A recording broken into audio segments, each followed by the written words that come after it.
conversant with Brahma regard thee as Brahma. The utterers of Brahma say that thou art the supreme source of mind, and the refuge upon which space, wind, and light rest. Thou art the riches and the samans, and the syllable Om. O foremost of all deities, those utterers of Brahma that sing the samans constantly sing thee when they utter the syllables Hei Hei, Huva Hei, and Huva Hoi. 1418. Thou art made up of the yajases, of the riches, and of the offerings poured on the sacrificial fire. The hymns contained in the Vedas and the Upanishads adore thee.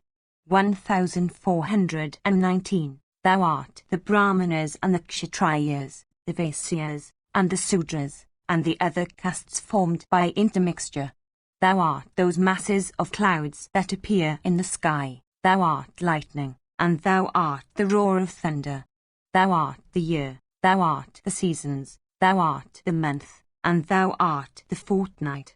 Thou art Tuga, thou art the time represented by a twinkle of the eye. Thou art Kashtha, thou art the constellations, thou art the planets, thou art Kala.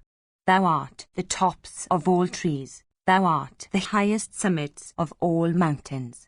Thou art the tiger among the lower animals, thou art Garuda among birds, and thou art Anantu among snakes. Thou art the ocean of milk among all oceans, and thou art the bow among instruments for hurling weapons. Thou art the thunder among weapons, and thou art truth among vows. Thou art aversion, and thou art desire. Thou art attachment, and thou art stupefaction of judgment. Thou art forgiveness, and thou art unforgiveness. Thou art exertion, and thou art patience. Thou art cupidity, thou art lust, and thou art wrath. Thou art victory, and thou art defeat. Thou art armed with mace, and thou art armed with shaft. Thou art armed with the bow, and thou bearest the Katanga and the Charjara in thy hands. Thou art he who cuttest down, and piercest, and smitest. Thou art he who leads all creatures, and he who gives them pain and grief. Thou art righteousness, which is marked by 10 virtues. Thou art wealth or profit of every kind, and thou art pleasure. Thou art Ganga, thou art the oceans, thou art the rivers, thou art the lakes, and thou art the tanks. Thou art the thin creepers, thou art the thicker creeping plants, thou art all kinds of grass, and thou art the deciduous herbs.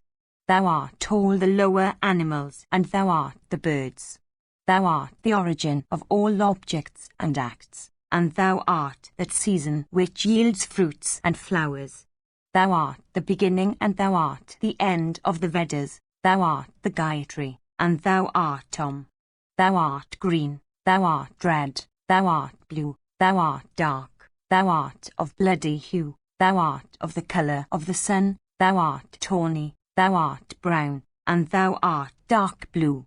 1420. Thou art without colour, thou art of the best colour, thou art the maker of colours, and thou art without comparison. Thou art of the name of gold, and thou art fond of gold.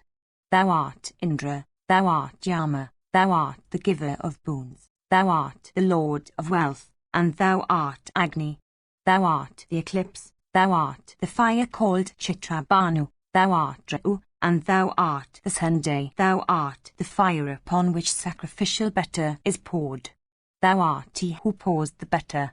Thou art he in honour of whom the butter is poured. Thou art the butter itself that is poured, and thou art the puissant Lord of all. Thou art those sections of the Brahmans that are called Trishupana. Thou art all the Vedas, and thou art the sections called Satarudrya in the Yajuses. Thou art the holiest of holies, and the auspicious of all auspicious things. Thou animatest the inanimate body. Thou art the chit that dwellest in the human form. Invested with attributes, thou becomest subject to destruction. Thou art Jiva, that is he who is never subject to destruction when uninvested with attributes. Thou art full, yet thou becomest liable to decay and death in the form of the body which is Jiva's accompaniment. Thou art the breath of life, and thou art Sattva. Thou art Rajas, thou art Tamas, and thou art not subject to error. Thou art the breaths called Prana, Apana, Samana, Udana, and Vyana.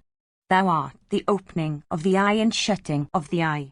Thou art the act of sneezing, and thou art the act of yawning.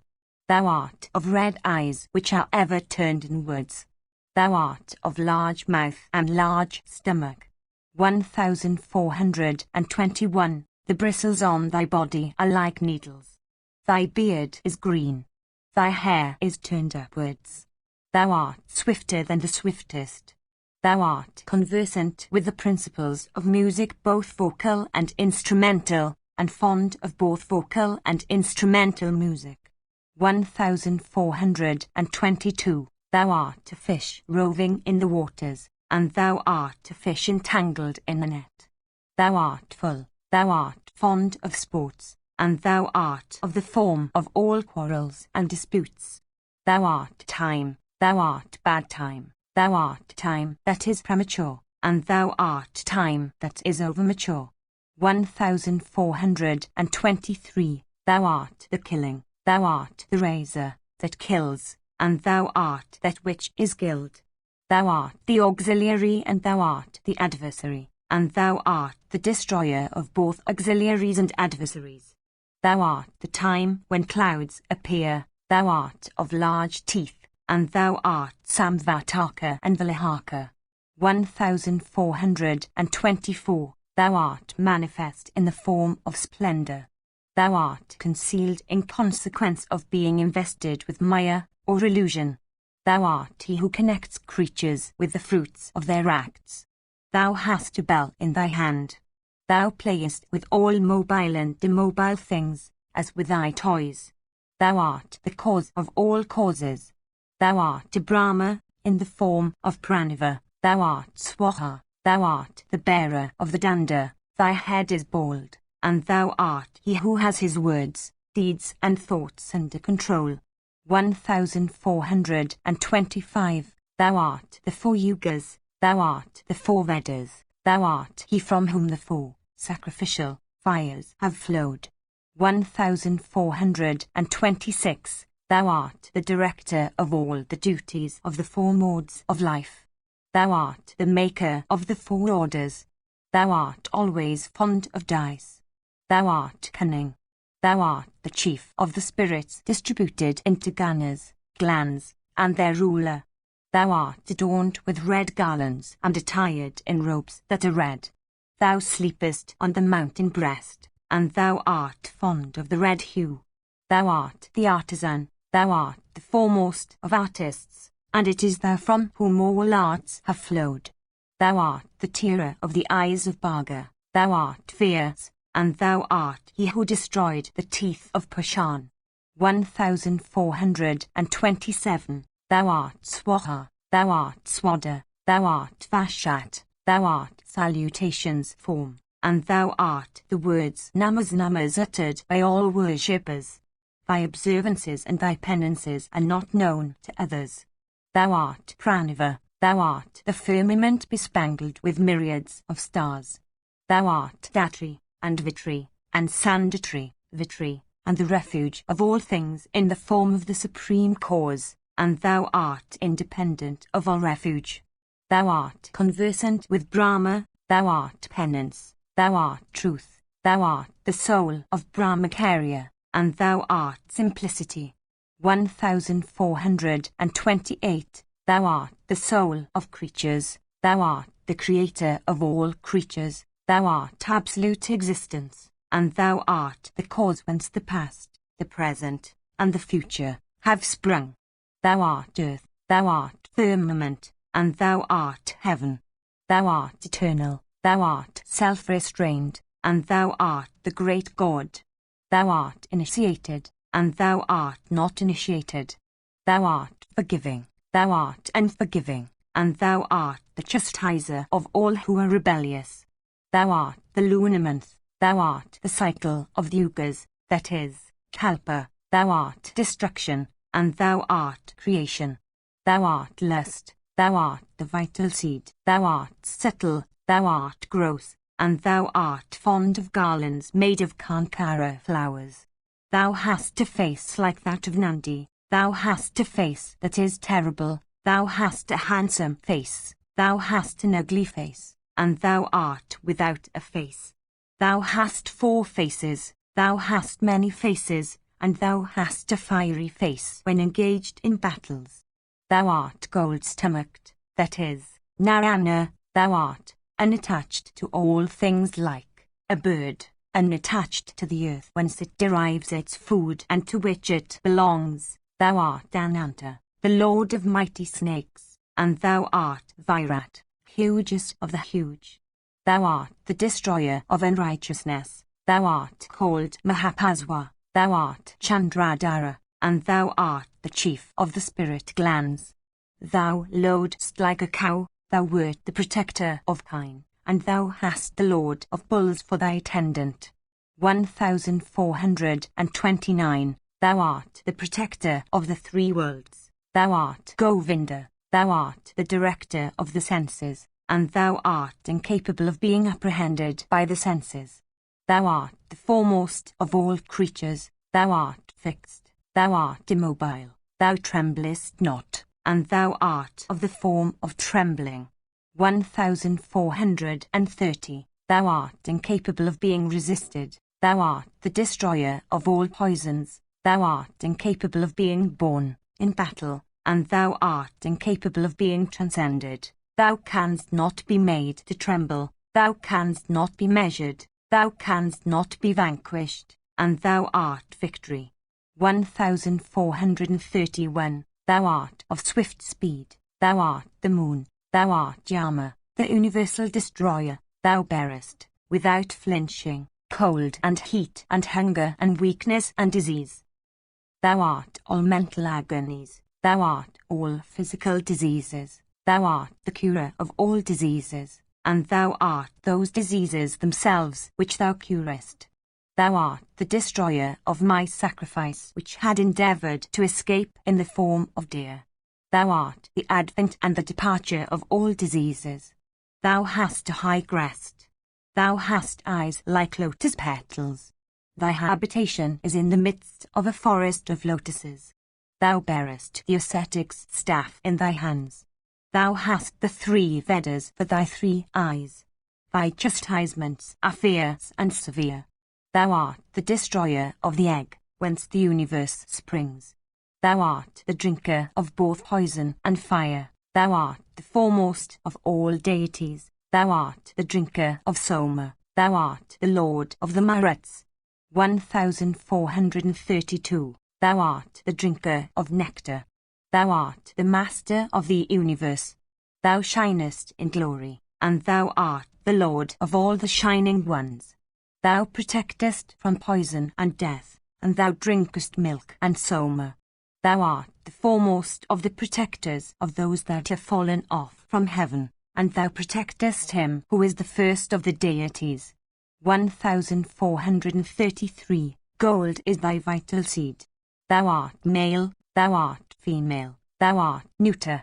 Thou art an infant, thou art a youth, thou art old in years with thy teeth worn out. Thou art the foremost of Nagas, thou art Sakra, thou art the destroyer of the universe, and thou art its creator.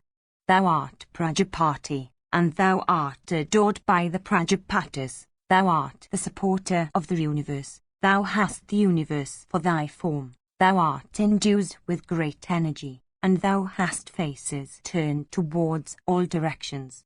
The sun and the moon are thy 2 eyes, and the grandsire is thy heart. Thou art the ocean. The goddess Saraswati is thy speech, and fire and wind are thy might. Thou art day and night. Thou art all acts, including the opening and the shutting of the eye. Neither Brahman, nor Govinda, nor the ancient rishis were competent to understand thy greatness, O auspicious deity. Truly, those subtle forms which thou hast are invisible to us. Rescue me and, oh, protect me as the sire protects the son of his loins. Oh, protect one. I deserve thy protection. I bow to thee, O sinless one. Thou, O illustrious one, art full of compassion for thy devotees. I am always devoted to thee. Let him be always my protector who stayeth alone on the other side of the ocean, in a form that is difficult to be apprehended, and overwhelming many thousands of persons. 1434. I bow to that soul of yoga who is beheld in the form of an effulgent light by persons that have their senses under control, that are possessed of the attribute of sattva, that have regulated their breaths, and that have conquered sleep. 1435. I bow to him who is endued with matted locks, who bears the ascetic's staff in his hand, who is possessed of a body having a long abdomen, who has a commander tied to his back, and who is the soul of Brahman. I bow to him who is the soul of water, in whose hair are the clouds, in the joints of whose body are the rivers, and in whose stomach are the 4 oceans. I seek the protection to him who, when the end of the yuga comes, devours all creatures and stretches himself, for sleep, on the wide expanse of water that covers the universe. Let him who entering whose mouth drinketh soma in the night and who becoming Swabanu devoureth Surya also, protect me. 1436. The deities, who are mere infants and who have all sprung from the after Brahman's creation, enjoy their respective shares in a sacrificial offerings. Let them, peacefully, enjoy those offerings made with swaha and swada, and let them derive pleasure from those presents. I bow to them. 1437. Let those beings that are of the stature of the thumb and that dwell in all bodies, always protect and gratify me. 1438. I always bow to those beings who dwelling within embodied creatures make the latter cry in grief without themselves crying in grief, and who gladden them without themselves being glad. I always bow to those Rudras who dwell in rivers, in oceans, in hills and mountains, in mountain caves, in the roots of trees, in cowpens, in inaccessible forests, in the intersections of roads, in open squares, in banks of rivers and lakes and oceans, in elephant sheds, in stables, in car sheds, in deserted gardens and houses, in the 5 primal elements, and in the cardinal and subsidiary directions. I bow repeatedly unto them that dwell in the space amidst the sun and the moon, as also in rays of the sun and the moon, and them that dwell in the nether regions, and them that have betaken themselves to renunciation and other superior practices for the sake of the Supreme. 1439. I bow always unto them that are unnumbered, that are unmeasured, and that have no form, unto those Rudras, that is, that are endued with infinite attributes. Since thou, O Rudra, art the creator of all creatures, since, O Hara, thou art the master of all creatures, and since thou art the indwelling soul of all creatures, therefore wert thou not invited by me to my sacrifices. Since thou art he who is adored in all sacrifices with plentiful gifts, and since it is thou that art the creator of all things, therefore I did not invite thee. Or, perhaps, O God, stupefied by thy subtle illusion I failed to invite thee. Be gratified with me, blessed by thyself, O Bhava, with me possessed by the quality of Rajas. My mind, my understanding, and my chitta all dwell in thee, O God.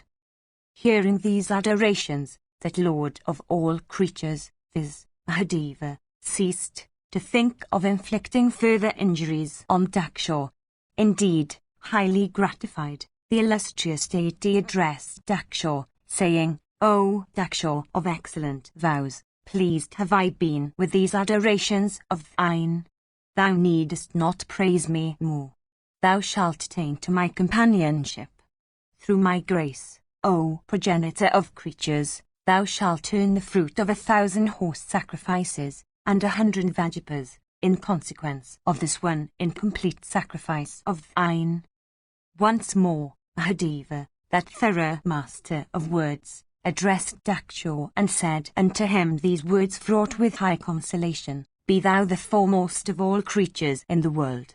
Thou shouldst not, O Daksha, entertain any feelings of grief for these injuries inflicted on thy sacrifice. It has been seen that in former kalpas too I had to destroy thy sacrifice. 1440. O thou of excellent vows, I shall grant thee again some more boons. Take them from me.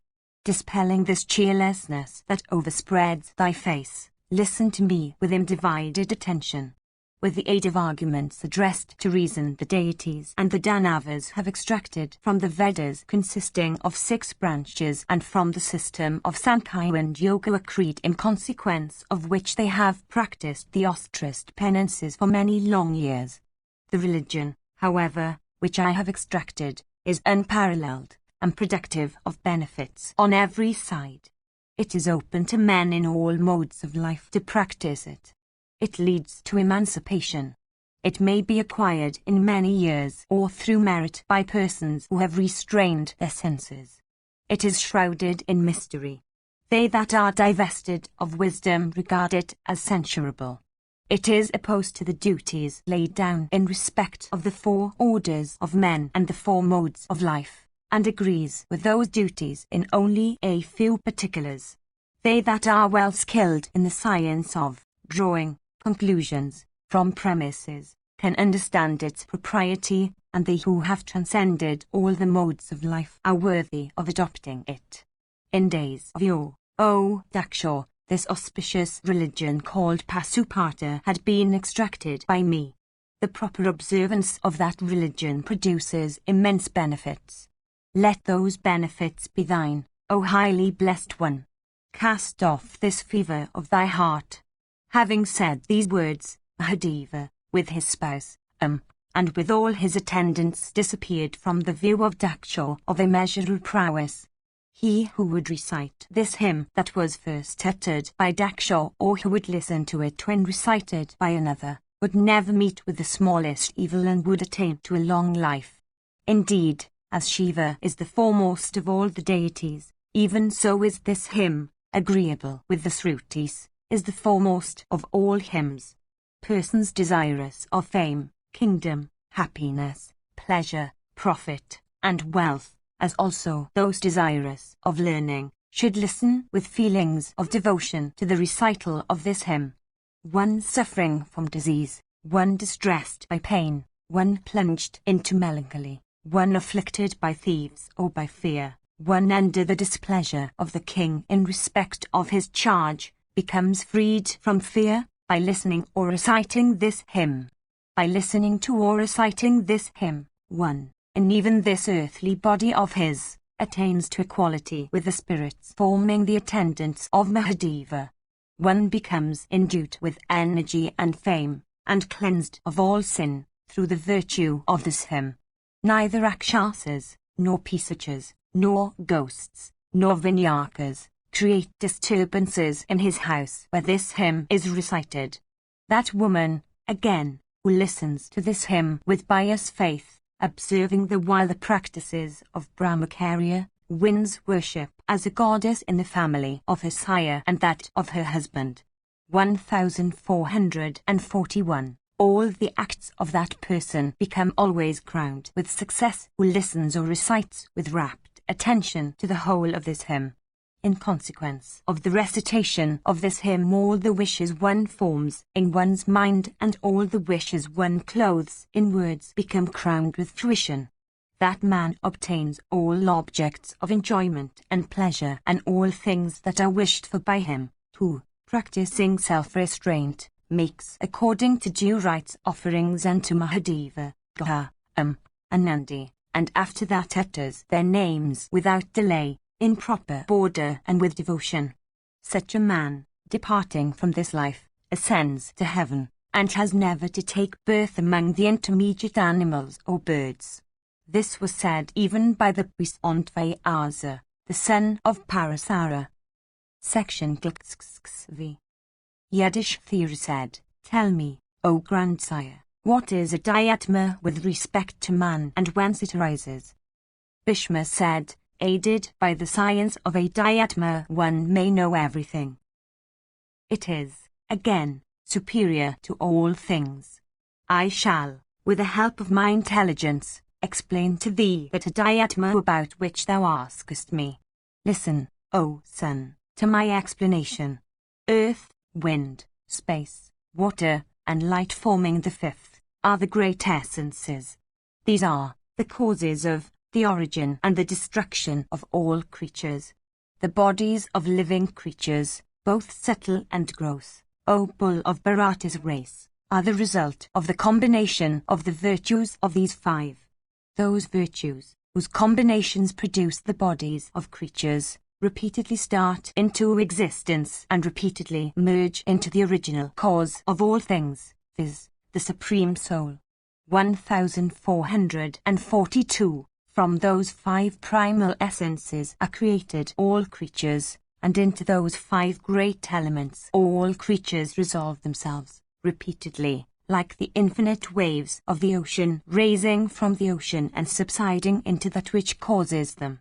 As a tortoise stretches forth its legs and withdraws them again into itself, even so the infinite number of creatures spring from, and enter, these five great fixed essences. Verily, sound springs from space, and all dense matter is the attribute of earth. Life is from wind. Taste is from water. Form is said to be the property of light.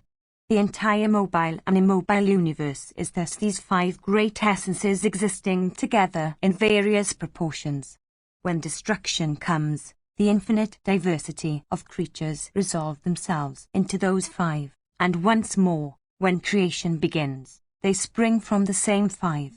The Creator places in all creatures the same five great essences in proportions that he thinks proper. Sound, the ears, and all cavities, these three, have space for their producing cause. Taste, all watery or juicy substances, and the tongue, are said to be the properties of water. Form, the eye, and the digestive fire in the stomach, are said to partake of the nature of light. Scent, the organ of smelling, and the body, are the properties of earth. Life, touch, and action are said to be the properties of wind. I have thus explained to thee, O King, all the properties of the five primal essences. Having created these, the Supreme Deity, O Bharata, united with them sattva, rajas, dharmas, time, consciousness of functions, and mind forming the sixth.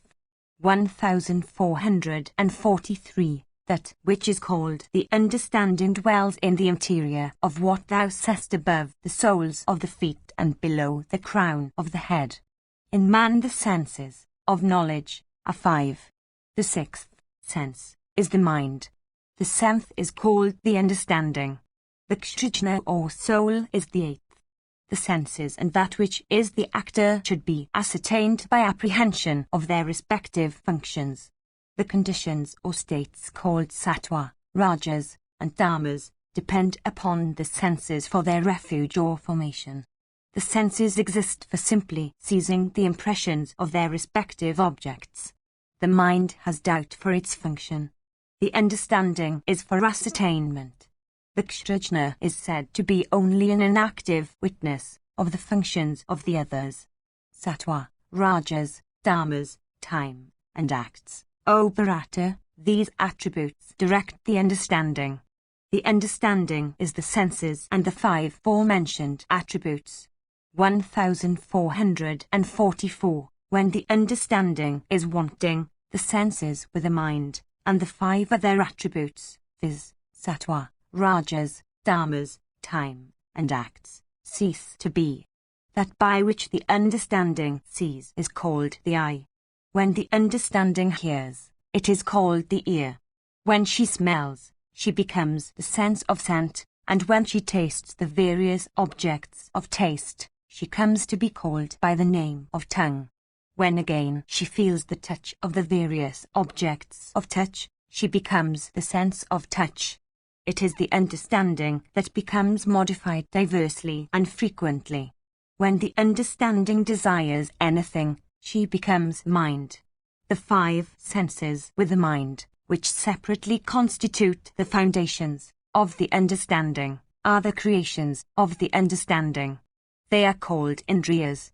When they become stained, the understanding also becomes stained. 1445. The understanding, dwelling in jiva, exists in three states. Sometimes she obtains joy, sometimes she indulges in grief, and sometimes she exists in a state that is neither pleasure nor pain. Having for her essence these conditions or states, viz., sattva, rajas, and tamas, the understanding resolves through these three states. 1446. As the Lord of rivers, viz., the surging ocean, always keeps within his continents, even so the understanding, which exists in connection with their three states, exists in the mind, including the senses. When the state of rajas is awakened, the understanding becomes modified into rajas. Transport of delight, joy, gladness, happiness, and contentedness of heart, these, when somehow excited, are the properties of sattva. Heart-burning, grief, sorrow, discontentedness, and unforgivingness, 1447, arising from particular causes, are the result of rajas. Ignorance, attachment and error, heedlessness, stupefaction and terror, meanness, cheerlessness, sleep, and procrastination, these, when brought about by particular causes, are the properties of dharmas. Whatever state of either body or mind, connected with joy or happiness, arises, should be regarded as due to the state of sattva. Whatever, again, is fraught with sorrow and is disagreeable to oneself should be regarded as arising from rajas. Without commencing any such act, one should turn one's attention to it, for avoiding it. Whatever is fraught with error or stupefaction in either body or mind, and is inconceivable and mysterious, should be known as connected with dharmas. Thus, have I explained to thee that things in this world dwell in the understanding. By knowing this, one becomes wise. What else can be the indication of wisdom? Know now the difference between these two subtle things, viz., understanding and soul. One of these, viz., the understanding, creates attributes. The other, viz., the soul, does not create them. Although they are, by nature, distinct from each other, yet they always exist in a state of union. A fish is different from the water in which it dwells, but the fish and the water must exist together. The attributes cannot know the soul. The soul, however, knows them. They that are ignorant regard the soul as existing in a state of union with the attributes like qualities existing with their possessors. This, however, is not the case, for the soul is truly only an inactive witness of everything. The understanding has no refuge. 1448. That which is called life, involving the existence of the understanding, arises from the effects of the attributes coming together. Others than these attributes which are created by the understanding, acting as causes, create the understanding that dwells in the body. No one can apprehend the attributes in their real nature or form of existence.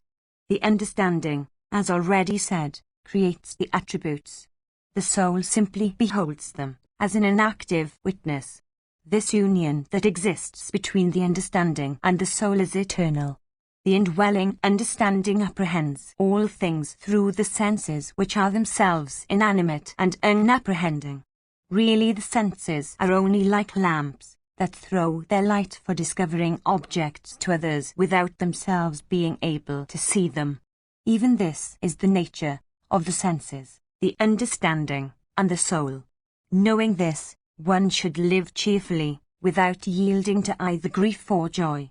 Such a man is said to be beyond the influence of pride. That the understanding creates all these attributes is due to her own nature, even as a spider weaves threads in consequence of her own nature. These attributes should be known as the threads the spider weaves. When destroyed, the attributes do not cease to exist, their existence ceases to be visible. When, however, a thing transcends the ken of the senses, its existence, or otherwise, is affirmed by inference. This is the opinion of one set of persons. Others affirm that with destruction the attributes cease to be. And tying this knotty problem addressed to the understanding and reflection, and dispelling all doubt, one should cast off sorrow and live in happiness. 1449. As men unacquainted with its bottom become distressed when they fall upon this earth which is like a river filled with the waters of stupefaction, even so is that man afflicted who falls away from that state in which there is a union with the understanding. 1450. Men of knowledge, however, conversant with the Dhyatma and armed with fortitude, are never afflicted, because they are capable of crossing to the other shore of those waters. Indeed, knowledge has an efficient raft in that river. Men of knowledge have not to encounter those frightful terrors which alarm them that are destitute of knowledge. As regards the righteous, none of them attains to an end that is superior to that of any other person amongst them. Indeed, the righteous show, in this respect, an equality. As regards the man of knowledge, whatever acts have been done by him in past times, while he was steeped in ignorance, and whatever acts fraught with great iniquity he does, after attainment of knowledge, he destroys both by knowledge as his sole means. Then again, upon the attainment of knowledge he ceases to perpetrate these two evils, viz., censuring the wicked acts of others and doing any wicked acts himself under the influence of attachment. 1451. Section vi. Yiddish theory said, living creatures always stand in fear of sorrow and death. Tell me, O grandsire, how the occurrence of these two may be prevented. Bhishma said, in this connection, O Bharata, is cited the old narrative of the discourse between Narada and Samanga. Narada said, while others salute their superiors by only a bend of the head, thou salutest thy superiors by prostrating thyself on the ground till thy chest comes into contact with the ground. Thou seemest to be engaged in crossing the river of life with thy hands. 1452. Thou seemest to be always free from sorrow and exceedingly cheerful. I do not see that thou hast the least anxiety. Thou art always content and happy, and thou seemest to sport in felicity like a child. Samanga said, O giver of honours, I know the truth about the past, the present, and the future. Hence I never become cheerless. 1453. I know also what the beginning of acts is in this world, what the accession of their fruits, and how varied are those fruits. Hence I never yield to sorrow. 1454. Behold, the illiterate, the destitute, the prosperous, O Narada, the blind, idiots and madmen, and ourselves also, all live. 1455. These live by virtue of their acts of past lives. The very deities, who exist freed from diseases, exist, in that state, by virtue of their past acts. The strong and the weak, all, live by virtue of past acts. It is fitting, therefore, that thou shouldst hold us in esteem. The owners of thousands live. The owners of hundreds also live. They that are overwhelmed with sorrow live. Behold, we too are living. When we, O Narada, do not give way to grief, what can the practice of the duties of religion, or the observance of religious acts do to us? And since all joys and sorrows also are not unending, they are, therefore, unable to agitate us at all. 1456. That for which men are said to be wise, indeed, the very root of wisdom, is the freedom of the senses from error. It is the senses that yield to error and grief. One whose senses are subject to error can never be said to have attained wisdom. That pride which is indulged in by a man subject to error is only a form of the error to which he is subject.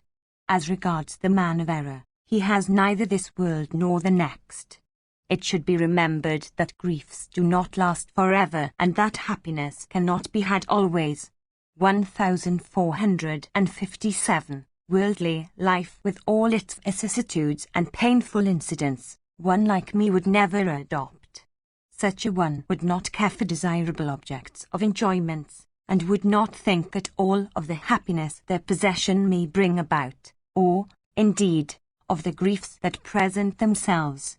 1458. One capable of resting on one's own self would never covet the possessions of others, would not think of gains unacquired, would not feel delighted at the acquisition of even immense wealth, and would not yield to sorrow at the loss of wealth.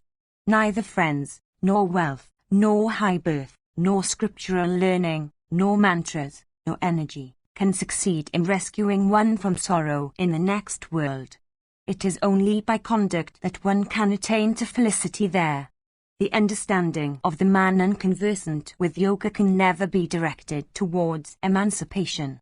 One unconversant with yoga can never have happiness.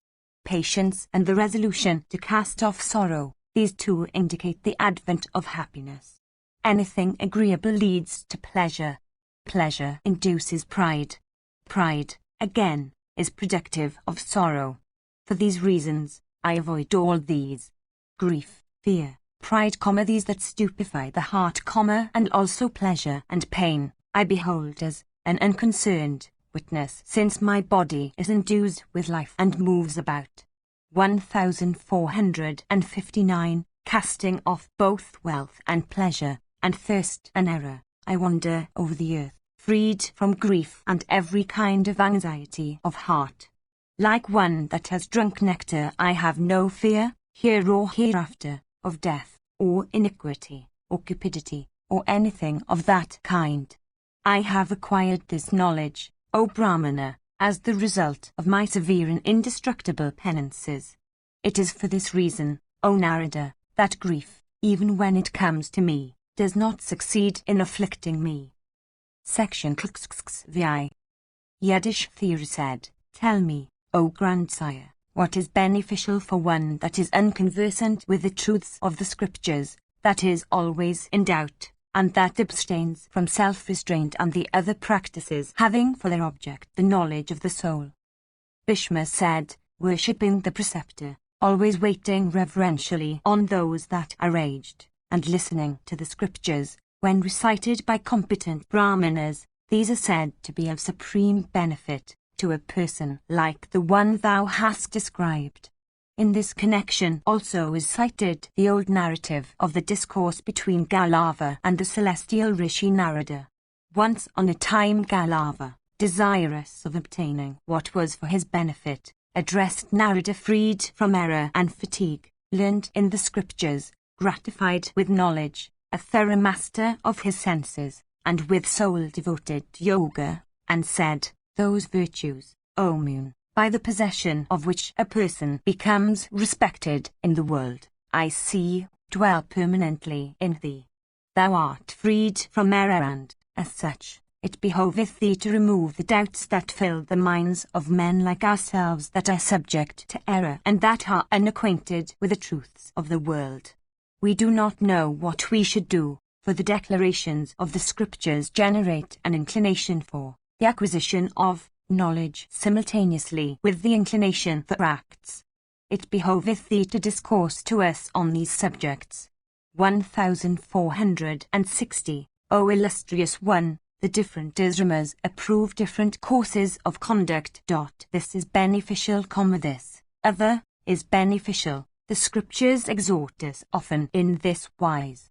1461. Beholding the followers of the four asramas, who are thus exhorted by the scriptures and who fully approve of what the scriptures have laid down for them, thus travelling in diverse courses, and seeing that ourselves also are equally content with our own scriptures, we fail to understand what is truly beneficial. If the scriptures were all uniform, then what is truly beneficial would have become manifest. In consequence, however, of the scriptures being multifarious, that which is truly beneficial becomes invested with mystery. For these reasons, that which is truly beneficial seems to me to be involved in confusion. Do thou then, O illustrious one, discourse to me on the subject. I have approached thee for this. O, instruct me. Narada said, the asramas are 4 in number, O child. All of them serve the purposes for which they have been designed, and the duties they preach differ from one another. Ascertaining them first from well-qualified preceptors, reflect upon them, O Galava. 1462. Behold, the announcements of the merits of those asramas are varied in respect of their form, divergent in respect of their matter, and contradictory in respect of the observances they embrace. 1463. Observed with gross vision, verily, all the asramas refuse to clearly yield their true intent, which, of course, is knowledge of self. Others, however, endued with subtle sight, behold their highest end. 1464. That which is truly beneficial, and about which there is no doubt, viz., good offices to friends, and suppression of enemies, and the acquisition of the aggregate of 3, viz., religion, profit, and pleasure, has been declared by the wise to be supreme excellence. 1465. Abstention from sinful acts, constancy of righteous disposition, good behavior towards those that are good, and bias, these, without doubt, constitute excellence. Mildness towards all creatures, sincerity of behavior, and the use of sweet words, these, without doubt, constitute excellence. An equitable apportionment of what one has among the deities, the Pitris, and guests, and adherents to servants, these, without doubt, constitute excellence. Truthfulness of speech is excellent. The knowledge, however, of truth, is very difficult of acquisition.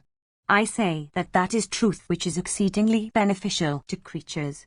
1466. The renunciation of pride, the suppression of heedlessness, contentment, living by one's own self, these are said to constitute supreme excellence.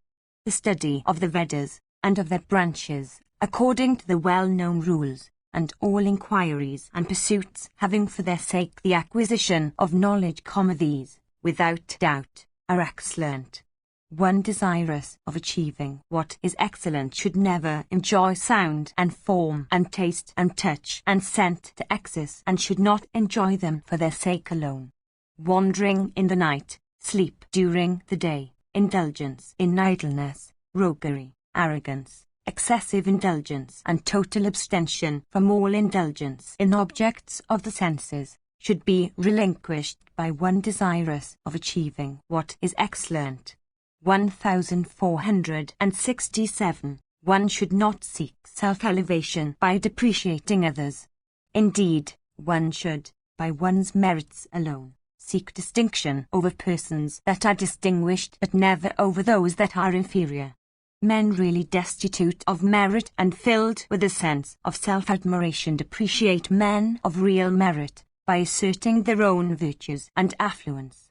Swelling with a sense of their own importance, these men, when none interferes with them, for bringing them to a right sense of what they are, regard themselves to be superior to men of real distinction. One possessed of real wisdom and endued with real merits, acquires great fame by abstaining from speaking ill of others and from indulging in self-praise. Flowers shed their pure and sweet fragrance without trumpeting forth their own excellence. Similarly, the effulgent sun scatters his splendors in the firmament in perfect silence. After the same manner those men blaze in the world with celebrity who by the aid of their intelligence cast off these and similar other faults, and who do not proclaim their own virtues. The fool can never shine in the world by bruiting about his own praise. The man, however, of real merit and learning obtains celebrity even if he be concealed in a pit. evil words, uttered with whatsoever vigor of voice, die out in no time. Good words, uttered however softly, blaze forth in the world. As the sun shows his fiery form in the gem called Suryakanta, even so the multitude of words, of little sense, that fools filled with vanity utter, display only the meanness of their hearts. For these reasons, men seek the acquisition of wisdom of various kinds. It seems to me that of all acquisitions that of wisdom is the most valuable. One should not speak until one is asked, nor should one speak when one is asked improperly. Even if possessed of intelligence and knowledge, one should still sit in silence like an idiot, until one is asked to speak and asked in proper form. One should seek to dwell among honest men devoted to righteousness and liberality and the observance of the duties of their own order. One desirous of achieving what is excellent should never dwell in a place where a confusion occurs in the duties of the several orders. 1468. A person may be seen to live who abstains from all works, for earning the means of his living, and who is well content with whatever is got without exertion. By living amid the righteous, one succeeds in acquiring pure righteousness. After the same manner, one, by living amid the sinful, becomes stained with sin. 1469. As the touch of water or fire or the rays of the moon immediately conveys the sensation of cold or heat, after the same manner the impressions of virtue and vice become productive of happiness or misery. They that are eaters of Vyasa eat without taking any notice of the flavors of the edibles placed before them. They, however, that eat carefully discriminating the flavors of the viands prepared for them, should be known as persons still tied by the bonds of action. 1470. The righteous man should leave that place where Brahmana discourses on duties unto disciples desirous of acquiring knowledge, as based on reasons of the soul, but who do not inquire after such knowledge with reverence. 1471. Who, however, will leave that spot where exists in its entirety that behavior between disciples and preceptors which is consistent with what has been laid down in the scriptures. What learned man desirous of respect being paid to himself will dwell in that place where people bruit about the faults of the learned even when such have no foundation to stand upon. 1472. Who is there that will not leave that place, like a garment whose end has caught fire, where covetous men seek to break down the barriers of virtue? One should remain and dwell in that place, among good men of righteous disposition, where persons endued with humility are engaged in fearlessly practicing the duties of religion. There where men practice the duties of religion for the sake of acquiring wealth and other temporal advantages, one should not dwell, for the people of that place are all to be regarded as sinful.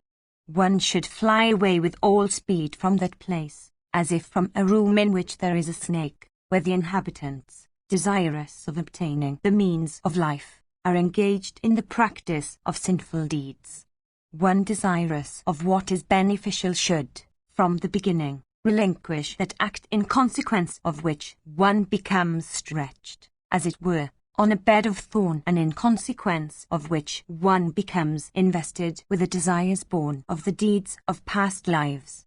1473. The righteous man should leave that kingdom where the king and king's officers exercise equal authority and where they are given to the habit of eating before feeding their relatives, when the latter come as guests. 1474. One should dwell in that country where Brahmanas possessed of a knowledge of the scriptures are fed first, where they are always devoted to the due observance of religious duties, and where they are engaged in teaching disciples and officiating at the sacrifices of others. One should unhesitatingly dwell in that country where the sounds Swaha, Swada, and Vashat are duly and continuously uttered. 1475. One should leave that kingdom, like poison meat, where one sees Brahmanas obliged to betake themselves to unholy practices, being tortured by want of the means of life. With a contented heart and deeming all his wishes as already gratified, a righteous man should dwell in that country whose inhabitants cheerfully give away before even they are solicited. One should live and move about among good men devoted to acts of righteousness, in that country where chastisement falleth upon those that are wicked, and where respect and good offices are the portion of those that are of subdued and cleansed souls. One should unhesitatingly dwell in that country whose king is devoted to virtue, and which the king rules virtuously, casting off desires and possessed of prosperity, and where severe chastisement is dealt to those that visit self-controlled men with the consequences of their wrath, those that act wickedly towards the righteous, those that are given to acts of violence, and those that are covetous. 1476. Kings endued with such a disposition bring about prosperity to those that dwell in their kingdoms when prosperity is on the point of leaving them. 1477. I have thus told thee, O son, in answer to thy inquiry, what is beneficial or excellent. No one can describe, in consequence of its exceedingly high character, what is beneficial or excellent for the soul. 1478. Many and high will the excellences be, through the observance of the duties laid down for him, of the man who for earning his livelihood during the time of his sojourn here conducts himself in the way indicated above, and who devotes his soul to the good of all creatures. 1479. Section 6. Yiddish theory said, how, O grandsire, should a king like us behave in this world, keeping in view the great object of acquisition? What attributes, again, should he always possess so that he may be freed from attachments? Bhishma said, I shall in this connection recite to thee the old narrative that was uttered by Arishthanmaya to Sagara, who had sought his counsel. Sagara said, what is that good, O Brahmana, by doing which one may enjoy felicity here? How, indeed, may one avoid grief and agitation? I wish to know all this. Bhishma continued, thus addressed by Sagara, Arishthanmaya of Takshaya's race, conversant with all the scriptures, regarding the questioner to be every way deserving of his instructions, said these words. 1480. The felicity of emancipation is true felicity in the world. The man of ignorance knows it not, attached as he is to children and animals, and possessed of wealth and corn. An understanding that is attached to worldly objects, and a mind suffering from thirst, these two baffle all skillful treatment. The ignorant man who is bound in the chains of affection is incapable of acquiring emancipation. 1481. I shall presently speak to thee of all the bonds that spring from the affections. Hear them with attention. Indeed, they are capable of being heard with profit by one that is possessed of knowledge. Having procreated children in due time and married them when they become young men, and having ascertained them to be competent for earning their livelihood, do thou free thyself from all attachments and rove about in happiness. When thou seest thy dearly cherished wife grown old in years and attached to the son she has brought forth, do thou leave her in time, keeping in view the highest object of acquisition, viz., emancipation. Whether thou obtainest a son or not, having during the first years of thy life duly enjoyed with thy senses the objects that are addressed to them, free thyself from attachments and rove about in happiness. Having indulged the senses with their objects, thou shouldst suppress the desire of further indulging them. Freeing thyself then from attachments, thou shouldst rove in felicity, contenting thyself with what is obtained without effort and previous calculation, and casting an equal eye upon all creatures and objects. 1482. Thus, O son, have I told thee in brief, of what the way is for freeing thyself from attachments. Hear me now, for I shall presently tell thee, in detail, the desirability of the acquisition of emancipation. 1483. Those persons who live in this world freed from attachments and fear, succeed in obtaining happiness. Those persons, however, who are attached to worldly objects, without doubt, meet with destruction. Worms and ants, like men, are engaged in the acquisition of food and are seen to die in the search. They that are freed from attachments are happy, while they that are attached to worldly objects meet with destruction. If thou desirest to attain to emancipation, thou shouldst never bestow thy thoughts on thy relatives, thinking, how shall these exist without me? A living creature takes birth by himself, and grows by himself, and obtains happiness and misery, and death by himself. In this world people enjoy and obtain food and raiment and other acquisitions earned by their parents or themselves. This is the result of the acts of past lives, for nothing can be had in this life which is not the result of the past. All creatures live on the earth, protected by their own acts, and obtaining their food as the result of what is ordained by him who assigns the fruits of acts. A man is but a lump of clay, and is always himself completely dependent on other forces. 1. Therefore, being oneself so infirm, what rational consideration can one have for protecting and feeding one's relatives?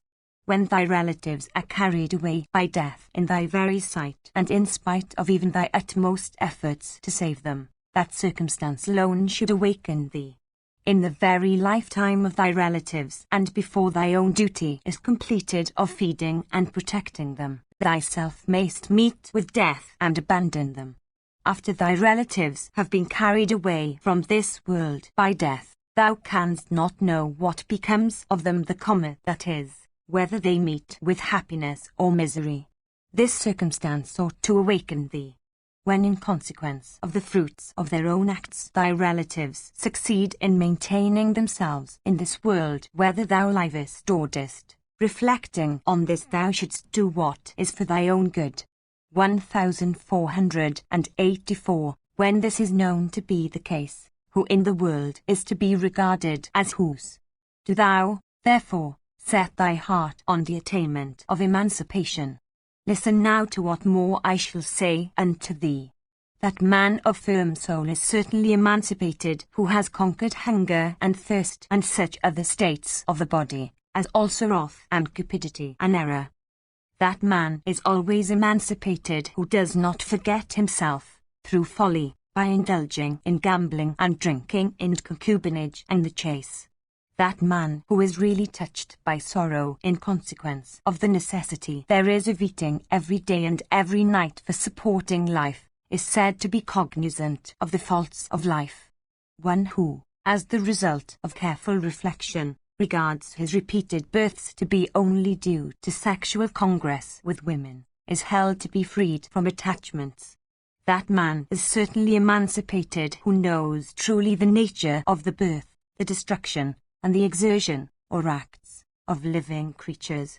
That man becomes certainly freed who regards, as worthy of his acceptance, only a handful of corn, for the support of life, from amidst millions upon millions of carts loaded with grain, and who disregards the difference between a shed of bamboo and reeds and a palatial mansion.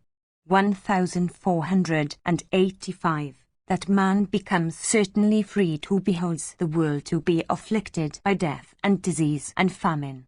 1486. Indeed, one who beholds the world to be such succeeds in becoming contented, while one who fails to behold the world in such a light meets with destruction.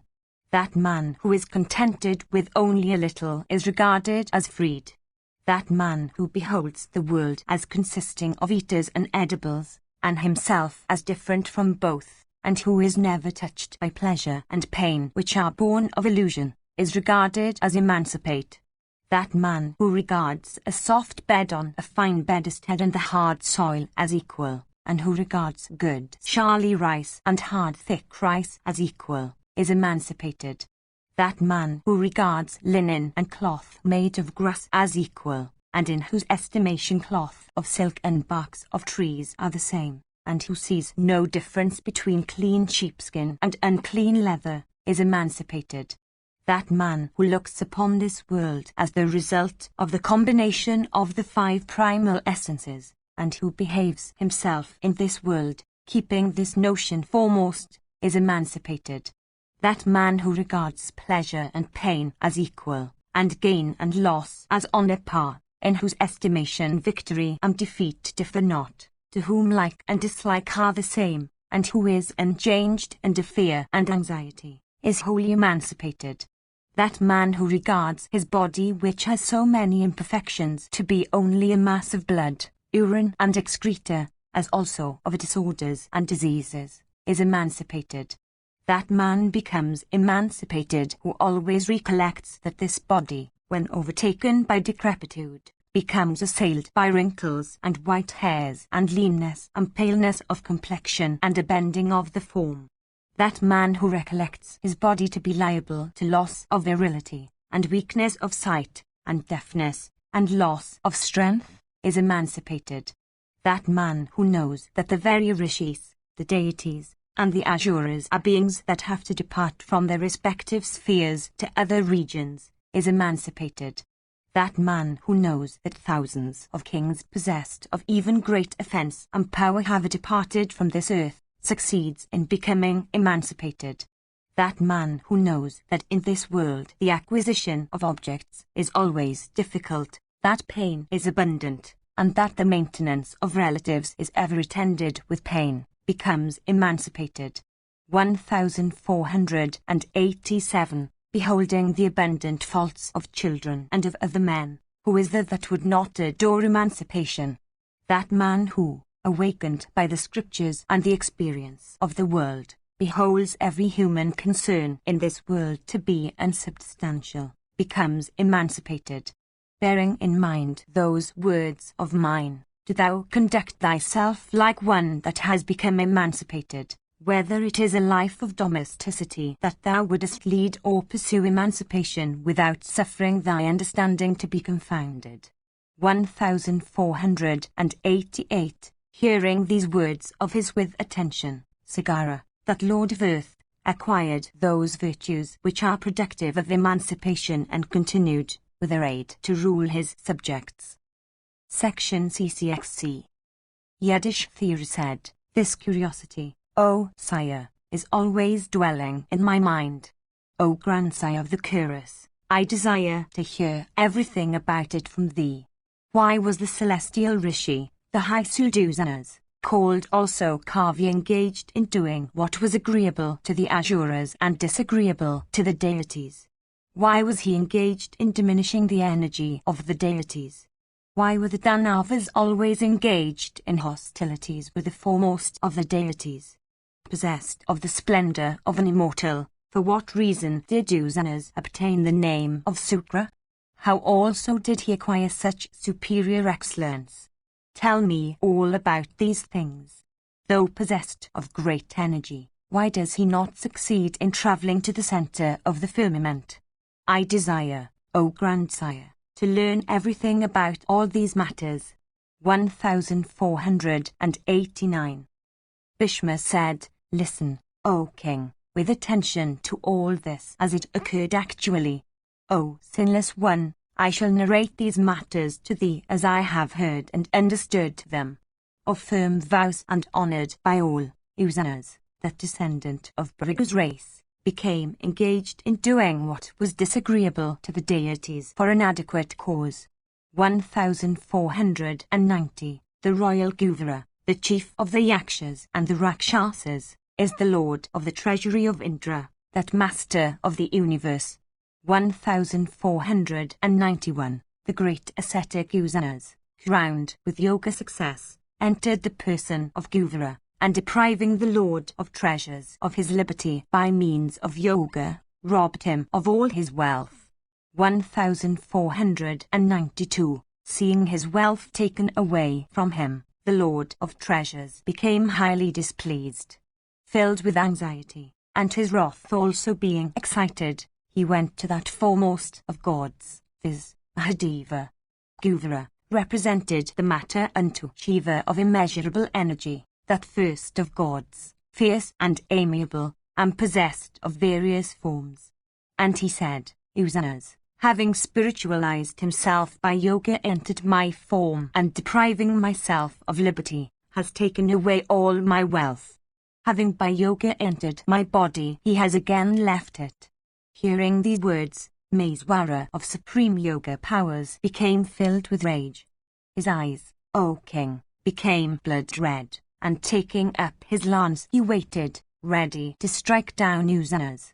Indeed, having taken up that foremost of weapons, the great god began to say, Where is he? Where is he? Meanwhile, Usanas, having ascertained the purpose of Mahadeva, through yoga power, from a distance, waited in silence. Indeed, having ascertained the fact of the wrath of the high-souled Mahabharata of superior yoga power, the puissant Usanas began to reflect as to whether he should go to Mahabharata or fly away or remain where he was. Thinking, with the aid of his severe penances, of the high-souled Mahadeva, Usanas of soul crowned with yoga success, placed himself on the point of Mahadeva's lance.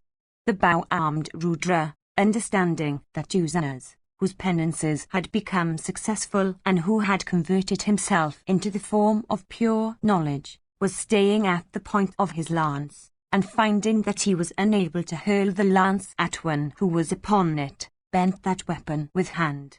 When the fierce-armed and puissant Mahadeva of immeasurable energy had thus bent his lance into the form of a bow, that weapon came to be called from that time by the name of Pinaka. 1493. The Lord of beholding Bhargava thus brought upon the palm of his hand, opened his mouth. The chief of the gods then threw Bhargava into his mouth and swallowed him at once. The puissant and high-souled Usanas of Bhrigu's race, entering the stomach of Mahabharata, began to wander there. Yudhishthira said, How, O king, could Usanas succeed in wandering within the stomach of that foremost of superior intelligence? What also did that illustrious god do while the Brahmana was within his stomach? 1494. Bhishma said, In days of yore, having swallowed up Usanas, Mahadeva of severe vows entered the waters and remained there like an immovable stake of wood, O king, for millions of years, engaged in yoga meditation. His yoga penances of the ostrich type having been over, he rose from the mighty lake. Then that primeval god of the gods, viz., the eternal Brahman, approached him, and inquired after the progress of his penances and after his welfare. The deity having the bull for his emblem answered, saying, My penances have been well practiced. Of inconceivable soul, possessed of great intelligence, and ever devoted to the religion of truth, Sankara saw that Usanas within his stomach had become greater in consequence of those penances of his. 1495. That foremost of Yojans, viz., Usanas, rich with that wealth of penances and the wealth he had appropriated from Gudra, shone brightly in the three worlds, endued with great energy. 1496. After this, Mahadeva, armed with Pinaka, that soul of yoga, once more betook himself to yoga meditation. Usanas, however, filled with anxiety, began to wander within the stomach of the great god. The great ascetic began to hymn the praises of the god from where he was, desirous of finding an outlet for escape. Rudra, however, having stopped all his outlets, prevented him from coming out. The great ascetic Usanas, however, O chastiser of foes, from within Mahadeva's stomach, repeatedly addressed the god, saying, Show me thy kindness. And to him Mahadeva said, Go out through my urethra. He had stopped up all other outlets of his body. Confined on every side and unable to find out the outlet indicated, the ascetic began to wander hither and thither, burning all the while with Mahadeva's energy. At last he found the outlet and issued through it. In consequence of this fact he came to be called by the name of Sugra, and it is in consequence of that fact he also became unable to attain, in course of his wandering, the central point of the firmament. Beholding him come out of his stomach and shining brightly with energy, Bhava, filled with anger, stood with lance uplifted in his hand. The goddess Ama then interposed and forbade the angry lord of all creatures, viz., his spouse, to slay the Brahmana. And in consequence of as having thus prevented her lord from accomplishing his purpose, the ascetic Usanas, from the day, became the son of the goddess. The goddess said, "This Brahmana no longer deserves to be slain by thee, he has become my son. O God, one who comes out of thy stomach does not deserve slaughter at thy hands." Bhishma continued, pacified by these words of his spouse. Bhava smiled and said repeatedly these words, "O king, let this one go whithersoever he likes." Bowing unto the boon-giving Mahadeva and to also his spouse the goddess the great ascetic Usanas, endued with superior intelligence, proceeded to the place he chose. I have thus narrated to thee, O chief of the Bharatas, the story of the high-souled Bhargava about which thou didst ask me. Section C. Yudhishthira said, "O thou of mighty arms, tell me, after this what is beneficial for us? O grandsire, I am never satiated with thy words which seem to me like Amrita. What are those good acts, O best of men, by accomplishing which a man succeeds in obtaining what is for his highest benefit both here and hereafter, O giver of boons?" Bhishma said, "In this connection I shall narrate to thee what the celebrated King Janaka had inquired, in days of yore, of the high-souled Parasara, what is beneficial for all creatures both in this world and the next. Do thou tell me what should be known by all this connection." Thus questioned, Parasara, possessed of great ascetic merit and conversant with the ordinances of every religion, 1497, said these words, desirous of favouring the king. Parasara said, "Righteousness earned by acts is supreme benefit both in this world and the next. The sages of the old have said that there is nothing higher than righteousness. By accomplishing the duties of righteousness a man becomes honoured in heaven.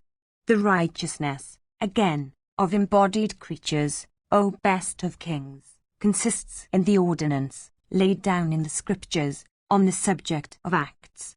1498, all good men belonging to the several modes of life, establishing their faith on that righteousness, accomplish their respective duties. 1499, 4 methods of living, O child, have been ordained in this world. Those 4 methods are the acceptance of gifts for Brahmanas, the realization of taxes for Kshatriyas, agriculture for Vaisyas, and service of the 3 other classes for the Sudras.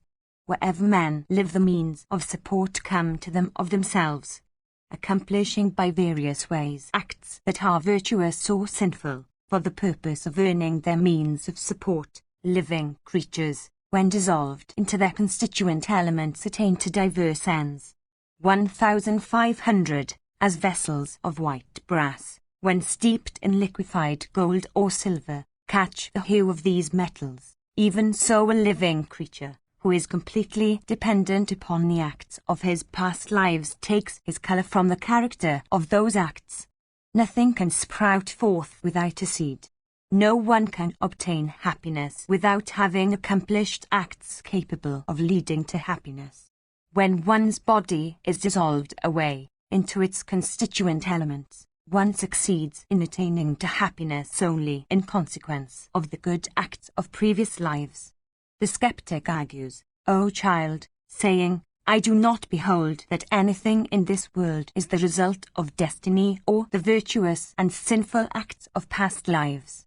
Inference cannot establish the existence or operation of destiny. 1501. The deities, the Gandharvas and the Danavas, have become what they are in consequence of their own nature, and not of their acts of past lives. people never recollect in their next lives the acts done by them in previous ones. For explaining the acquisition of fruits in any particular life, people seldom name the 4 kinds of acts alleged to have been accomplished in past lives. 1502. The declarations having the Vedas for their authority have been made for regulating the conduct of men in this world, and for tranquilizing the minds of men. These, the skeptic says, O child, cannot represent the utterances of men possessed of true wisdom. This opinion is wrong. In reality, one obtains the fruits of whatever among the 4 kinds of acts one does with the eye, the mind, the tongue, and muscles.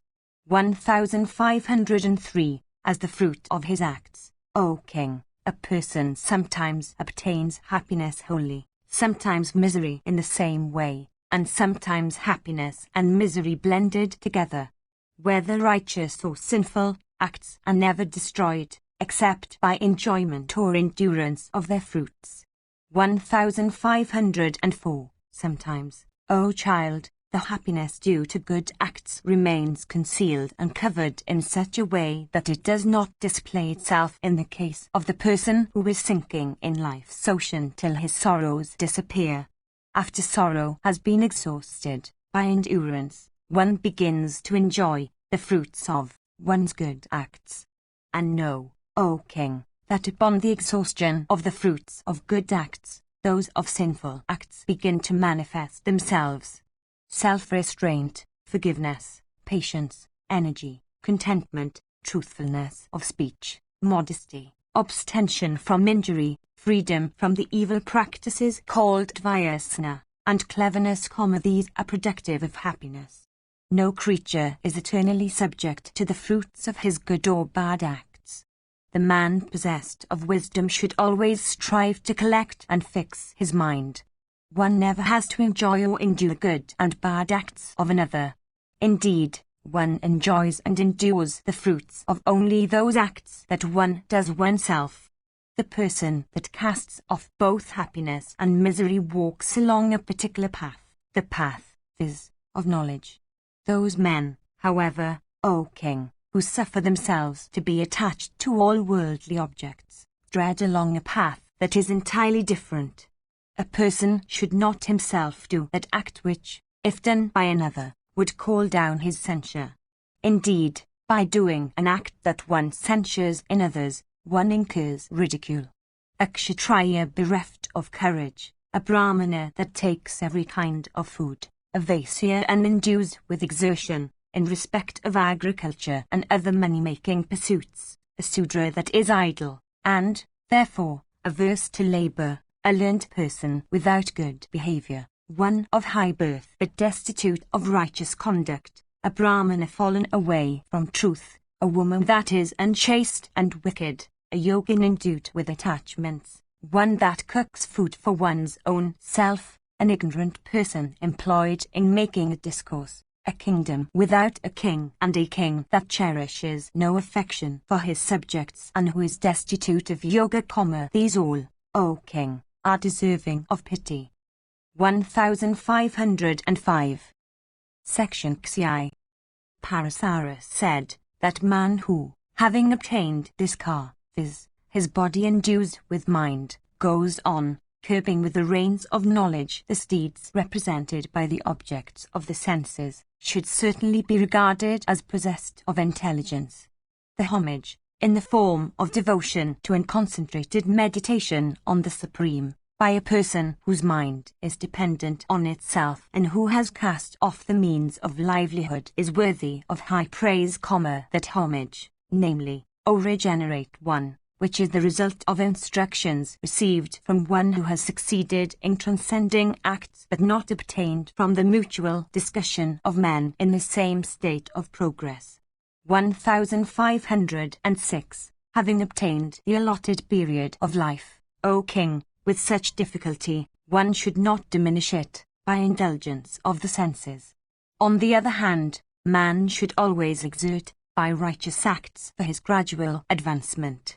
1507. among the 6 different colors that Jiva attains at different periods of his existence, he who falls away from a superior color deserves obloquy and censure.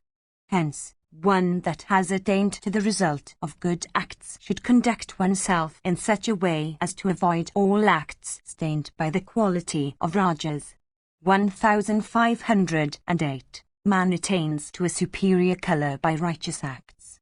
Unable to acquire a superior hue, for such acquisition is extremely difficult, a person, by doing sinful acts, only slays himself, by sinking into hell and falling down into an inferior color. All sinful acts that are committed unconsciously or in ignorance are destroyed by penances. A sinful act, however, that is committed knowingly, produces much sorrow. Hence, one should never commit sinful acts which have for their fruit only sorrow. The man of intelligence would never do an act that is sinful in character, even if it leads to the greatest advantage, just as a person that is pure would never touch a chandler. 1509. How miserable is the fruit I see of sinful acts. Through sin the very vision of the sinner becomes perverse, and he confounds his body and its unstable accompaniments with the soul. 1510. That foolish man who does not succeed in betaking himself to renunciation in this world becomes afflicted with great grief when he departs to the next world. 1511. An uncolored cloth, when dirty, can be cleaned, but not a piece of cloth that is dyed with black. Even so, O king, listen to me with care. Is it the case with sin? That man who, having knowingly committed sin, acts righteously for expiating that sin, has to enjoy and endure the fruits of his good and bad acts separately. 1512. The utterers of Brahma maintain, under the authority of what has been laid down in the Vedas, that all acts of injury committed in ignorance are cancelled by acts of righteousness. A sin, however, that is committed consciously is never cancelled by righteousness. Thus say the regenerate utterers of Brahma who are conversant with the scriptures of Brahmana. As regards myself, my view is that whatever acts are done, be they righteous or sinful, be they done knowingly or otherwise, remain, and are never destroyed unless their fruits are enjoyed or endured. 1513. Whatever acts are done by the mind with full deliberation, produce, according to their grossness or subtlety, fruits that are gross or subtle. 1514. Those acts, however, O thou of righteous soul, which are fraught with great injury, if done in ignorance, do without fail produce consequences, and even consequences that lead to hell, with this difference that those consequences are disproportionate in point of gravity to the acts that produce them. 1515. As to those acts, of a doubtful or unrighteous nature, that may be done by the deities or ascetics of reputation, a righteous man should never do their like or, informed of them, should never censure them. 1516. That man who, reflecting with his mind, O king, and ascertaining his own ability, accomplishes righteous acts, certainly obtains what is for his benefit. Water poured into the unbaked vessel gradually becomes less and finally escapes altogether. If kept, however, in a baked vessel, it remains without its quantity being diminished. After the same manner, acts done without reflection with the aid of the understanding do not become beneficial, while acts done with judgment remain with undiminished excellence and yield happiness as their result. If into a vessel containing water other water be poured, the water that was originally there increases in quantity, even so all acts done with judgment, be they equitable or otherwise, only add to one's stock of righteousness. A king should subjugate his foes and all who seek to assert their superiority, and he should properly rule and protect his subjects. One should ignite one's sacred fires and pour libations on them in diverse sacrifices, and retiring in the woods into either one's middle or old age, should live there, practicing the duties of the 2 last modes of life. endued with self-restraint, and possessed of righteous behavior, one should look upon all creatures as on one's own self. One should again reverence one's superiors. By the practice of truth and of good conduct, O King, one is sure to obtain happiness. Section XI. Parasara said, nobody in this world does good to another. Nobody is seen to make gifts to others. All persons are seen to act for their own selves. People are seen to cast off their very parents and their uterine brothers when these cease to be affectionate. What need be said then of relatives of other degrees? 1517. Gifts to a distinguished person and acceptance of the gifts made by a distinguished person both lead to equal merit. Of these two acts, however, the making of a gift is superior to the acceptance of a gift. 1518. That wealth which is acquired by proper means and increased also by proper means should be protected with care for the sake of acquiring virtue. This is an accepted truth. One desirous of acquiring righteousness should never earn wealth by means involving injury to others. One should accomplish one's acts according to one's power, without zealously pursuing wealth.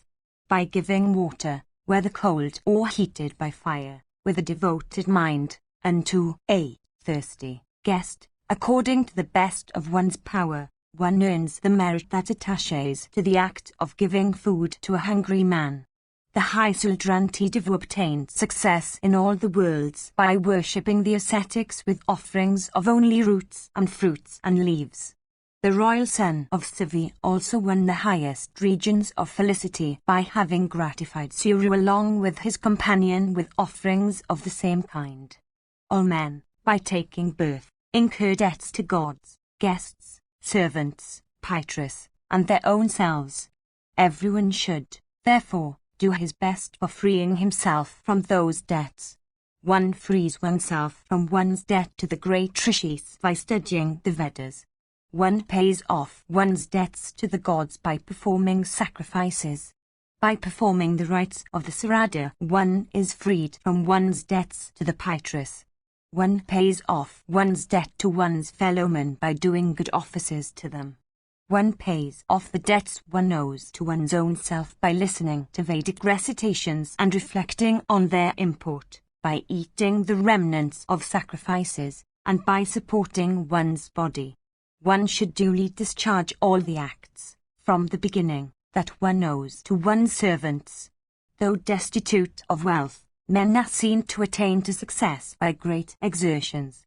1519. Munis, by duly adoring the deities and by duly pouring libations of clarified butter on the sacred fire, have been seen to attain to ascetic success. Richika's son became the son of Vishwamitra. By adoring the deities who have shares in sacrificial offerings, with riches, he attained to success in afterlife. Usanas became Sukra by having gratified the god of gods. Indeed, by hymning the praises of the goddess, he sports in the firmament, endues with great splendor.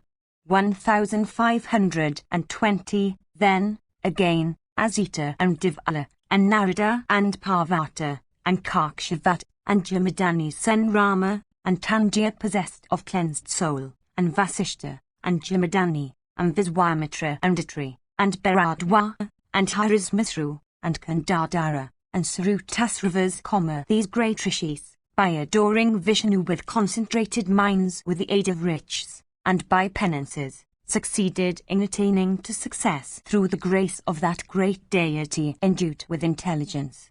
Many undeserving men, by adoring that good deity, obtained great distinction. One should not seek for advancement by achieving any wicked or censurable act. That wealth which is earned by righteous ways is true wealth. Fie on that wealth, however, which is earned by unrighteous means. Righteousness is eternal. It should never, in this world, be abandoned from desire of wealth. That righteous suit person who keeps his sacred fire and offers his daily adorations to the deities is regarded as the foremost of righteous persons. All the Vedas, O foremost of kings, are established on the three sacred fires, called Dakshina, Garhapatya, and Agavaniya. That Brahmana is said to possess the sacred fire whose acts exist in their entirety. It is better to at once abandon the sacred fire than to keep it, abstaining the while from acts. The sacred fire, the mother, the father who has begotten, and the preceptor, O tiger among men, should all be duly waited upon and served with humility. That man who, casting off all feelings of pride, humbly waits upon and serves them that are venerable for age, who is possessed of learning and destitute of lust, who looketh upon all creatures with an eye of love, who has no wealth, who is righteous in his acts, and who is destitute of the desire of inflicting any kind of harm upon any one, that truly respectable man is worshipped in this world by those that are good and pious. 1521. Section Ksif. Parasara said, the lowest order, it is proper, should derive their sustenance from the three other orders. Such service, rendered with affection and reverence, makes them righteous. 1522. If the ancestors of any Sudra were not engaged in service, he should not still engage himself in any other occupation than service. Truly, he should apply himself to service as his occupation. In my opinion, it is proper from them to associate, under all circumstances, with good men devoted to righteousness, but never with those that are wicked.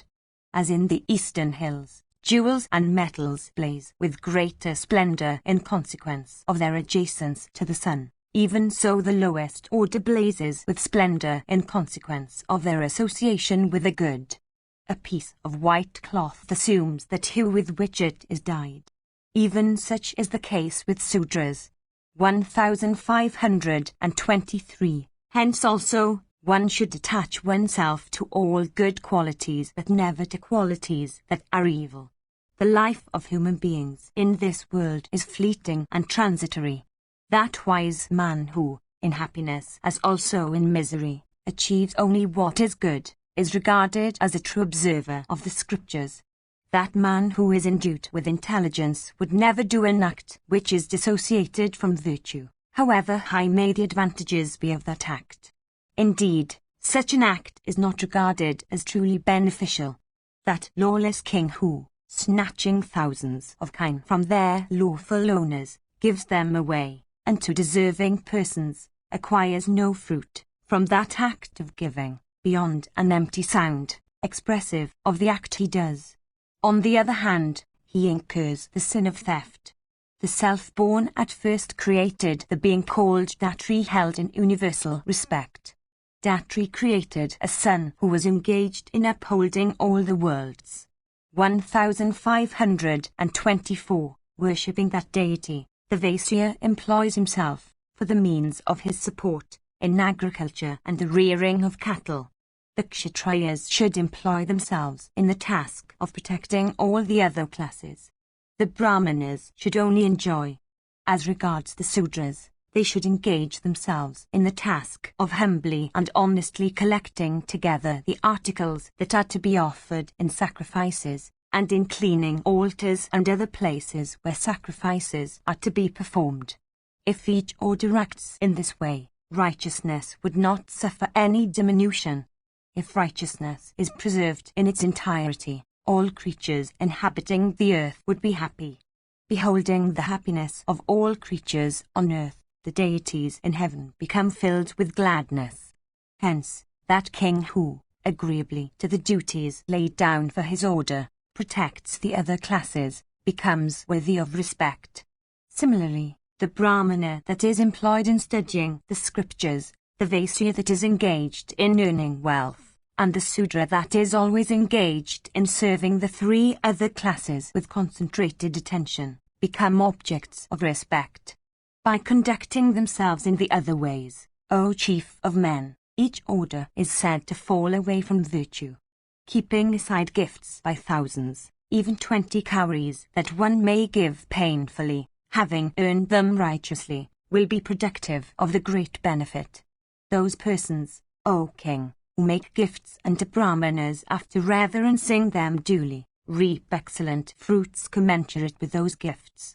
That gift is highly prized which the donor makes after seeking out the donee and honouring him properly. That gift is middling which the donor makes upon solicitation. That gift, however, which is made contemptuously and without any reverence, is said to be very inferior, in point of merit. Even this is what those utterers of the truth, viz., the sages, say. While sinking in this ocean of life, man should always seek to cross that ocean by various means. Indeed, he should so exert himself that he might be freed from the bonds of this world.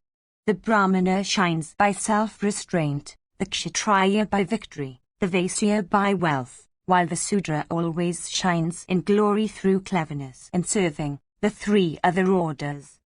Section CCXCV. Parasara said, in the Brahmana, wealth acquired by acceptance of gifts, in the Kshatriya that won by victory in battle, in the Vaisya that obtained by following the duties laid down for his order, and in the Sudra that earned by serving the three other orders, however small its measure, is worthy of praise, and spent for the acquisition of virtue is productive of great benefits.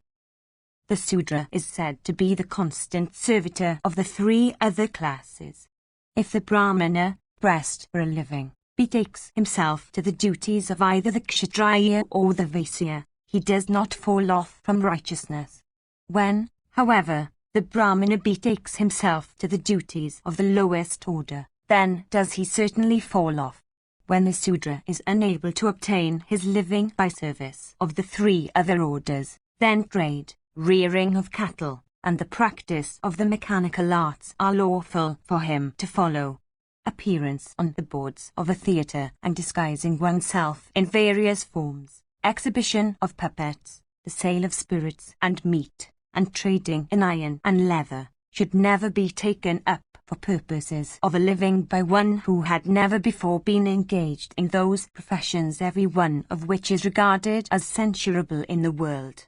It hath been heard by us that if one engaged in them can abandon them, one then acquires great merit.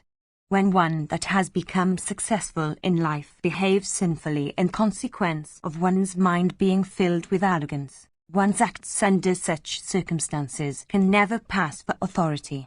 It is heard in the Puranas that formerly mankind was self-restrained, that they held righteousness in great esteem, that the practices they followed for livelihood were all consistent with propriety and the injunctions laid down in the scriptures, and that the only punishment that was required for chastising them when they went wrong was the crying of fie on them. 1525, at the time of which we speak, O king, righteousness, and nothing else, was much applauded among men. Having achieved great progress in righteousness, men in those days worshipped only all good qualities that they saw. The Asuras, however, O child, could not bear that righteousness which prevailed in the world. Multiplying, in both number and energy, the Asuras, in the form of lust and wrath, entered the bodies of men. Then was pride generated in men that is so destructive of righteousness. From pride arose arrogance, and from arrogance arose wrath. When men thus became overwhelmed with wrath, conduct implying modesty and shame disappeared from them, and then they were overcome by heedlessness. Afflicted by heedlessness, they could no longer see as before, and as the consequence thereof they began to oppress one another and thereby acquire wealth without any compunction. When men became such, the punishment of only crying fie on offenders failed to be of any effect. Men, showing no reverence for either the gods or Brahmanas, began to indulge their senses to their fill.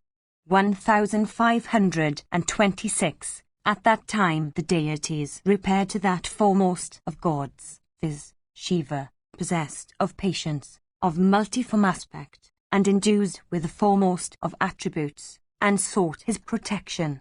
The deities imparted unto him their conjoined energy, and thereupon the great god, with a single shaft, felled on the earth those three asuras, viz., Desire, Wrath, and Cupidity, who were staying in the firmament, along with their very habitations. 1527. The fierce chief of those asuras, possessed of fierce prowess, who had struck the devas with terror, was also slain by Mahadeva armed with the lance. 1528. When this chief of the asuras was slain, men once more obtained their proper natures, and once more began to study the Vedas and the other scriptures as was in former times. Then the 7 ancient rishis came forward and installed Vasava as the chief of the gods and the ruler of heaven. And they took upon themselves the task of holding the rod of chastisement over mankind.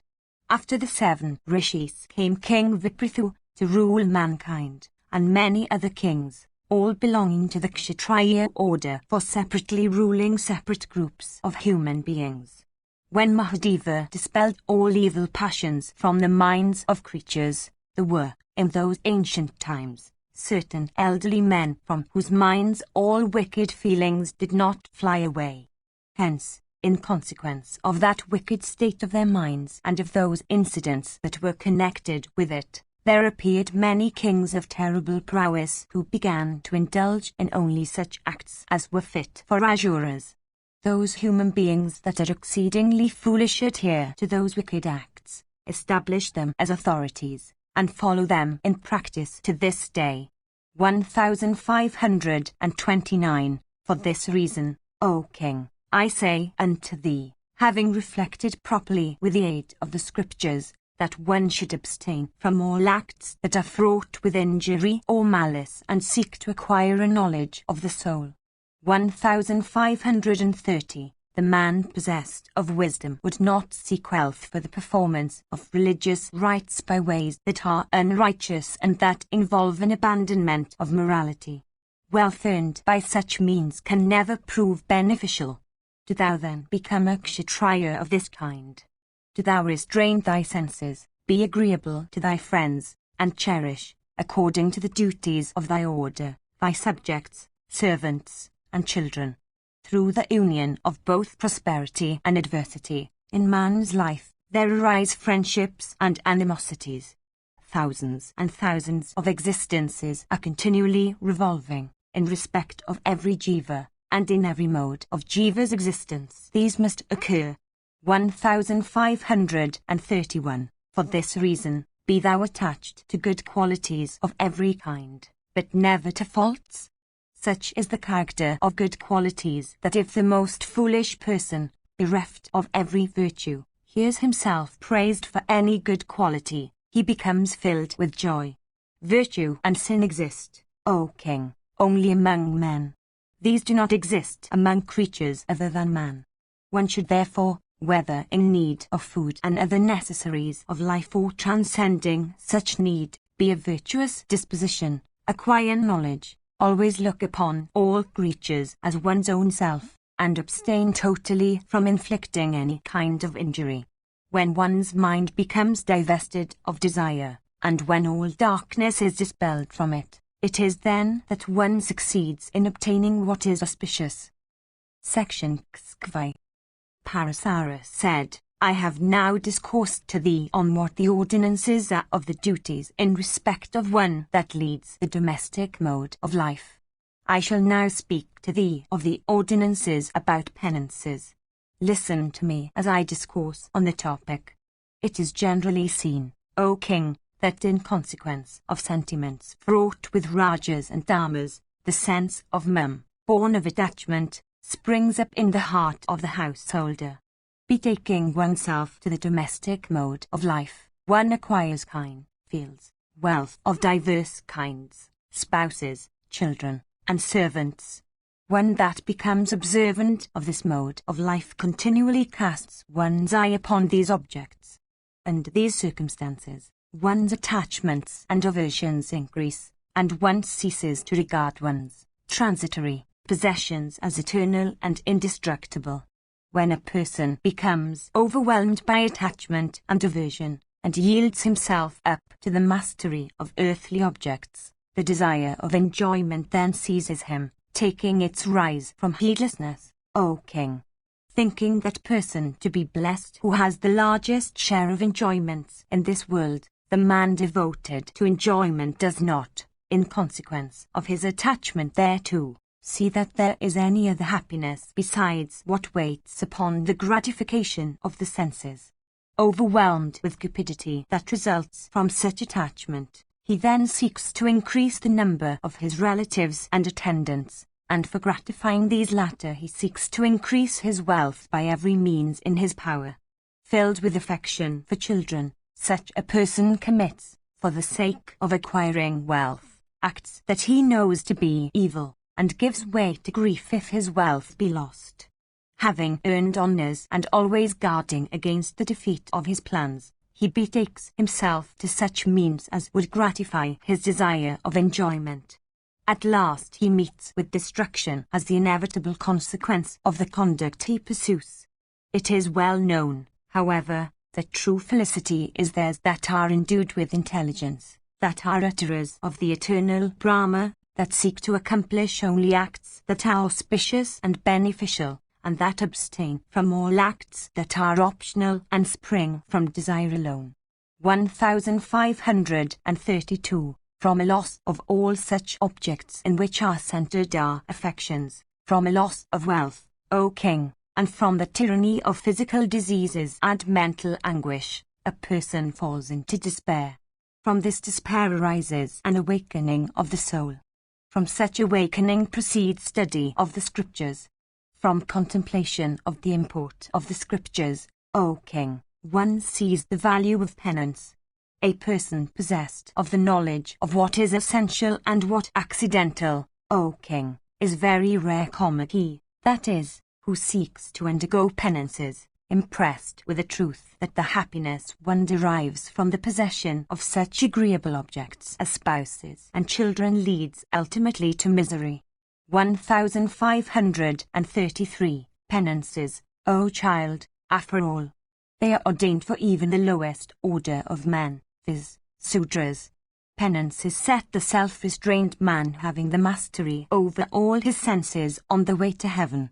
It was through penances that the puissant Lord of all creatures, O king, observing vows at particular intervals, created all existent objects. The Adityas, the Vasas, the Rudras, Agni, the Aswins, the Maruts, the Viswadevyas, the Sadyas, the Pitras, the Maruts, the Yakshas, the Rakshasas, the Gandharvas, the Siddhas and the other denizens of heaven, and, indeed, all other celestials whatever, O child, have all been crowned with success through their penances. Those Brahmanas whom Brahmana created at the outset, succeeded through their penances in honouring not the earth alone but the heaven also in which they roved at pleasure.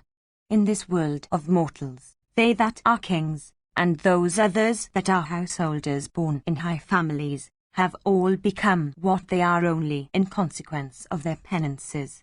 1534. The silken robes they wear, the excellent ornaments that adorn their persons, the animals and vehicles they ride, and the seats they use are all the result of their penances.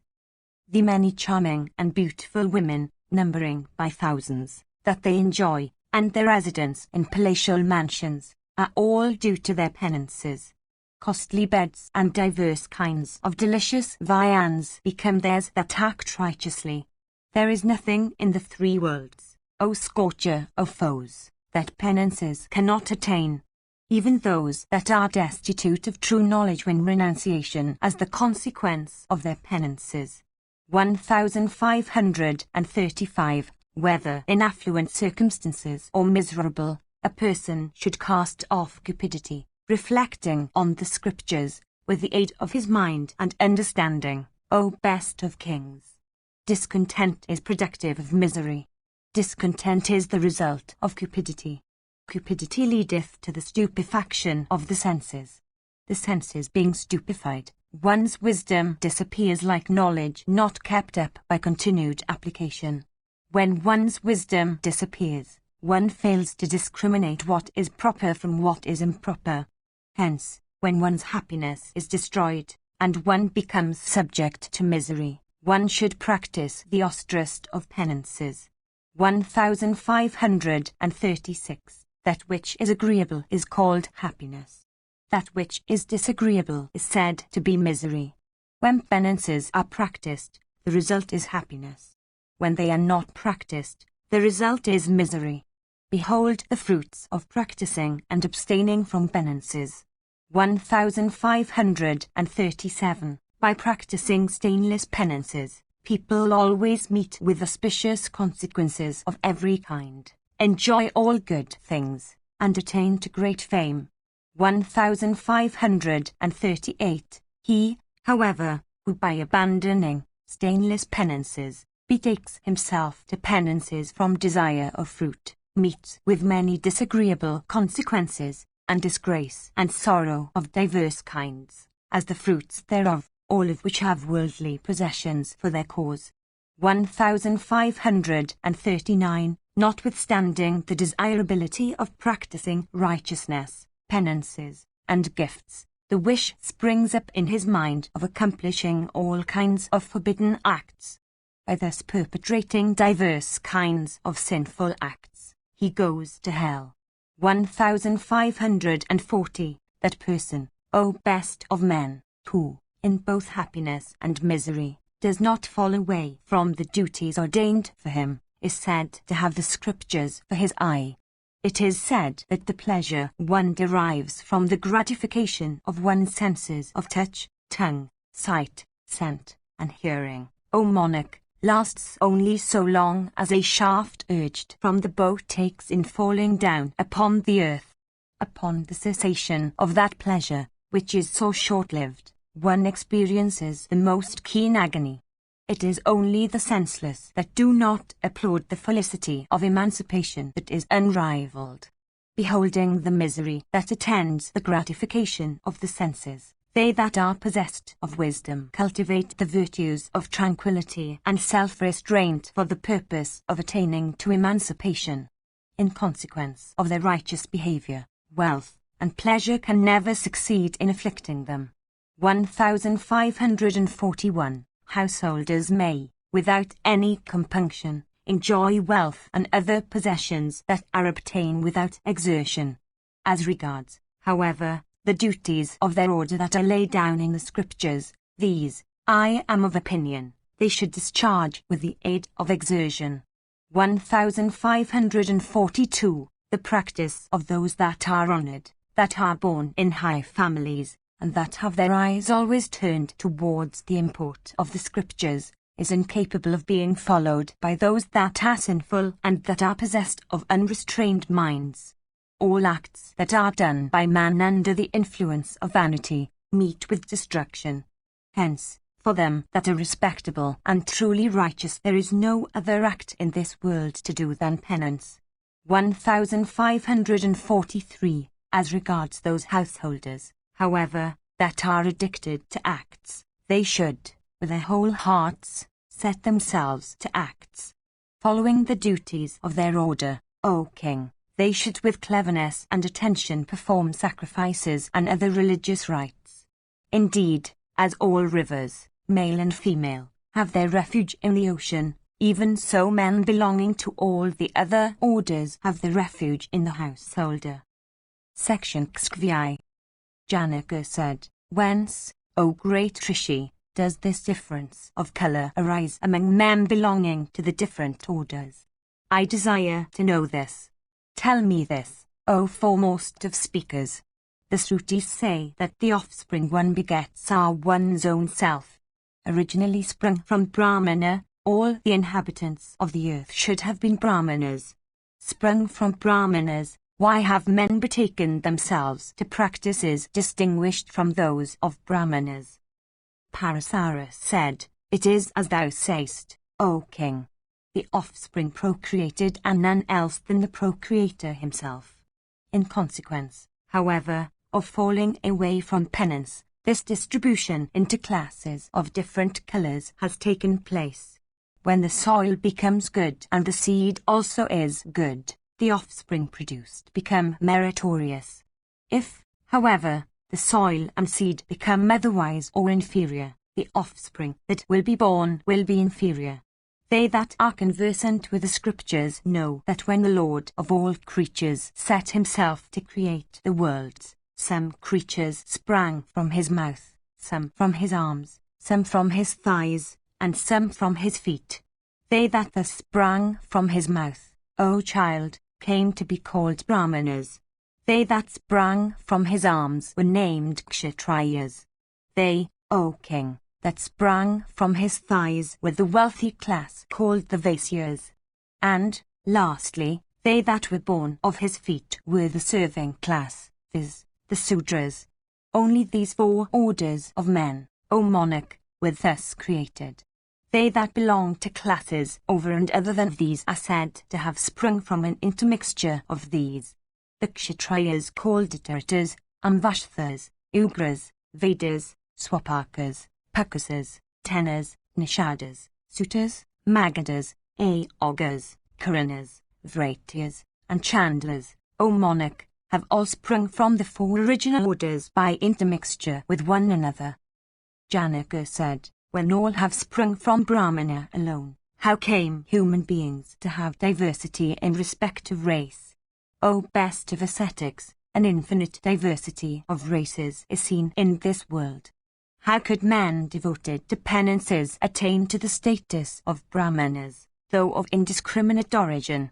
Indeed, those born of pure wombs and those of impure, all became Brahmanas. Parasara said, O king, the status of high-souled persons that succeeded in cleansing their souls by penances could not be regarded as affected by their low births. Great rishis, O monarch, by begetting children in indiscriminate wombs, conferred upon them the status of rishis by means of their power of asceticism. My grandfather Vasishta, Rishi Asaringa, Kasyapa, Veda, Dandya, Kripa, Kakshavat, Kamathka, and others, and Yavkrita, O king, and Drona, that foremost of speakers, and Ayu, and Matamga, and Dita, and Drupada, and Matsya, all these, O ruler of the Vedas, obtained their respective positions through penance as the means. Originally only 4 Gotras, races, arose, O monarch, viz., Angiras, Kasyapa, Vasishta, and Bhrigu. In consequence of acts and behavior, O ruler of men, many other Gotras came into existence in time. The names of those Gotras have been due to the penances of those that have founded them. Good people use them. Janaka said, tell me, O Holy One, the especial duties of the several orders. Tell me also what their common duties are. Thou art conversant with everything.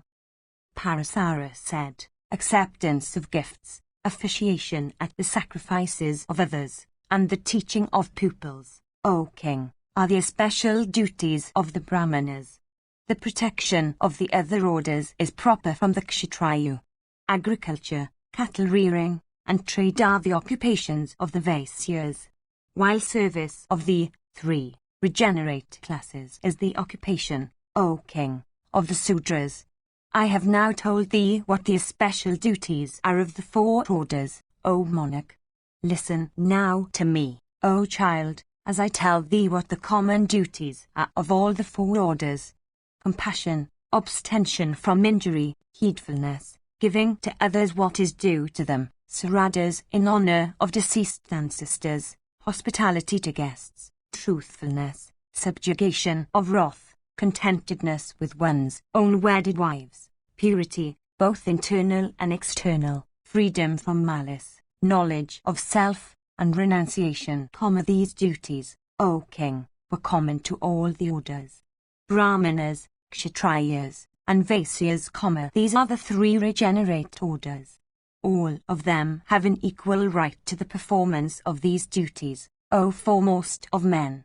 These 3 orders, betaking themselves to duties other than those laid down for them, come to grief, O monarch, and fall down from their own status, even as they go up and acquire great merit by taking for their model some righteous individual of the respective classes who is duly observant of his own duties.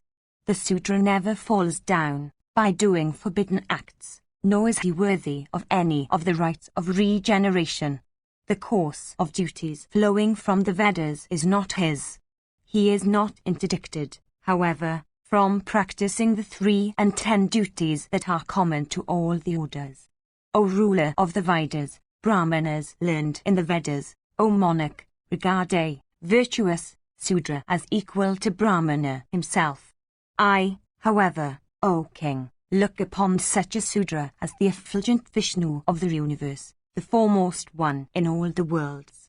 1544 persons of the lowest order, desiring to exterminate the evil passions of lust and wrath, etc., may betake themselves to the observance of the conduct of the good, and, indeed, while so acting, they may earn great merit by performing all rites that lead to advancement, emitting the mantras that are utterable by the other borders while performing the self-same ceremonies.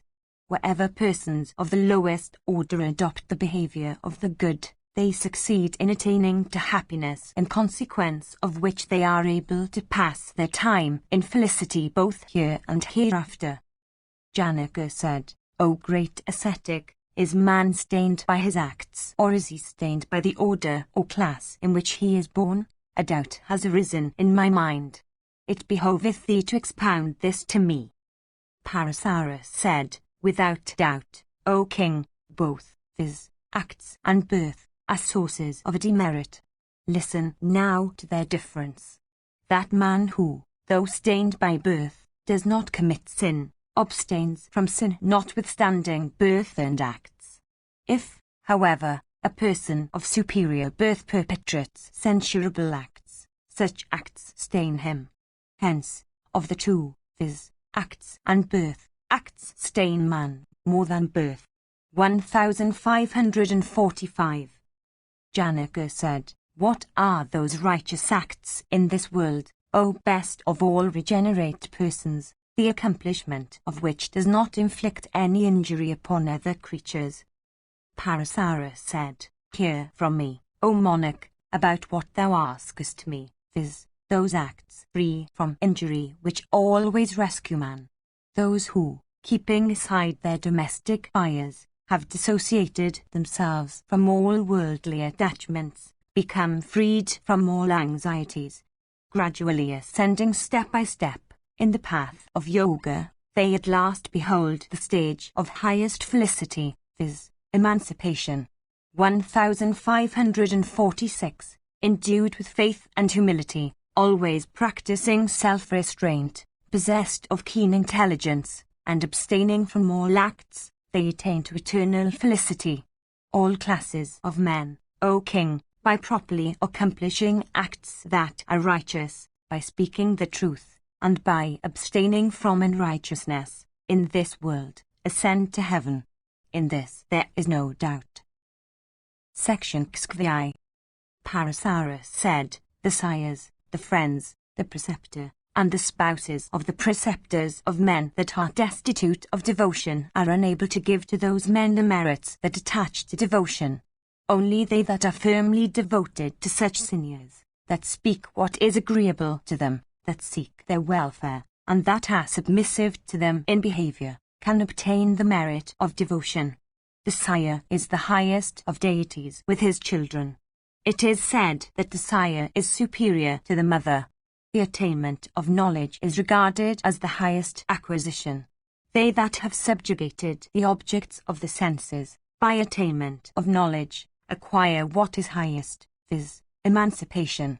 That Kshatriya prince who, repairing to the field of battle, receives wounds amid fiery shafts flying in all directions and burns therewith, certainly repairs to regions that are unattainable by the very deities and, arrived there, enjoys the felicity of heaven in perfect contentment. A Kshatriya should not, O king, strike one that is fatigued, or one that is frightened, or one that has been disarmed, or one that is weeping, or one that is unwilling to fight, or one that is unequipped with mail and cars and horse and infantry, or one that has ceased to exert oneself in the fight, or one that is ill, or one that cries for quarter, or one that is of tender years, or one that is old. A Kshatriya should, in battle, fight one of his order who is equipped with mail and cars and horse and infantry, who is ready for exertion and who occupies a position of equality. Death at the hands of one that is equal or of a superior is laudable, but not that at the hands of one that is low, or of one that is a coward, or of one that is a wretch. This is well known. Death at the hands of one that is sinful, or of one that is of low birth and wicked conduct, O king, is inglorious and leads to hell. One whose period of life has run out cannot be rescued by anybody. Similarly, one whose period of life has not been exhausted can never be slain by anyone. 1547. One should prevent one's affectionate seniors from doing unto one, for one's benefit, such acts as are done by menials, as also all such acts as are fraught with injury to others. One should never desire to extend one's own life by taking the lives of others. 1548. When they lay down their lives, it is laudable for all householders observant of the duties of men living in sacred places to lay down their lives on the banks of sacred streams. 1549. When one's period of life becomes exhausted, one dissolves away into the 5 elements. Sometimes this occurs suddenly, through accidents, and sometimes it is brought about by natural causes. 1550. He who, having obtained a body, brings about its dissolution, in a sacred place by means of some inglorious accident, becomes invested with another body of a similar kind. Though set on the path of the emancipation, he yet becomes a traveller and attains to another body like a person repairing from one room into another. 1551. In the matter of such a man's attainment of a second body, notwithstanding his death in a sacred spot, the only cause is his accidental death.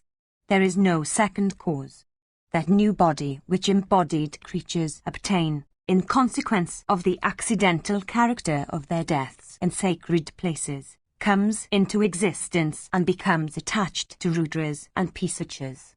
1552. Learned men, conversant with the Dhyatma, say that the body is a conglomeration of arteries and sinews and bones and much repulsive and impure matter and a compound of primal essences, and the senses and objects of the senses born of desire, all having an outer cover of skin close to them. Destitute, in reality, of beauty and other accomplishments, this conglomeration, through force of the desires of a previous life, assumes a human form. 1553. Abandoned by the owner, the body becomes inanimate and motionless. Indeed, when the primal ingredients return to their respective natures, the body mingles with the dust. Caused by its union with acts, this body reappears under circumstances determined by its acts.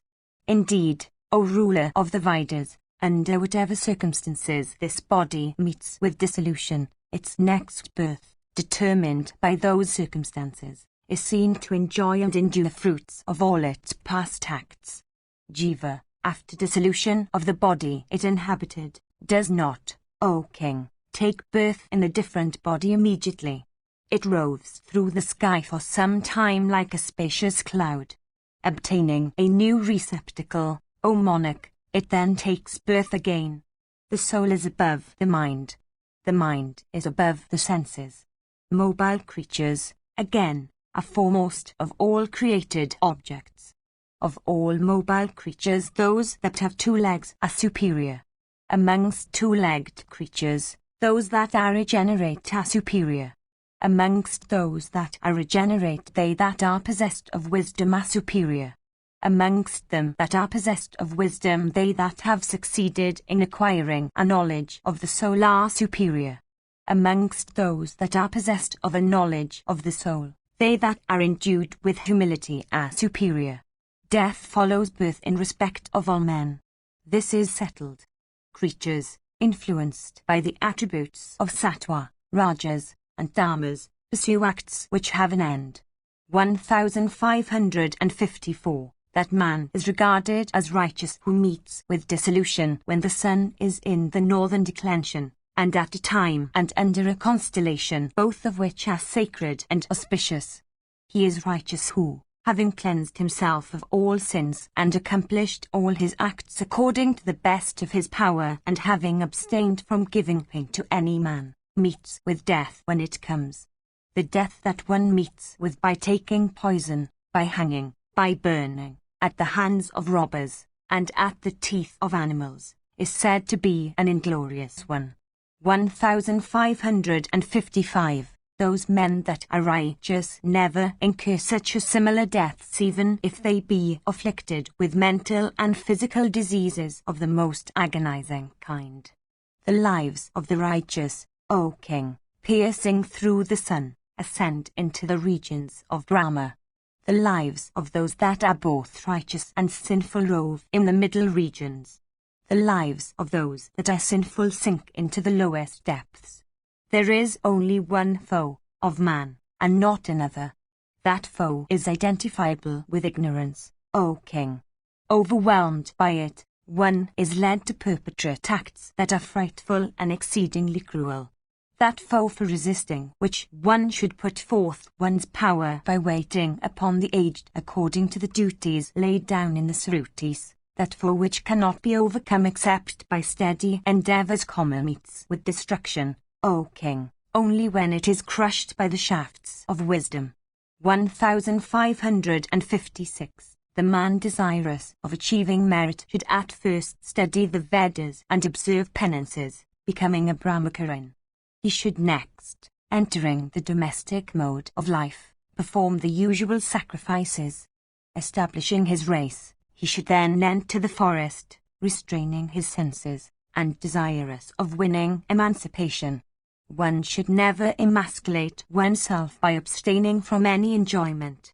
Of all births, the status of humanity is preferable even if one has to become a chandler. Indeed, O monarch, that order of birth, viz., humanity, is the foremost, since by becoming a human being one succeeds in rescuing oneself by meritorious acts. Men always perform righteous acts, O Lord, guided by the authority of the Srutis, so that they may not fall away from the status of humanity. That man who, having attained to the status of humanity that is so difficult of attainment, indulges in malice, disregards righteousness, and yields himself up to desire, is certainly betrayed by his desires. 1557. That man who looks upon all creatures with eyes guided by affection, regarding them worthy of being cherished with loving aid, who disregards all kinds of wealth, who offers them consolation, gives them food, addresses them in agreeable words, and who rejoices in their happiness and grieves in their griefs, has never to suffer misery in the next world. Repairing to the Saraswati, the Naimisha woods, the Pushkara waters, and the other sacred spots on earth, one should make gifts, practice renunciation, render one's aspect amiable, O king, and purify one's body with baths and penances. Those men who meet with death within their houses should have the rites of cremation performed upon their persons. Their bodies should be taken to the crematorium on vehicles, and there they should be burnt according to the rites of purification that have been laid down in the scriptures. Religious rites, beneficial ceremonies, the performance of sacrifices, officiation at the sacrifices of others, gifts, the doing of other meritorious acts, the performance, according to the best of one's power, of all that has been ordained in the case of one's deceased ancestors, all these one does for benefiting one's own self. The Vedas with their 6 branches, and the other scriptures, O king, have been created for the good of him who is of stainless acts. Bhishma continued, all this was said by that high sage unto the ruler of the Vedas, O king, in days of old for his benefit. Section 6. Bhishma said, once again Janaka, the ruler of Mithila, questioned the high sage Parasara endued with certain knowledge in respect of all duties. Janaka said, what is productive of good? What is the best path for living creatures? What is that which being accomplished is never destroyed? What is that spot repairing whither one has not to come back? Tell me all this, O thou of high intelligence. Parasara said, dissociation from attachments is the root of what is good. 1558. Knowledge is the highest path. Penances practiced are never destroyed, gifts also, made to deserving persons, are not lost. When one, breaking the bonds of sin, begins to take pleasure in righteousness, and when one makes that highest of all gifts, viz., the pledge of harmlessness unto all creatures, then does one achieve success. He who gives away thousands of kine and hundreds of horses to deserving persons, and who gives unto all creatures the pledge of harmlessness, receives in return the pledge of harmlessness from all. One may live in the midst of all kinds of wealth and enjoyment, yet, if blessed with intelligence, one does not live in them, while he that is destitute of intelligence lives wholly in objects of enjoyment that are even unsubstantial. 1559. Sin cannot attach to a man of wisdom even as water cannot drench the leaves of the lotus. Sin adheres more firmly to him who is without attachment even as lac and wood adhere firmly to each other. Sin, which cannot be extinguished except by endurance of its fruits, never abandons the doer. Verily, the doer, when the time comes, has to endure the consequences arising from it. 1560. They, however, that are of cleansed souls and that realize the existence of Brahma, are never afflicted by the fruits of their acts.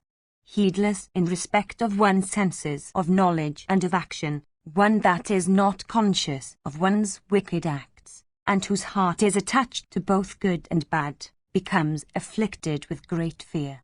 One who at all times becomes entirely freed from attachments and who completely subjugates the passion of wrath, is never stained by sin even if he lives in the enjoyment of worldly objects. As a dike built across a river, if not washed away, causes the waters thereof to swell up, even so the man who, without being attached to objects of enjoyments, creates the dike of righteousness whose materials consist of the imitations set down in the scriptures, has never to languish. On the other hand, his merits and penances increase. As the pure gem, called Suryakanta, absorbs and attracts to itself the rays of the sun, even so, O tiger among kings, does yoga proceed by help of concentrated attention. 1561. As sesame seeds, in consequence of their repeated intermingling with fragrant flowers, become in respect of quality very agreeable, even so the quality of sattva arises in men in proportion to the measure of their association with persons of cleansed souls. 1562. When one becomes desirous of dwelling in heaven, one casts off one's spouses and wealth and rank and vehicles and diverse kinds of good acts. Indeed, when one attains to such a frame of mind, one's understanding is said to be dissociated from the objects of the senses.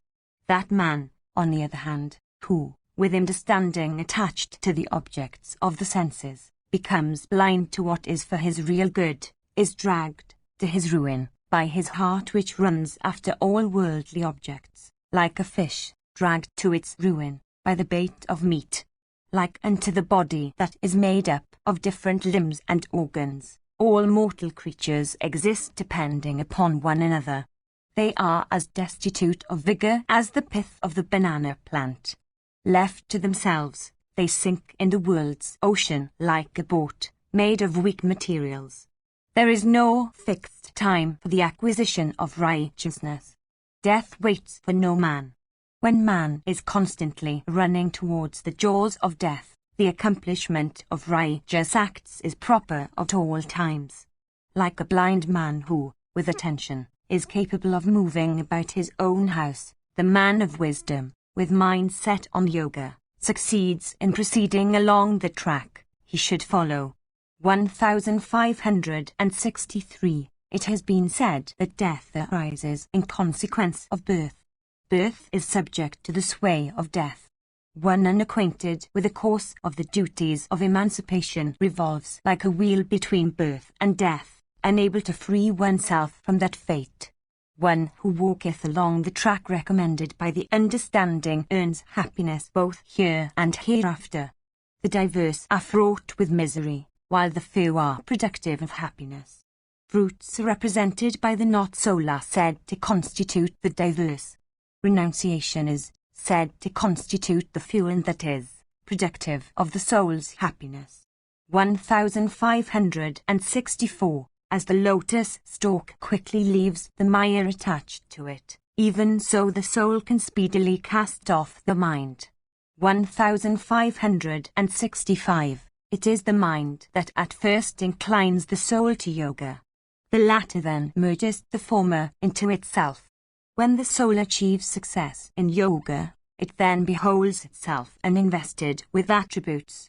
1566. Engaged amid the objects of the senses, one who regards such engagement to be one's employment falleth away from one's true employment in consequence of such devotion to those objects.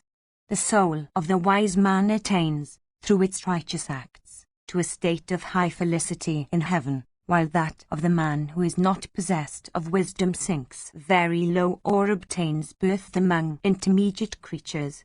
As a liquid substance, if kept in a baked earthen vessel, does not escape therefrom but remains undiminished, after the same manner one's body with which one has undergone austerities enjoys, without rejecting, all objects of enjoyment, up to what are contained in the region of Brahma himself. Verily, that man who enjoys worldly objects can never be emancipated. That man, on the other hand, who casts off such objects, in this world, succeeds in enjoying great happiness hereafter. Like one afflicted with congenital blindness and, therefore, incapable of seeing his way, the sensualist, with soul confined in an opaque case, seems to be surrounded by a mist and fails to see the true object for which he should strive. As merchants, going across the sea, make profits proportioned to their capital, even so creatures, in this world of mortals, attain to ends according to their respective acts. Like a snake devouring air, death wanders in this world made up of days and nights in the form of a decrepitude and devours all creatures. A creature, when born, enjoys or endures the fruits of acts done by him in his previous lives. There is nothing agreeable or disagreeable which one enjoys or endures without its being the result of the acts one has done in one's previous lives. Whether lying or proceeding, whether sitting idly engaged in his occupations, in whatever state a man may be, his acts of past lives, good or bad, always approach him. One that has attained to the other shore of the ocean wishes not to cross the main for returning to the shore whence he had sailed. 1567. As the fisherman, when he wishes, raises with the help of his cord his boat sunk in the waters of a river or lake, after the same manner the mind, by the aid of yoga contemplation, raises jiva sunk in the world's ocean and unemancipated from consciousness of body. 1568. As all rivers running towards the ocean unite themselves with it, even so the mind, when engaged in yoga, becomes united with primal prakriti. 1569. Men whose minds become bound by diverse chains of affection, and who are engulfed in ignorance, meet with destruction like houses of sand in water. 1570. That embodied creature who regards his body as only a house and purity, both external and internal, as its sacred water, and who walks along the path of the understanding, succeeds in attaining to happiness both here and hereafter. 1571. The diverse are productive of misery, while the few are productive of happiness. The diverse are the fruits represented by the not-soul. Renunciation, which is identical with few, is productive of the soul's benefit. 1572. One's friends who spring up from one's determination, and one's kinsmen whose attachment is due to selfish reasons, one's spouses and sons and servants, only devour one's wealth. Neither the mother nor the father can confer the slightest benefit upon one in the next world. Gifts constitute the diet upon which one can subsist. Indeed, one must have to enjoy the fruits of one's own acts. 1573. The mother, the son, the sire, the brother, the wife, and friends, are like lines traced with gold by the side of gold itself. 1574. All acts, good and bad, done in past lives come to the doer. Knowing that everything one enjoys or endures at present is the result of the acts of past lives, the soul urges the understanding on different directions, so that it may act in such a way as to avoid all unpleasant fruits. Relying on earnest endeavor, and equipped with proper aids, he who sets himself to accomplish his tasks never meets with failure. As the rays of light never abandon the sun, even so prosperity never abandons one who is endued with undoubting faith. That act which a man of stainless soul does with faith and earnestness, with the aid of proper means, without pride, and with intelligence, becomes never lost. A creature obtains from the very time of his abode in the mother's womb all his own acts, good and bad, that were achieved by him in his past lives. Death, which is irresistible, aided by time which brings about the destruction of life, leads all creatures to their end like wind scattering the dust of sawed timber. 1575. Through acts good and bad performed by himself in his past lives, man obtains gold and animals and spouses, and children, and honor of birth, and possessions of value, and his entire affluence. Bhishma continued, thus addressed conformably to the truth by the sage. Janaka, that foremost of righteous persons, O king, heard everything there. Rishi said and obtained great happiness from it. Section CCC. Yudhishthira said, O grandsire, learned men praise truth, self-restraint, forgiveness, and wisdom. What is thy opinion of these virtues? Bhishma said, in this connection I shall recite to thee an old narrative, O Yudhishthira, of the discourse between the Sadhyas and a swan.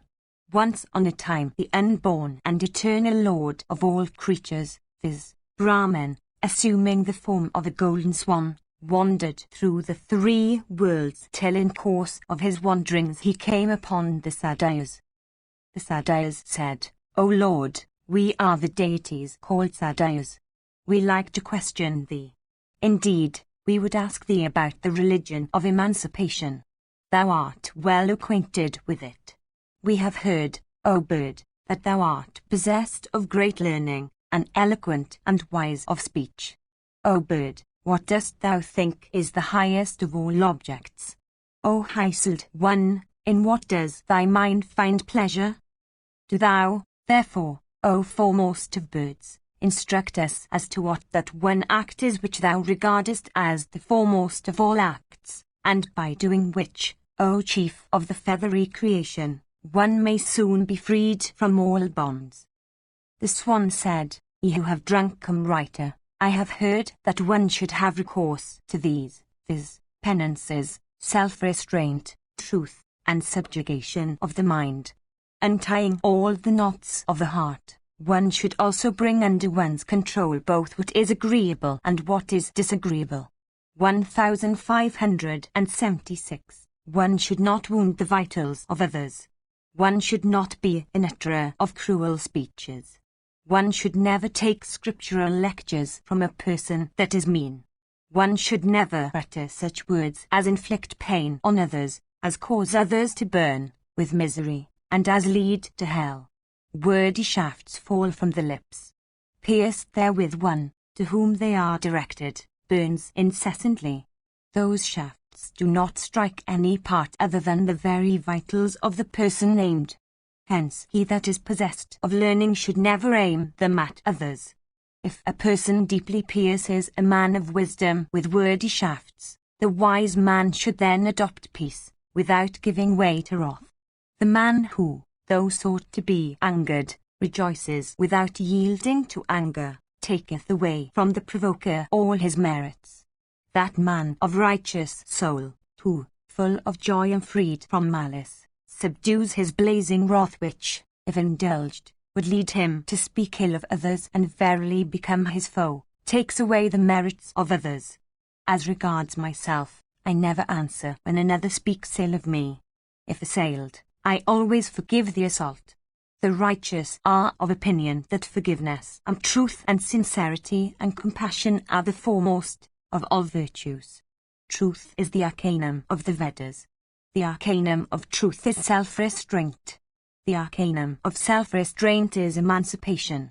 This is the teaching of all the scriptures. I regard that person to be Brahmana and Muni who subjugates the rising impulse of speech, the impulse of wrath appearing in the mind, the impulse of thirst after unworthy things, and the impulses of the stomach and the organ of pleasure. One who does not yield to wrath is superior to one who does. One who practices renunciation is superior to one who does not. One who possesses the virtues of manhood is superior to one who has them not. One who is endued with knowledge is superior to one who is destitute of it. Assailed with harsh speeches one should not assail in return. Indeed, one who, under such circumstances, renounces wrath, succeeds in burning the assailant and taking away all his merits. 1577. That person who when assailed with harsh speeches does not utter a harsh word in reply, who when praised does not utter what is agreeable to him that praises, who is endued with such fortitude as not to strike in return when struck and not to even wish evil to the striker, finds his companionship always coveted by the gods. He that is sinful should be forgiven as if he were righteous, by one that is insulted, struck, and calumniated. By acting in this way one attains to success. Though all my objects have been fulfilled, yet I always wait reverentially on those that are righteous. I have no thirst. My wrath hath been suppressed. Seduced by covetousness, I do not fall away from the path of righteousness. I do not also approach any one with solicitations for wealth. 1578. If cursed, I do not curse in return. I know that self-restraint is the door of immortality. I disclose unto you a great mystery. There is no status that is superior to that of humanity. Freed from sin like the moon from murky clouds, the man of wisdom, shining in resplendence, attains to success by patiently waiting for his time. A person of restrained soul, who becomes the object of adoration withal by becoming the foremost of the supporting pillars of the universe, and towards whom only agreeable words are spoken by all, attains to the companionship of the deities. Revilers never come forward to speak of the merits of a person as they speak of his demerits. That person whose speech and mind are properly restrained and always devoted to the Supreme, succeeds in attaining to the fruits of the Vedas, penances, and renunciation. The man of wisdom should never revile, in return, those that are destitute of merit, by uttering their dispraise and by insults. He should not extol others, being extolled by them, and should never injure themselves. The man endued with wisdom and learning regards revilement as nectar. Reviled, he sleeps without anxiety. The reviler, on the other hand, meets with destruction. The sacrifices that one performs in anger, the gifts one makes in anger, the penances one undergoes in anger, and the offerings and libations one makes to the sacred fire in anger, are such that their merits are robbed by armor. The toil of an angry man becomes entirely fruitless. Ye foremost of immortals, that person is said to be conversant with righteousness whose four doors, viz., the organ of pleasure, the stomach, the two arms, and speech, are well restrained. That person who, always practicing truth and self-restraint and sincerity and compassion and patience and renunciation, becomes devoted to the study of the Vedas, does not covet what belongs to others, and pursues what is good with a singleness of purpose, succeeds in attaining to heaven. Like a calf sucking all the four teats of its dam's udders, one should devote oneself to the practice of all these virtues. I do not know whether anything exists that is more sacred than truth. Having roved among both human beings and the deities, I declare it that truth is the only means for reaching heaven, even as a ship is the only means for crossing the ocean. A person becomes like those with whom he dwells, and like those whom he reverences, and like to what he wishes to be. If a person waits with reverence on him who is good or him who is otherwise, if he waits with reverence on a sage possessed of ascetic merit or on a thief, passes under his way and catches his hue like a piece of cloth catching the dye in which it is steeped. The deities always converse with those that are possessed of wisdom and goodness. They, therefore, never entertain the wish for even seeing the enjoyments in which men take pleasure. The person who knows that all objects of enjoyment, which human beings cherish, are characterized by vicissitudes, has few rivals, and is superior to the very moon and the wind. 1579. When the Purusha that dwells in one's heart is unstained, and walks in the path of the righteous, the gods take a pleasure in him. The gods from a distance cast off those that are always devoted to the gratification of their organs of pleasure and stomach, that are addicted to thieving, and that always indulge in harsh speeches, even if they expiate their offences by performing the proper rites. The gods are never pleased with one of mean soul, with one who observes no restrictions in the matter of food, and with one who is of sinful deeds. On the other hand, the gods associate with those men that are observant of the vow of truth, that are grateful, and that are engaged in the practice of righteousness. Silence is better than speech.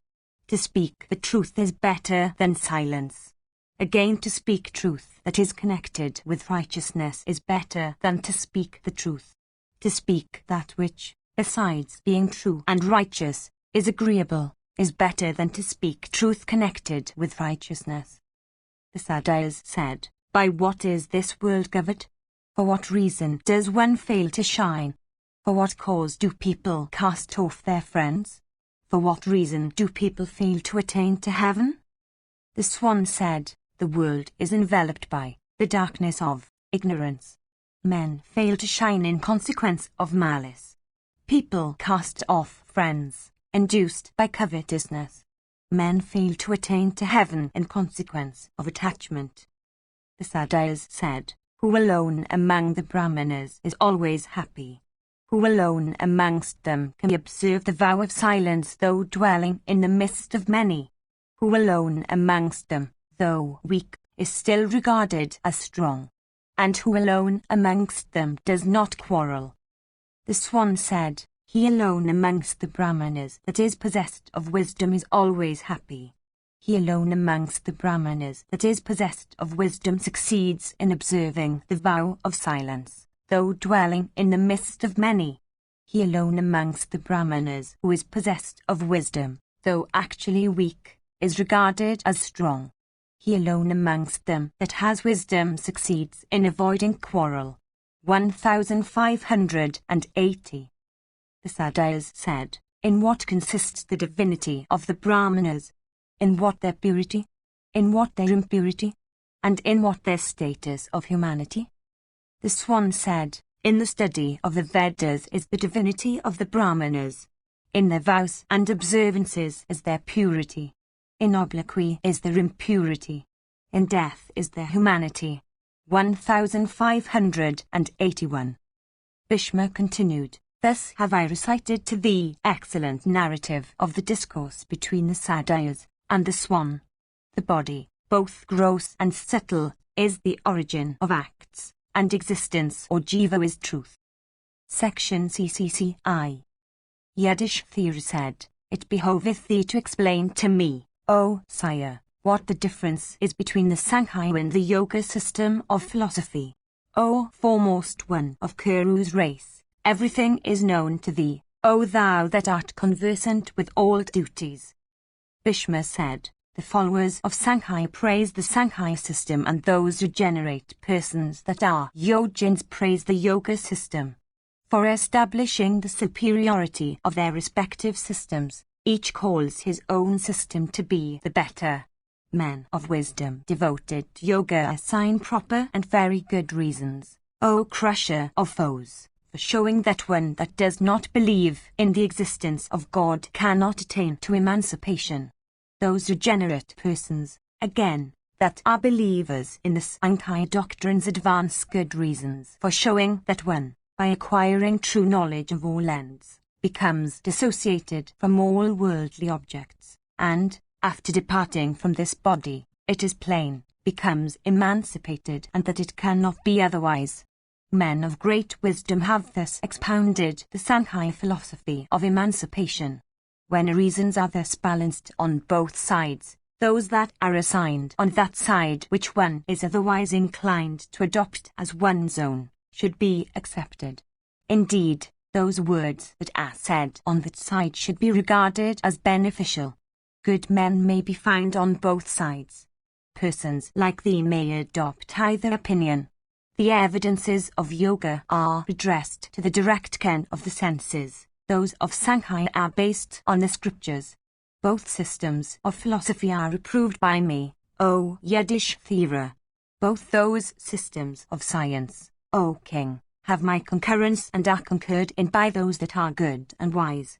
If practiced duly according to the instructions laid down, both would, O king, cause a person to attain to the highest end. In both systems purity is equally recommended, as also compassion towards all creatures, O sinless one. In both, again, the observance of vows has been equally laid down. Only the scriptures that point out their paths are different. Yudhishthira said, if the vows, the purity, the compassion, and the fruits thereof recommended in both systems be the same, tell me, O grandsire, for what reason then are not the scriptures, in respect of the paths recommended, the same? Bhishma said, by casting off, through the aid of yoga, these 5 faults, viz., attachment, heedlessness, affection, lust, and wrath, one attains to emancipation. As large fishes, breaking through the net, pass into their own element, foraging in felicity, after the same manner, yogins, breaking through lust and wrath, etc., become cleansed of all sins and attain to the felicity of emancipation. As powerful animals, breaking through the nets in which hunters enmesh them, escape into the felicity of freedom, after the same manner, yogins, freed from all bonds, attain to the sinless path that leads to emancipation. Truly, O king, breaking through the bonds born of cupidity, yogins, endued with strength, attain to the sinless and auspicious and high path of emancipation. Feeble animals, O monarch, entangled in nets, are without doubt destroyed. Even such is the case with persons destitute of the puissance of yoga. As weak fishes, O son of Kunti, fallen into the net, become entangled in it, even so, O monarch, men destitute of the puissance of yoga, encounter destruction, amid the bonds of the world. As birds, O chastiser of foes, when entangled in the fine nets of fowlers, if weak, meet with ruin, but if endued with strength effect they escape. After the same manner does it happen with Yogins, O chastiser of foes. Bound by the bonds of action, they that are weak meet with destruction, while they that are possessed of strength break through them. A small and weak fire, O king, becomes extinguished when large logs of timber are placed upon it. Even so the yogin that is weak, O king, meets with ruin, when brought in contact with the world and its attachments. The same fire, however, O monarch, when it becomes strong, would, without being extinguished, burn with the aid of the wind, the whole earth. After the same manner, the yogin, when grown in strength, burning with energy, and possessed of might, is capable of scorching the entire universe like the sun that rises at the time of the universal dissolution. As a weak man, O king, is swept away by a current, even so is a weak yogin helplessly carried away by objects of the senses. An elephant withstands a mighty current. After the same manner, a yogin, having acquired yoga puissance, withstands all objects of the senses. Independent of all things, yogins, endued with yoga puissance and invested with lordship, enter into the hearts of the very lords of creation, the rishis, the deities, and the great beings in the universe. Neither Yama, nor the destroyer, nor death himself of terrible prowess, when angry, ever succeeds in prevailing over the yogin, O king, who is possessed of immeasurable energy. The yogin, acquiring yoga puissance, can create thousands of bodies and with them wander over the earth. Some amongst them enjoy objects of the senses and then once more set themselves to the practice of the austerest penances, and once again, like the sun, withdrawing his rays, withdraw themselves from such penances. 1582. The yogin, who is possessed of strength and whom bonds bind not, certainly succeeds in attaining to emancipation. I have now discoursed to thee, O monarch, on all these powers of yoga. I shall once more tell thee what the subtle powers of yoga are with their indications.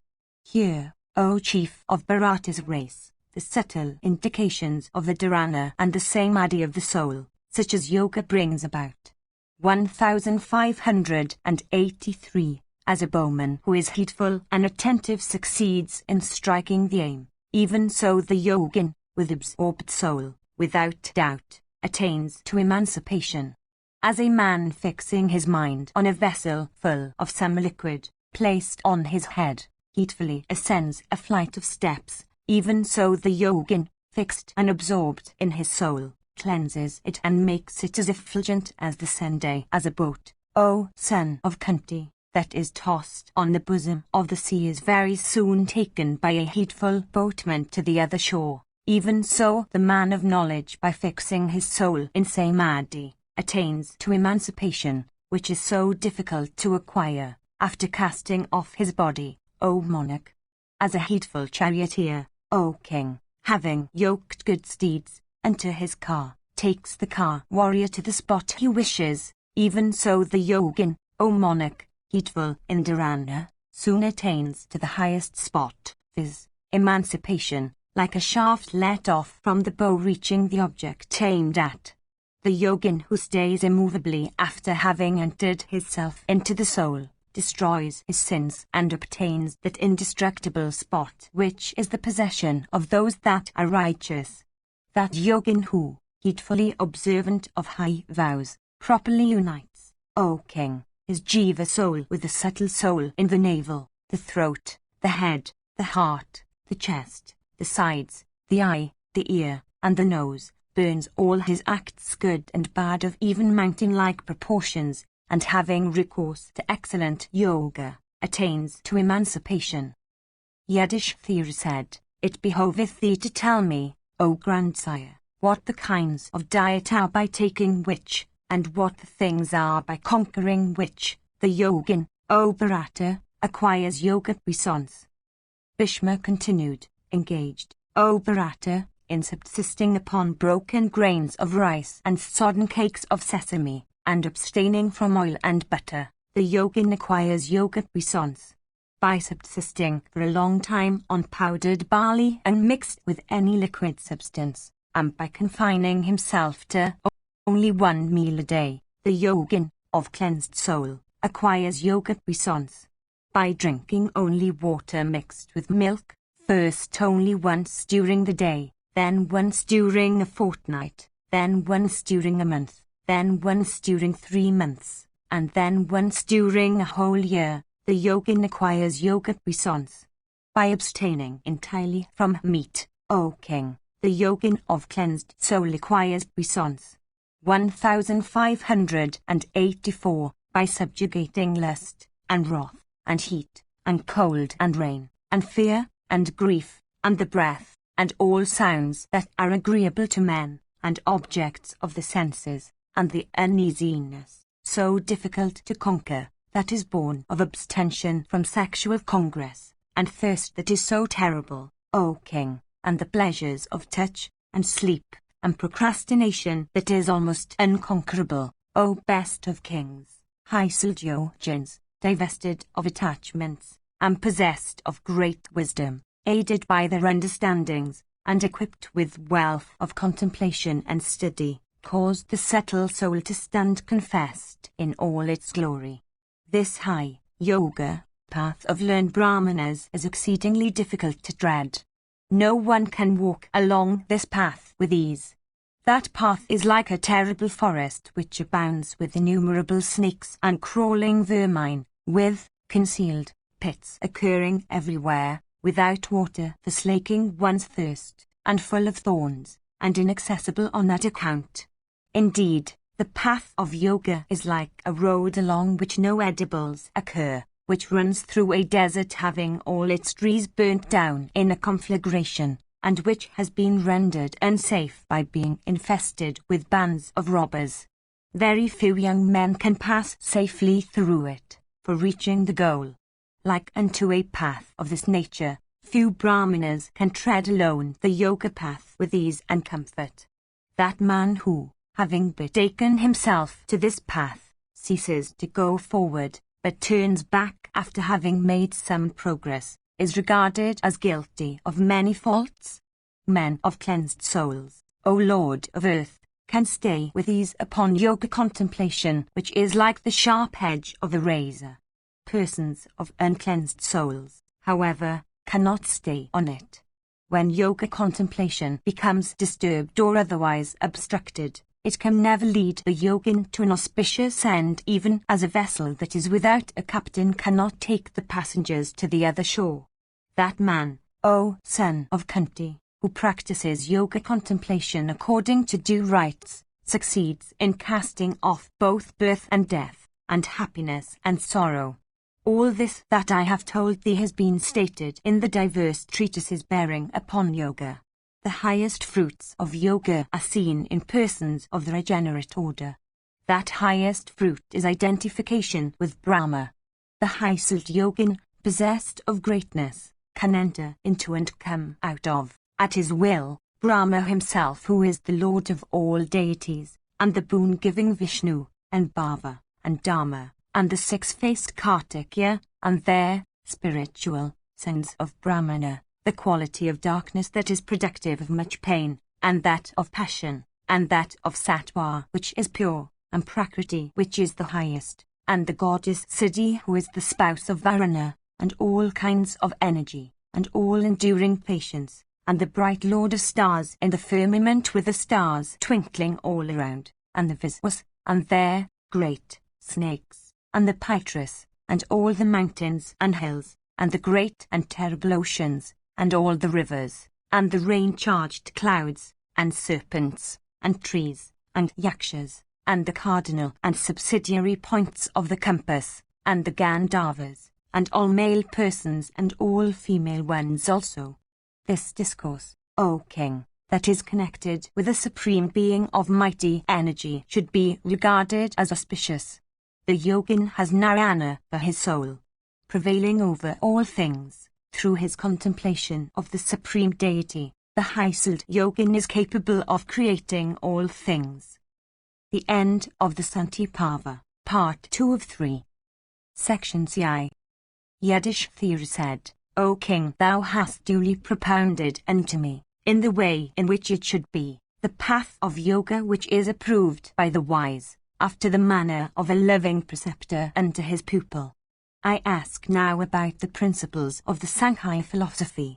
Do thou discourse to me on those principles in their entirety. Whatever knowledge exists in the three worlds is known to thee. Bhishma said, Listen now to what the subtle principles are of the followers of the Sankhya doctrine have been established by all the great and puissant yatis having Kepler their first. In that doctrine no chief of men, no errors are discoverable. Many, indeed, are its merits. In fact, there is no fault in it.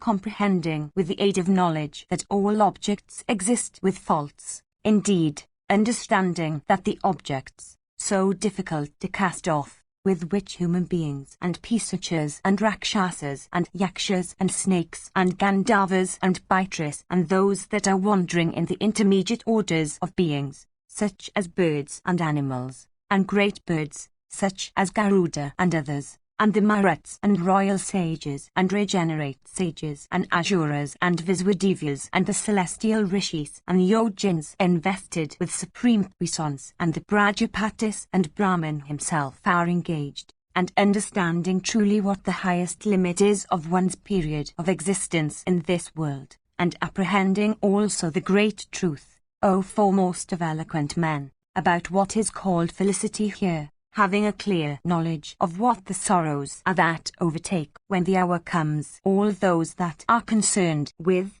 transitory objects, and knowing full well the sorrows of those that have fallen into the intermediate orders of being and of those that have sunk into hell, perceiving all the merits and all the faults of heaven, O Bhatta, and all the demerits that attach to the declarations of the Vedas and all the excellencies that are connected with them, recognizing the faults and merits of the yoga and the Sankhya systems of philosophy, realizing also that the quality of sattva has 10 properties, that of rajas has 9, and that of tamas has 8, that the understanding has 7 properties, the mind has 6, and space has 5. And once more conceiving that the understanding has 4 properties and tamas has 3, and the rajas has 2 and sattva has 1, and truly apprehending the path that is followed by all objects when destruction overtakes them and what the course is of self-knowledge,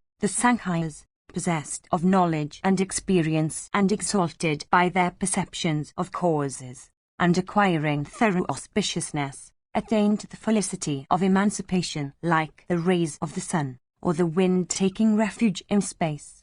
1585. Vision is attached to form, the sense of scent to smell, the ear to sound, the tongue to juices, and the skin, or body, to touch. The wind has for its refuge space. Stupefaction has dharmas, darkness, for its refuge. Cupidity has the objects of the senses for its refuge. Vishnu is attached to the organs of motion. Sakra is attached to the organs of strength. The deity of fire is attached to the stomach. Earth is attached to the waters. The waters have heat, or fire, for their refuge. Heat attaches itself to the wind, and the wind has space for its refuge, and space has Mahat for its refuge. And Mahat has the understanding for its foundation. The understanding has its refuge in tamas. Tamas has rajas for its refuge. Rajas is founded upon sattva, and sattva is attached to the soul. The soul has the glorious and puissant Narayana for its refuge. That glorious deity has emancipation for his refuge. Emancipation is independent of all refuge. Knowing that this body, that is endued with 6 and 10 possessions, is the result of the quality of sattva, understanding fully the nature of the physical organism and the character of the chana that dwells within it, recognizing the one existent being that lives in the body, viz., the soul, which stands aloof from every concern of the body and in which no sin can attach, realizing the nature of that second object, viz., the acts of persons attached to the objects of the senses, understanding also the character of the senses and the sensual objects which have their refuge in the soul, appreciating the difficulty of emancipation and the scriptures that bear upon it, knowing fully the nature of the vital breaths called prana, apana, samana, vyana, and udana, as also the two other breaths, viz., the one going downward and the other moving upward. Indeed, knowing those 7 breaths ordained to accomplish 7 different functions, ascertaining the nature of the Prajapatis and the Rishis and the high paths, many in number, of virtue or righteousness, and the 7 Rishis and the innumerable royal Rishis, O scorcher of foes, and the great celestial Rishis and the other regenerate Rishis endued with the effulgence of the sun, beholding all these falling away from their puissance in course of many long ages, O monarch, hearing of the destruction of even of all the mighty beings in the universe, understanding also the inauspicious end that is attained, O king, by creatures of sinful acts, and the miseries endured by those that fall into the river Vaitrani in the realms of Yama, and the inauspicious wanderings of creatures through diverse wombs, and the character of the residence in the unholy uterus in the midst of blood and water and phlegm and urine and feces, all of foul smell, and then in bodies that result from the union of blood and the vital seed of marrow and sinews, abounding with hundreds of nerves and arteries, and forming an impure mansion of 9 doors, comprehending also what is for his own good, what those divers combinations are which are productive of good, beholding the abominable conduct of creatures whose natures are characterized by darkness or passion or goodness, O chief of Bharata's race, conduct that is reprehended, in a view of its incapacity to acquire emancipation, by the followers of the Sankhya doctrine who are fully conversant with the soul, beholding the swallowing up of the moon and the sun by Rahu, the falling of stars from their fixed positions and the diversions of constellations from their orbits, knowing the sad separation of all united objects and the diabolical behavior of creatures in devouring one another, seeing the absence of all intelligence in the infancy of human beings and the deterioration and destruction of the body, marking the little attachment creatures have to the quality of sattva in consequence of their being overwhelmed by wrath and stupefaction, beholding also only one among thousands of human beings resolved to struggle after the acquisition of emancipation, understanding the difficulty of attaining to emancipation according to what is stated in the scriptures, seeing the marked solicitude that creatures manifest for all unattained objects and their comparative indifference to all objects that have been attained, marking the wickedness that results from all objects of the senses, O king, and the repulsive bodies, O son of Kunti, of persons reft of life, and the residence, always fraught with grief, of human beings, O Bharata, in houses, in the midst of spouses and children, knowing the end of those terrible and fallen men who become guilty of slaying Brahmanas, and of those wicked Brahmanas that are addicted to the drinking of alcoholic stimulants, and the equally sad end of those that become criminally attached to the spouses of their preceptors, and of those men, O Yudhishthira, that do not properly reverence their mothers, as also of those that have no reverence and worship to offer to the deities, understanding also, with the help of that knowledge, which their philosophy imparts, the end that of all perpetrators of wicked acts, and the diverse ends that overtake those who have taken birth among the intermediate orders, ascertaining the diverse declarations of the Vedas, the courses of seasons, the fading of years, of months, of fortnights, and of days, beholding directly the waxing and the waning of the moon, seeing the rising and the ebbing of the seas, and the diminution of wealth and its increase once more, and the separation of united objects, the lapse of yugas, the destruction of mountains, the drying up of rivers, the deterioration of, the purity of, the several orders, and the end also of that deterioration occurring repeatedly, beholding the birth, decrepitude, death, and sorrows of creatures, knowing truly the faults attaching to the body and the sorrows to which human beings are subject, and the vicissitudes to which the bodies of creatures are subject, and understanding all the faults that attach to their own souls, and also all the inauspicious faults that attach to their own bodies, the followers of the Sankhya philosophy succeed in attaining to emancipation. Yudhishthira said, O thou of immeasurable energy, what are those faults that thou seest attaching to one's body? It behoveth thee to expound this doubt to me fully and truly. Bhishma said, Listen, O slayer of foes. The Sankhyas or followers of Kapila, who are conversant with all paths and endued with wisdom, say that there are 5 faults, O puissant one, in the human body. They are desire and wrath and fear and sleep and breath. These faults are seen in the bodies of all embodied creatures. Those that are endued with wisdom cut the root of wrath with the aid of forgiveness. Desire is cut off by casting off all purposes. By cultivation of the quality of goodness, sattva, sleep is conquered, and fear is conquered by cultivating heedfulness. Breath is conquered by abstemiousness of diet, O king. Truly understanding gunas by the aid of hundreds of gunas, hundreds of faults, and diverse causes by hundreds of causes, ascertaining that the world is like the froth of water, enveloped by hundreds of illusions flowing from Vishnu, like a painted edifice, and as unsubstantial as a reed, beholding it to be as terrible as a dark pit, or as unreal as bubbles of water. For the years that compose its age are as short-lived, compared to the duration of eternity, as bubbles, seeing it exposed to immediate destruction, bereft of happiness, having certain ruin for its end and from which it can never escape, sunk in rajas and tamas, and utterly helpless like an elephant sunk in mire. Noting all this, the Sankhyas, O king, endues with great wisdom, casting off all affections arising from one's relation towards one's children, by the aid, O king, of that extensive and all-embracing knowledge which their system advocates, and cutting off quickly, with the weapon of knowledge and the bludgeon of penances, O Bharata, all inauspicious scents born of rajas and all scents of a like nature arising from tamas and all auspicious scents arising from sattva and all pleasures of the touch and of the other senses, born of the same 3 qualities and inhering to the body. Indeed, O Bharata, aided by the yoga of knowledge, these yatis ground with success across the ocean of life.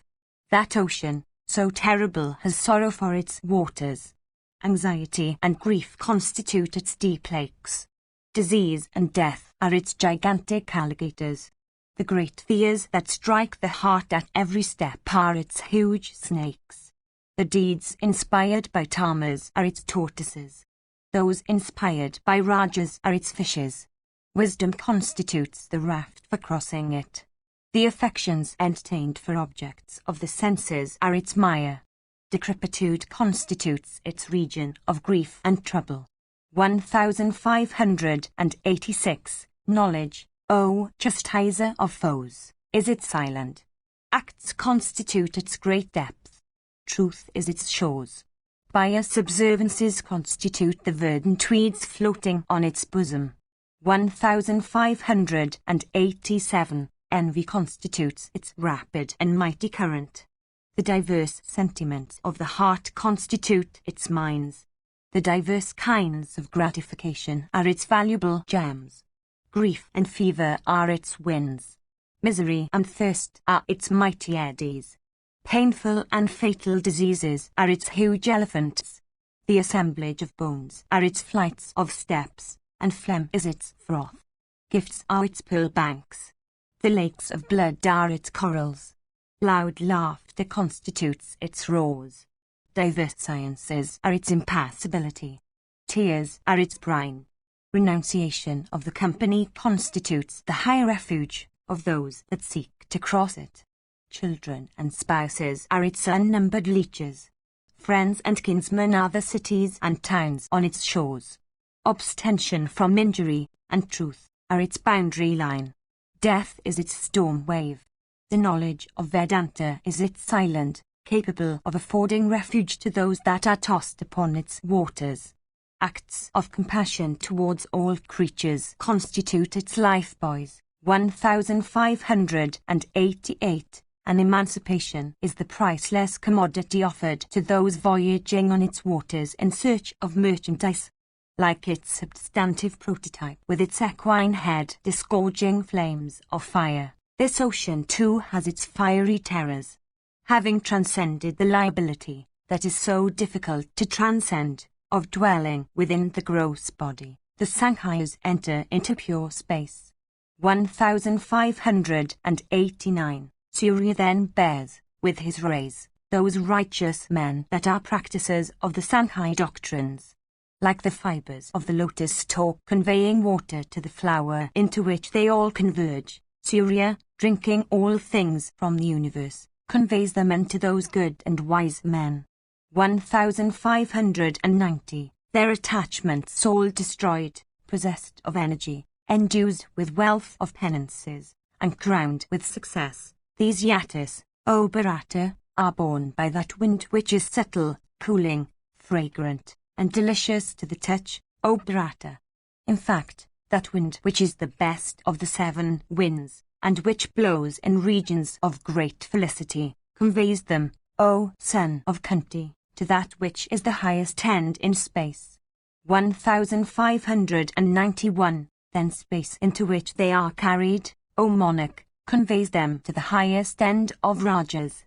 1592. Rajas then bears them to the highest end of Sattva.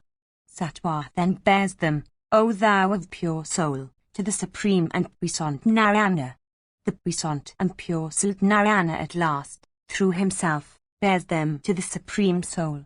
Having reached the supreme soul, those stainless persons who have, by that time, become the body of, what is called, that attain to immortality, and they have never afterwards to return from that position, O king.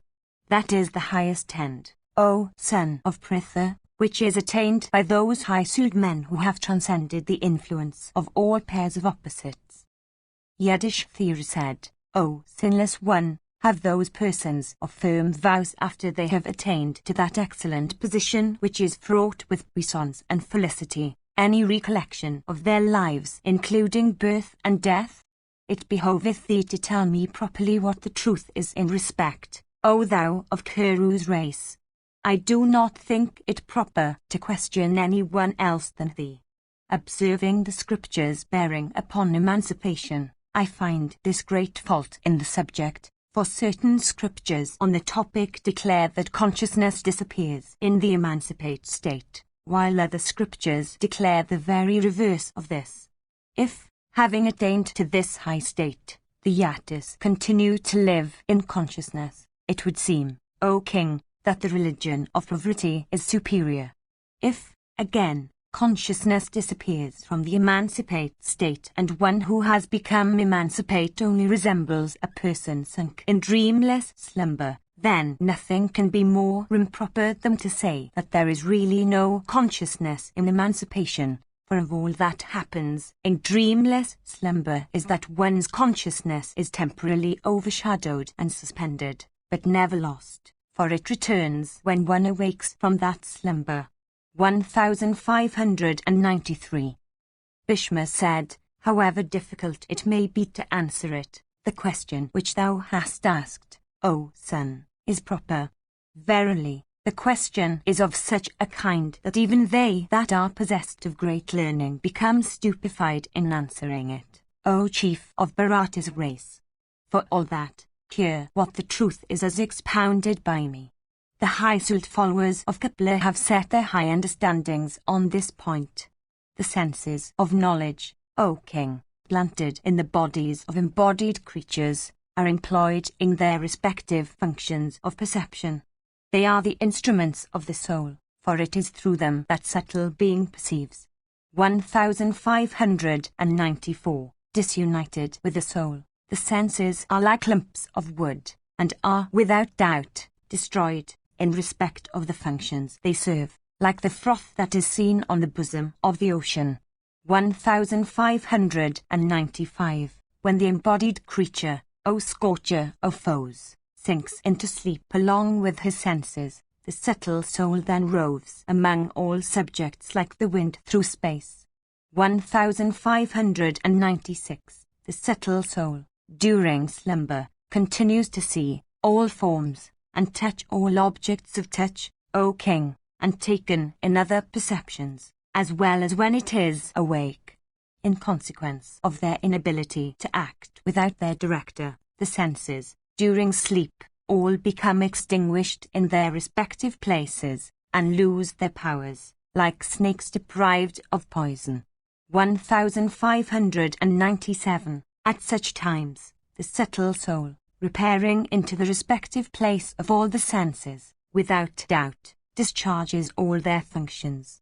1598. All the qualities of sattva, all the attributes of the understanding, O Bharata, as also those of mind, and space, and wind, O thou of righteous soul, and all the attributes of liquid substances, of water, O Patha, and of earth, these senses with these qualities, O Yudhishthira, which inhere to Jiva souls, are along with the Jiva soul itself, overwhelmed by the Supreme Soul or Brahma. Acts also, good and bad, overwhelm that Jiva soul. Like disciples waiting upon their preceptor with reverence, the senses to wait upon the Jiva soul transcends Prakriti. It attains to Brahma, that is without change, that is highest, that is Narayana, that is beyond all pairs of opposites, and that transcends Prakriti. Freed from both merit and demerit, the Jiva soul entering the Supreme Soul, which is divested of all attributes, and which is the home of all auspiciousness, does not return thence, O Bharata. What remains, O son, is the mind with the senses, O Bharata. These have to come back once more at the appointed season for doing the bidding of their great master. 1599. Soon after, O son of Kunti, when this body is cast off, the yati, striving after emancipation, endued as he is with knowledge and desirous as he is of Guna, succeeds in attaining to that peace of emancipation which is his who becomes bodiless. 1600. 1601. The Sankhya's, O king, are endued with great wisdom. They succeed in attaining to the highest end by means of this kind of knowledge. There is no knowledge that is equal to this. Do not yield to any kind of doubt. The knowledge which is described in the system of the Sankhyas is regarded as the highest. That knowledge is immutable and is eternally fixed. It is eternal Brahma in fullness. It has no beginning, middle and end. It transcends all pairs of opposites. It is the cause of the creation of the universe. It stands in fullness. It is without deterioration of any kind. It is uniform and everlasting. Thus are its praises sung by the wise. From it flow creation and destruction and all modifications. The great rishis speak of it and applaud it in the scriptures. All learned brahmanas and all righteous men regard it as flowing from Brahma, supreme, divine, infinite, immutable, and undeteriorating. All brahmanas, again, that are attached to objects of the same sense adore and applaud it by ascribing to it attributes that belong to illusion. 1602. The same is the view of yogins well observant of penances and meditation and of Sankhyas of immeasurable insight. The Srutis declare, O son of Kunti, that the Sankhya form of philosophy is the form of that formless one. The cognitions, according to that philosophy, have, O chief of Bharata's race, been said to be the knowledge of Brahma. 1603. There are two kinds of creatures on earth, O Lord of earth, viz., mobile and immobile. Of these that are mobile are superior. That high knowledge, O king, which exists in persons conversant with Brahma, and that which occurs in the Vedas, and that which is found in other scriptures, and that in yoga, and that which may be seen in the diverse Puranas, are all, O monarch, to be found in Sankhya philosophy. 1604. Whatever knowledge is seen to exist in high histories, whatever knowledge occurs, O king, in the sciences appertaining to the acquisition of wealth as approved by the wise, whatever other knowledge exists in this world, all these flow, O high-souled monarch, from the high knowledge that occurs among the Sankhyas. Tranquility of soul, high puissance, all subtle knowledge of which the scriptures speak, penances of subtle force, and all kinds of felicity, O king, have all been duly ordained in the Sankhya system. Failing to acquire, O son of Pritha, that complete knowledge which is recommended by their system, the Sankhyas attain to the status of deities and pass many years in felicity. Lording it over the celestials as they will, they fall, upon the expiration of the allotted period, among learned Brahmanas and Yatis. 1605. Casting off this body, those regenerate ones that follow the Sankhya system enter into the superior state of Brahma, like the celestials entering into the firmament by devoting themselves wholly to that adorable system which is theirs and which is worshipped by all wise men. Those regenerate persons that are devoted to the acquisition of that knowledge which is recommended in the Sankhya system, even if they fail to attain to eminence, are never seen to fall among intermediate creatures, or to sink into the status of sinful men. That high-souled person who is fully conversant with the vast, high, ancient, ocean-like, and immeasurable Sankhya system that is pure and liberal and agreeable, becomes, O king, equal to Narayana. I have now told thee, O God among men, the truth about the Sankhya system. It is the embodiment of Narayana, of the universe as it exists from the remotest time. 1606. When the time of creation comes, he causes the creation to start into life, and when the time comes for destruction, he swallows up everything. Having withdrawn everything into his own body, he goes to sleep, that inner soul of the universe. 1607. Section CI. Yudhishthira said, what is that which is called undeteriorating, and by attaining to which no one has to come back? What, again, is that which is called deteriorating, and by attaining to which one has to return once more? O slayer of foes, I ask thee the distinction that exists, O thou with mighty arms, between the deteriorating and the undeteriorating ones, for understanding them both truly, O delighter of the chorus. Brahmanas conversant with the Vedas speak of thee as an ocean of knowledge. Highly blessed rishis and yatis of high souls do the same. Thou hast very few days to live. When the sun turns from the southern path for entering into the northern, thou shalt attain to thy high end. When thou shalt leave us, from whom shall we hear of all that is beneficial for us? Thou art the lamp of Kuru's race. Indeed, thou art always blazing with the light of knowledge. O perpetuator of Kuru's race, I desire, therefore, to hear all this from thee. Listening to thy discourses that are always sweet like nectar, my curiosity, without being satiated, is always increasing. Bhishma said, I shall, in this connection, relate to thee the old narrative of the discourse that took place between Vasishtha and King Karala of Janaka's race. Once on a time when that foremost of rishis, viz., Vasishtha, endued with the effulgence of the sun, was seated at his ease, King Janaka asked him about that highest knowledge which is for our supreme good. Highly proficient in that department of knowledge which is concerned with the soul, and possessed of certain conclusions in respect of all branches of that science. 1608. As Maitravaruni, that foremost of rishis, was seated, the king, approaching him with joined hands, asked him in humble words, well pronounced and sweet and destitute of all controversial spirit, the question, O Holy One, I desire to hear, of supreme and eternal Brahma, by attaining to which men of wisdom have not to come back.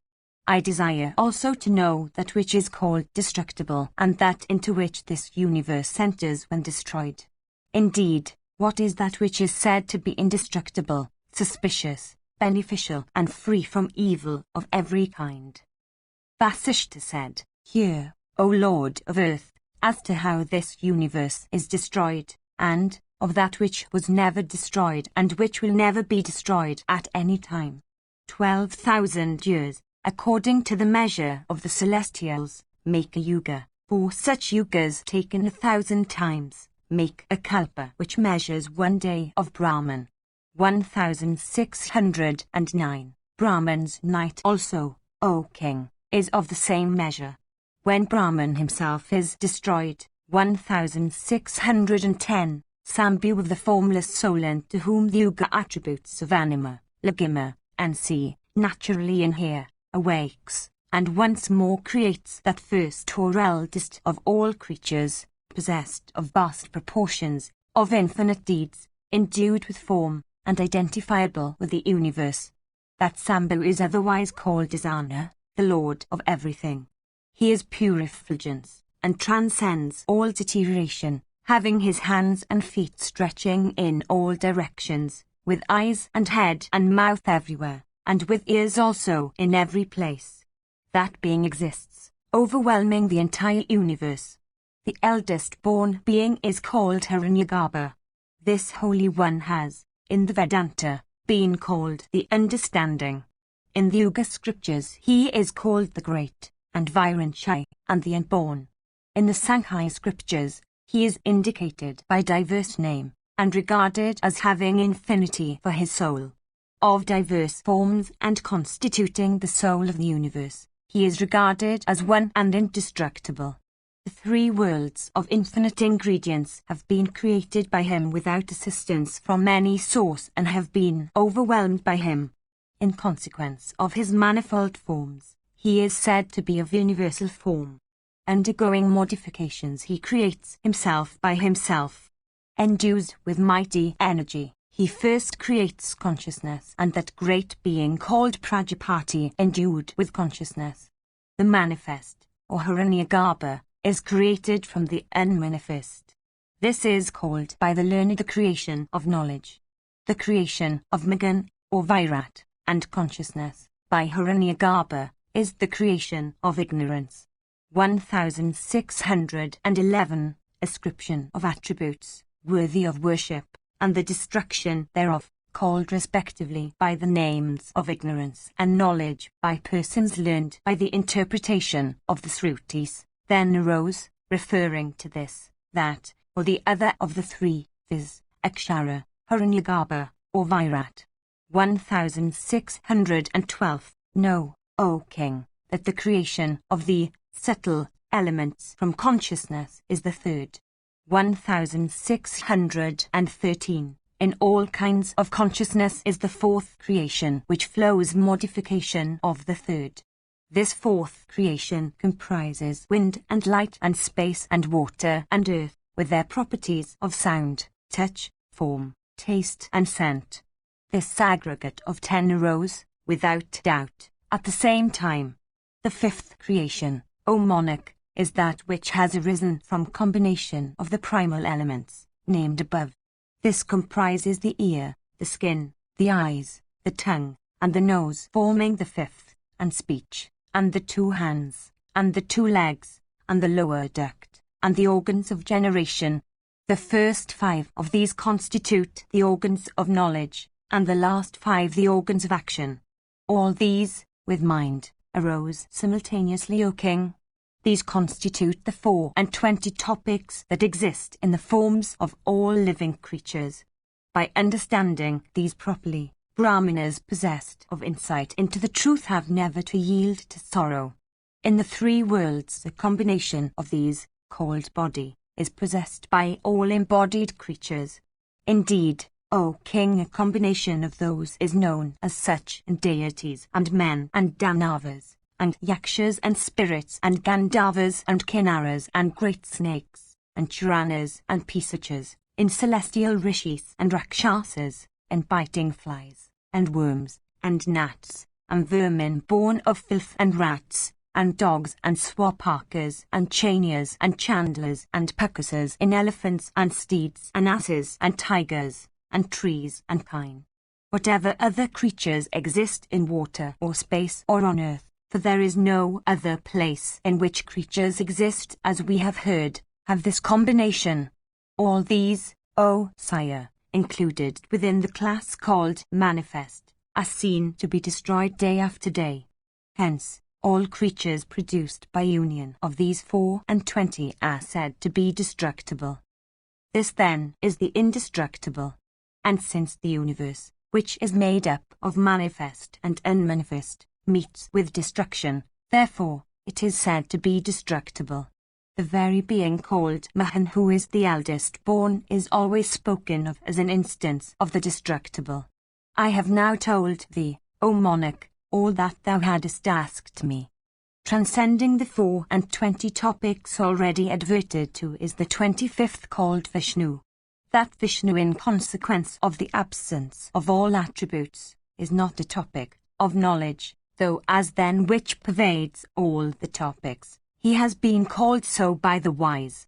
Since that which is destructible has caused all this that is manifest, therefore, all this is endued with form. The 24th, which is Prakriti, is said to preside over all this, which has sprung from her modifications. The 25th, which is Vishnu, is formless and, therefore, cannot be said to preside over the universe. 1614. It is that unmanifest, Prakriti, which, when endued with body, in consequence of union with Chit, dwells in the hearts of all creatures endued with body. As regards eternal Chana, the indestructible, although he is without attributes and without form, yet he, in consequence of a union with Prakriti, assumes all forms. Uniting with Prakriti, which has the attributes of birth and death, he also assumes the attributes of birth and death. And in consequence of such union he becomes an object of perception, and though in reality divested of all attributes, yet he comes to be invested therewith. It is in this way that the Mahan soul, Hiranyagarbha, becoming united with Prakriti and invested with ignorance, undergoes modifications and becomes conscious of self. Uniting with the attributes of Sattva and Rajas and Tamas, he becomes identified with diverse creatures belonging to diverse orders of being, in consequence of his forgetfulness and his waiting upon ignorance. In consequence of his birth and destruction arising from the fact of his dwelling in upon with Prakriti, he thinks himself to be no other than what he apparently is. Regarding himself as this or that, he follows the attributes of Sattva, Rajas, and Tamas. Under the influence of Tamas, he attains to diverse kinds of conditions that are affected by Tamas. Under the influence of Rajas and Sattva, he attains similarly to conditions that are affected by Rajas and Sattva. There are 3 colors in all, viz., white, red, and dark. All those colors appertain to Prakriti, so that he it is who becomes white or red or dark according as the nature of the Prakriti with which is he becomes identified for the time being. Through Tamas one goes to hell. Through Rajas one attains to and remains in the status of humanity. Through Sattva, people ascend to the regions of the deities and become sharers of great felicity. By adhering to sin continuously one sinks into the intermediate order of beings. By acting both righteously and sinfully one attains to the status of the deities. In this way the 25th, viz., Akshara, the indestructible, the wise say, by union with the unmanifest, Prakriti, becomes transformed into Akshara, destructible. By means of knowledge, however, the indestructible becomes displayed in his true nature. Section 6. Vasishta said, thus in consequence of his forgetfulness the soul follows ignorance and obtains thousands of bodies one after another. He attains to thousands of births among the intermediate orders and sometimes among the very gods in consequence of his union with particular attributes and the puissance of attributes. 1615. from the status of humanity, he goes to heaven, and from heaven he comes back to humanity, and from humanity he sinks into hell for many long years. As the worm that fabricates the cocoon shuts itself completely on every side by means of the threads it weaves itself, even so the soul, though in reality transcending all attributes, invests himself on every side with attributes, and deprives himself of liberty. 1616. Though transcending, in his real nature, both happiness and misery, it is thus that he subjects himself to happiness and misery. It is thus also that, though transcending all diseases, the soul regards himself to be afflicted by headache and ophthalmia and toothache and affections of the throat and abdominal dropsy, and burning thirst, and enlargement of glands, and cholera, and vitiligo, and leprosy, and burns, and asthma, and phthisis, and epilepsy, and whatever other diseases of diverse kinds are seen in the bodies of embodied creatures. Regarding himself, through error, as born among thousands of creatures in the intermediate orders of being, and sometimes among the gods, he endures misery and enjoys the fruits of his good deeds. Invested with ignorance, he regards himself as robed sometimes in white cloth and sometimes in full dress consisting of 4 pieces, or as lying on floors, instead of on beds or bedsteads, or with hands and feet contracted like those of frogs, or as seated upright in the attitude of ascetic contemplation, or as clad in rags, or as lying or sitting under the canopy of heaven, or within mansions built of bricks and stone, or on rugged stones, or on ashes, or bare stones, or on the bare earth, or on beds, or on battlefields, or in water, or in mire, or on wooden planks, or on diverse kinds of beds, or impelled by desire of fruits. He regards himself as clad in a scant piece of cloth made of grass, or as totally nude, or as robed in silk, or in skin of the black antelope, or in cloth made of flax, or in sheepskin, or in tiger skin, or in lion skin, or in fabric of hemp, or in barks of birch, or in cloths made of the produce of prickly plants, or in vestures made of threads woven by worms, or of torn rags, or in divers other kinds of cloth too numerous to mention. The soul regards himself also as wearing diverse kinds of ornaments and gems, or as eating diverse kinds of food.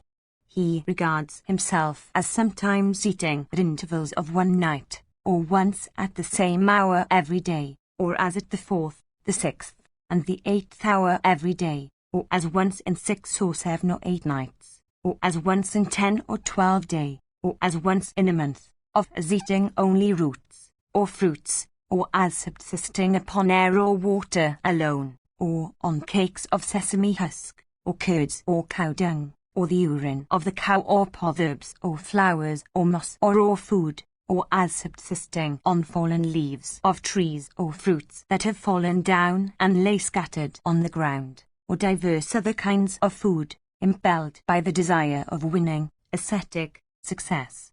The soul regards himself as adopting the observance of Chandrayana according to the rites ordained in the scriptures, or diverse other vows and observance, and the courses of duty prescribed for the 4 modes of life, and even derelictions of duty, and the duties of other subsidiary modes of life included in the 4 principal ones, and even diverse kinds of practices that distinguish the wicked and sinful. The soul regards himself as enjoying retired spots and delightful shades of mountains, and the cool vicinity of spring and fountain, and solitary river banks, and secluded forests, and sacred spots dedicated to the deities, and lakes and waters withdrawn from the busy haunts of men, and lone mountain caves affording the accommodation that houses and mansions afford. The soul regards himself as employed in the recitation of different kinds of hidden mantras, or as observing different vows and rules, and diverse kinds of penances, and sacrifices of many kinds, and rites of diverse sorts. The soul regards himself as adopting sometimes the way of traders and merchants, and the practices of brahmanas and kshatriyas and vaisyas and sudras, and gifts of diverse kinds unto those that are destitute or blind or helpless. In consequence of his being invested with ignorance, the soul adopts different attributes of sattva and rajas and tamas, and righteousness and wealth and pleasure. Under the influence of Prakriti, the soul, undergoing modification himself, observes and adopts and practices all these and regards himself as such. Indeed, the soul regards himself as employed in the utterance of the sacred mantras Swaha and Swada and Vashat, and in bowing unto those he regards as his superiors, in officiating in the sacrifices of others, in teaching pupils, making gifts and accepting them, in performing sacrifices and studying the scriptures, and doing all other acts and rites of this kind. The soul regards himself as concerned with birth and death and disputes and slaughter. All these, the learned say, constitute the path of acts good and bad. It is the goddess Prakriti who causes birth and death.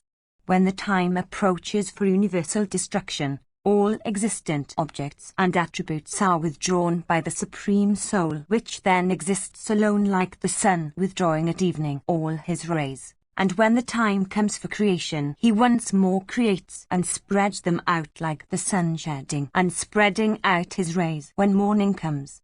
Even thus the soul, for the sake of sport, repeatedly regards himself invested with all these conditions, which are his own forms and attributes, infinite in number, and agreeable to himself. It is this way that the soul, though really transcending the three attributes, becomes attached to the path of acts and creates by modification Prakriti invested with the attributes of birth and death and identical with all acts and conditions which are characterized by the three attributes of sattva, rajas, and tamas. Arrived at the path of action, the soul regards particular acts to be endued with particular characteristics and productive of particular ends. O monarch, the whole of this universe has been blinded by Prakriti, and all things have been diversely overwhelmed, through Prakriti, by the attributes of rajas and tamas. It is in consequence of the soul being invested by Prakriti that these pairs of opposites productive of happiness and woe repeatedly come. It is in consequence of this ignorance that Jiva regards these sorrows to be his and imagines them as pursuing him. Indeed, O monarch, through that ignorance it is that Jiva imagines he should anyhow cross those sorrows, and that he should, going into the regions of the gods, enjoy the felicity that awaits all his good acts. It is through ignorance that he thinks he should enjoy and endure these delights and these woes here in this world. Through ignorance Jiva thinks, I should secure happiness. By continually doing good acts, I may have happiness in this life till its close, and I shall be happy in all my future lives. Though, again there, evil acts I do in this life unending sorrow may become mine. The status of humanity is fraught with great misery, for from it one sinks into hell. From hell, it will take many long years before I can come back to the status of humanity. From humanity I shall attain to the status of the gods. From that superior status I shall have to come back again to humanity and thence to sink into hell once more. One who always regards this combination of the primal elements and the senses, with a chit's reflection in it, to be thus invested with the characteristics of the soul, has repeatedly to wander among gods and human beings and to sink into hell. Being always invested with the idea of Jiva has to make a round of such births. Millions upon millions of births have to be gone through by Jiva in the successive forms he assumes, all of which are liable to death. He who does acts in this way, which are all fraught with good and bad fruits, has in the three worlds to assume successive forms and to enjoy and endure fruits corresponding therewith. It is Prakriti that causes acts fraught with good and bad acts, and it is Prakriti that enjoys and endures the fruits thereof in the three worlds. Indeed, Prakriti follows the course of acts. The status of the intermediate beings, of humanity, and of the gods as well, these three fields, should be known as originating in Prakriti and has been said to be destitute of all attributes. Her existence is affirmed only in consequence of her acts, beginning with Mahat. After the same manner, Purusha, or soul, though without attributes himself, has his existence affirmed in consequence of the acts which the body does when it receives his reflection. Although the soul is not subject to modifications of any kind and is the active principle that sets Prakriti in motion, yet entering a body that is united with the senses of knowledge and action, he regards all the acts of those senses as his own. The 5 senses of knowledge beginning with the ear, and those of action beginning with speech, uniting with the attributes of sattva and rajas and tamas, become engaged in numerous objects. Jiva imagines that it is he who does the acts of his life and that the senses of knowledge and acts belong to him, although in reality he has no senses. Indeed, though unequipped with body, he imagines that he has a body. Though destitute of attributes, he regards himself as endued therewith, and though transcending time, imagines himself to be under time's control. Though destitute of understanding, he still regards himself as endued therewith, and though transcending their 24 topics, regards himself as one included among them. Though deathless, he still regards himself as liable to death, and though motionless regards himself to be endued with motion. Though not possessed of a material case, he still regards himself as possessed of one, and though unborn, he still regards himself as invested with birth. Though transcending penances, he still regards as engaged in penances, and though he has no end, after which to strive, he still regards himself as liable to attain to ends of diverse kinds. Though not endued with motion and birth, he still regards himself as endued with both, and though transcending fear, still regards himself as liable to fear. Though indestructible, he still regards himself destructible. Invested with ignorance, the soul thus thinks of himself. Section CCCV. Vasishta said, it is thus, in consequence of his ignorance and his association with others that are invested with ignorance, that Jiva has recourse to millions and millions of births, every one of which has dissolution in the end. In consequence of his transformation into chit invested with ignorance, Jiva betakes himself to millions of abodes, one of which is liable to end in destruction, among intermediate beings and men and the deities. In consequence of ignorance, Jiva, like chandramas, has to wax and wane thousands and thousands of times. This is truly the nature of Jiva when invested with ignorance. Know that chandramas has in reality full 16 portions. Only 15 of these are subject to increase and decrease. The 16th, that is, that portion which remains invisible and which appears on the night of the new moon, remains constant. After the manner of chandramas, Jiva too has full 16 portions. Only 15 of these, viz., Prakriti with Chit's reflection, the 10 senses of knowledge and action, and the 4 inner faculties, appear and disappear. The 16th, viz., Chit in its purity, is subject to no modification. Invested with ignorance, Jiva repeatedly and continually takes birth in the 15 portions named above. With the eternal and immutable portion on Jiva primal essence become united, and this union takes place repeatedly. That 16th portion is subtle. It should be known as Soma, eternal and immutable. It is never upheld by the senses. On the other hand, the senses are upheld by it. Since those 16 portions are the cause of the birth of creatures, creatures can never, O monarch, take birth without their aid. They are called Prakriti. The destruction of Jiva's liability to be united with Prakriti is called emancipation. The Mahat soul, which is the 25th, if it regards that body of 16 portions called the unmanifest, 1617, has to assume it repeatedly. In consequence of not knowing, that which is stainless and pure, and for its devotion to what is the result of a combination of both pure and impure, the soul, which is in reality pure, becomes, O king, impure.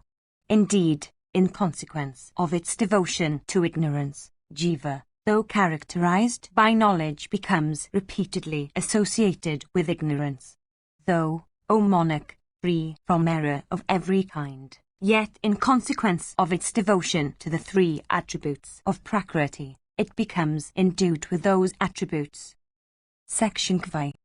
Janaka said, O Holy One, it has been said that the relation between male and female is like that which subsists between the indestructible and the destructible, or Purusha and Prakriti. Without a male, a female can never conceive. Without a female, a male also can never create form. In consequence of their union with each other, and each depending upon the attributes of the other, forms of living creatures are seen to flow. This is the case with all orders of being. Through each other's union for purposes of sexual congress, and through each depending upon the attributes of the others, forms of living creatures flow in menstrual seasons. I shall tell to thee the indications thereof. Hear what the attributes are that belong to the sire, and what those are that belong to the mother. Bones, sinews, and marrow, O regenerate one, we know, are derived from the sire. Skin, flesh, and blood, we hear, are derived from the mother. Even this, O foremost of regenerate persons, is what may be read of in the Vedas and other scriptures. Whatever is read as declared in the Vedas and in other scriptures is regarded as authority. The authority, again, of the Vedas and other scriptures, not inconsistent with the Vedas, is eternal. If Prakriti and Purusha be always united together in this way by each opposing and each depending on the other's attributes, I see, O Holy One, that emancipation cannot exist. Thou, O Holy One, art possessed of spiritual vision so that thou seest all things as if they are present before thy eyes. If, therefore, there be any direct evidence of the existence of emancipation, do thou speak of it to me. We are desirous of attaining to emancipation. Indeed, we wish to attain to that which is auspicious, bodiless, not subject to decrepitude, eternal beyond the ken of the senses, and having nothing superior to it. Vasishta said, what thou sayest about the indications of the Vedas and the other scriptures, in respect of the matter, is even so. Thou takest those indications in the way in which they should be taken. Thou bearest, however, in thy understanding, only the texts of the Vedas and the other scriptures. Thou art not, O monarch, truly conversant with the real meaning of those texts. That person who bears in his understanding merely the texts of the Vedas and the other scriptures without being conversant with the true sense or meaning of those texts, bears them fruitlessly. Indeed, one who holds the contents of a work in memory without comprehending their meaning is said to bear an useless burden. He, however, who is conversant with the true meaning of a treatise, is said to have studied that treatise to purpose. Questioned regarding the meaning of a text, it behoveth one to communicate that meaning which he has comprehended by a careful study. That person of dull intelligence who refuses to expound the meanings of texts in the midst of a conclave of the learned, that person of foolish understanding, never succeeds in expounding the meaning correctly. 1618. An ignorant person, going to expound the true meaning of treatises, incurs ridicule. Even those possessed of a knowledge of the soul have to incur ridicule on such occasions, if what they go to explain has not been acquired by study. Listen now to me, O monarch, as to how the subject of emancipation has been explained, by preceptors to disciple from days of old, among high-souled persons conversant with the Sankhya and the Yoga systems of philosophy. That which the Yogins behold is precisely that which the Sankhyas strive after to attain. He who sees the Sankhya and the Yoga systems to be one and the same is said to be endued with intelligence. skin, flesh, blood, fat, bile, marrow, and sinews, and these senses, of both knowledge and action, about which thou wert speaking unto me, exist. Objects flow from objects, the senses from the senses. From body one obtains a body, as a seed is obtained from seed.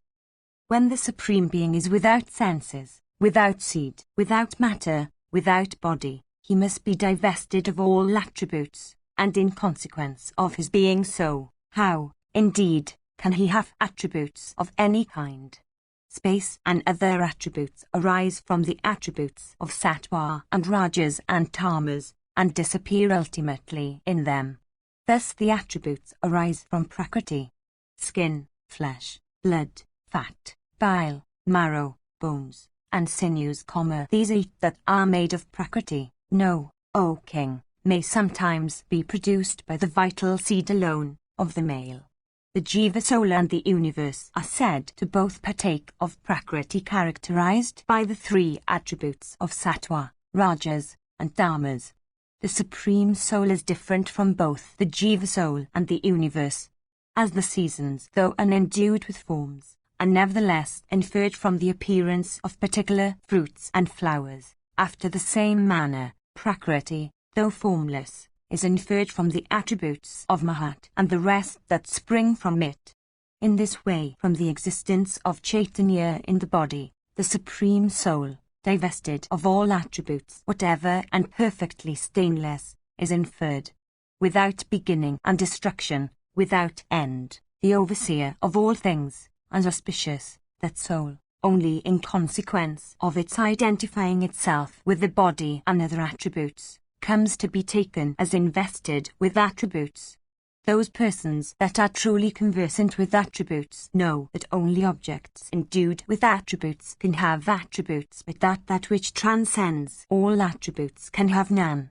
When the Jiva soul conquers all attributes born of prakriti and which it assumes under error, only then does it behold the Supreme Soul.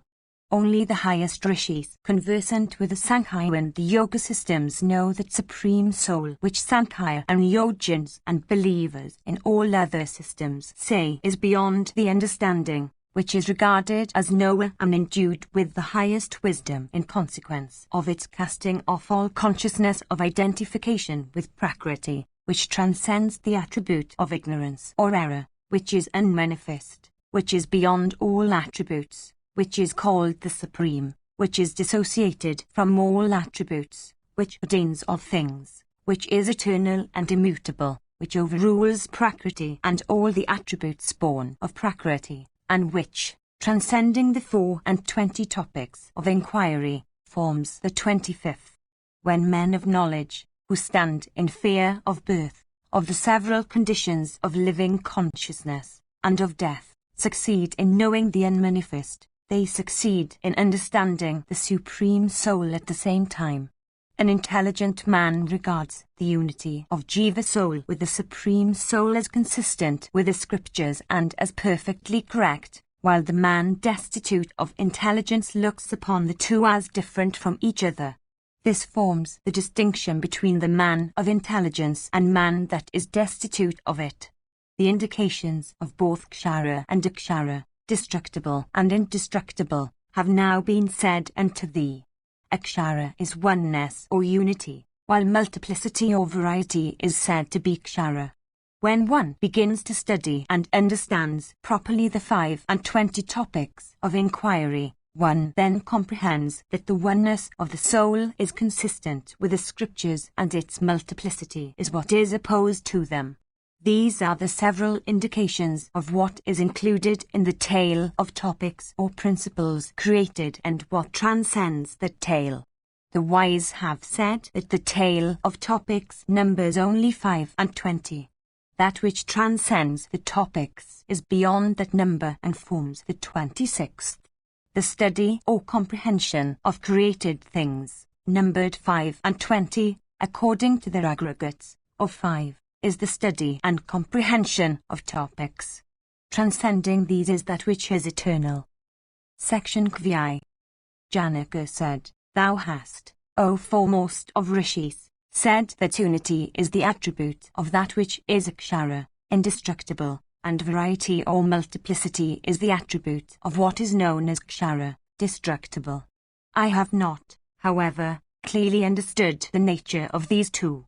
Doubts are still lurking in my mind. Ignorant men look upon the soul as endued with the incident of multiplicity. They, however, that are possessed of knowledge and wisdom regard the soul to be one and the same. I, however, have a very dull understanding. I am, therefore, unable to comprehend how all this can happen. The causes also that thou hast assigned for the unity and the multiplicity of akshara and kshara I have almost forgotten in consequence of the restlessness of my understanding. I therefore desire to hear thee once more discourse to me on those same incidents of unity and multiplicity, on him who is knowing, on what is destitute of knowledge, on jiva soul, knowledge, ignorance, akshara, kshara, and on the Sankhya and the Yoga systems, in detail and separately and agreeable to the truth. Vasishtha said, I shall tell thee what thou askest. Listen, however, to me, O monarch, as I expound to thee the practices of Yoga separately.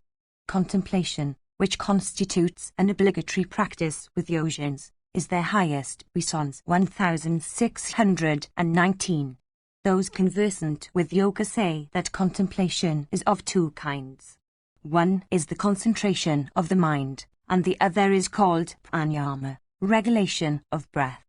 Pranayama is said to be endued with substance, while concentration of mind is unendued with it. 1620. Excepting the 3 times when a man passes urine and stools and eats, one should devote the whole of his time to contemplation.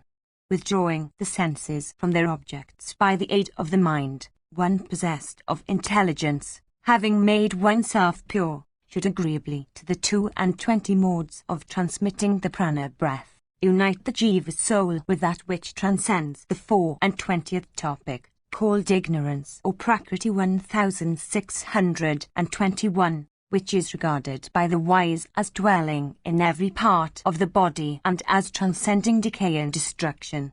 It is by means of those 22 methods that the soul may always be known, as heard by us.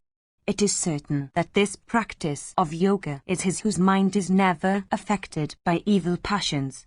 It is not any other person's. Dissociated from all attachments, abstemious in diet, and subduing all the senses, one should fix one's mind on the soul, during the first and the last part of the night, after having, O King of Mithila, suspended the functions of the senses, quieted the mind by the understanding, and assumed a posture as motionless as that of a block of stone. When men of knowledge, conversant with the rules of yoga, become as fixed as a stake of wood, and as immovable as a mountain, then are they said to be in yoga.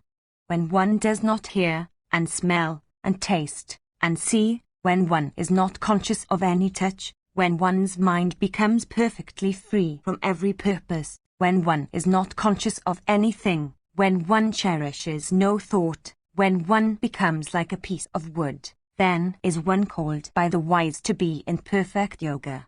At such a time one shines like a lamp that burns in a place where there is no wind. At such a time one becomes freed even from one subtle form, and perfectly united with Brahma.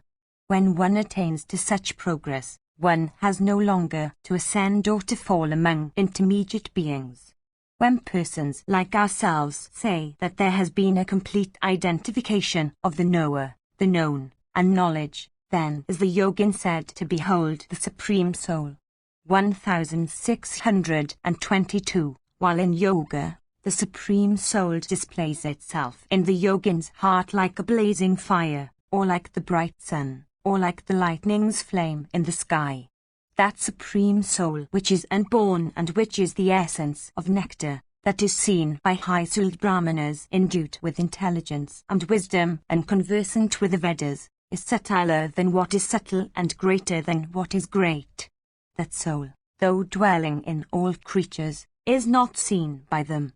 The Creator of the worlds, He is seen only by a person endued with wealth of intelligence when aided by the lamp of the mind. He dwells on the other share of thick darkness and transcends him called Iswara. 1623 persons conversant with the Vedas and endued with omniscience call him the dispeller of darkness, stainless, transcending darkness, without attributes and endued therewith. This is what is called the yoga of yogins. What else is the indication of yoga? By such practices do yogins succeed in beholding the supreme soul that transcends destruction and decay. This much that I have told thee in detail concerns about the science of yoga. I shall now discourse to thee of that Sankhya philosophy by which the supreme soul is seen through the gradual destruction of errors. 1624. The Sankhyas, whose system is built on Prakriti, say that Prakriti, which is unmanifest, is the foremost.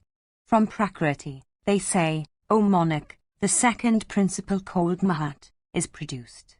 It is heard by us that from Mahat flows the third principle called consciousness. The Sankhyas blessed with sight of the soul say that from consciousness flow the 5 subtle essences of sound, form, touch, taste, and scent. All these 8 they call by the name of Prakriti. The modifications of these 8 are 16 in number. They are the 5 gross essences of space, light, earth, water, and wind, and the 10 senses of action and of knowledge including the mind. Men of wisdom devoted to the Sankhya path and conversant with all its ordinances and dispensations regard these 24 topics as embracing the whole range of Sankhya inquiry. That which is produced becomes merged in the producing, created by the Supreme Soul one after another. These principles are destroyed in a reverse order. At every new creation, beginners start into existence in the lateral order, as stated above, and, when destruction comes, they merge, each into its progenitor, in a reverse order, like the waves of the ocean disappearing in the ocean that gives them birth. O best of kings, this is the manner in which the creation and the destruction of Prakriti takes place. The Supreme Being is all that remains when universal destruction takes place, and it is He that assumes multifarious forms when creation starts into life. This is even so, O King, as ascertained by men of knowledge. It is Prakriti that causes the over-presiding Purusha to thus assume diversity and revert back to unity. Prakriti also herself has the same indications. Only one fully conversant with the nature of the topics of inquiry knows that Prakriti also assumes the same kind of diversity and unity, for when destruction comes she reverts into unity, and when creation flows she assumes diversity of form. The soul makes Prakriti, which contains the principles of production or growth, to assume manifold forms. Prakriti is called Kshra, or soul. Transcending the 24 topics or principles is the soul which is great. It presides over that Prakriti or Kshara. Hence, O great king, the foremost Tyatis say that the soul is the presider. Indeed, it has been heard by us that in consequence of the soul's presiding over all Ksharas he is called the presider. And because he knows that unmanifest Kshara, he is, therefore, also called Kshrajna, knower of Kshara. And because also the soul enters into unmanifest Kshara, viz., the body, therefore he is called Purusha. Kshara is something quite different from Kshrajna. Kshara is unmanifest. The soul, which transcends the 24 principles, is called the knower. Knowledge and the object known are different from each other.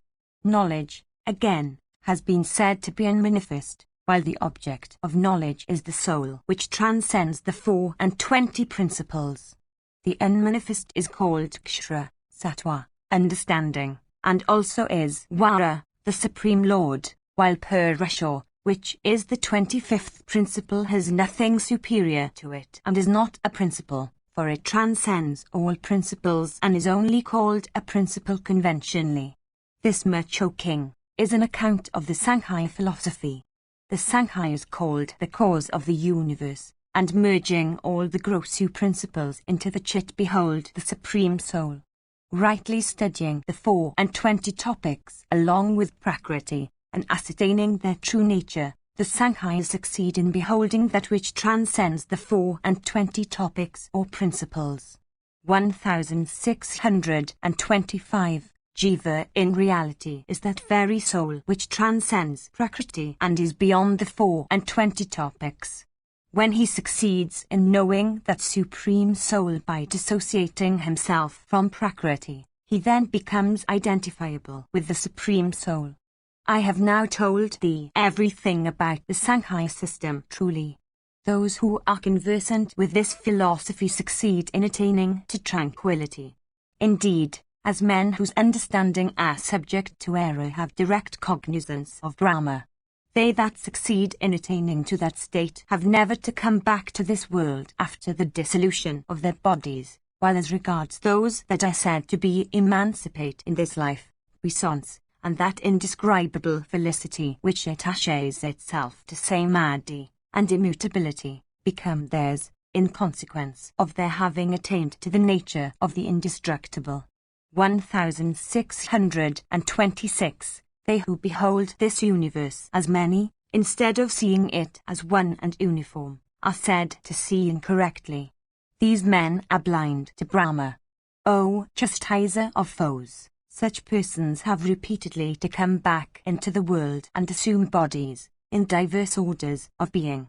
They who are conversant with all that has been said above become possessed of omniscience, and accordingly when they pass from this body no longer become subject to the control of any more physical frames.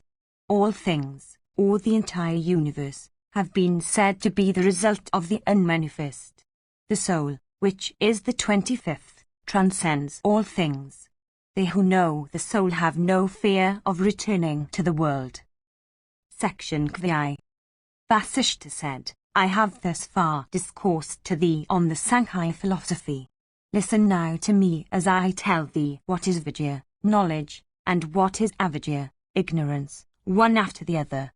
The learned say that Prakriti, which is fraught with the attributes of creation and destruction, is called avidya, while Purusha, who is freed from the attributes of creation and destruction and who transcends the 24 topics or principles, is called vidya.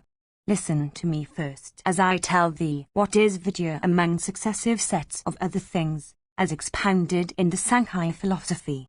Among the sciences of knowledge and those of action, the sciences of knowledge are said to constitute what is known as vidya. Of the senses of knowledge and their object, the former constitute vidya as has been heard by us. Of objects of the senses and the mind, the wise have said that the mind constitute vidya. Of mind and the 5 subtle essences, the 5 subtle essences constitutes vidya. Of the 5 subtle essences and consciousness, consciousness constitutes vidya. Of consciousness and Mahat, O king, is vidya. Of all the topics or principles beginning with Mahat and Prakriti, it is Prakriti, which is unmanifest and supreme, that is called vidya. Of Prakriti, and that called Dvi which is supreme, the latter should be known as vidya. Transcending Prakriti is the 25th, called Purusha, who should be known as vidya. Of all knowledge, that which is the object of knowledge has been said to be the unmanifest, O king. 1627. Again, knowledge has been said to be unmanifest and the object of knowledge to be that which transcends the 24. Once more, knowledge has been said to be unmanifest, and the knower is that which transcends the 24. I have now told thee what is truly the import of vidya and avidya. Listen now to me as I tell thee all that has been said about the indestructible and the destructible. Both Jiva and Prakriti have been said to be indestructible, and both of them have been said to be destructible. I shall tell thee the reason of this correctly as I have understood it. Both Prakriti and Jiva are without beginning and without end or destruction. Both of them are regarded as supreme in the matter of creation. Those that are possessed of knowledge say that both are to be called topics or principles. In consequence of its attributes of repeated creation and destruction, the unmanifest, or prakriti, is called indestructible. That unmanifest becomes repeatedly modified for the purpose of creating the principle.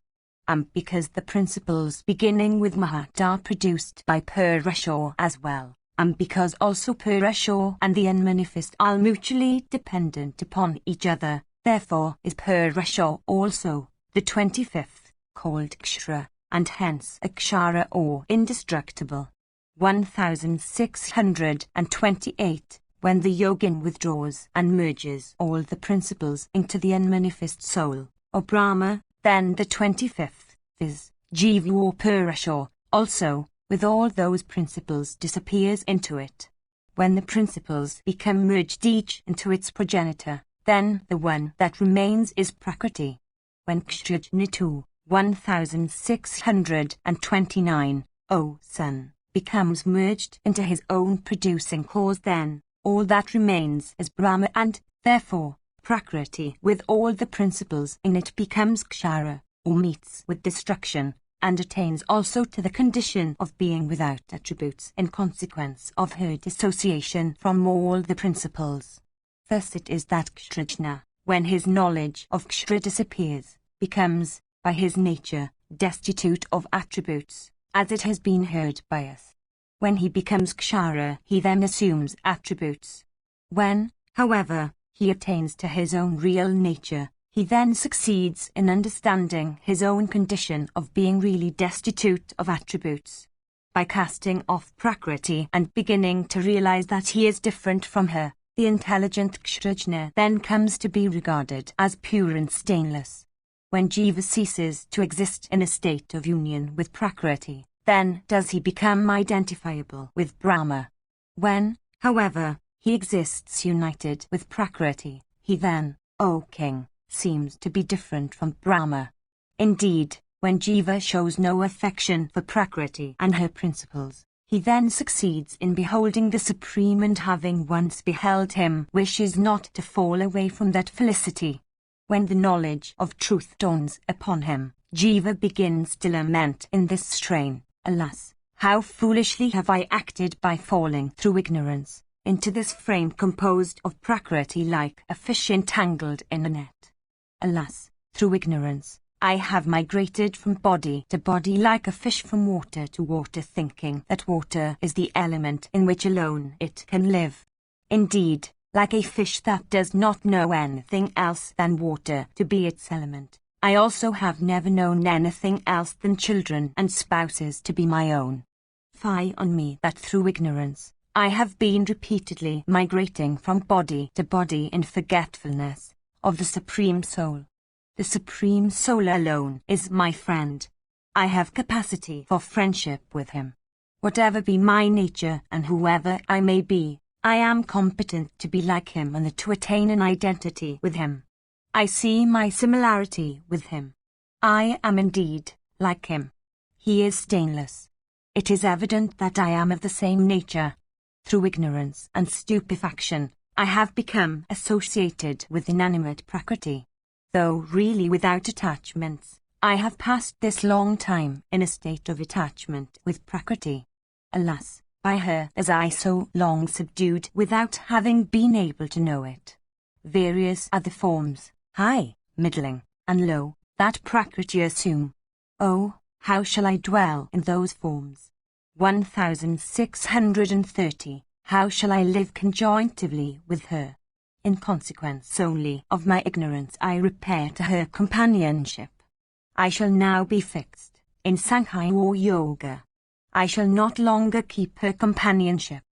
For having passed so long a time with her, I should think that I was so long deceived by her, for myself being really exempt from modification. How could I keep company with one that is subject to modification? She cannot be held to be responsible for this. The responsibility is mine, since turning away from the Supreme Soul I become of my own accord attached to her.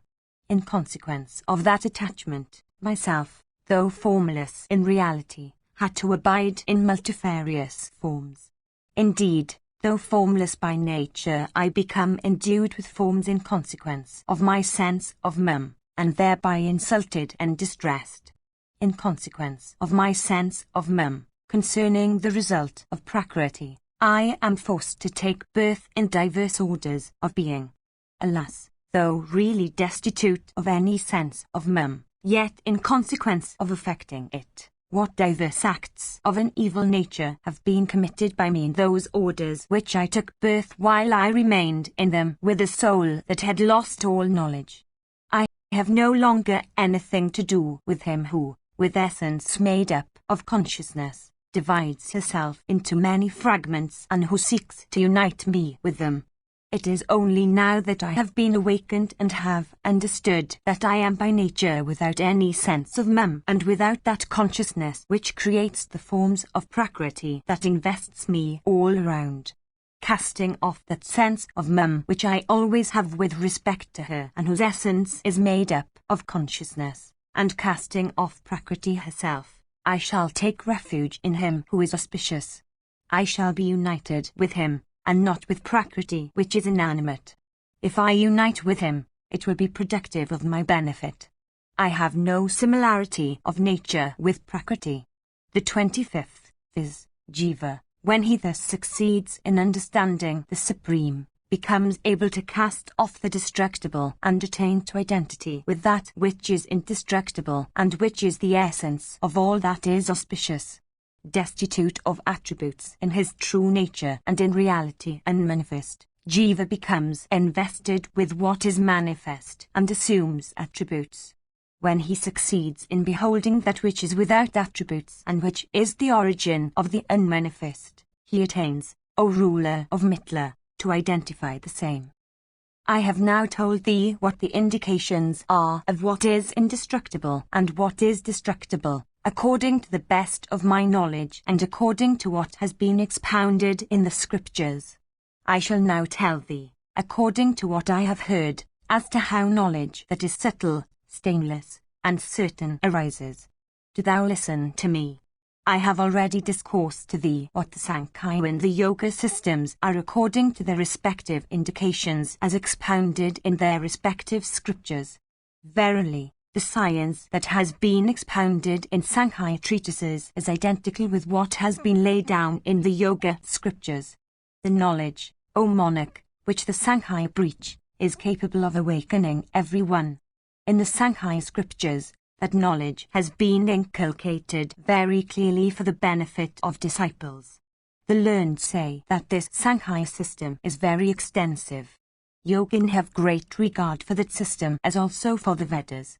In the Sankhya system no topic or principle transcending the 25th is admitted. That which the Sankhyas regard as their highest topic of principles has been duly described by me. In the Yoga philosophy, it is said that Brahma, which is the essence of knowledge without duality, becomes Jiva only when invested with ignorance. In the Yoga scriptures, therefore, both Brahma and Jiva are spoken of. Section 6. Vasishtha said, Listen now to me as I discourse to thee on Buddha's Supreme Soul, and Buddha, Jiva, which is the dispensation of attributes of Sattva, Rajas, and Dhammas. Assuming many forms, under the influence of illusion, the Supreme Soul, becoming Jiva, regards all those forms as real. 1631. In consequence of his regarding himself identical with such transformations, Jiva fails to understand the Supreme Soul, for he bears the attributes of Sattva and Rajas and Dhammas, and creates and withdraws into himself what he creates. Ceaselessly for his sport, O monarch, does Jiva undergo modifications, and because he is capable of understanding the action of the unmanifest, therefore is he called Buddhimana, the comprehender. 1632. The unmanifest or Prakriti can at no time comprehend Brahma, which is really without attributes even when it manifests itself with attributes. Hence is Prakriti called unintelligent. There is a declaration of the Srutis to the effect that if ever Prakriti does succeed in knowing the 25th, that is, Jiva, Prakriti then, instead of being something differentiated from Jiva, becomes identified with Jiva who is united with her. As regards, however, the Supreme Soul, which is ever disunited and dissociated, and which transcends the 25th Prakriti, can never comprehend it. In consequence of this, viz., his attachment to or union with Prakriti, Jiva or Purusha, who is not manifest and which in his real nature is not subject to modifications, comes to be called as the unawakened or ignorant. Indeed, because the 25th can comprehend the unmanifest, he is therefore called Buddhayamana, or comprehender. He cannot, however, readily comprehend the 26th, which is stainless, which is knowledge without duality, which is immeasurable, and which is eternal. The 26th, however, can know both Jiva and Prakriti, numbering the 25th and the 24th respectively. O thou of great effulgence, only men of wisdom succeed in knowing that Brahma which is unmanifest, which inheres in its real nature to all that is seen and unseen, and which, O Son, is the one independent essence in the universe. 1633. When Jiva considers himself different from what he truly is, that is when he regards himself as fat or lean, fair or dark, a Brahmin or a Sudra, it is only then that he fails to know the Supreme Soul and himself and Prakriti with which he is united. When Jiva succeeds in understanding Prakriti, and knowing that she is something different from him, then he is said to be restored to his true nature, and then does he attain to that high understanding which is pure and stainless and which is concerned with Brahma. When Jiva succeeds, O tiger among kings, in attaining to that excellent understanding, he then attains to that pure knowledge, without duality, which is called the 26th or Brahma. He then casts off the unmanifest or Prakriti, which is fraught with the attributes of creation and destruction. When Jiva succeeds in knowing Prakriti, which is unintelligent and subject to the action of the three attributes of Sattva, and Rajas and Tamas, he then becomes destitute of attributes himself. In consequence of his thus understanding the unmanifest to be something different from him, he succeeds in acquiring the nature of the Supreme Soul. The learned say that when he is freed from the attributes of Sattva and Rajas and Tamas and united in the nature with the Supreme Soul, then does Jiva become identified with that soul. The Supreme Soul is called Tattva as well as not Tattva, and transcends decay and destruction. 1634. O giver of honours, the soul, though it has the manifest principles, viz., the body, for its resting place, yet it cannot be said to have acquired the nature of those principles. The wise say that including the Jiva soul there are 25 principles in all. Indeed, O son, the soul is not to be regarded as possessed of any of the principles, Mahat and the rest. Endued with intelligence, it transcends the principles. It casts off quickly even that principle which is the indication of the knowing or awakened one. 1635. When Jiva comes to regard himself as the 26th which is divested of decay and destruction, it is then that, without doubt, he succeeds by his own force in attaining to similarity with the 26th.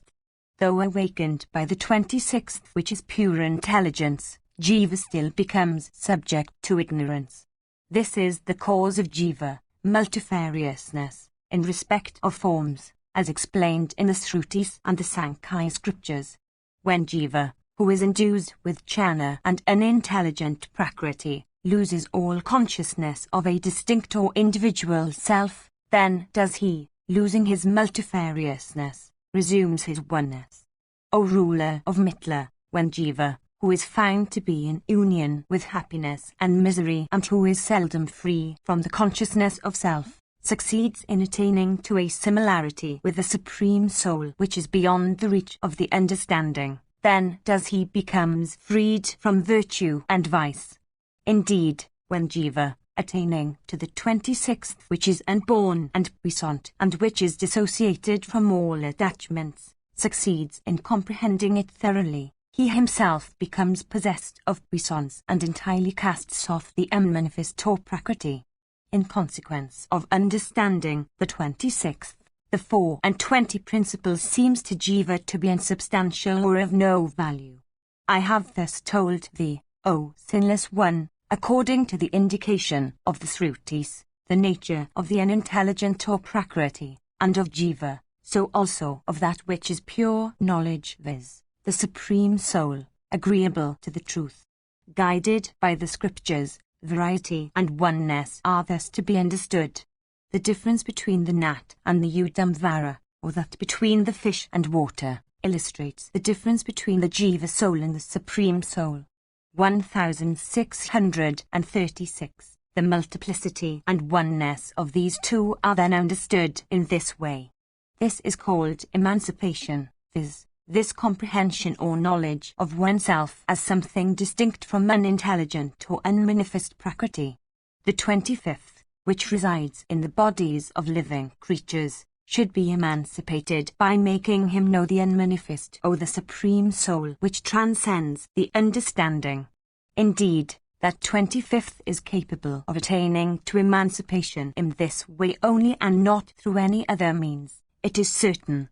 Though really different from the kshetra in which he resides for the time being, he partakes of the nature of that kshetra in consequence of his union with it.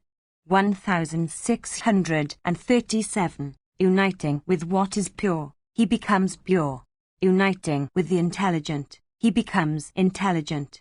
By uniting, O foremost of men, with one that is emancipate, he becomes emancipated. By uniting with one that has been freed from attachments of every kind, he becomes freed from all attachments. By uniting with one striving after emancipation, he himself, partaking of the nature of his companion, strives after emancipation. By uniting with one of pure deeds he becomes pure and of pure deeds and endues with blazing effulgence. By uniting with one of unstained soul, he becomes of unstained soul himself. By uniting with the one independent soul, he becomes one and independent. Uniting with one that is dependent on one's own self, he becomes of the same nature and attains to independence. O monarch, I have duly told thee all this that is perfectly true. Candidly have I discoursed to thee on this subject, viz., the eternal and stainless and primeval Brahma. Thou mayst impart this high knowledge, capable of awakening the soul, unto that person, O king, who though not conversant with the Vedas is nevertheless humble and has a keen desire for acquiring the knowledge of Brahma. It should never be imparted unto one that is wedded to falsehood, or one that is cunning or roguish, or one that is without any strength of mind, or one that is of crooked understanding, or one that is jealous of men of knowledge, or one that gives pain to others. Listen to me as I say who they are unto whom this knowledge may safely be communicated. It should be given to one that is endued with faith, or one that is possessed of merit, or one that always abstains from speaking ill of others, or one that is devoted to penances from the purest of motives, or one that is endued with knowledge and wisdom, or one that is conversant of the sacrifices and other rites laid down in the Vedas, or one that is possessed of a forgiving disposition, or one that is inclined to take compassion on and do good to all creatures, or one that is fond of dwelling in privacy and solitude, or one that is fond of discharging all acts laid down in the scriptures, or one that is averse to quarrels and disputes, or one that is possessed of great learning, or one endued with wisdom, or one possessed of forgiveness and self-restraint and tranquility of soul. This high knowledge of Brahma should never be communicated to one that is not possessed of such qualifications. It has been said that by imparting this knowledge to one that cannot be regarded as fit receptacle for holding it, no advantage or good fruit can arise. and to one that is not observant of any vows and restraints, this high knowledge should never be communicated, even if he gives in exchange the whole earth full of gems and wealth of every kind. Without doubt, however, O king, this knowledge should be given to one that has conquered one's senses. O Kerala, let no fear be thine any longer, since thou hast heard all this regarding High Brahma from me today. I have discoursed to thee duly about high and holy Brahma that is without beginning and middle and end, and that is capable of dispelling all kinds of grief. Beholding Brahma, whose sight is capable of dispelling both birth and death, O king, which is full of auspiciousness, which removes all fear, and which benefit, and having acquired this essence of all knowledge, cast off all error and stupefaction today.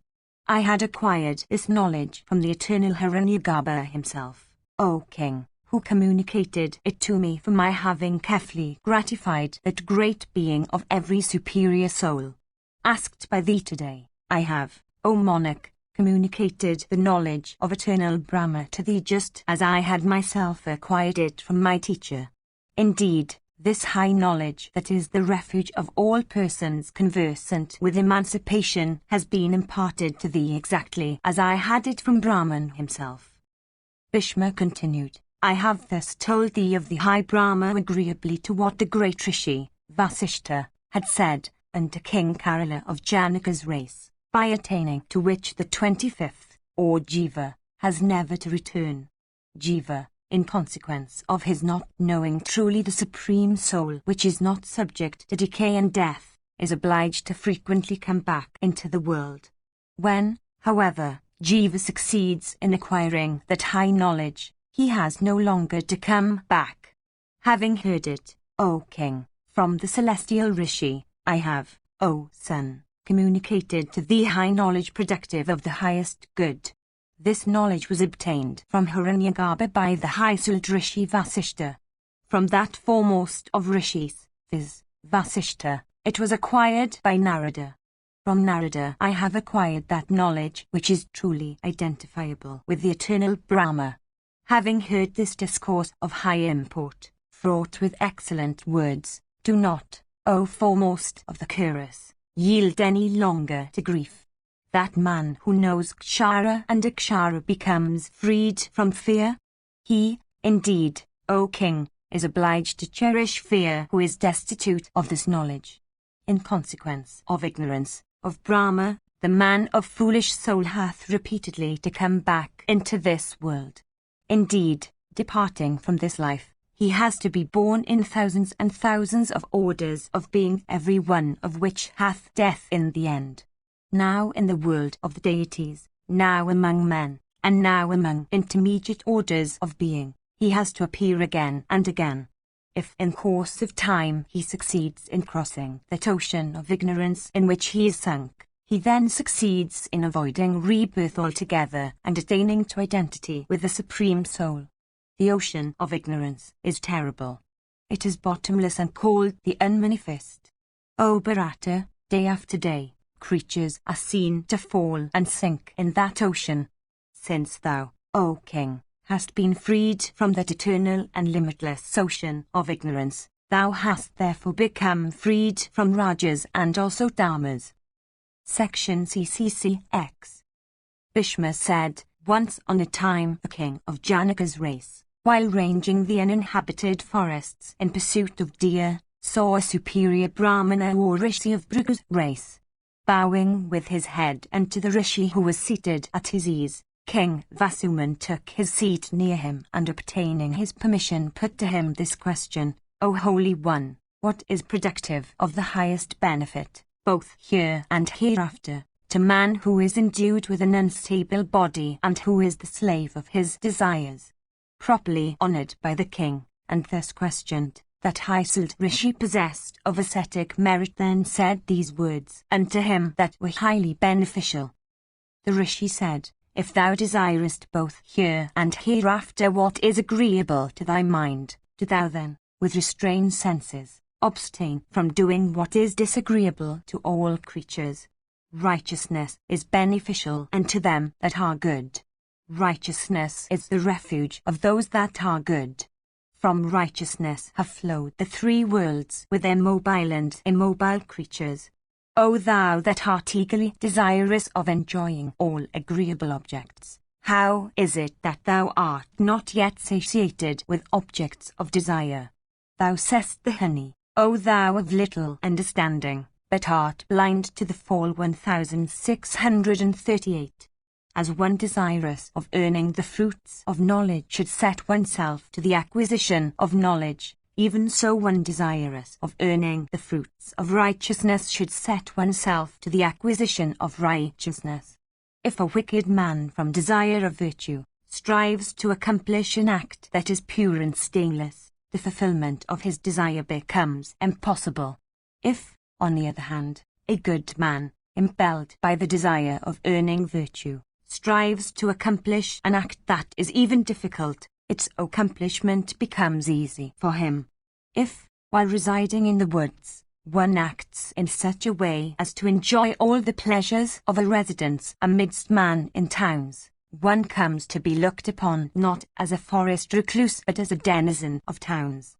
Similarly, if one, while residing in towns, acts in such a way as to enjoy the felicity that attaches to the life of a forest recluse, one comes to be looked upon not as a denizen of towns but as a forest recluse. Ascertaining the merits of the religion of acts and that of abstention from acts, do thou, with concentrated senses, be devoted to the practices of righteousness that appertain to thought, words, and deed, judging of the propriety of time and place, purified by the observance of vows and other cleansing rites, and solicited by them, do thou, without malice, make large gifts unto them that are good.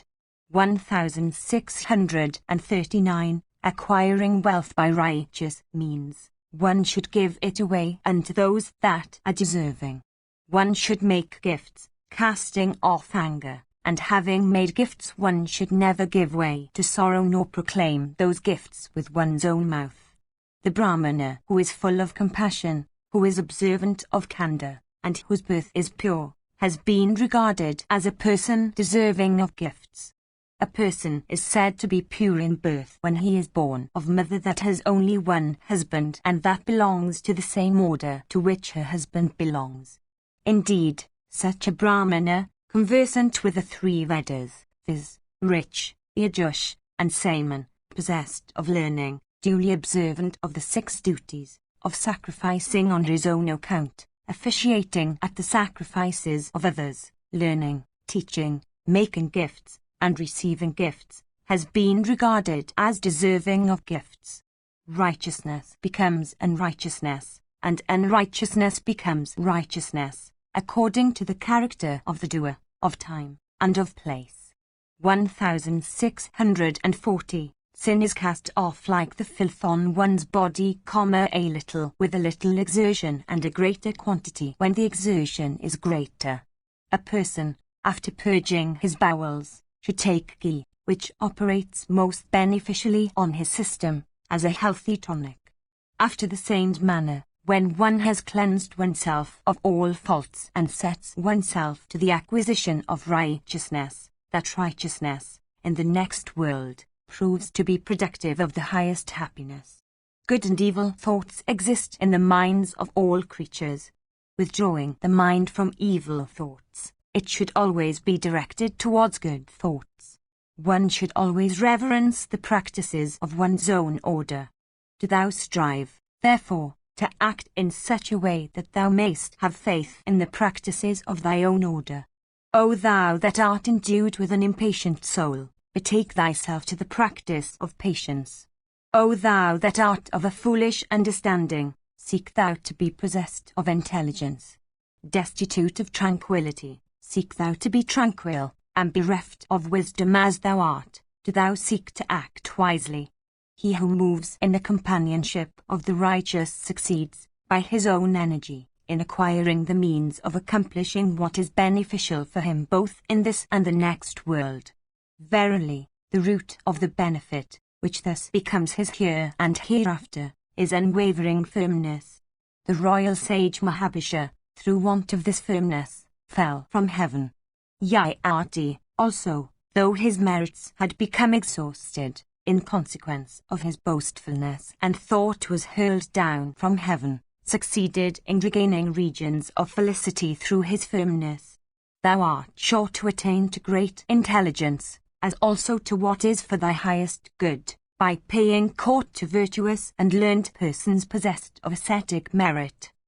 Bhishma continued, hearing these words of the sage, King Vasuman, possessed of a good disposition, withdrawing his mind from the pursuits of desire, set it upon the acquisition of righteousness. Section Xi. Yudhishthira said, It behoveth thee, O grandsire, to discourse to me on that which is freed from duty and its reverse, which is freed from every doubt, which transcends birth and death, as also virtue and sin, which is auspiciousness, which is eternal fearlessness, which is eternal and indestructible, and immutable, which is always pure, and which is ever free from the toil of exertion. Bhishma said, I shall in this connection recite to thee the old narrative, O Bharata, of the discourse between Yajnavalkya and Janaka. Once on a time the famous King Devrati of Janaka's race, fully conversant with the import of all questions, addressed this question to Yajnavalkya, that foremost of rishis. Janaka said, O regenerate Rishi, how many kinds of senses are there? How many kinds also are there of Prakriti? What is the unmanifest and highest Brahma? What is higher than Brahma? What is birth and what is death? What are the limits of age? It behoveth thee, O foremost of Brahmanas, to discourse on all these topics and to me that am solicitous of obtaining thy grace. I am ignorant while thou art an ocean of knowledge. Hence, I ask thee. Verily, I desire to hear thee discourse on all these subjects. Yajnavalkya said, Hear, O monarch, what I say in an answer to these questions of thine. I shall impart to thee the high knowledge which yogins value, and especially that which is possessed by the Sankhya's. Nothing is known to thee. Still thou askest me. One, however, that his question should answer. This is the eternal practice. 8 principles have been called by the name of Prakriti, while 16 have been called modifications.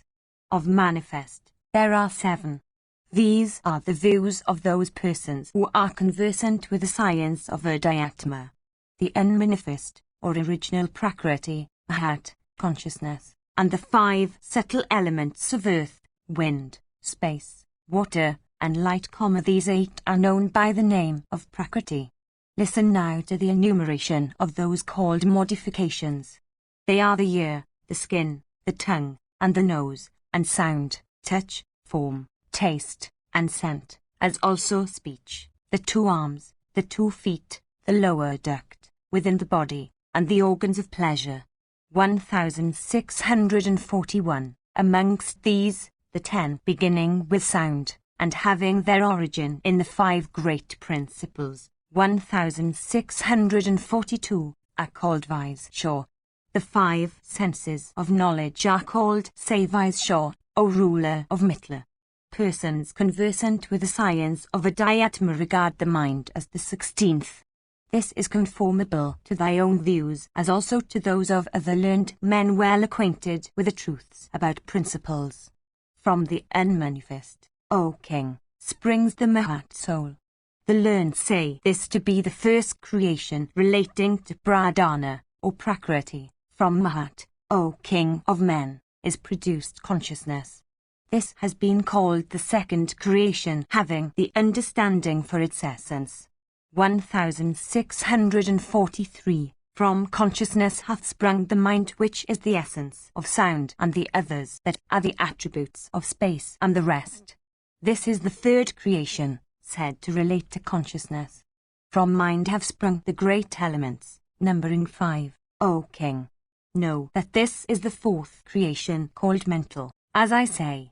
Persons conversant with the primal elements say that sound and touch and form and taste and scent are the 5th creation, relating to the great primal elements.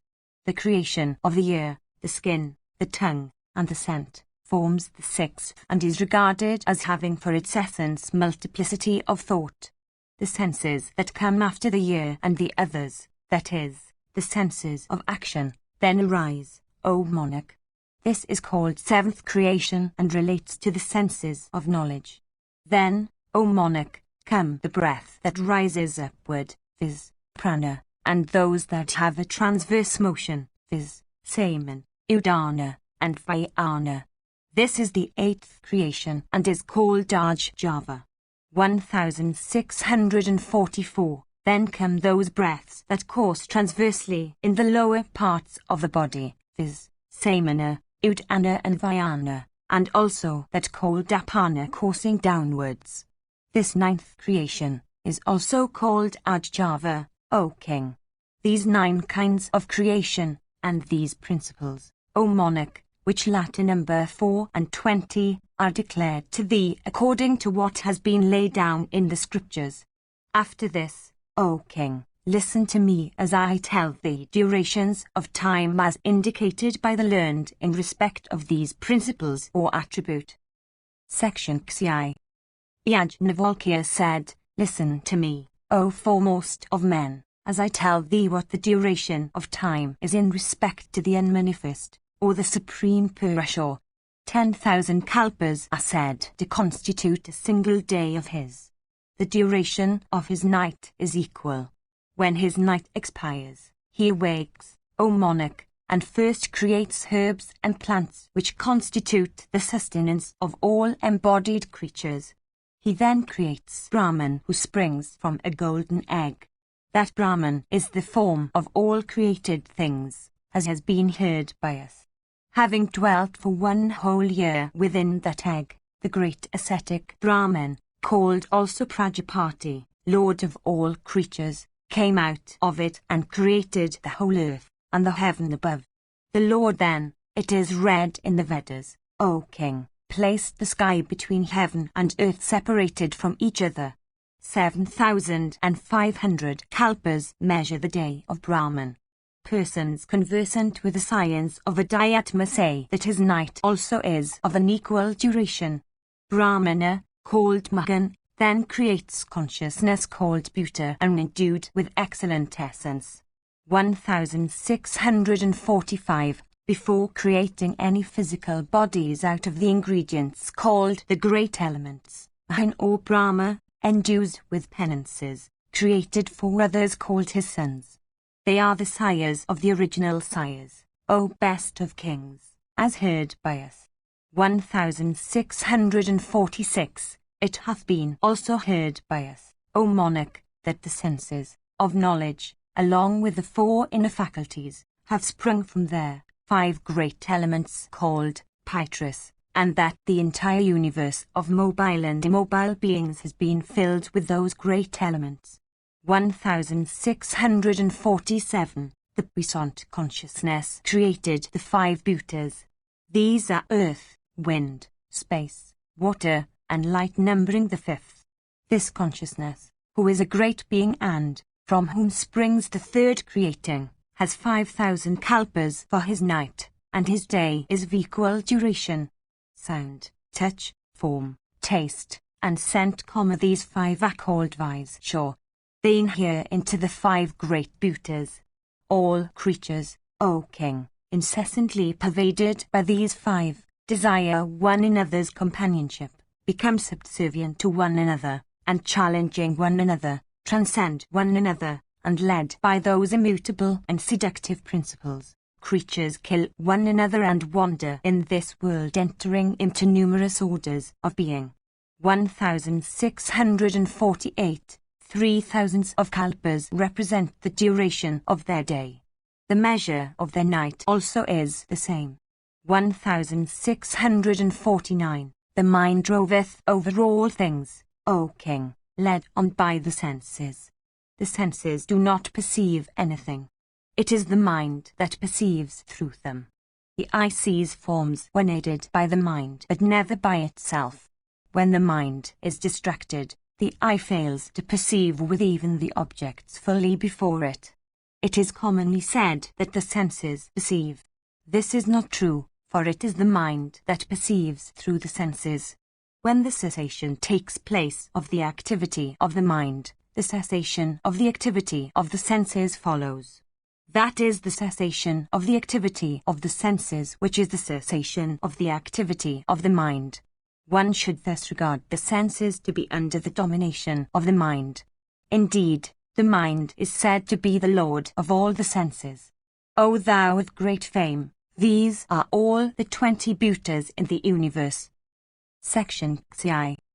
Yajnavalkya said, I have, one after another, told thee the order of the creation, with a total number of the various principles, as also the extent of the duration of each. Listen now to me as I tell thee of their destruction. Listen to me how Brahman, who is eternal and undecaying, and who is without beginning and without end, repeatedly creates and destroys all created objects. When his day expires and night comes, he becomes desirous of sleep. At such a time the unmanifest and Holy One urges the being called Maharudra, who is conscious of his great powers, for destroying the world. Urged by the unmanifest, that being assuming the form of Surya of hundreds of thousands of rays, divides himself into a dozen portions, each resembling a blazing fire. He then consumes with his energy, O monarch, without any loss of time, the 4 kinds of created beings, viz., viviparous, oviparous, filth-born, and vegetable. Within the twinkling of the eye, all mobile and immobile creatures being thus destroyed, the earth becomes on every side as bare as a tortoise shell. Having burnt everything on the face of the earth, Rudra, of immeasurable might, then quickly fills the bare earth with water possessed of great force. He then creates the Uga fire, which dries up that water, into which the bare earth has been dissolved. The water disappearing, the great element of fire continues to blaze fiercely. Then comes the mighty wind of immeasurable force, in his 8 forms, who swallows up quickly that blazing fire of transcendent force, possessed of 7 flames, and identifiable with the heat existing every creature. Having swallowed up that fire, the wind courses in every direction, upwards, downwards, and transversely. Then space of immeasurable existence swallowed up that wind of transcendent energy. Then mind cheerfully swallows up that immeasurable space. Then that Lord of all creatures, viz., consciousness, who is the soul of everything, swallows up the mind. Consciousness, in his turn, is swallowed up by the Mahat Soul, who is conversant with the past, the present, and the future. The incomparable Mahat Soul or universe is then swallowed up by Sambhu, that Lord of all things, to whom the yoga attributes of anima, ligama, prapti, etc., naturally inhere, who is regarded as the supreme and pure effulgence that is immutable. His hands and feet extend over every part, his eyes and head and face are everywhere, his ears reach every place, and he exists overwhelming all things. He is the heart of all creatures, his measure is of a digit of the thumb. That infinite and supreme soul, that Lord of all, thus swallows up the universe. After this, what remains is the undecaying and the immutable, one who is without defect of any kind, who is the creator of the past, the present, and the future, and who is perfectly faultless. I have thus, O monarch, duly told thee of destruction. I shall now discourse to thee on the subjects of a Dhyatma, a Deputa, and a Didvata. Section XI. Yajnavalkya said, Brahmanas conversant with the topics of inquiry speak of the 2 feet as a Dhyatma, the act of walking as a Deputa, and Vishnu as a Didvatam, of those 2 limbs. The lower duct, anal canal, is a Dhyatma, its function of throwing out the excreta is a Deputa, and Mitra, Surya, is the Didvata, of that organ. The organ of generation is called a Dhyatma. Its agreeable function is called a Deputa, and Prajapati is its Didvata. The hands are a Dhyatma, their function as represented by acts is a Deputa, and Indra is the adidvata of those limbs. The organs of speech are adhyatma, the words uttered by them are adibhuta, and Agni is their adidvata. The eye is adhyatma, vision or form is its adibhuta, and Surya is the adidvata of that organ. The ear is adhyatma, sound is adibhuta, and the points of the horizon are its adidvata. The tongue is adhyatma, taste is its adibhuta, and water is its adidvata. The sense of scent is adhyatma, odor is its adibhuta, and earth is its adidvata. The skin is adhyatma, touch is its adibhuta, and wind is its adidvata.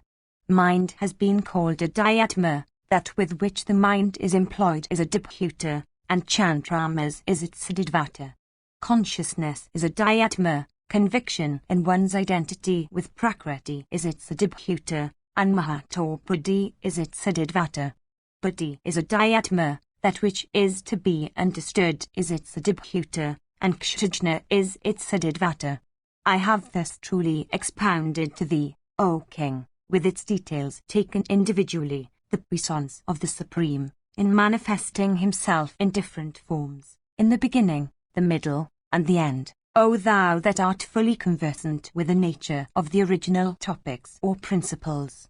Prakriti, chiefly and of her own accord, as if for sport, O monarch, produces, by undergoing modifications herself, thousands and thousands of combinations of her original transformations called ganas.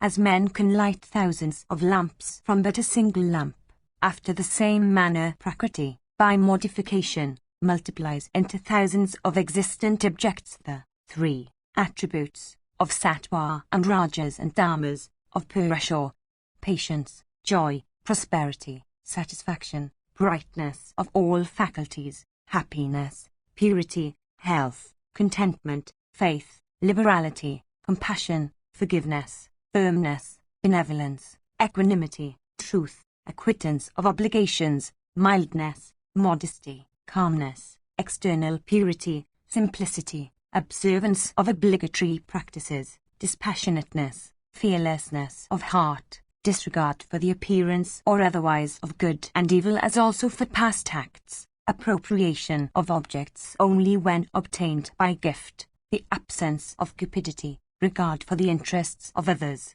compassion for all creatures, these have been said to be the qualities that attach to the attribute of sattva.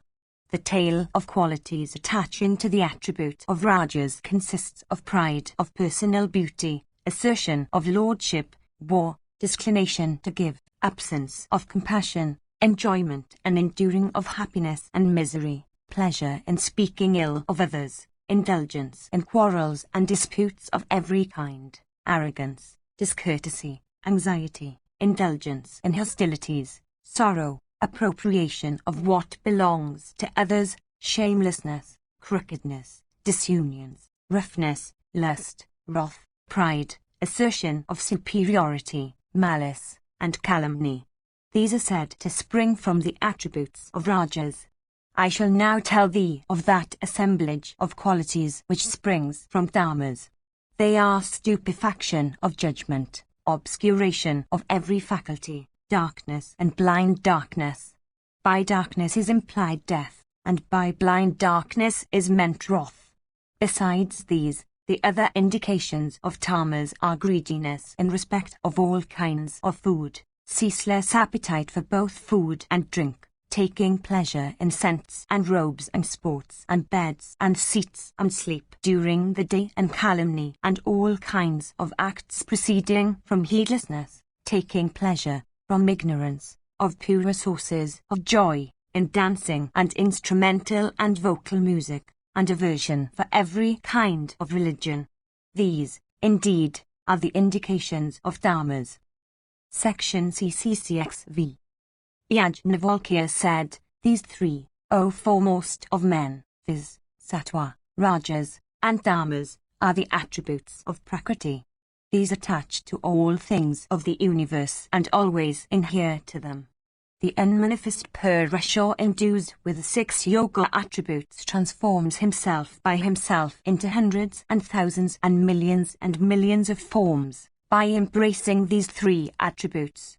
Those that are conversant with the science of Adhyatma say that unto the attribute of Sattva is assigned a high, unto Rajas a middling, and unto Dharmas a low place in the universe. By the aid of unmixed righteousness, one attains to a high end, viz., that of the deities or other celestial beings. Through righteousness mixed with sin, one attains to the status of humanity, while through unmixed sin one sinks into a vile end, by becoming an animal or a vegetable, etc. Listen now to me, O king, as I speak to thee of the intermixture or compounds of the three attributes of Sattva, Rajas, and Dharmas. Sometimes Rajas is seen existing with Sattva. Tamas also exists with Rajas. With Tamas may also be seen Sattva. Then also may Sattva and Rajas and Tamas be seen existing together and in equal proportions. They constitute the unmanifest or Prakriti. When the unmanifest, Purusha, becomes endued with only Sattva, he attains to the regions of the deities. Endued with both Sattva and Rajas, he takes birth among human beings. Endued with Rajas and Dharmas, he takes birth among the intermediate order of being. Endued with all three, viz., Sattva and Rajas and Tamas, he attains to the status of humanity. Those high-souled persons that transcend both righteousness and sin, attain, it is said, to that place which is eternal, immutable, undecaying, and immortal. Men of knowledge attain to births that are very superior, and their place is faultless and undecaying, transcending the ken of the senses, free from ignorance, above birth and death, and full of light that dispels all kinds of darkness. Thou hadst asked me about the nature of the Supreme residing in the unmanifest, viz., Purusha. I shall tell thee. Listen to me, O king. Even when residing in Prakriti, he is said to reside in his own nature without partaking of the nature of Prakriti. 1650. Prakriti, O king, is inanimate and unintelligent. When presided over by Purusha, then only can she create and destroy. Janaka said, both Prakriti and Purusha, O thou of great intelligence, are without beginning and without end. Both of them are without form. Both of them are undecaying. Both of them, again, incomprehensible. How then, O foremost of rishis, can it be said that one of them is inanimate and unintelligent? How, again, is the other said to be animate and intelligent? And why is the latter called Kshatrajna? Thou, O foremost of Brahmanas, art fully conversant with the entire religion of emancipation. I desire to hear in detail of the religion of emancipation in its entirety.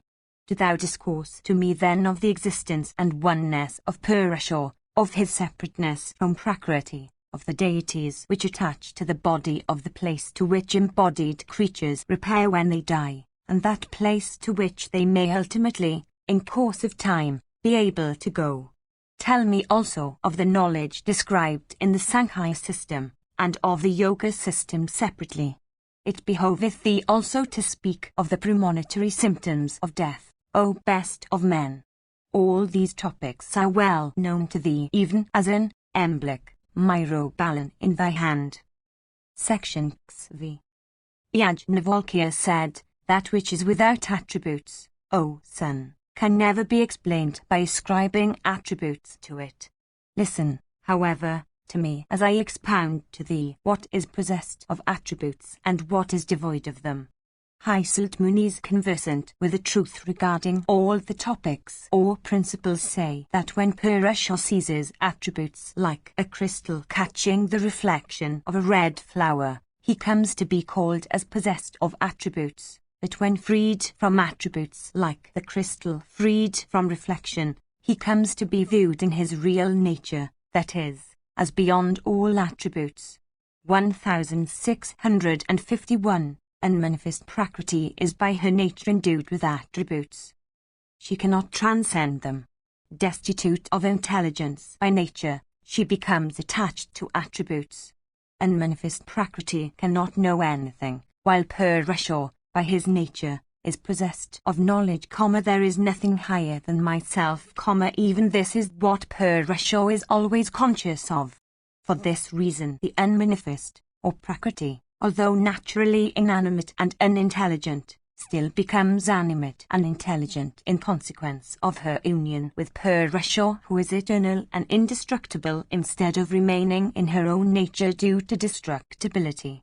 1652. When Purusha, through ignorance, repeatedly becomes associated with attributes, he fails to understand his own real nature, and therefore he fails to attain to emancipation.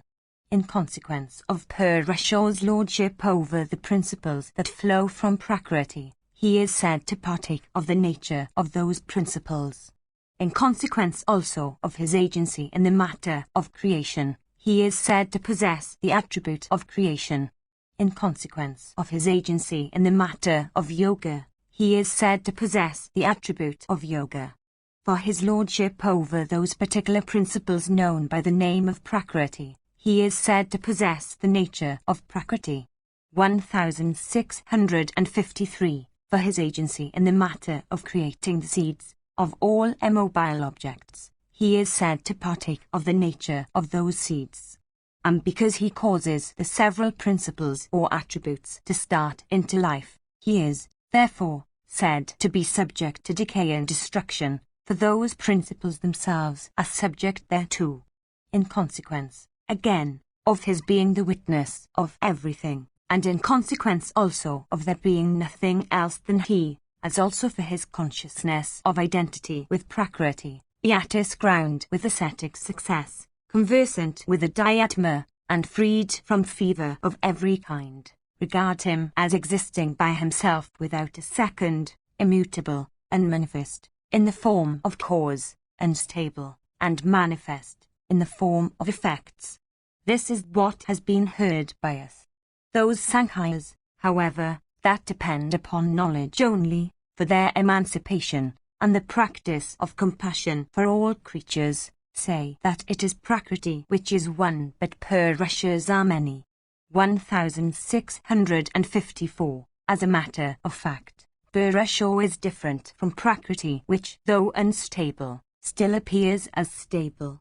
As a blade of reed is different from its outer cover, even so is Purusha different from Prakriti. Indeed, the worm that is ensconced within the Udamvara should be known as different from the Udamvara. Though existing with the Udamvara, the worm is not to be regarded as forming a portion of the Udamvara. The fish is distinct from the water in which it lives, and the water is distinct from the fish that lives in it. Though the fish and water exist together, yet it is never drenched by water. The fire that is contained in an earthen saucepan is distinct from the earthen saucepan, and the saucepan is distinct from the fire it contains. Although the fire exists in and with the saucepan, yet it is not to be regarded as forming any part of it. The lotus leaf that floats on a piece of water is distinct from the piece of water on which it floats. Its coexistence with water does not make it a portion of the water. The perennial existence of those objects in and with those mentioned is never correctly understood by ordinary people. They who behold Prakriti and Purusha in any other light are said to possess a vision that is incorrect. It is certain that they have repeatedly to sink into terrible hell. I have thus told thee the philosophy of the Sankhya's, that excellent science by which all things have been correctly ascertained. Ascertaining the nature of Purusha and Prakriti in this way, the Sankhya's attain to emancipation. I have also told thee of the systems of those others that are conversant with the great principles of the universe. I shall now discourse to thee on the science of the Yogins. Section XVI. Yajnavalkya said, I have already spoken to thee of the science of the Sankhya's. Listen now to me as I truly discourse on the science of the Yogins as heard and seen by me, O best of kings. There is no knowledge that can compare with that of the Sankhya's. There is no puissance that compares with that of yoga. These two ordain the same practices, and both are regarded as capable of leading to emancipation. Those men that are not blessed with intelligence regard the Sankhya and the Yoga systems to be different from each other.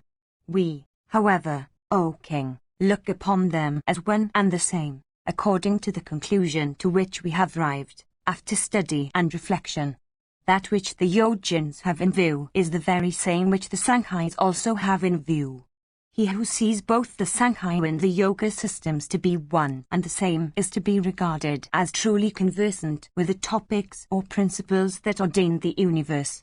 Know, O king, that the vital breaths and the senses are the chief means for practicing yoga. By only regulating those breaths and the senses, Yogins wander everywhere at their will. 1655. When the gross body is destroyed, Yogins endued with subtle bodies possessed of the 8 yoga attributes of anima, ligama, prapti, etc., wander over the universe, enjoying, in that body, all kinds of felicities, O sinless one. The wise have, in the scriptures, spoken of yoga as conferring 8 kinds of puissance. They have spoken of yoga as possessed of 8 limbs. 1656. Indeed, O king, they have not spoken of any other kind of yoga. It has been said that the practices of Yogins, excellent as these are, for their results, are of 2 kinds. Those 2 kinds, according to the indications occurring in the scriptures, are practices endued with attributes and those freed from attributes. The concentration of the mind on the 16 objects named, with simultaneous regulation of the breath, O king, is one kind. The concentration of the mind in such a way as to destroy all difference between the contemplator, the object contemplated, and the act of contemplation along with subjugation of the senses, is of another kind. The first kind of yoga is said to be that possessed of attributes. The second kind is said to be that freed from attributes. 1657. Then, again, regulation of the breath is yoga with attributes. In yoga without attributes, the mind, freed from its functions, should be fixed. Only the regulation of the breath which is said to be endued with attributes should, in the first instance, be practiced. For, O ruler of Mitla, if the breath that is inhaled and suspended be exhaled without mentally reflecting the while upon a definite image, furnished by a limited mantra, the wind in the neophyte's system will increase to his great injury. 1658. In the first yama of the night, 12 ways of holding the breath are recommended. After sleep, in the last yama of the night, other 12 ways of doing the same have been laid down. Without doubt, one endued with tranquility, of subdued senses, living in retirement, rejoicing in one's own self, and fully conversant with the import of the scriptures, should, regulating one's breath in these 24 ways, fix one's soul on the Supreme Soul. 1659. Dispelling the 5 faults of the 5 senses, viz., withdrawing them from their objects of sound, form, touch, taste, and scent, and dispelling those conditions called pratibha and apavaga, O ruler of the Mitylas. All the senses should be fixed upon the mind. The mind should then be fixed on consciousness, O king. Consciousness should next be fixed on intelligence or buddhi, and buddhi should then be fixed on prakriti. Thus merging these one after another, Yogins contemplate the Supreme Soul which is one, which is freed from rajas, which is stainless, which is immutable and infinite and pure and without defect, who is eternal Purusha, who is unchangeable, who is indivisible, who is without decay and death, who is everlasting, who transcends diminution, and which is immutable Brahma. Listen now, O monarch, to the indications of one that is in yoga. All the indications of cheerful contentment that are his who is slumbering in contentment are seen in the person that is in samadhi. The person in samadhi, the wise say, looks like the fixed and upward flame of a lamp, that is full of oil and that burns in a breezeless spot. He is like a rock which is incapable of being moved in the slightest degree by ever a heavy downpour from the clouds. He is incapable of being moved by the din of conches and drums, or by songs or the sound of hundreds of musical instruments beat or blown together. Even this is the indication of one in samadhi.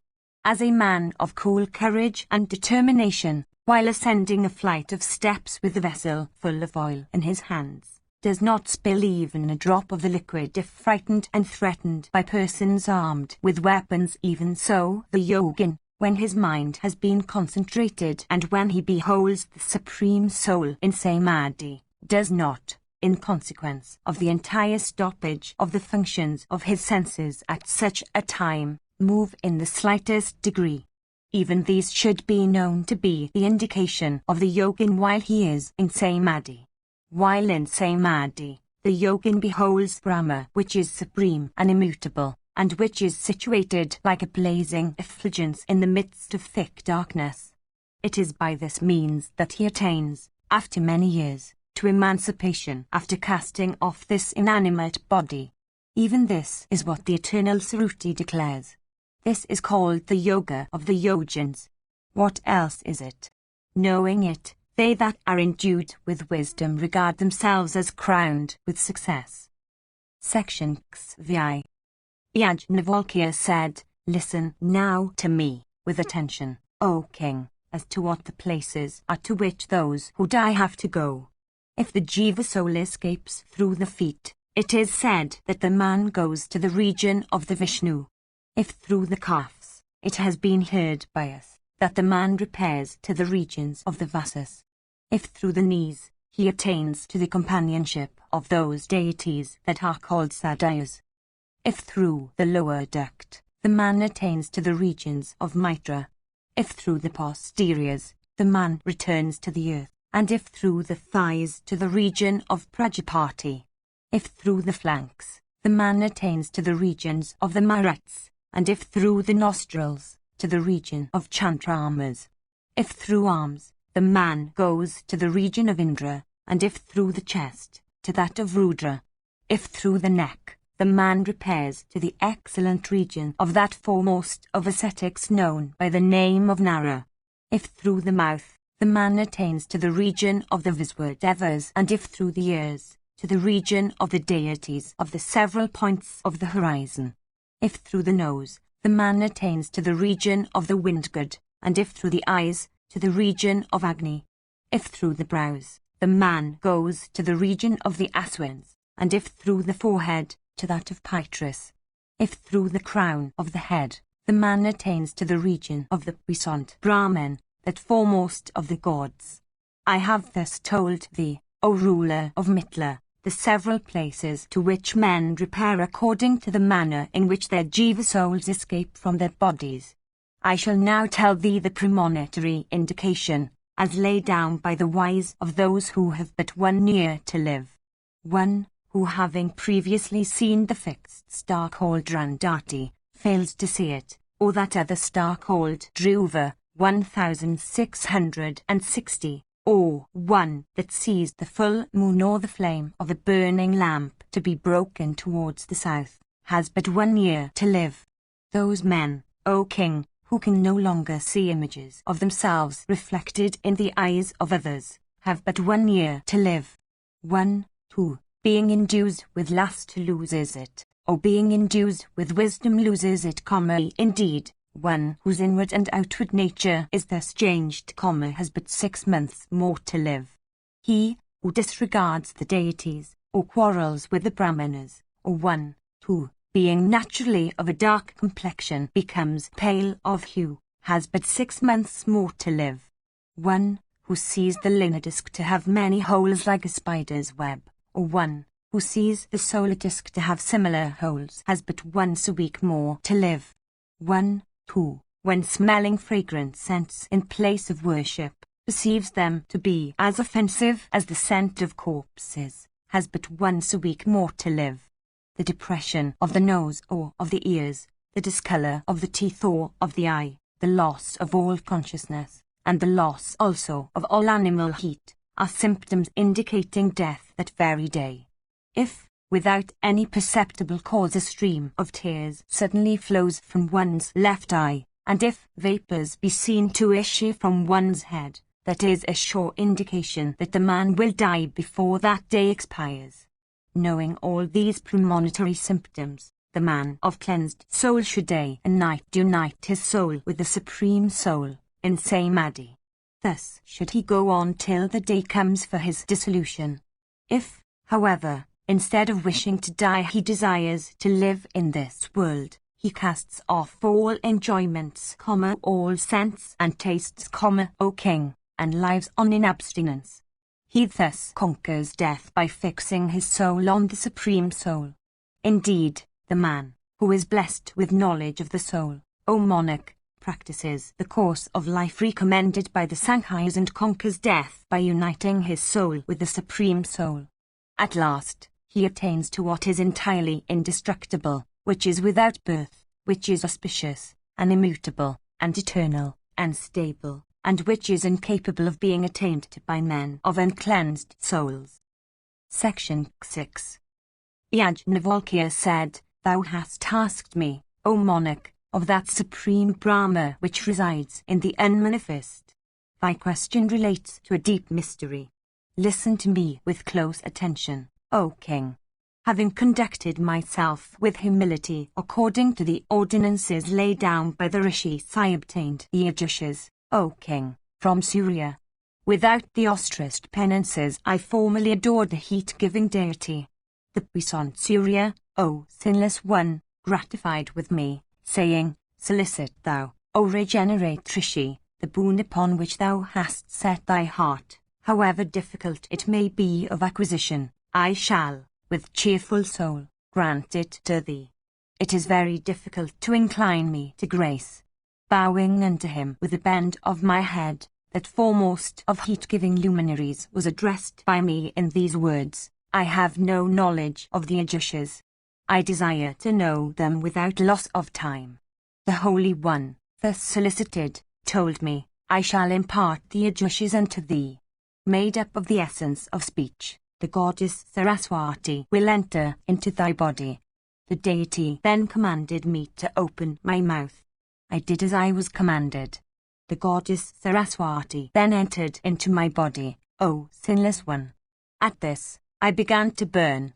Unable to endure pain, I plunged into a stream. Not understanding that what the High Soul Surya had done for me was for my good, I became even angry with him. While I was burning with the energy of the goddess, the Holy Surya told me, Do thou endure this burning sensation for only a little while. That will soon cease and thou wilt be cool. Indeed, I became cool. Seeing me restored to ease, the Maker of Light said unto me, The whole Vedas, with even those parts that are regarded as its appendix, together with the Upanishads, will appear in thee by inward light, O regenerate one. The entire Satapathas also thou wilt head it, O foremost of regenerate ones. After that, thy understanding wilt into the path of emancipation. Thou wilt also attain to that end which is desirable and which is coveted by both Sanghas and Yogins. Having said these words unto me, the divine Surya proceeded to the Asta hills. Hearing his last words, and after he had departed from the spot where I was, I came home in joy and then remembered the goddess Saraswati. Thought of by me, the auspicious Saraswati appeared instantly before my eyes, adorned with all the vowels and the consonants, and having placed the syllable Om in the van, I then, according to the ordinance, offered unto the goddess the usual arghya, and dedicated another to Surya, that foremost of all heat-giving deities. Discharging this duty, I took my seat, devoted to both those deities. Thereupon, the entire Satapatha Brahmanas, with all their mysteries and with all their abstracts as also their appendices, appeared of themselves before my mental vision, at which I became filled with great joy. 1661. I then taught them to 100 good disciples, and thereby did what was disagreeable to my high-souled maternal uncle, Vasampayana, with the disciples gathered round him. 1662. Then shining in the midst of my disciples like the sun himself with his rays, I took the management of the sacrifice of thy high-souled sire, O king. In that sacrifice a dispute arose between me and my maternal uncle as to who should be permitted to appropriate the dakshina that was paid for the recitation of the Vedas. In the very presence of Devala, I took half of that dakshina, the other half going to my maternal uncle. Thy sire and Sumantra and Pala and Jaimini and other articles all acquiesced in that arrangement. 1663. I had thus got from Surya the 5 times 10 Yajushes, O monarch. I then studied the Puranas with Ramaharshan, keeping before me those original mantras and the goddess Saraswati. I, then, O king, aided by the inspiration of Surya, set myself to compile the excellent Satapatha Brahmanas, and succeeded in achieving the task never before undertaken by anyone else. That path which I had desired to take has been taken by me, and I have also taught it to my disciples. Indeed, the whole of those Vedas with their abstracts have been imparted by me to those disciples of mine. Pure in mind and body, all those disciples have, in consequence of my instructions, become filled with joy. Having established, for the use of others, this knowledge consisting of 50 branches which I had obtained from Surya, I now meditate on the great object of that knowledge, viz., Brahma. The Gandharva Viswavasu, well conversant with the Vedanta scriptures, desirous, O king, of ascertaining what is beneficial for the Brahmanas in this knowledge and what truth occurs in it, and what is the excellent object of this knowledge, one questioned me. He put to me altogether 24 questions, O king, relating to the Vedas. Finally, he asked me a question, numbered 25th, which relates to that branch of knowledge which is concerned with the inferences of ratiocination. Those questions are as follows. What is universe and what is not universe? What is wa and what is wa? What is Maitra? What is Varana? What is knowledge? What is object of knowledge? What is unintelligent? What is intelligent? Who is Ka? Who is possessed of the principle of change? Who is not possessed of the same? What is he that devours the sun, and what is the sun? What is Vidya and what is Avidya? What is immobile and what mobile? What is without beginning? What is indestructible, and what is destructible? These were the excellent questions put to me by that foremost of Gandharvas. After King Viswavasu, that foremost of Gandharvas, had asked me these questions one after another, I answered them properly. At first, however, I told him, wait for a brief space of time, till I reflect on thy questions. So be it, Gandharva said, and sat in silence. I then thought once again of the goddess Saraswati in my mind. The replies then to those questions naturally arose in my mind like butter from curds. Keeping in view the high science of inferential ratiocination, I churned with my mind, O monarch, the Upanishads and the supplementary scriptures relating to the Vedas. The fourth science then that treats of emancipation, O foremost of kings, and on which I have already discoursed to thee, and which is based upon the 25th, viz., Jiva, I then expounded to him. 1664. Having said all this, O monarch, to King Viswavasu, I then addressed him, saying, Listen now to the answers that I give unto the several questions that thou hast put to me. I now turn to the question, which, O Gandharva, thou askest, viz., what is universe and what is not universe? The universe is unmanifest and original Prakriti endued with the principles of birth and death which are terrible to those that are desirous of emancipation. It is, besides, possessed of the 3 attributes of Sattva, rajas, and tamas, in consequence of its producing principles, all of which are fraught with those attributes. 1665. That which is not universe is purusha, divested of all attributes. By as wa and as wa are meant the female and the male, that is, the former is prakriti and the latter is purusha. Similarly, Maitra is purusha and Varuna is prakriti. 1666. Knowledge, again, is said to be prakriti, while the object to be known is called purusha. The ignorant, jiva, and the knowing or intelligent are both purusha without attributes, for it is purusha that becomes jiva when invested with ignorance. Thou hast asked, what is ka, who is endued with change and who is unendued therewith? I answer, ka is purusha.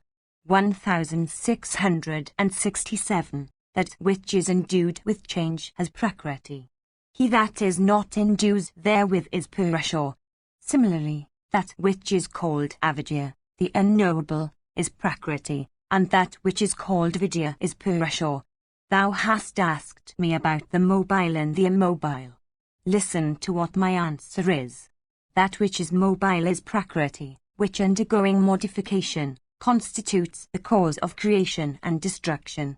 The immobile is purusha, for without himself undergoing modifications he assists at creation and destruction. According to a different system of philosophy, that which is vedya is prakriti, while that which is of vidya is purusha.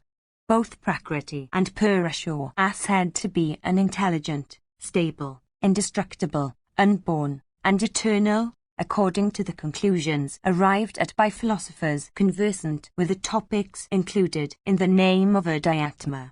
In consequence of the indestructibility of prakriti in the matter of creation, prakriti, which is unborn, is regarded as not subject to decay or destruction. Purusha, again, is indestructible and unchangeable, for change it has none. The attributes that reside in prakriti are destructible, but not prakriti herself. The learned, therefore, call prakriti indestructible. Prakriti also, by undergoing modifications, operates as the cause of creation. The created results appear and disappear, but not original prakriti. Hence also is prakriti called indestructible. Thus have I told thee conclusions of the fourth science based on the principles of ratiocinative inference and having emancipation for its end. Having acquired by the science of ratiocinative inference and by waiting upon preceptors, the rich, the samans, and the yajushas, all the obligatory practices should be observed and all the Vedas studied with reverence, O Viswavasu, O foremost of Gandharvas. They who study the Vedas with all their branches but who do not know the Supreme Soul from which all things take their birth and into which all things merge when destruction comes, and which is the one object whose knowledge the Vedas seek to inculcate. Indeed, they, who have no acquaintance with that which the Vedas seek to establish, study the Vedas to no purpose and bear their burthen of such study in vain. If a person desirous of butter churns the milk of the Shias, without finding what he seeks, he simply meets with a substance that is as foul of smell as odor. After the same manner, if one, having studied the Vedas, fails to comprehend what is prakriti and what is purusha, one only proves one's own foolishness of understanding and bears a useless burthen, in the form of Vedic law. 1668. One should, with devoted attention, reflect on both prakriti and purusha, so that one may avoid repeated birth and death. Reflection upon the fact of one's repeated births and deaths and avoiding the religion of acts that is productive at best of destructible results. One should betake oneself to the indestructible religion of yoga. O Kasyapa, if one reflects continuously on the nature of the Jiva soul and its connection with the Supreme Soul, one then succeeds in divesting oneself of all attributes and in beholding the Supreme Soul. the eternal and unmanifest Supreme Soul is regarded by men of foolish understandings to be different from the 25th or Jiva Soul. They are endued with wisdom that behold both these as truly one and the same. Frightened at repeated births and deaths, the Sankhya's and Yojins regard the Jiva Soul and the Supreme Soul to be one and the same. Viswavasa then said, "Thou hast, O foremost of Brahmanas, said that Jiva Soul is indestructible and truly undistinguished from the Supreme Soul. This, however, is difficult to understand. It behoveth thee to once more discourse on this topic to me. I have heard discourses on this subject from Jayashavya, A. Ista, Devala, the regenerate sage Parasara, the intelligent Vashaganya, Bhrigu, Panchasikakapla, Sukha, Gautama, Ashtaisna, the high-souled Gaga, Narada, Ajuri, the intelligent Paulasya, Sanat Kumara, the high-souled Sukra, and my sire Kasyapa.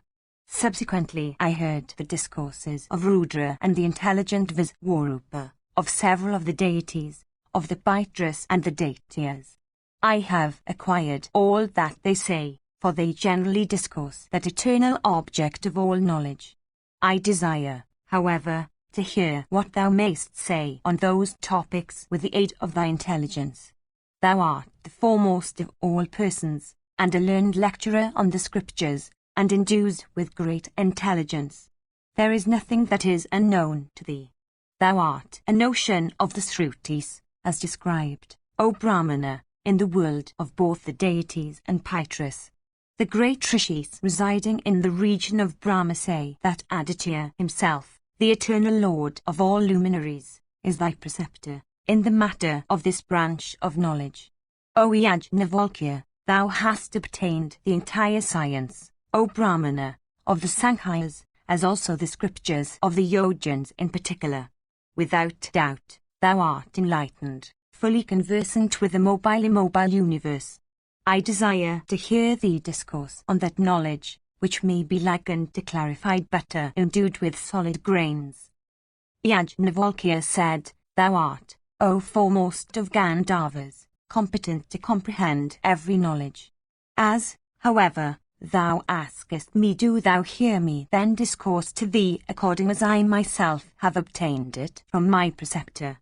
Prakriti, which is unintelligent, is apprehended by Jiva. Jiva, however, cannot be apprehended by Prakriti, O Gandharva. In consequence of Jiva being reflected in Prakriti, the latter is called Pradhana by Sankhyas and Yojins conversant with the original principles as indicated in the Srutis. O sinless one, the other, beholding, beholds the 24th Prakriti and the 25th soul, not beholding, it beholds the 26th. 1669, the 25th thinks that there is nothing higher than itself. In reality, however, though beholding, it does not behold that, viz., the 26th, which beholds it. 1670. Men possessed of wisdom should never accept the 24th, viz., Prakriti, which is unintelligent or inert, as identifiable with the 25th or the soul which has a real and independent existence. The fish live in water. It goes thither impelled by its own nature. As the fish, though living in the water, is to be regarded as separate from it, after the same manner is the 25th to be apprehended, that is, through the 25th exists in a state of contact with the 24th or Prakriti. It is, however, in its real nature, separate from and independent of Prakriti. When overwhelmed with a consciousness of Mamo self, and when unable to understand its identity with the 26th, in fact, in consequence of the illusion that invests it, of its coexistence with Prakriti, and of its own manner of thinking, the Jiva soul always skins down, that when freed from such consciousness it goes upwards. When the Jiva soul succeeds in apprehending that it is one, and Prakriti with which it resides has another, then only does it, O regenerate one, succeed in beholding the Supreme Soul and attaining to the condition of oneness with the universe. The Supreme is one, O King, and the 25th, or Jiva soul, is another. In consequence, however, of the Supreme overlying the Jiva soul, the wise regard both to be one and the same. 1671. For these reasons, Yogins, and followers of the Sankhya system of philosophy, terrified by the birth and death, blessed with sight of the 26th, pure in body and mind, and devoted to the Supreme Soul, do not welcome the Jiva soul as indestructible. 1672. When one beholds the Supreme Soul and losing all consciousness of individuality becomes identified with the Supreme, one then becomes omniscient, and possessed of such omniscience one becomes freed from the obligation of rebirth. I have thus discoursed to thee truly, sinless one, about Prakriti which is unintelligent, and Jiva soul which is possessed of intelligence, and the Supreme Soul which is endued with omniscience, according to the indications occurring in the Srutis. That man, who beholds not any difference between the knower or the known, is both Kevala and not Kevala, is the original cause of the universe, is both Jiva soul and the Supreme Soul. 1673. Viswavasu said, O puissant one, thou hast duly and adequately discoursed on that which is the origin of all the deities and which is productive of emancipation. Thou hast said what is true and excellent. May inexhaustible blessings always attend thee, and may thy mind be ever united with intelligence. Yajnavalkya continued, having said those words, the prince of Gandharvas proceeded towards heaven, shining in resplendence of beauty. Before leaving me, the high-souled one duly honored me by taking the accustomed thins round my person, and I looked upon him, highly pleased.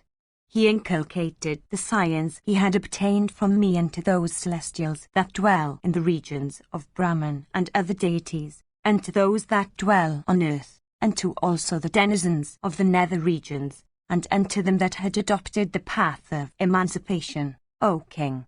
The Sankhyas are devoted to the practices of their system. The Yogins are devoted to the practices inculcated by their system. Others there are that are desirous of achieving their emancipation. And to these latter this science is productive of visible fruits, O Lion among kings. Emancipation flows from knowledge. Without knowledge it can never be attained. The wise have said it, O monarch. Hence, one should strive one's best for acquiring true knowledge in all its details, by which one may succeed in freeing oneself from birth and death. Obtaining knowledge from a Brahmana or a Kshatriya or Vaisya or even a Sudra who is of low birth, one endued with faith should always show reverence for such knowledge. Birth and death cannot assail one that is endued with faith. All orders of men are Brahmanas. All are sprung from Brahma. All men are to Brahma. 1674. Aided by an understanding that is derived from and directed to Brahma, I inculcated this science treating of Prakriti and Purusha. Indeed, this whole universe is Brahma. From the mouth of Brahma sprung the Brahmanas, from his arms sprung the Kshatriyas, from his navel the Vaisya, and from his feet the Sudras. All the orders, having sprung in this way, should not be regarded as pilfering from one another. Impelled by ignorance, all men meet with death and attain, O King, to birth that is the cause of acts. 1675. Divested of knowledge, all orders of men, dragged by terrible ignorance, fall into varied orders of being due to the principles that flow from Prakriti. For this reason, all should, by every means, seek to acquire knowledge. I have told thee that every person is entitled to strive for its acquisition. One that is possessed of knowledge is a Brahmana. Others, viz., Kshatriyas and Vaisyas and Sudras, are possessed of knowledge. Hence, this science of emancipation is always open to them all. This, O King, has been said by the wise. The questions thou hadst tasked me have all been answered by me agreeably to the truth. Do thou, therefore, Cast off all grief. Go thou to the other end of this inquiry. Thy questions were good. Blessings on thy head forever. Bhishma continued, thus instructed by the intelligent Yajnavalkya, the king of Mithila became filled with joy. The king honoured that foremost of ascetics by walking round his person. Dismissed by the monarch, he departed from his court. King Devrati, having obtained the knowledge of the religion of emancipation, shook his seat, and touching 1,000,000 of kine and a quantity of gold and a measure of gems and jewels, gave them away unto a number of Brahmanas. Installing his son in the sovereignty of the Vedas, the old king began to live, adopting the practices of the Yatis. Thinking mainly of all ordinary duties and their derelictions, as laid down in the scriptures, the king began to study the science of the Sankhya's and the Yojans in their entirety. Regarding himself to be infinite, he began to reflect on only the eternal and independent one. He cast off all ordinary duties and their derelictions, virtue and vice, truth and falsehood, birth and death, and all other things appertaining to the principles produced by Prakriti. Both Sankhyas and Yojans, agreeably to the teachings of their sciences, regard this universe to be due to the action of the manifest and the unmanifest. The learned say that Brahma is freed from good and evil, is self-dependent, the highest of the high, eternal, and pure. Do thou, therefore, O monarch, become pure. The giver, the receiver of the gift itself, and that which is ordered to be given away, are all to be deemed as the unmanifest soul. The soul is the soul's one possession. Who, therefore, can be a stranger to one? Do thou think always in this way? Never think otherwise. He who does not know what is Prakriti possessed of attributes and what is Purusha transcending attributes, only he, not possessed as he is of knowledge, repairs to sacred waters and performs sacrifices. Not by study of the Vedas, not by penances, not by sacrifices, O son of Kuru, can one attain to the status of Brahma. Only when one succeeds in apprehending the supreme or unmanifest, one comes to be regarded with reverence. They who wait upon Mahat attain to regions of Mahat. They who wait upon consciousness attain to the spot that belongs to consciousness. They who wait upon what is higher attain to places that are higher than these. Those persons, learned in the scriptures, who succeed in apprehending eternal Brahma who is higher than unmanifest Prakriti, succeed in obtaining that which transcends birth and death, which is free from attributes, and which is both existent and non-existent. I got all this knowledge from Janaka. The latter has obtained it from Yajnavalkya. Knowledge is very superior. Sacrifices cannot compare with it.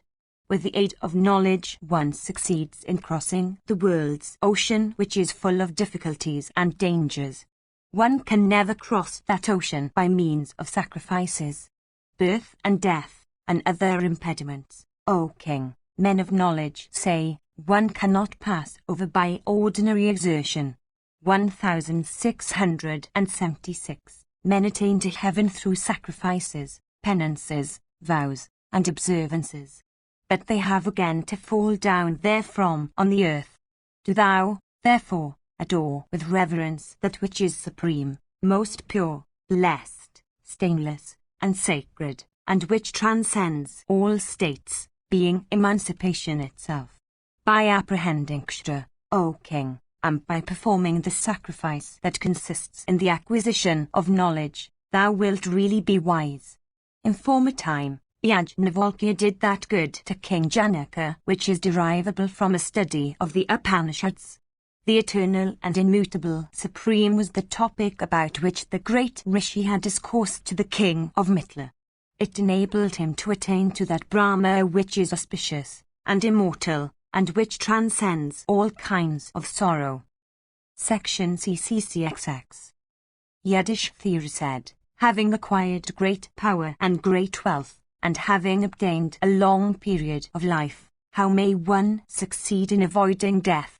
By which of these means, viz., penances, or the accomplishment of the diverse acts laid down in the Vedas, or by knowledge of the Srutis, or the application of medicines, can one succeed in avoiding decrepitude and death?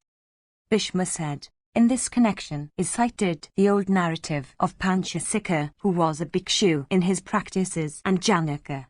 Once on a time Janaka, the ruler of the Vedas, questioned the great Rishi Panchasika, who was the foremost of all persons conversant with the Vedas and who had all his doubts removed in respect of the purpose and import of all duties. The king said, by what conduct, O Holy One, may one transcend decrepitude and death? Is it by penances, or by the understanding, or by religious acts, like sacrifices and vows, or by study and knowledge of the scriptures? Thus addressed by the ruler of the Vedas, the learned Panchasika, conversant with all invisible things, answered, saying, there is no prevention of these two, viz., decrepitude and death, nor is it truth that they cannot be prevented under any circumstances. Neither days, nor nights, nor months, cease to go on. Only that man, who, though transitory, betakes himself to the eternal path of the religion of nivritti or abstention from all acts, succeeds in avoiding birth and death. Destruction overtakes all creatures. All creatures seem to be ceaselessly borne along the infinite current of time. Those that are borne along the infinite current of time, which is without a raft to rescue, and which is infested by those two mighty alligators, viz., decrepitude and death, sink down without anybody coming to their assistance. As one is swept along that current, one fails to find any friend for help, and one fails to be inspired with interest for anyone else. One meets with spouses and other friends only on one's road. One had never before enjoyed this kind of companionship with anyone for any length of time. Creatures, as they are borne along the current of time, become repeatedly attracted towards one another like masses of clouds moved by the wind meeting one another with loud sound. Decrepitude and death are devourers of all creatures, like wolves. Indeed, they devour the strong and the weak, the short and the tall. Among creatures, therefore, which are also transitory, only the soul exists eternally. Why should he, then, rejoice when creatures are born, and why should he grieve when they die? Whence have I come? Who am I? Whither shall I go? Whose am I? Before what do I rest? What shall I be? For what reason then dost thou grieve? For what? Who else then thou wilt behold heaven or hell, for what thou dost? Hence, without throwing aside the scriptures, one should make gifts and perform sacrifices. Section XC. Yudhishthira said, without abandoning the domestic mode of life, O royal sage of Kuru's race, whoever attained to emancipation, which is the annihilation of the understanding and the other faculties, do tell me this. How may the gross and the subtle form be cast off? Do thou also, O grandsire, tell me what the supreme excellence of emancipation is. Bhishma said, in this connection is cited the old narrative of the discourse between Janaka and Sulabha, O Bharata. In days of yore there was a king of Mithila, of the name of Dharmadaya, of Janaka's race. He was devoted to the practices of the religion of renunciation. He was well conversant with the Vedas, with the scriptures on emancipation, and with the scriptures bearing on his own duty as a king. Subjugating his senses, he ruled his earth. Hearing of his good behavior in the world, many men of wisdom, well conversant with wisdom, O foremost of men, desired to imitate him. In the same Satyayuga, a woman of the name of Sulabha, belonging to the mendicant order, practiced the duties of yoga and wandered over the whole earth. In course of her wanderings over the earth, Sulabha heard from many dandis of different places that the ruler of Mithila was devoted to the religion of emancipation. Hearing this report about King Janaka and desirous of ascertaining whether it was true or not, Sulabha became desirous of having a personal interview with Janaka. Abandoning By her yoga powers, her former form and features, Sulabha assumed the most faultless features and unrivaled beauty. In the twinkling of an eye and with the speed of the quickest shaft, the fair-browed lady of eyes like lotus petals repaired to the capital of the Vedas. Arrived at the chief city of Mithila teeming with a large population, she adopted the guise of a mendicant and presented herself before the king. The monarch, beholding her delicate form, became filled with wonder and inquired whose she was, and whence she came. Welcoming her, he assigned her an excellent seat, honored her by offering water to wash her feet, and gratified her with excellent refreshments. Refreshed duly and gratified with the rites of hospitality offered unto her, Sulabha, the female mendicant, urged the king, who was surrounded by his ministers and seated in the midst of learned scholars, to declare himself in respect of his adherence to the religion of emancipation. Doubting whether Janaka had succeeded in attaining to emancipation by following the religion of Nivritti, Sulabha, endued with yoga power, entered the understanding of the king by her own understanding. Restraining, by means of the rays of light that emanated from her own eyes, the rays issuing from the eyes of the king, the lady, desirous of ascertaining the truth, bound up King Janaka with yoga bonds. 1677. That best of monarchs, priding himself upon his own invincibleness and defeating the intentions of Sulabha, seized her resolution with his own resolution. 1678. The king, in his subtle form, was without the royal umbrella and sceptre. The lady Sulabha, in hers, was without the triple stick. Both staying then in the same gross form, thus conversed with each other. Listen to that conversation as it happened between the monarch and Sulabha. Janaka said, O holy lady, to what course of conduct art thou devoted? Whose art thou? Whence hast thou come? After finishing thy business here, whither wilt thou go? No one can, without questioning, ascertain another's acquaintance with the scriptures, or age, or order of birth. Thou shouldst, therefore, answer these questions of mine, when thou hast come to me. Know that I am truly freed from all vanity in respect of my royal umbrella and sceptre. I wish to know thee thoroughly. Thou art deserving, I hold, of my respect. 1679. Do thou listen to me as I speak to thee on emancipation, for there is none else, in this world, that can discourse to thee on that topic. Hear me also.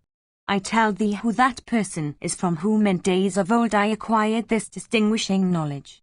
1680. I am the beloved disciple of the high-souled and venerable Panchasika, belonging to the mendicant order of Parasara's race.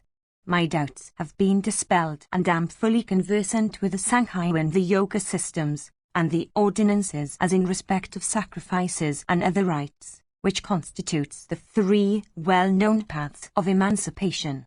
1681. Wandering over the earth and pursuing the while the path that is pointed out by the scriptures, the learned Panchasika formerly dwelt in happiness in my abode for a period of 4 months in the rainy season. That foremost of Sankhyas discoursed to me, agreeably to the truth, and in an intelligible manner suited to my comprehension, on the several kinds of means for attaining to emancipation. He did not, however, command me to give up my kingdom. Freed from attachments, and fixing my soul on Supreme Brahma, and unmoved by companionship, I lived, practicing in its entirety the triple conduct which is laid down in treatises on emancipation. Renunciation of all kinds of attachments is the highest means prescribed for emancipation. It is from knowledge that renunciation, by which one becomes freed, is said to flow. From knowledge arises the endeavour after yoga, and through that endeavour one attains to knowledge of self or soul. Through knowledge of self one transcends joy and grief. That enables one to transcend death and attain to high success. That high intelligence, knowledge of self has been acquired by me, and accordingly I have transcended all pairs of opposites. Even in this life have I been freed from stupefaction and have transcended all attachments. As a soil, saturated with water and softened thereby, causes their sown seed to sprout forth, after the same manner, the acts of men cause rebirth. As a seed, fried on a pan or otherwise, becomes unable to sprout forth although the capacity for sprouting was there, after the same manner my understanding having been freed from the productive principle constituted by desire, by the instruction of the holy Panchasika of the mendicant order, it no longer produces its fruit in the form of attachment to the object of the senses. I never experience love for my spouse or hate for my foes. Indeed, I keep aloof from both, beholding the fruitlessness of attachment and wrath. I regard both persons equally, viz., him that smears my right hand with sandal paste and him that wounds my left. Having attained my true object, I am happy, and look equally upon a clod of earth, a piece of stone, and a lump of gold. I am freed from attachments of every kind, though I am engaged in ruling a kingdom. In consequence of all this I am distinguished over all bearers of triple sticks. Some foremost of men that are conversant with the topic of emancipation say that emancipation has a triple path. These are knowledge, yoga, and sacrifices and rites. Some regard knowledge having all things of the world for its object as their means of emancipation. Some hold that the total renunciation of acts, both external and internal, is the means thereof. Another class of persons conversant with the scriptures of emancipation say that knowledge is the single means. Other, viz. Yatis, endued with subtle vision, hold that acts constitute the means.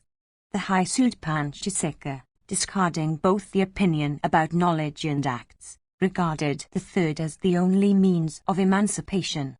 If men leading the domestic mode of life be endued with yama and nema, they become the equals of sannyasins. If, on the other hand, sannyasins be endued with desire and aversion and spouses and honor and pride and affection, they become the equals of men leading domestic modes of life. 1682. If one can attain to emancipation by means of knowledge, then may emancipation exist in triple sticks, for there is nothing to prevent the bearers of such stick from acquiring the needful knowledge. Why then may emancipation not exist in the umbrella and the scepter as well, especially when there is equal reason in taking up the triple stick and the scepter? 1683. One becomes attached to all those things and acts with which one has need for the sake of one's own self for particular reasons. 1684. If a person, beholding the faults of the domestic mode of life, casts it off for adopting another mode, which he considers to be fraught with great merit, he cannot, for such rejection and adoption, be regarded as one that is once freed from all attachments, for all that he has done has been to attach himself to a new mode after having freed himself from a previous one. 1685. Sovereignty is fraught with the rewarding and the chastising of others. The life of a mendicant is equally fraught with the same, for mendicants also reward and chastise those they can. When, therefore, mendicants are similar to kings in this respect, why would mendicants only attain to emancipation, and not kings? Notwithstanding the possession of sovereignty, therefore, one becomes cleansed of all sins by means of knowledge alone, living the while in supreme Brahma. The wearing of brown cloths, shaving of the head, bearing of the triple stick, and the command, these are the outward signs of one's mode of life. These have no value in aiding one to the attainment of emancipation. When, notwithstanding the adoption of these emblems of a particular mode of life, knowledge alone becomes the cause of one's emancipation from sorrow, it would appear that the adoption of mere emblems is perfectly useless. Or, if, beholding the mitigation of sorrow in it, thou hast betaken thyself to these emblems of sannyasi, why then should not the mitigation of sorrow be beheld in the umbrella and the scepter to which I have betaken myself? Emancipation does not exist in poverty, nor is bondage to be found in affluence. One attains to emancipation through knowledge alone, whether one is indigent or affluent. For these reasons, know that I am living in a condition of freedom, though ostensibly engaged in the enjoyments of religion, wealth, and pleasure, in the form of kingdom and spouses, which constitute a field of bondage for the generality of men. The bonds constituted by kingdom and affluence, and the bondage to attachments, I have cut off with the sword of renunciation whetted on the stone of the scriptures bearing upon emancipation. As regards myself, then, I tell thee that I have become freed in this way. O Lady of the mendicant order, I cherish an affection for thee. But that should not prevent me from telling thee that thy behavior does not correspond with the practices of the mode of life to which thou hast betaken thyself. Thou hast great delicacy of formation. Thou hast an exceedingly shapely form. Thy age is young. Thou hast all these, and thou hast never subjugation of the senses. I doubt it verily. Thou hast stopped up my body, by entering into me with the aid of the yoga power, for ascertaining as to whether I am really emancipated or not. This act of thine ill corresponds with that mode of life whose emblems thou bearest. For yogin that is endued with desire, the triple stick is unfit. As regards thyself, thou dost not adhere to thy stick. As regards those that are freed, it behoves even them to protect themselves from fall. 1686. Listen now to me as to what thy transgression has been in consequence of thy contact with me and thy having entered into my gross body with the aid of thy understanding. To what reason is thy entrance to be ascribed into my kingdom or my palace? At whose sign hast thou entered into my heart? 1687. Thou belongest to the foremost of all the orders, being, as thou art, a Brahmana woman. As regards myself, however, I am a Kshatriya. There is no union for us two. Do not help to cause an intermixture of colours. Thou livest in the practice of those duties that lead to emancipation. I live in the domestic mode of life. This act of thine, therefore, is another evil thou hast done, for it produces an unnatural union of two opposite modes of life. I do not know whether thou belongest to my own gotra or dost not belong to it. As regards thyself also, thou dost not know who I am, viz., to what gotra I belong. If thou art of my own gotra, thou hast, by entering into my person, produced another evil, the evil, viz., of unnatural union.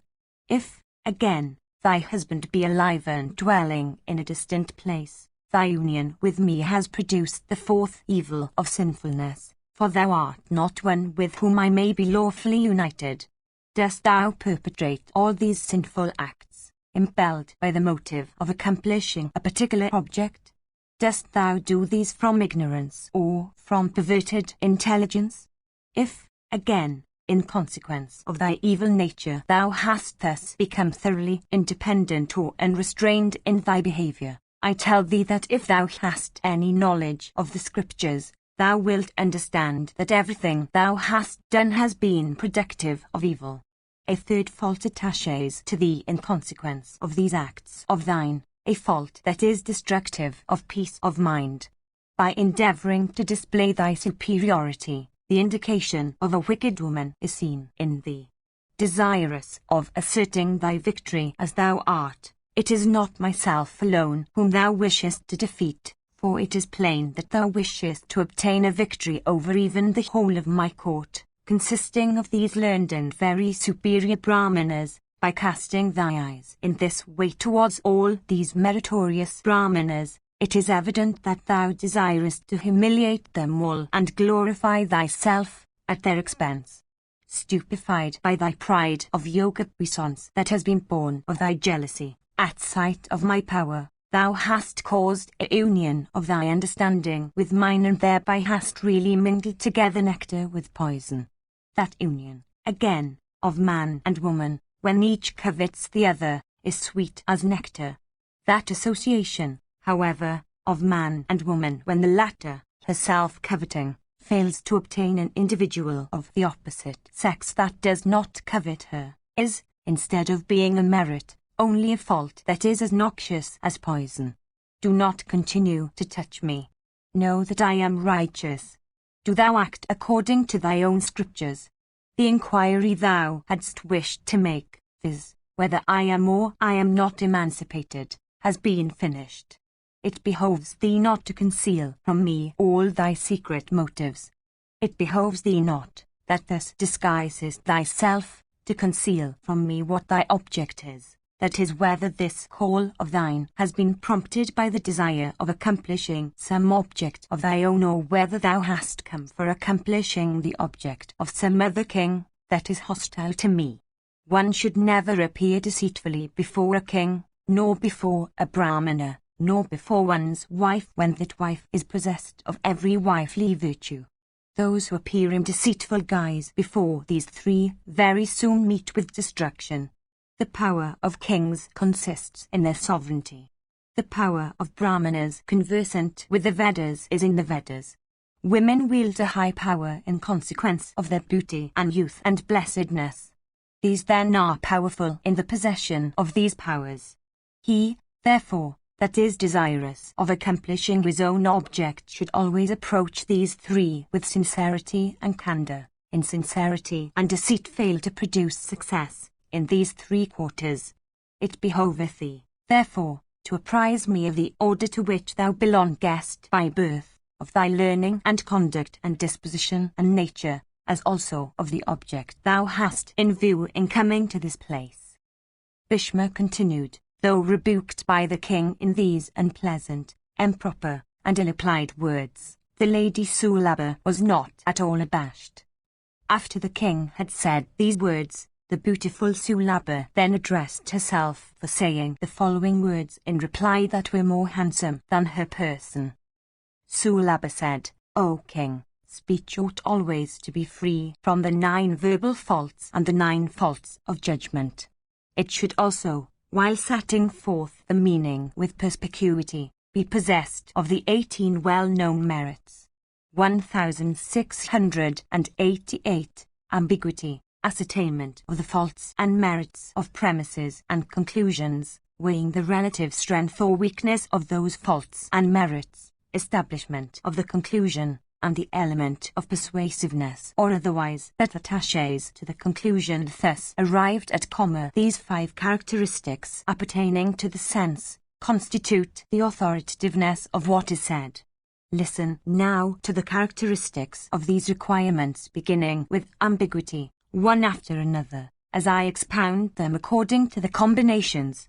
When knowledge rests on distinction in consequence of the object to be known being different from one another, and when, as regards the comprehension of the subject, the understanding rests upon many points one after another, the combination of words, in whose case this occurs, is said to be vitiated by ambiguity. 1689. By ascertainment of faults and merits, called Sankhya, is meant the establishment, by elimination, of faults or merits, in premises and conclusions, adopting tentative meanings. 1690. Krama or weighing the relative strength or weakness of the faults or merits, ascertained by the above process, consists in settling the propriety of the priority or subsequence of the words employed in a sentence. This is the meaning attached to the word grammar by persons conversant with the interpretation of sentences or texts. By conclusion is meant the final determination, after this examination of what has been said on the subjects of religion, pleasure, wealth, and emancipation, in respect of what particularly is what has been said in the text. 1691. the sorrow born of wish or aversion increases to a great measure. The conduct, O king, that one pursues in such a matter, for dispelling the sorrow experienced, is called prayojanam. 1692. Take it for certain, O king, at my word, that these characteristics of ambiguity and the other, numbering 5 in all, when occurring together, constitute a complete and intelligible sentence. 1693. The words I shall utter will be fraught with sense, free from ambiguity, in consequence of each of them not being symbols of many things, logical, free from pleonasm or tautology, smooth, certain, free from bombast, agreeable or sweet, truthful, not inconsistent with the aggregate of 3, viz., righteousness, wealth and pleasure, refined, that is, free from prakriti, not elliptical or imperfect, destitute of harshness or difficulty of comprehension, characterized by due order, not far-fetched in respect of sense, corrected with one another as cause and effect and each having a specific object. 1694. I shall not tell thee anything, prompted by desire or wrath or fear or cupidity or abjectness or deceit or shame or compassion or pride. I answer thee because it is proper for me to answer what thou hast said. When the speaker, the hearer, and the words said, thoroughly agree with one another in course of a speech, then does the sense or meaning come out very clearly. When, in the matter of what is to be said, the speaker shows disregard for the understanding of the hearer by uttering words whose meaning is understood by himself, then, however good those words may be, they become incapable of being seized by the hearer. 1695. That speaker, again, who, abandoning all regard for his own meaning, uses words that are of excellent sound and sense, awakens only erroneous impressions in the mind of the hearer. Such words in such connection become certainly faulty. That speaker, however, who employs words that are, while expressing his own meaning, intelligible to the hearer, as well, truly deserves to be called a speaker. No other man deserves the name. It behoveth thee, therefore, O king, to hear with concentrated attention these words of mine, fraught with meaning and endued with wealth of vocables.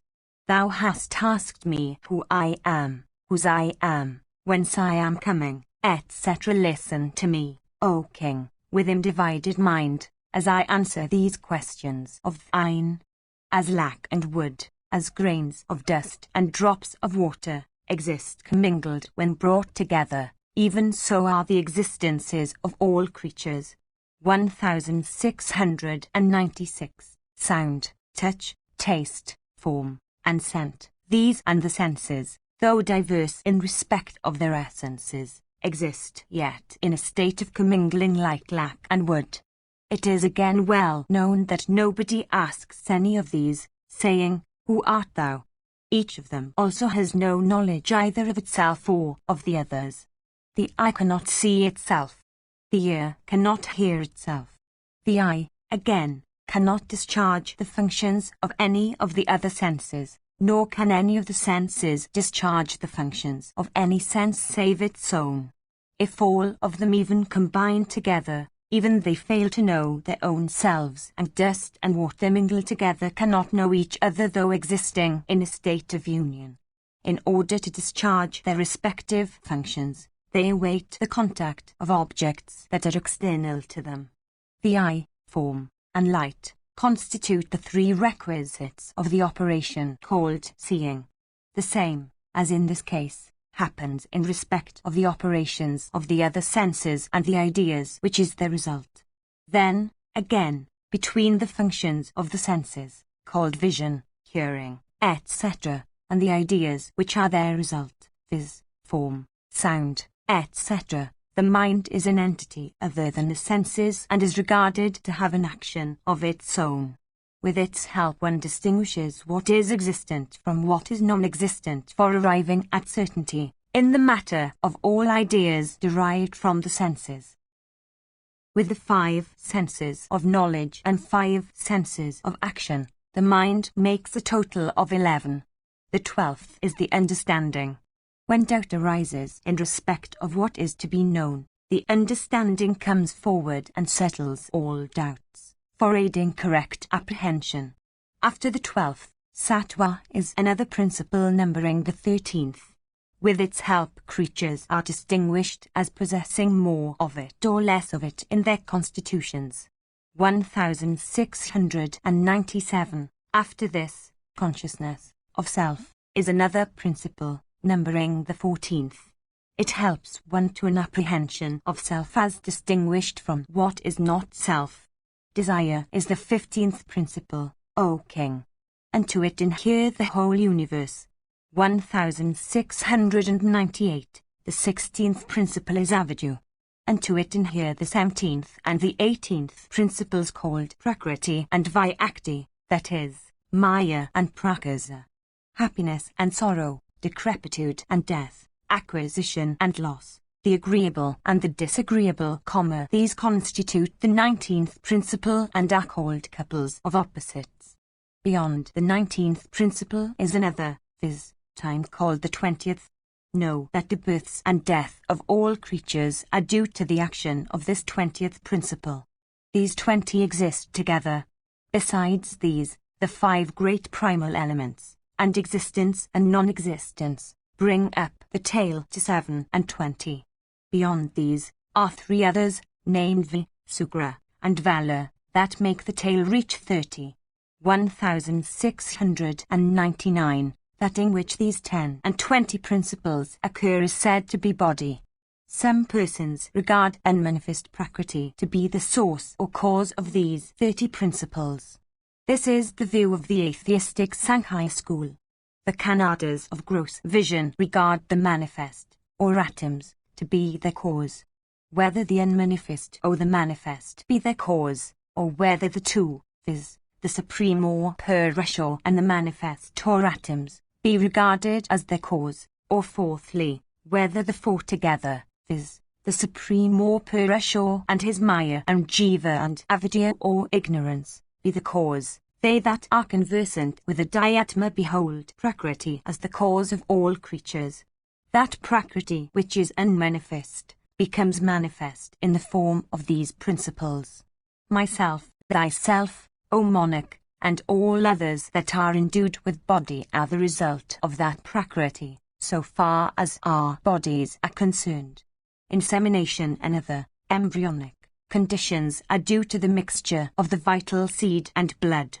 In consequence of insemination, the result which first appears is called by the name of Kalala. From Kalala arises what is called Tvadvuda, bubble. From the stage called Tvadvuda springs what is called Pisi. From the condition called Pisi, that stage arises in which the various limbs become manifested. From this last condition appear nails and hair. Upon the expiration of the 9th month, O King of Mitla, the creature takes its birth so that, its sex being known, it comes to be called a boy or girl. When the creature issues out of the womb, the form it presents is such that its nails and fingers seem to be the hue of burnished copper. The next stage is said to be infancy, when the form that was seen at the time of birth becomes changed. From infancy youth is reached, and from youth, old age. As the creature advances from one stage into another, the form presented in the previous stage becomes changed. The constituent elements of the body, which serve diverse functions in the general economy, undergo change every moment in every creature. Those changes, however, are so minute that they cannot be noticed. 1700. The birth of particles, and their death, in each successive condition, cannot be marked, O King, even as one cannot mark the changes in the flame of a burning lamp.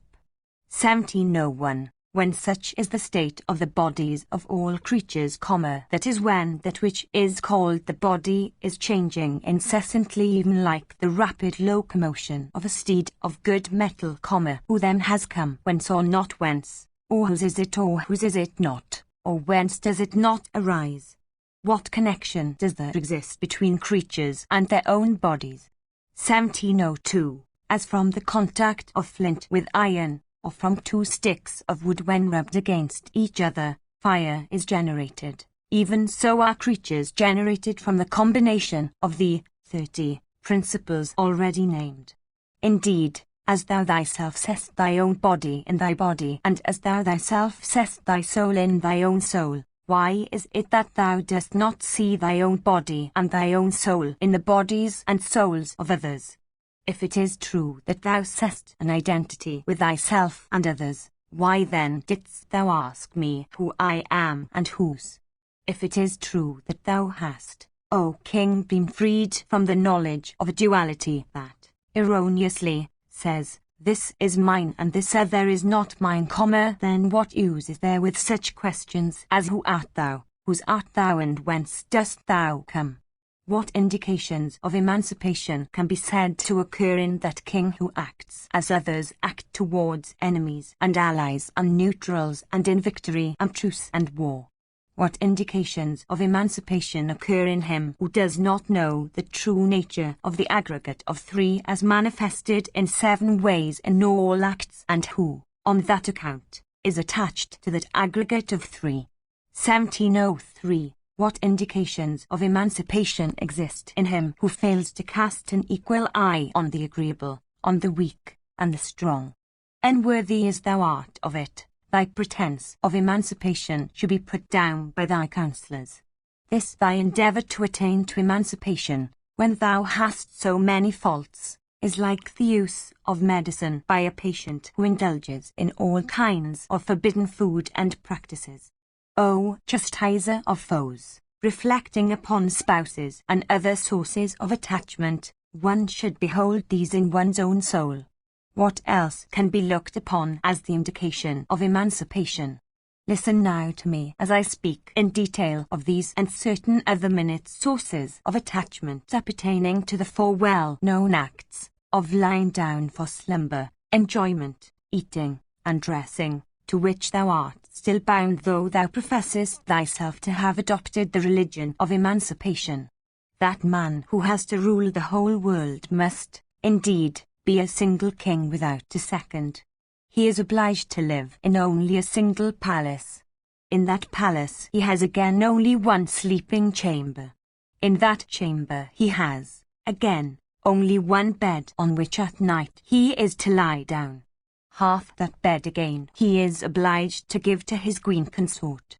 This may serve as an example of how little the king's share is of all he is said to own. This is the case with his objects of enjoyment, with the food he eats, and with the robes he wears. He is thus attached to a very limited share of all things. He is, again, attached to the duties of rewarding and punishing. The king is always dependent on others.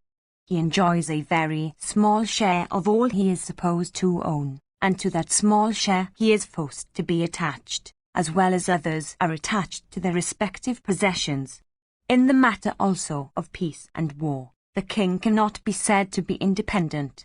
In the matter of women, of sports and other kinds of enjoyment, the king's inclinations are exceedingly circumscribed. In the matter of taking counsel and in the assembly of his counsellors, what independence can the king be said to have? When, indeed, he sets his orders on other men, he is said to be thoroughly independent. But then the moment after, in the several matters of his orders, his independence is barred by the very men whom he has ordered. 1704. If the king desires to sleep, he cannot gratify his desire, resisted by those who have business to transact with him. He must sleep when permitted, and while sleeping he is obliged to wake up for attending to those that have urgent business with him, bathe, touch, drink, eat, pour libations on the fire, perform sacrifices, speak. Here, these are the words which kings have to hear from others, and hearing them have to slave to those that utter them. Men come in batches to the king and solicit him for gifts. Being, however, the protector of the general treasury, he cannot make gifts unto even the most deserving. If he makes gifts, the treasury becomes exhausted. If he does not, disappointed solicitors look upon him with hostile eyes. He becomes vexed, and as the result of this, misanthropical feelings soon invade his mind. If many wise and heroic and wealthy men reside together, the king's mind begins to be filled with distrust in consequence. Even when there is no cause of fear, the king entertains fear of those that always wait upon and worship him. Those I have mentioned, O king, also find fault with him. Behold, in what way the king's fears may arise from even them. Then again, all men are kings in their own houses. All men, again, in their own houses are householders. Like kings, O Janaka, all men in their own houses chastise and reward. Like kings, others also have sons and spouses and their own selves and treasuries and friends and stores. In these respects the king is not different from other men. The country is ruined, the city is consumed by fire, the foremost of elephants is dead, at all this the king yields to grief like others, little regarding that these impressions are all due to ignorance and error. The king is seldom freed from mental griefs caused by desire and aversion and fear. He is generally afflicted also by headaches and diverse diseases of the kind. The king is afflicted, like others, by all couples of opposites, as pleasure and pain, etc. He is alarmed at everything. Indeed, full of foes and impediments as kingdom is, the king, while he enjoys it, passes nights of sleeplessness. Sovereignty, therefore, is blessed with an exceedingly small share of happiness. The misery with which it is endued is very great. It is as insubstantial as burning flames fed by straw or the bubbles of froth seen on the surface of water. Who is there that would like to obtain sovereignty, or having acquired sovereignty can hope to win tranquility? Thou regardest this kingdom and this palace to be thine. Thou thinkest also this army, this treasury, and these counsellors to belong to thee. Whose, however, in reality are they, and whose are they not? Allies, ministers, capital, provinces, punishment, treasury, and the king, these seven which constitute the limbs of a kingdom exist, depending upon one another, like three sticks standing with one another's support. The merits of each are set off by the merits of the others. Which of them can be said to be superior to the rest? At those times those particular ones are regarded as distinguished above the rest when some important end is served through their agency. Superiority, for the time being, is said to attach to that one whose efficacy is thus seen. The seven limbs already mentioned, O best of kings, and the three others, forming an aggregate of 10, supporting one another, are said to enjoy the kingdom like the king himself. 1705. That king who is endued with great energy and who is firmly attached to Kshatriya practices, should be satisfied with only a 10th part of the produce of the subject's field. Other kings are seen to be satisfied with less than a 10th part of such produce. There is no one who owns the kingly office without someone else owning it in the world, and there is no kingdom without a king. 1706. If there be no kingdom, there can be no righteousness, and if there be no righteousness, whence can emancipation arise? Whatever merit is most sacred and the highest, belongs to kings and kingdoms. 1707. By ruling a kingdom well, a king earns the merit that attaches to a horse sacrifice with the whole earth given away as dakshina. But how many kings are there that rule their kingdoms well? O ruler of Mithila, I can mention hundreds and thousands of faults like these that attach to kings and kingdoms. Then, again, when I have no real connection with even my body, how then can I be said to have any contact with the bodies of others? Thou canst not charge me with having endeavoured to bring about an intermixture of castes. Hast thou heard the religion of emancipation in its entirety from the lips of Panchasika together with its means, its methods, its practices, and its conclusion? 1708. if thou hast prevailed over all thy bonds and freed thyself from all attachments, may I ask thee, O King, who thou preservest thy connections still with this umbrella and these other appendages of royalty? I think that thou hast not listened to the scriptures, or thou hast listened to them without any advantage, or, perhaps, thou hast listened to some other treatises looking like the scriptures. It seems that thou art possessed only of worldly knowledge, and that like an ordinary man of the world thou art bound by the bonds of touch and spouses and mansions and the like. If it be true that thou hast been emancipated from all bonds, what harm have I done thee by entering thy person with only my intellect? With Yatis, among all orders of men, the custom is to dwell in uninhabited or deserted abodes. What harm then have I done to whom by entering thy understanding which is truly of real knowledge? I have not touched thee, O King, with my hands, of arms, or feet, or thighs, O sinless one, or with any other part of the body. Thou art born in a high race. Thou hast modesty. Thou hast foresight. Whether the act has been good or bad, my entrance into thy body has been a private one, concerning us two only. Was it not improper for thee to publish that private act before all thy court? These Brahmanas are all worthy of respect. They are foremost of preceptors. Thou also art entitled to their respect, being the king. Doing them reverence, thou art entitled to receive reverence from them. Reflecting on all this, it was not proper for thee to proclaim before these foremost of men the fact of this congress between two persons of opposite sexes, if, indeed, thou art really acquainted with the rules of propriety in respect of speech. O King of Mitla, I am staying in thee without touching thee at all, even like a drop of water on a lotus leaf that stays on it without drenching it in the least. If, notwithstanding instructions of Panchasika of the mendicant order, thy knowledge has become abstracted from the sensible objects to which it relates, thou hast, it is plain, fallen off from the domestic mode of life, but thou hast not yet attained to emancipation that is so difficult to arrive at. Thou stayest between the two, pretending that thou hast reached the goal of emancipation. The contact of one that is emancipated with another that has been so, or per ratio with Prakriti, cannot lead to an intermingling of the kind thou dreadest. Only those that regard the soul to be identical with the body, and that think the several orders and modes of life to be really different from one another, are open to the error of supposing an intermingling to be possible. My body is different from thine, but my soul is not different from thy soul. When I am able to realize this, I have not the slightest doubt that my understanding is really not staying in thine, though I have entered into thee by yoga.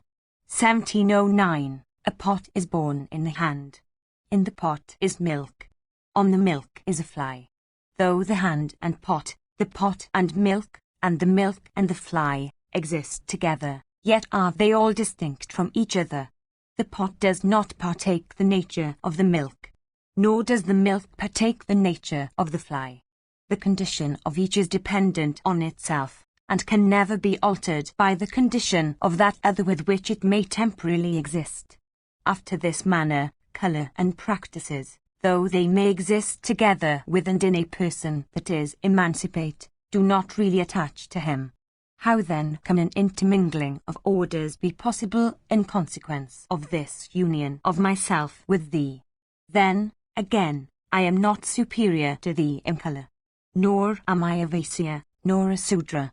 I am, O King, of the same order with thee, born of a pure race. There was a royal sage of the name of Pradana. It is evident that thou hast heard of him. I am born in his race, and my name is Sulabha. In the sacrifices performed by my ancestors, the foremost of the gods, viz., Indra, used to come, accompanied by Drona and Sitasaringa, and Chakradwara, and other presiding geniuses of the great mountains. Born in such a race, it was found that no husband could be obtained for me that would be fit for me. Instructed then in the religion of emancipation, I wander over the earth alone, observant of the practices of asceticism. I practice no hypocrisy in the matter of the life of renunciation. I am not a thief that appropriates what belongs to others. I am not a confuser of the practices belonging to the different orders. I am firm in the practices that belong to that mode of life to which I properly belong. I am firm and steady in my vows. I never utter any word without reflecting on its propriety. I did not come to thee without having deliberated properly, O monarch. Having heard that thy understanding has been purified by the religion of emancipation, I came here from desire of some benefit. Indeed, it was for inquiring of thee about emancipation that I had come. I do not say it for glorifying myself and humiliating my opponents, but I say it, impelled by sincerity only. What I say is, he that is emancipated never indulges in that intellectual gladiatorship which is implied by a dialectical disputation for the sake of victory. He, on the other hand, is really emancipate who devotes himself to Brahma, that sole seat of tranquility. 1710. As a person of the mendicant order resides for only one night in an empty house, and leaves it the next morning, even after the same manner I shall reside for this one night in thy person, which, as I have already said, is like an empty chamber, being destitute of knowledge. Thou hast honoured me with both speech and other offers that are due from a host to a guest. Having slept this one night in thy person, O ruler of Mitla, which is as it were my own chamber now, tomorrow I shall depart. Bhishma continued, hearing these words fraught with excellent sense and with reason, King Janaka failed to return any answer thereto. 1711. Section XXI. Yudhishthira said, how was Sukha, the son of Vyasa, in days of old, won over to renunciation? I desire to hear thee recite the story. My curiosity in this respect is irrepressible. It behoveth thee, O thou of Kuru's race, to discourse to me on the conclusions in respect of the unmanifest cause, the manifest effects, and of the truth, O Brahma, that is in, but unattached to them, as also of the acts of the self-born Narayana, as they are known to thy understanding. Bhishma said, beholding his son Sukha living fearlessly as ordinary men do in practices that are considered harmless by them, Vyasa taught him the entire Vedas and then discoursed to him one day in these words. Vyasa said, O son, becoming the master of the senses, do thou subdue extreme cold and extreme heat, hunger and thirst, and the wind also, and having subdued them, as yojins do thou practice righteousness. Do thou duly observe truth and sincerity, and freedom from wrath and malice, and self-restraint and penances, and the duties of benevolence and compassion. Rest thou on truth, firmly devoted to righteousness, abandoning all sort of insincerity and deceit. Do thou support thy life on what remains of food after feeding gods and guests. Thy body is as transitory as the froth on the surface of water. The jiva soul is sitting unattached in it as a bird on a tree. The companionship of all agreeable objects is exceedingly short-lived. Why then, O son, dost thou sleep in such forgetfulness? Thy foes are heedful and awake and ever ready to spring on thee, and always watchful of their opportunity. Why art thou so foolish as not to know this? 1712. As the days are going one after another, the period of thy life is being lessened. Indeed, when thy life is being incessantly shortened, why dost thou not run to preceptors for learning the means of rescue? Only they that are destitute of faith in the existence of next life set their hearts on things of this world that have the only effect of increasing flesh and blood. They are totally unmindful of all that is concerned with the next world. Those men that are stupefied by erroneous understandings display a hatred for righteousness. The man who walks after those misguided persons that have betaken themselves to devious and wrong paths is afflicted equally with them. They, however, that are contented, devoted to the Scriptures, endued with high souls, and possessed of great might, betake themselves to the path of righteousness. Do thou wait upon them with reverence and seek instruction from them. Do thou act according to the instructions received from those wise men whose eyes are set upon righteousness. With understanding cleansed by such lessons and rendered superior, do thou then restrain thy heart, which is ever ready to deviate from the right course. They whose understandings are always concerned with the present, who fearlessly regard the tomorrow as something quite remote, they who do not observe any restrictions in the matter of food, are really senseless persons that fail to understand that this world is only a field of probation. 17:13. Repairing to the flight of steps constituted by righteousness, do thou ascend those steps one after another. At present thou art like a worm that is employed in weaving its cocoon round itself and thereby depriving itself of all means of escape.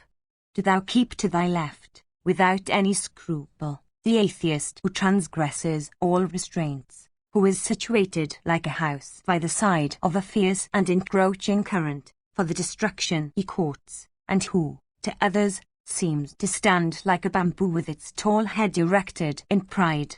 17:14. Do thou with the raft of yoga cross the ocean of the world whose waters are constituted by thy 5 senses, having desire and wrath and death for its fierce monsters, and owning birth for its vortex. Do thou cross, with the raft of righteousness, the world that is affected by death and afflicted by decrepitude, and upon which the thunderbolts constituted by days and nights are falling incessantly. When death is seeking thee at all moments, viz., when thou art sitting or lying down, it is certain that death may get thee for his victim at any time. Whence art thou to obtain thy rescue? Like the she-wolf snatching away a lamb, death snatches away one that is still engaged in earning wealth and still unsatisfied in the indulgence of his pleasures. When thou art destined to enter into the dark, do thou hold up the blazing lamp made of righteous understanding and whose flame has been well husbanded out. Falling into various forms one after another in the world of men, a creature obtains the status of Brahmanhood with great difficulty. Thou hast obtained that status.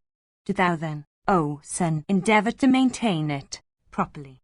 17:15. A Brahman hath not been born for the gratification of desire. On the other hand, his body is intended to be subjected to mortification and penances in this world so that incomparable happiness may be his in the next world. The status of Brahmanhood is acquired with the aid of long-continued and austere penances. Having acquired that status, one should never waste one's time in the indulgence of one's senses. Always engaged in penances and self-restraint and desirous of what is for thy good, do thou live and act, devoted to peace and tranquility. The period of life of every man is like a steed. The nature of that steed is unmanifest. The 16 elements mentioned before constitute its body. Its nature is exceedingly subtle. Kshanas and Trutis and Nimshas are the hair on its body. The twilights constitute its shoulder joints. The lighted and the dark fortnights are its 2 eyes of equal power. Months are its other limbs. That steed is running incessantly. If thy eyes be not blind, beholding then that steed incessantly moving forward in its invisible course, do thou set thy heart on righteousness, after hearing what thy preceptors have to say on the question of the next world.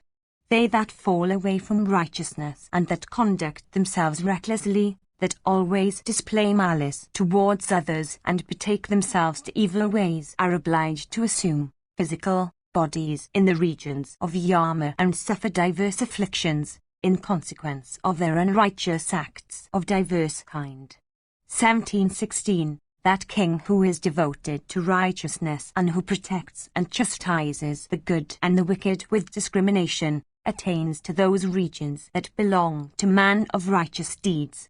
By doing diverse kinds of good acts, he attains to such felicity as is faultless and as is incapable of being attained to by undergoing even thousands of births. 1717. Furious dogs of frightful mien, crows of iron beaks, flocks of ravens and vultures and other birds, and blood-sucking worms, assail the man who transgresses the commands of his parents and preceptors when he goes to hell after death. 1718. That sinful wretch who, in consequence of his recklessness, transgresses the 10 boundaries that have been fixed by the self-born himself, is obliged to pass his time in great affliction in the wild wastes that occur in the dominions of the king of Pythrus. 1719. That man who is tainted with cupidity, who is in love with untruth, who always takes a delight in deception and cheating, and who does injuries to others by practicing hypocrisy and deception, has to go to deep hell and suffer great woe and affliction for his acts of wickedness. Such a man is forced to bathe in the broad river called Vaitarani, whose waters are scalding, to enter into a forest of trees whose leaves are as sharp as swords, and then to lie down on the bed of battle-axes. He has thus to pass his days in frightful hell and great affliction. Thou beholdest only the regions of Brahman and other deities, but thou art blind to that which is the highest, viz., emancipation. Alas, thou art ever blind also to that which brings death on its train, viz., decrepitude and old age. 1720. Go along the path of emancipation. Why tarriest thou? A frightful terror, destructive of thy happiness, is before thee. Do thou take prompt steps for achieving thy emancipation. Soon after death thou art sure to be taken before Yama at his command. For obtaining felicity in the next world, strive to attain to righteousness through the practice of difficult and austere vows. The puissant Yama, regardless of the sufferings of others, very soon takes the lives of all persons, that is, of thyself and thy friends. There is none capable of resisting him. Very soon the wind of Yama will blow before thee, and drive thee to his presence. Very soon wilt thou be taken to that dread presence all alone. Do thou achieve what will be for thy good there. When now is that death wind which will blow before thee very soon. Art thou mindful of it? Very soon will the points of the compass, when that moment arrives, begin to whirl before thy eyes. Art thou mindful of that? O son, soon, when that moment comes, will thy Vedas disappear from thy sight as thou goest helplessly into that dread presence. Do thou, therefore, set thy heart on yoga, abstraction which is possessed of great excellence. 1721. Do thou seek to attain that one only treasure, so that thou mayst not have to grieve at the recollection, after death, of thy former deeds good and bad, all of which are characterized by error.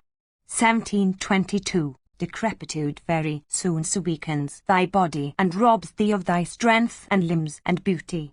Do thou, therefore, seek that one only treasure. Very soon the destroyer, with disease for his charioteer, will with a strong hand, for taking thy life, pierce and break thy body.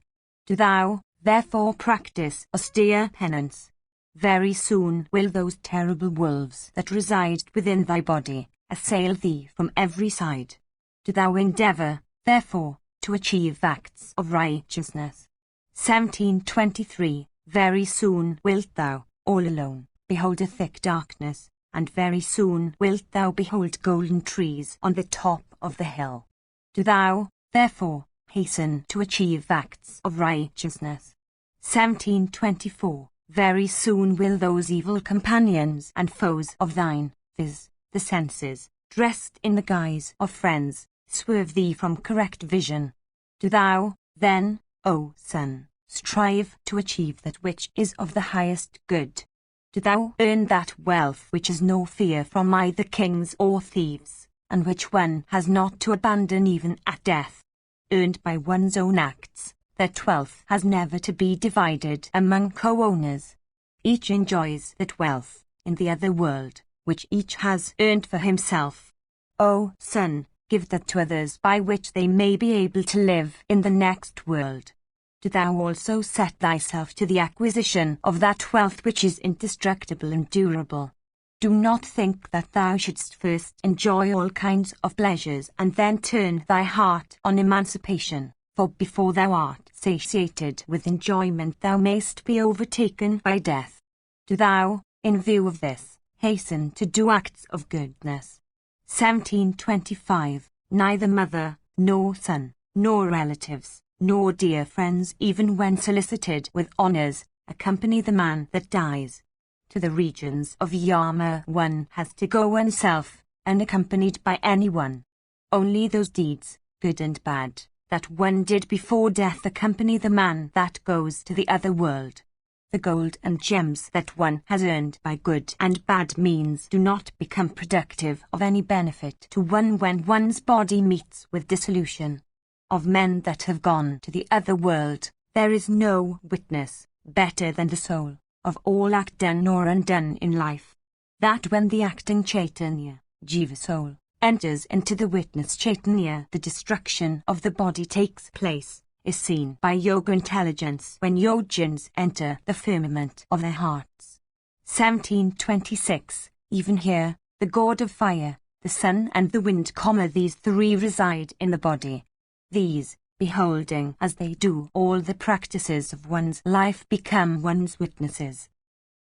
Days and nights, the former characterized by the virtue of displaying all things, and the latter characterized by the virtue of concealing all things, are running incessantly and touching all things, and thereby lessening their allotted periods of existence. Do thou, therefore, be observant of the duties of thy own order. 1727. The road in the other world, that leads to the regions of Yama, is infested by many foes, in the form of iron-beaked birds and wolves, and by many repulsive and terrible insects and worms. Do thou take care of thy own acts, for only acts will accompany you along that road. These one has not to share one's acts with others, but every one enjoys or endures the fruits of those acts which every one has himself performed. As apsaras and great rishis attain to fruits of great felicity, after the same manner, men of righteous deeds, as the fruits of their respective righteous acts, obtain in the other world cars of transcendent brightness that move everywhere at the will of the riders.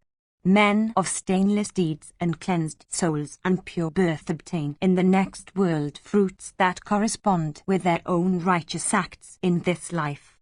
By walking along the high road constituted by the duties of domesticity, men acquire happy ends by attaining to the region of Brajapati or Vrihaspati, or of him of 100 sacrifices. I can give thee thousands and thousands of instructions. Know, however, that the puissant cleanser, viz., righteousness, keeps all foolish persons in the dark. 1728. Thou hast passed 24 years. Thou art now full 25 years of age. Thy years are passing away. Do thou begin to lay thy store of righteousness. The destroyer that dwells within error and heedlessness will very soon deprive thy senses of their respective powers. Do thou, before that consummation is brought about, hasten to observe thy duties, relying on thy body alone. 1729. When it is thy duty to go along that road in which thyself only shalt be in front and thyself only in the rear, what need then hast thou with either thy body or thy spouse and children? 1730. When men have to go individually and without companions to the region of Yama, it is plain that in a view of such a situation of terror, thou shouldst seek to acquire that one only treasure, viz., righteousness or yoga samadhi. The puissant Yama, regardless of the afflictions of others, snatches away the friends and relatives of one's race by the very roots. there is no one that can resist him. Do thou, therefore, seek to acquire a stock of righteousness. I impart to thee these lessons, O son, that are all agreeable with the scriptures I follow. Do thou observe them by acting according to their import. He who supports his body by following the duties laid down for his own order, and who makes gifts for earning whatever fruits may attach to such acts, becomes freed from the consequences that are born of ignorance and error. 1731. The knowledge which a man of righteous deeds acquires from Vedic declarations leads to omniscience. That omniscience is identical with the science of the highest object of human acquisition, viz., emancipation.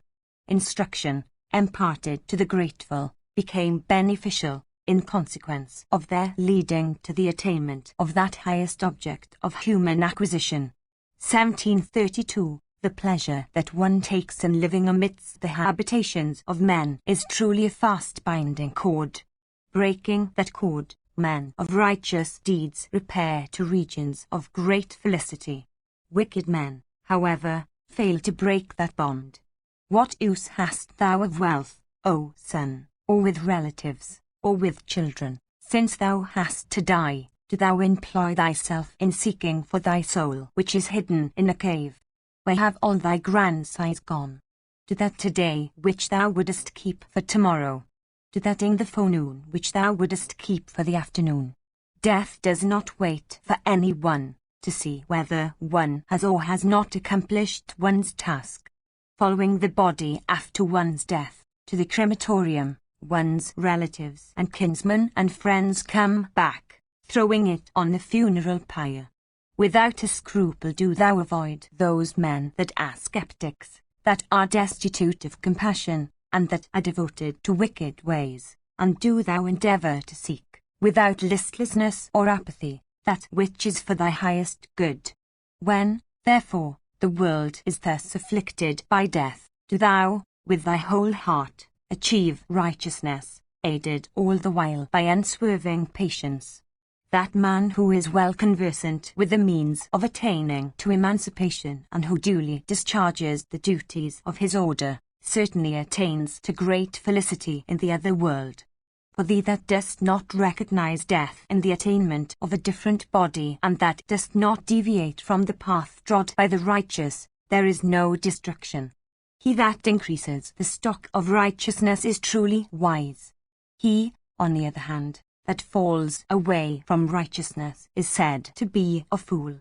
One that is engaged in the accomplishment of good deeds attains to heaven and other rewards as the fruits of those deeds, but he that is devoted to wicked deeds has to sink in hell.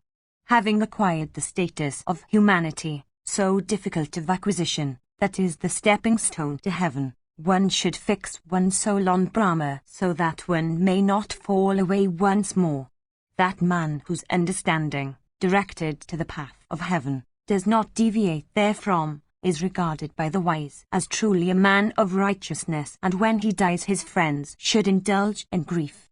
That man whose understanding is not restless and which is directed to Brahma and who has attained to heaven, becomes freed from a great terror, viz., hell. They that are born in retreats of ascetics and that either do not earn much merit by abstaining all their life from enjoyments and the indulgence of desire. He, however, who though possessed of objects of enjoyment casts them off and engages himself in the practice of penances, succeeds in acquiring everything. The fruits of the penances of such a man are, I think, much higher. Mothers and sires and sons and spouses, by hundreds and thousands, every one had and will have in this world. Who, however, were they and whose are we? I am quite alone. I have no one whom I may call mine, nor do I belong to anyone else. I do not see that person whose I am, nor do I see him whom I may call mine. They have nothing to do with thee. Thou hast nothing to do with them. 1733. All creatures take birth agreeably to their acts of past lives. Thou also shalt have to go hence, for taking birth in a new order, determined by thy own acts. In this world it is seen that the friends and followers of only those that are rich behave towards the rich with devotion. The friends and followers of those, however, that are poor fall away during even the lifetime of the poor. Man commits numerous evil acts for the sake of his wife and children. From those evil acts he derives much distress both here and hereafter. The wise man beholds the world of life devastated by the acts performed by every living being. Do thou, therefore, O son, act according to all the instructions I have given thee. The man possessed of true vision, beholding this world to be only a field of action, should, from desire of felicity in the next world, do acts that are good. Time, exerting his irresistible strength, cooks all creatures in his own cauldron, with the aid of his ladle constituted by months and seasons, the sun for his fire, and days and nights for his fuel. Days and nights, that are the witnesses of the fruits of every act done by every creature. For what purpose is that wealth which is not given away and which is not enjoyed? For what purpose is that strength which is not employed in resisting or subjugating one's foes? For what purpose is that knowledge of the Scriptures which does not impel one to deeds of righteousness? And for what purpose is that soul which does not subjugate the senses and abstain from evil acts? Bhishma continued, having heard these beneficial words spoken by the island-born Vyasa, Sukha, leaving his sire, proceeded to seek a preceptor that could teach him the religion of emancipation. 1734. Section XXI. Yudhishthira said, if there is any efficacy in gifts, in sacrifices, in penances well performed, and in dutiful services rendered to preceptors and other reverend seniors, do thou, O grandsire, speak of the same to me. Bhishma said, an understanding associated with evil causes the mind to fall into sin. In this state one stains one's acts, and then falls into great distress. Those that are of sinful acts have to take birth as persons of very indigent circumstances. From famine to famine, from pain to pain, from fear to fear, is their change. They are more dead than those that are dead. Possessed of affluence, from joy to joy, from heaven to heaven, from happiness to happiness, proceed they that are possessed of faith, that are self-restrained, and that are devoted to righteous deeds. They that are unbelievers have to pass, with groping hands, through regions infested by beasts of prey and elephants and pathless tracts teeming with snakes and robbers and other causes of the fear. What more need be said of these? They, on the other hand, that are endued with reverence for gods and guests, that are liberal, that have proper regard for persons that are good, and that make gifts and sacrifices, have for theirs the path of felicity that belongs to men of cleansed and subdued souls. Those that are not righteous should not be counted among men, even as grains without kernel are not counted among grain, and as cockroaches are not counted among birds. The acts that one does follow one even when one runs fast. Whatever acts one does, lie down with the doer who lays himself down. Indeed, the sins one does, sit when the doer sits, and run when he runs. The sins act when the doer acts, and, in fact, follow the doer like his shadow. Whatever the acts one does by whatever means and under whatever circumstances, are sure to be enjoyed and endured, in respect of their fruits, by the doer in his next life. From every side time is always dragging all creatures, duly observing the rule in respect of the distance to which they are thrown and which is commensurate with their acts.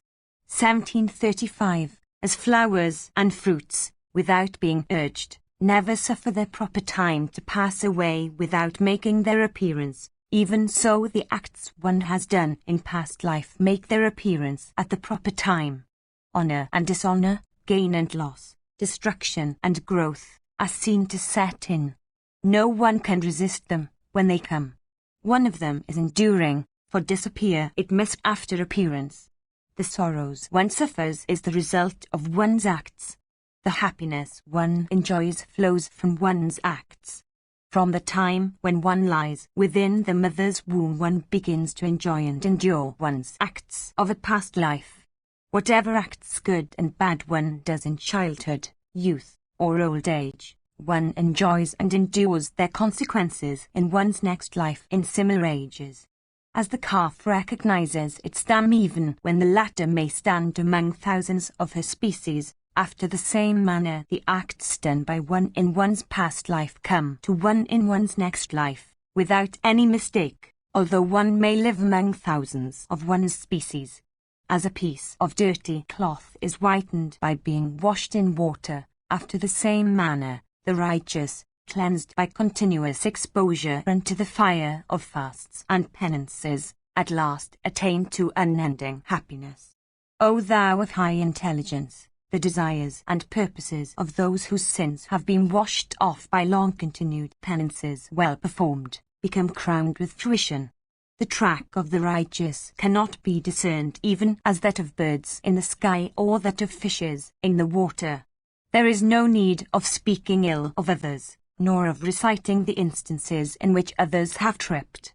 On the other hand, one should always do what is delightful, agreeable, and beneficial to one's own self.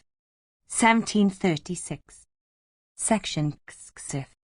Yiddish theory said, "Tell me, O grandsire, how the Heiselsucker of austere penances took birth as the son of Viaza, and how did he succeed in attaining to the highest success? Upon what woman did Viaza, endued with wealth of asceticism, beget that son of his? We do not know who was Suka's mother, nor do we know anything of the birth of that high-souled ascetic. How was it that, when he was a mere boy, his mind became directed to the knowledge of the subtle Brahma? Indeed, in this world no second person can be seen in whom such predilections could be marked at so early an age. I desire to hear all this in detail, O thou of great intelligence. I am never satiated with hearing thy excellent and nectar-like words. Tell me, O grandsire, in their proper order, of the greatness and the knowledge of Sukha and of his union with their supreme soul." Bhishma continued, "The rishis did not make merit depend upon years or decrepitude or wealth or friends. They said that he amongst them was great that studied the Vedas. All this that thou inquirest about has penances for its root. That penance, again, O son of Pandu, rises from the subjugation of the senses. Without doubt, one incurs fault by giving one's senses the reins. It is only by restraining them that one succeeds in earning success. The merit that attaches to 1,000 horse sacrifices or 100 Vajapas cannot come up to even a 16th portion of the merit that arises from yoga. I shall, on the present occasion, recite to thee the circumstances of Sukha's birth, the fruits he won of his penances, and the foremost end he achieved by his acts, topics that are incapable of being understood by persons of uncleansed soul. Once on a time, on the summit of Mru adorned with Kankara flowers, Mahadeva sported, accompanied by the terrible spirits that were his associates. The daughter of the king of mountains, viz., the goddess Parvati, was also there. There at the close vicinity of that summit, the island-born Vyasa underwent extraordinary austerities. O best of the Kuras, devoted to the practices of yoga, the great ascetic withdrawing himself by yoga into his own soul, and engaged in dharana, practiced many austerities for the sake of obtaining a son. The prayer he addressed to the great God was, O puissant one, let me have a son that will have the puissance of fire and earth and water and wind and space. Engaged in the austerest of penances, the island-born rishi begged that of that God who is incapable of being approached by persons of uncleansed souls, not by words but by his yoga resolution. The puissant Vyasa remained there for 100 years, subsisting on air alone, engaged in adoring Mahadeva of multifarious form, the Lord of Ama. thither all the regenerate rishis and royal sages and the regents of the world and the Satyas along with the Vasas, and the Adityas, the Rudras, and Surya and Chandramas, and the Maruts, and the oceans, and the rivers and the Aswins, the deities, the Gandharvas, and Narada and Parvata and the Gandharvas, Vavasu, and the Siddhas, and the Apsaras. The Mahadeva, called also by the name of Rudra, sat, decked with an excellent garland of kankara flowers, and blazed with effulgence like the moon with his rays. In those delightful and celestial woods populous with deities and heavenly rishis, the great rishi remained, engaged in high yoga contemplation, from desire of obtaining a son. His strength suffered no diminution, nor did he feel any pain. At this the three worlds were much amazed. While the rishi, possessed of immeasurable energy, sat in yoga, his matted locks, in consequence of his energy, were seen to blaze like flames of fire. The illustrious Markandeya it was from whom I heard of this. He used always to recite to me the acts of the deities. It is for this that the matted locks of the high-souled and island-born Krishna, thus emblazed by his energy on that occasion, seem to this day to be endued with a complexion of fire. Gratified with such penances and such devotion, O Bharata, of the rishi, the great god resolved to grant him his wish. The three-eyed deity, smiling with pleasure, addressed him and said, O island-born one, thou shalt get a son like to what thou wishest. Possessed of greatness, he shall be as pure as fire, as wind, as earth, as water, and as space. He shall be possessed of the consciousness of his being Brahma's self, his understanding and soul shall be devoted to Brahma, and he shall completely depend upon Brahma so as to be identifiable with it. Section CCCXXV. Bhishma said, the son of Satyavati having obtained this high boon from the great god, was one day employed in rubbing his sticks for making a fire. While thus engaged, the illustrious rishi, O king, beheld the Apsara Gritachi, who, in consequence of her energy, was then possessed of great beauty. Beholding the Apsara in those woods, the illustrious rishi Vyasa, O Yudhishthira, became suddenly smitten with desire. The Apsara, Gritachi, seeing the rishi's heart troubled by desire, transformed herself into a she-parrot and came to that spot. Although he beheld the Apsara disguised in another form, the desire that had arisen in the rishi's heart, without disappearing, spread itself over every part of his body. Summoning all his patience, the ascetic endeavored to suppress that desire. With all his effort, however, Vyasa did not succeed in controlling his agitated mind. In consequence of the inevitability of what was to happen, the rishi's heart was attracted by Gritachi's fair form. He set himself more earnestly to the task of making a fire for suppressing his emotion, but in spite of all his efforts his vital seed came out. That best of regenerate ones, however, O king, continued to rub his stick without feeling any scruples for what had happened. From the seed that fell, was born a son unto him, called Sukha. In consequence of his circumstance attending his birth, he came to be called by name of Sukha. Indeed, it was thus that great ascetic, that foremost of rishis and highest of yogins, took birth from the two sticks his father had for making fire. As in a sacrifice a blazing fire shed its effulgence all around when libations of clarified butter are poured upon it, after the same manner did Sukha take his birth, blazing with effulgence in consequence of his own energy. Assuming the excellent form and complexion that were his sire, Sukha, O son of Kuru, of cleansed soul, shone like a smokeless fire. The foremost of rivers, viz., Ganga, O king, coming to the breast of Meru, in her own embodied form, bathed Sukha, after his birth, with her waters. There fell from the welkin, O son of Kuru, an ascetic's stick and a dark deer skin for the ruse, O monarch, of the high-souled Sukha. The Gandharvas sang repeatedly and the diverse tribes of Apsaras danced, and celestial kettle drums of loud sound began to beat. The Gandharvas Wavasu, and Temveruan Varada, and those of the Gandharvas called by the names of Haha, and who eulogized the birth of Sukha. For the regents of the world with Sakra at their head came, as also the deities and the celestial and the regenerate rishis. The wind god poured showers of celestial flowers upon the spot. The entire universe, mobile and immobile, became filled with joy. The high Sult Mahadeva of great effulgence, accompanied by the goddess, and moved by affection, came there, and soon after the birth of the Muni's son invested him with the sacred thread. Sakra, the chief of the gods, gave him, from affection, a celestial commander of excellent form, and some celestial robes.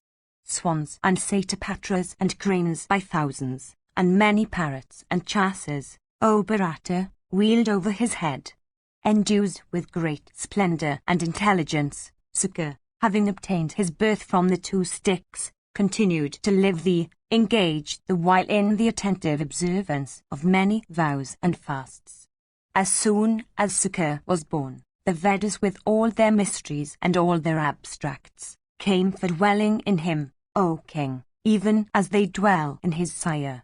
For all that, Sukha selected Vrihaspati, who was conversant with all the Vedas together with their branches and commentaries, for his preceptor, remembering the universal practice. 1737. Having studied all the Vedas together with all their mysteries and abstracts, as also all the histories and the science of government, O puissant monarch, the great ascetic returned home, after giving his preceptor the tuition fee. Adopting the vow of a Brahmacharin, he then commenced to practice the austerest penances, concentrating all his attention thereon. In even his childhood, he became an object of respect with the gods and rishis for his knowledge and penances. The mind of the great ascetic, O king, took no pleasure in the three modes of life with the domestic among them, keeping in view, as he did, the religion of emancipation. Section XV. Bhishma said, thinking of emancipation, Sukha approached his sire, and possessed as he was of humility and desirous of achieving his highest good, he saluted his great preceptor and said, Thou art well versed in the religion of emancipation. Do thou, O illustrious one, discourse to me upon it, so that supreme tranquility of mind, O puissant one, may be mine! Hearing these words of his son, the great Rishi said unto him, Do thou study, O son, the religion of emancipation and all the diverse duties of life! At the command of his sire, Sukha, that foremost of all righteous men, mastered all the treatises on yoga, O Bharata, as also the science promulgated by Kapila. When Vyasa beheld his son to be possessed of the resplendence of the Vedas, endued with the energy of Brahma, and fully conversant with the religion of emancipation, he addressed him, saying, Go thou to Janaka, the ruler of Mithila. The king of Mithila will tell thee everything for thy emancipation. Bearing the command of his sire, O king, Sukha proceeded to Mithila for inquiring of its king about the truth of duties and the refuge of emancipation. Before he set out, his sire further told him, Do thou go thither by that path which ordinary human beings take. Do not have recourse to thy yoga puissance for proceeding through the skies. At this Sukha was not at all surprised, for he was humble by nature. He was further told that he should proceed thither with simplicity and not from desire of pleasure. Along your way do not seek for friends and spouses, since friends and spouses are causes of attachment to the world. Although the ruler of Mithila is one in whose sacrifices we officiate, still thou shouldst not indulge in any feeling of superiority while living with him. Thou shouldst live under his direction and in obedience to him. Even he will dispel all thy doubts. 1738. That king is well versed in all duties and well acquainted with the scriptures on emancipation. He is one for whom I officiate in sacrifices. Thou shouldst, without any scruple, do what he bids. Thus instructed, The righteous Sulsuka proceeded to Mitla on foot, although he was able to traverse through the skies over the whole earth with her seas, crossing many hills and mountains, many rivers, many waters and lakes, and many woods and forests abounding with beasts of prey and other animals, crossing the two Varshas of Maru and Hari successively, and next the Vashor of Himavat, he came at last to the Varshor known by the name of Bharata. Having seen many countries inhabited by Chins and Huns, the great ascetic at last reached Tiruvata. In obedience to the commands of his sire and bearing them constantly in his mind, he gradually passed along his way on the earth like a bird passing through the air. Passing through many delightful towns and populous cities, he saw diverse kinds of wealth without waiting to observe them. On his way he passed through many delightful gardens and places and many sacred waters. Before much time had passed, he reached the country of the Vedas that was protected by the virtuous and high-souled Janaka. There he beheld many populous villages, and many kinds of food and drink, and viands and habitations of cowherds swelling with men and many herds of cattle. He beheld many fields abounding with paddy and barley and other grain, and many lakes and waters inhabited by swans and cranes and adorned with beautiful lotuses.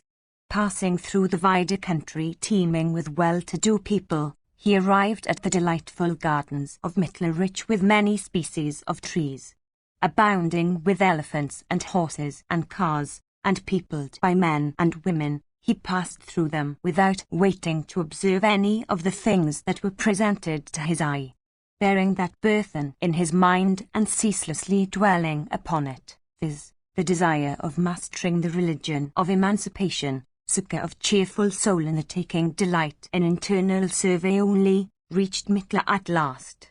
Arrived at the gate, he sent word through the keepers.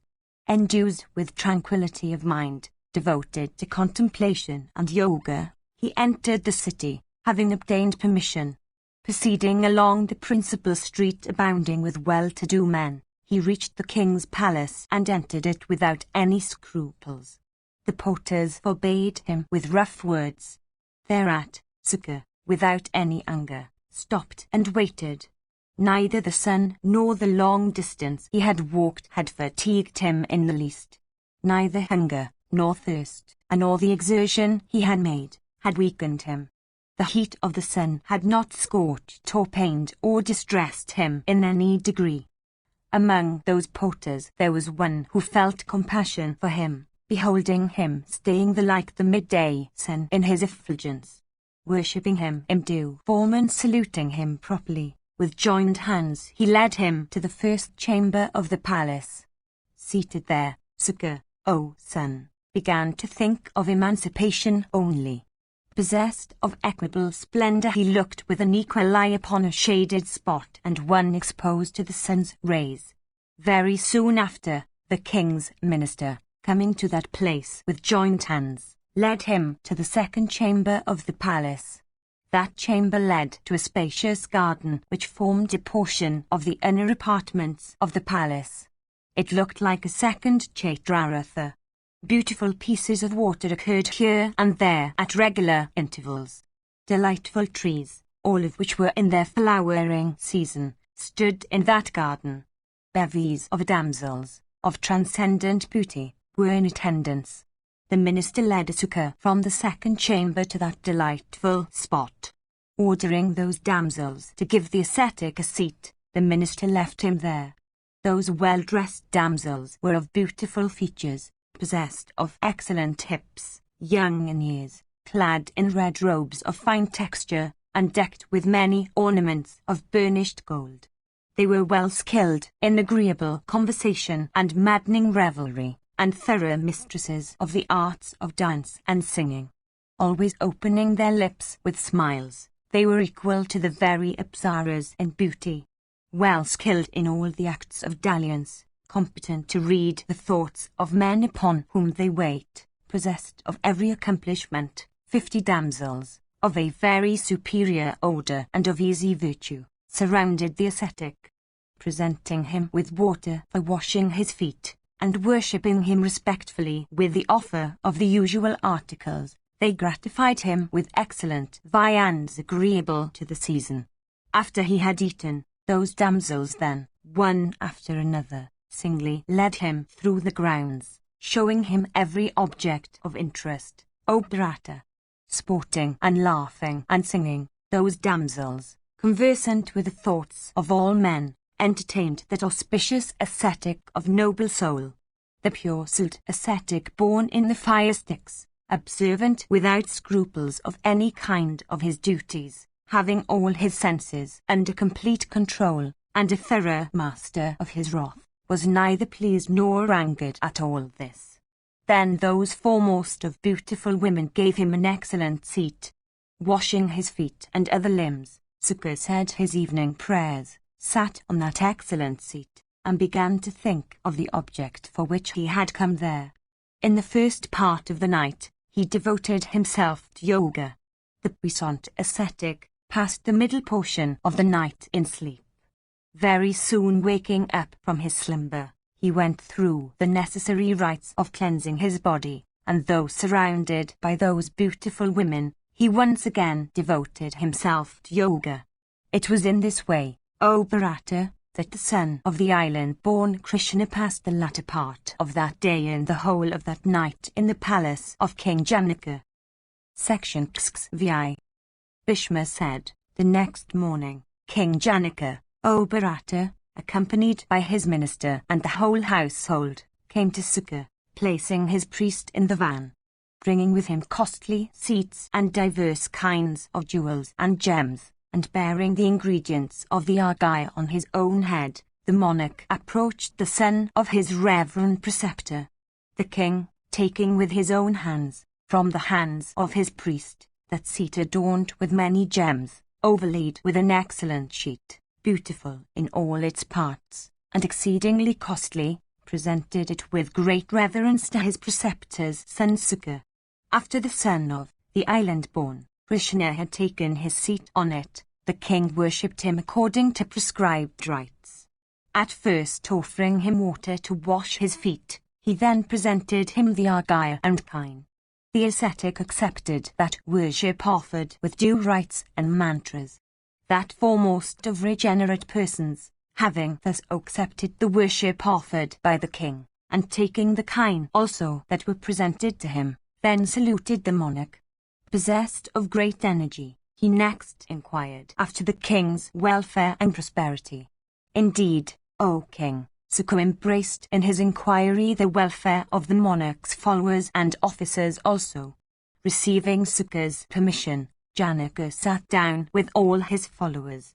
Endued with a high soul and possessed of high birth, the monarch, with joined hands, sat down on the bare ground and inquired after the welfare and unabated prosperity of Vyasa's son. The monarch then asked his guest the object of his visit.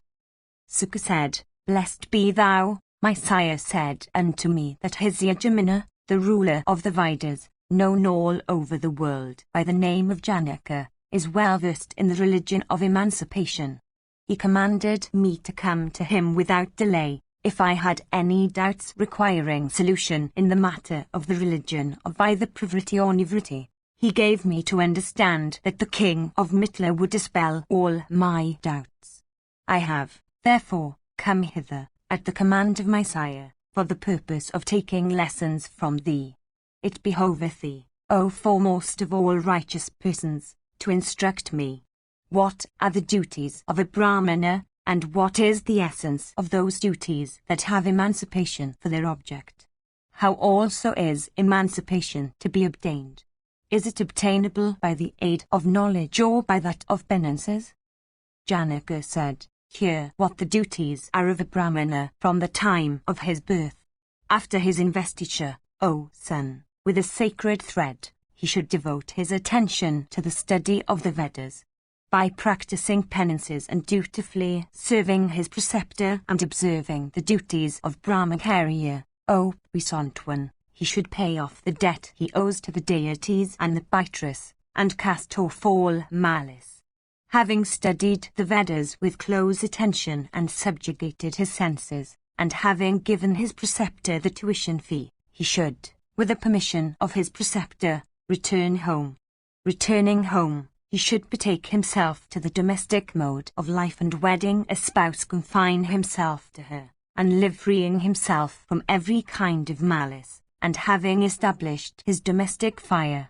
Living in the domestic mode, he should procreate sons and grandsons. After that, he should retire to the forest, and continue to worship the same fires and entertain guests with cordial hospitality.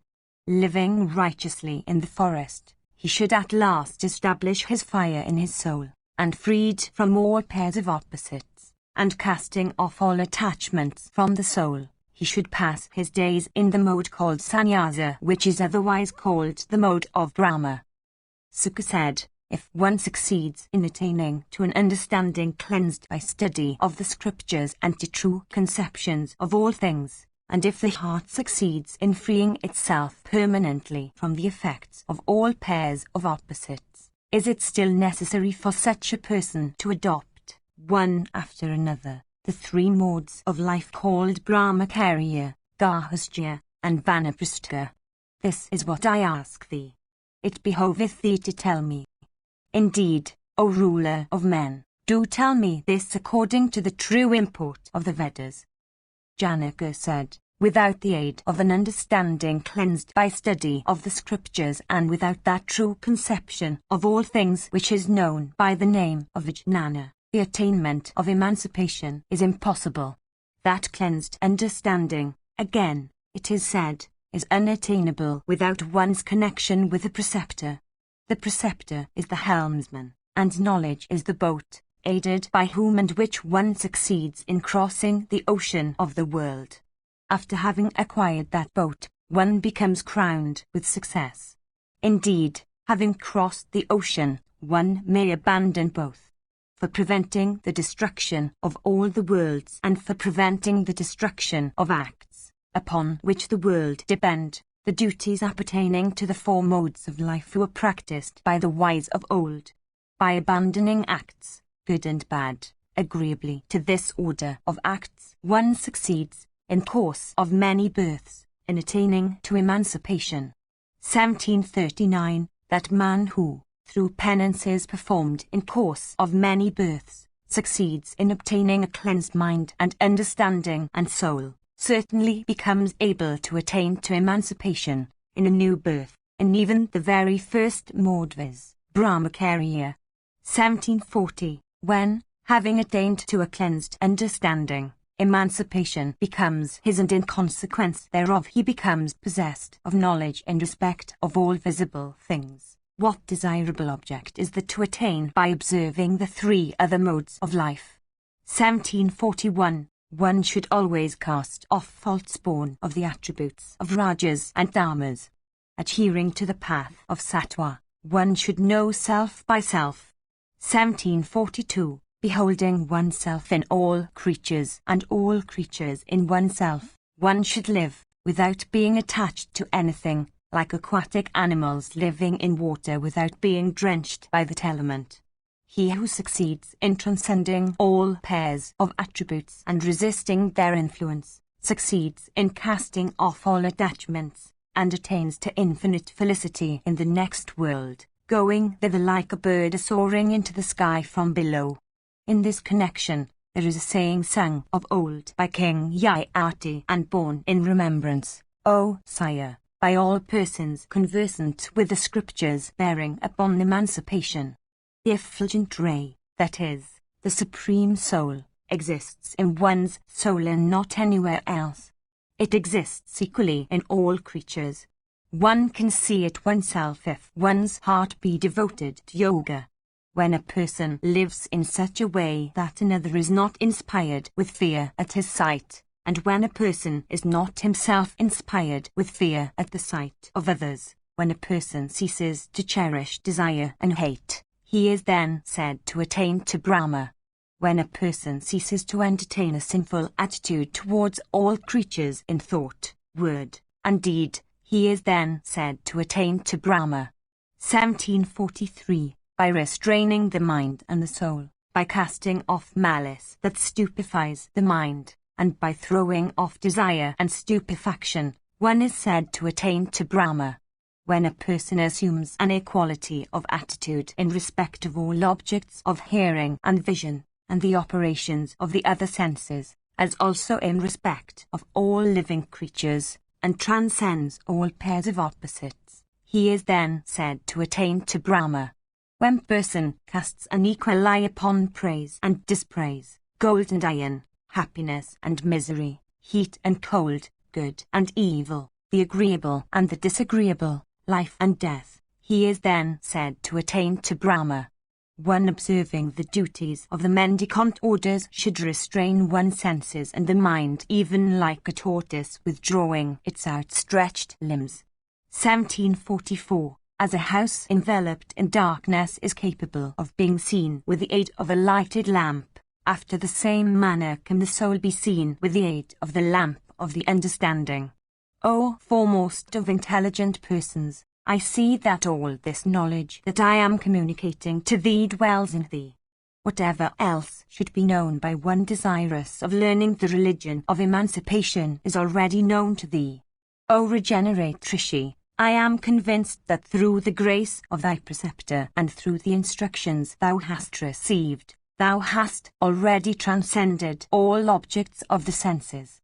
1745. O great ascetic, through the grace of that sire of thine, I have attained to omniscience, and hence I have succeeded in knowing thee. Thy knowledge is much greater than what thou thinkest thou hast. Thy perceptions also that result from intuition are much greater than what thou thinkest thou hast. Thy puissance also is much greater than thou art conscious of, whether in consequence of thy tender age, or of the doubts thou hast not been able to dispel, or of the fear that is due to the unattainment of emancipation, thou art not conscious of that knowledge due to intuition, although it has arisen in thy mind. After one's doubts have been dispelled by persons like us, one succeeds in opening the knots of one's heart, and then, by righteous exertion, one attains to and becomes conscious of that knowledge. As regards thyself, thou art one that hast already acquired knowledge. Thy intelligence is steady and tranquil. Thou art free from covetousness. For all that, O Brahmana, one never succeeds in attaining to Brahma, which is the highest object of acquisition, without exertion. Thou seest no distinction between happiness and misery. Thou art not covetous. Thou hast no longing for dancing and song. Thou hast no attachments. Thou hast no attachment to friends. Thou hast no fear in things that inspire fear. O blessed one, I see that thou castest an equal eye upon a lump of gold and a clod of earth. Myself and other persons possessed of wisdom, behold thee established in the highest and indestructible path of tranquility. Thou stayest, O Brahmana, in those duties which obtain for the Brahmana that fruit which should be his and which is identical with the essence of the object represented by emancipation. What else hast thou to ask me? Section XVI. Bhishma said, having heard these words of King Janaka, Sukha of cleansed soul and settled conclusions began to stay in his soul by his soul, having of course seen self by self. 1746. His object being accomplished, he became happy and tranquil, and without putting further questions to Janaka, he proceeded northwards to the mountains of Himavat with the speed of the wind and like the wind. 1747. These mountains abounded with diverse tribes of apsaras and echoed with many lofty sounds, teeming with thousands of kinnaras and bringarajas. 1748. It was adorned, besides, with many magas and kanjaritas and many jivajivkas of variegated hue. And there were many peacocks also of gorgeous colours, uttering their shrill but melodious cries. Many bevies of swans also, and many flights of gladdened cuckoos too, adorned the place. The prince of birds, viz., Garuda, dwelt on that summit constantly. The four regions of the world, the deities, and diverse classes of rishis, used always to come from the desire of doing good to the world. It was there that the High Lord Vishnu had undergone the severest austerities for the object of obtaining a son. It was there that the celestial generalissimo named Kumara, in his younger days, disregarding the three worlds with all the celestial denizens, threw down his dart, piercing the earth therewith. Throwing down his dart, Skanda, addressing the universe, said, "If there be any person that is superior to me in might, or that holds Brahmanas to be dearer, or that can compare with me in devotion to the Brahmanas and the Vedas, or that is possessed of energy like unto me, let him draw up this dart or at least shake it!"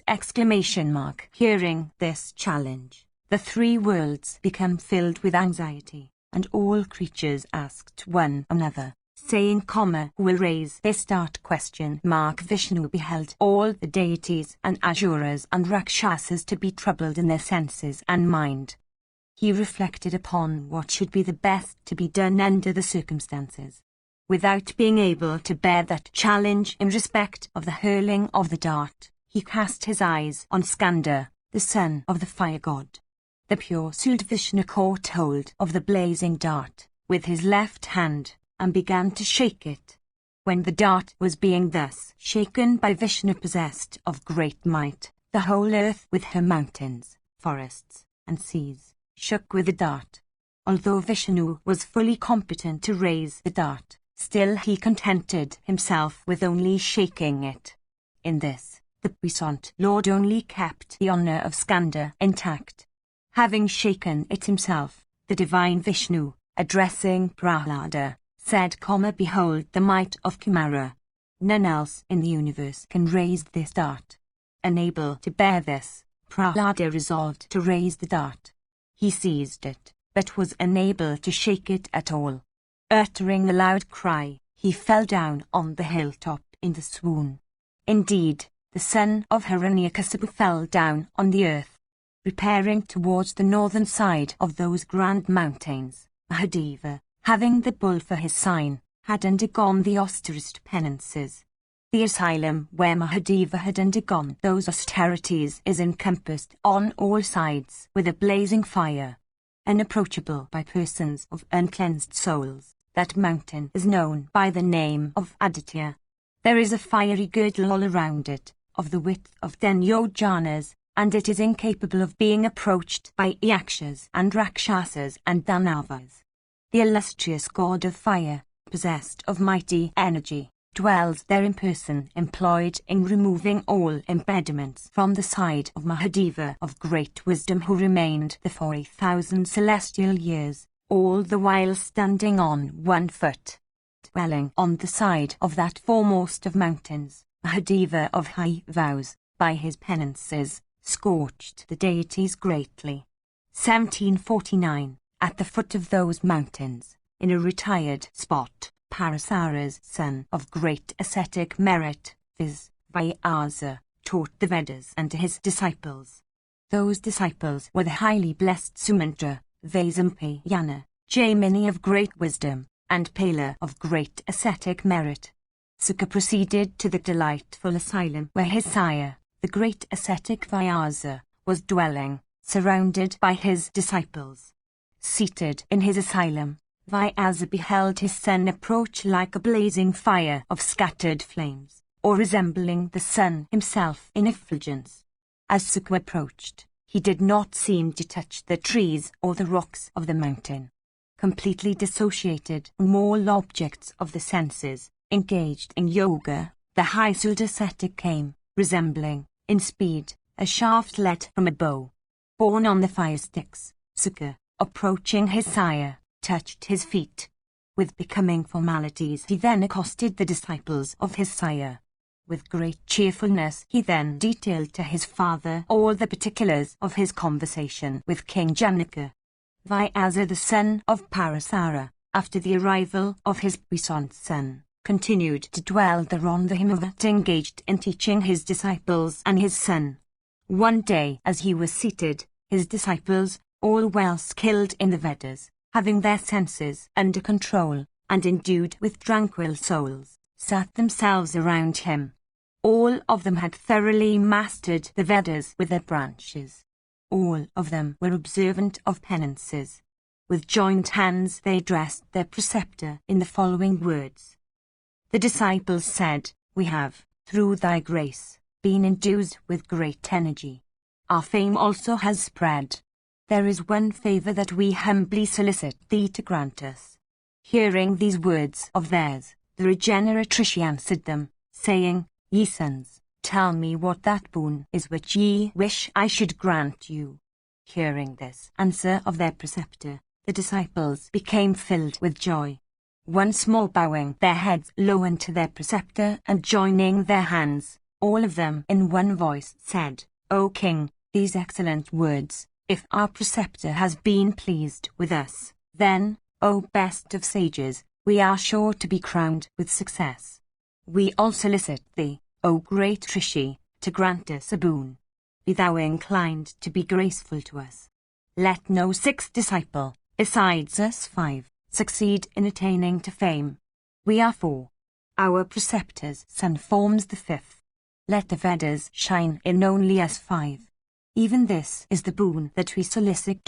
Hearing these words of his disciples, Vyasa, the son of Parasara, possessed of great intelligence, well conversant with the meaning of the Vedas, endued with a righteous soul, and always engaged in thinking of objects that confer benefits on a person in the world hereafter, said unto his disciples these righteous words fraught with great benefit. The Vedas should always be given unto him who is a Brahmana, or unto him who is desirous of listening to Vedic instructions, by him who eagerly wishes to attain a residence in the region of Brahman.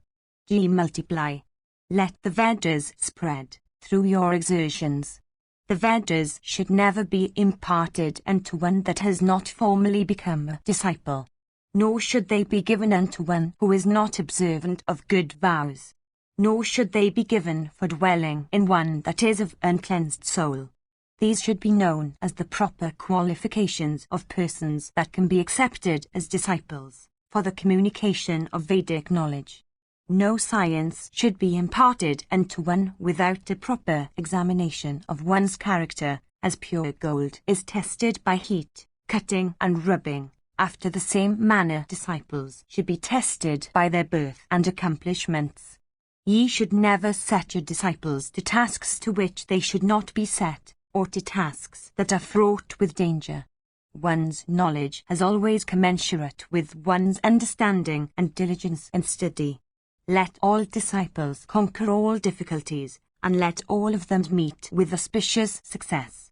Ye are competent to lecture on the scriptures and to persons of all the orders. Only ye should, while lecturing, address a Brahmana, placing him in the van. These are the rules in respect of the study of the Vedas. This again is regarded as a high task. The Vedas were created by the self-born for the purpose of praising the deities therewith. That man who, through stupefaction of intellect, speaks ill of a Brahmana well conversant with the Vedas, is certain to meet with humiliation in consequence of such evil speaking. He who, disregarding all righteous rules, solicits knowledge, and he who, disregarding the rules of righteousness, communicates knowledge, either of them falls off, and instead of that affection which should prevail between preceptor and disciple, such questioning and such communication are sure to produce distrust and suspicion. I have now told ye everything about the way in which the Vedas should be studied and taught. Ye should act in this way towards your disciples, bearing these instructions in your minds. Section 6.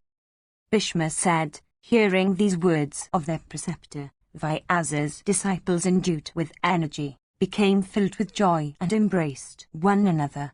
Addressing one another, they said, that which has been said by our illustrious preceptor in view of our future good, will live in our remembrance, and we shall certainly act according to it.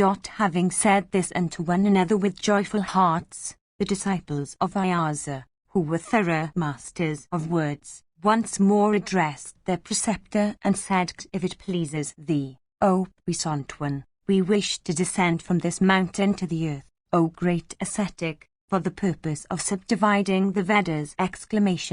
Hearing these words of his disciples, the puissant son of Parasara replied unto them in these beneficial words that were fraught, besides, with righteousness and profit, you may repair to the earth or to the regions of the celestials, as ye like. You should always be heedful, for the Vedas are such that they are always liable to be misunderstood. 1750. Permitted by their preceptor of truthful speech, the disciples left him after circumambulating him and bowing their heads unto him. Descending upon the earth, they performed the Agnishtoma and other sacrifices, and they began to officiate at the sacrifices of Brahmanas and Kshatriyas and Vaisyas. Happily passing their days in the domestic mode of life, they were treated by the Brahmanas with great respect. Possessed of great fame and prosperity, they were employed in teaching and officiating in sacrifices.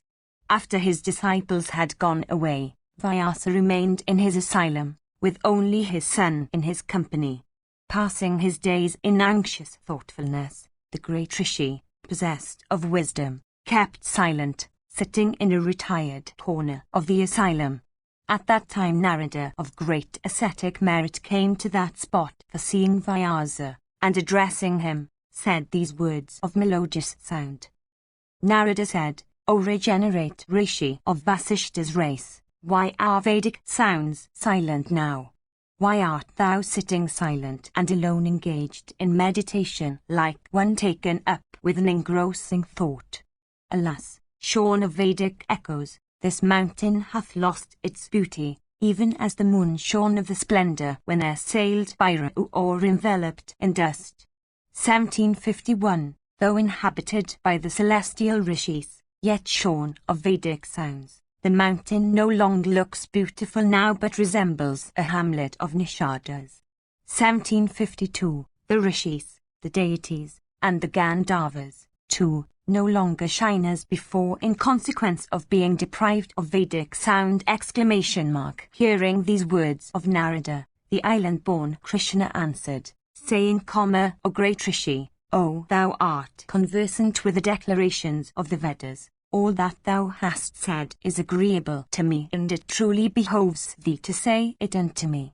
Thou art omniscient, thou hast seen everything. Thy curiosity also embraces all things within its sphere. All that has ever occurred in the three worlds is well known to thee. Do thou then, O regenerate Rishi, set thy commands on me. O, tell me what I am to do. Tell me, O regenerate Rishi, what should now be done by me. Separated from my disciples, my mind has become very cheerless now. Narada said, the stain of the Vedas is the suspension of their recitation. The stain of the Brahmanas is their non-observance of vows. The Valika race is the stain of the earth. Curiosity is the stain of women. Do thou with thy intelligent son recite the Vedas, and do thou with the echoes of Vedic sounds dispel the fears arising from Rakshasas. Bhishma continued, hearing these words of Narada, Vyasa, the foremost of all persons conversant with duties and firmly devoted to Vedic recitation, became filled with joy and answered Narada, saying, So be it. With his son Sukha, he set himself to recite the Vedas in a loud sonorous voice, observing all the rules of orthoepy and, as it were, filling the three worlds with that sound. One day, as sire and son, who were well conversant with all duties, were engaged in reciting the Vedas, a violent wind rose that seemed to be impelled by the gales that blow on the bosom of the ocean.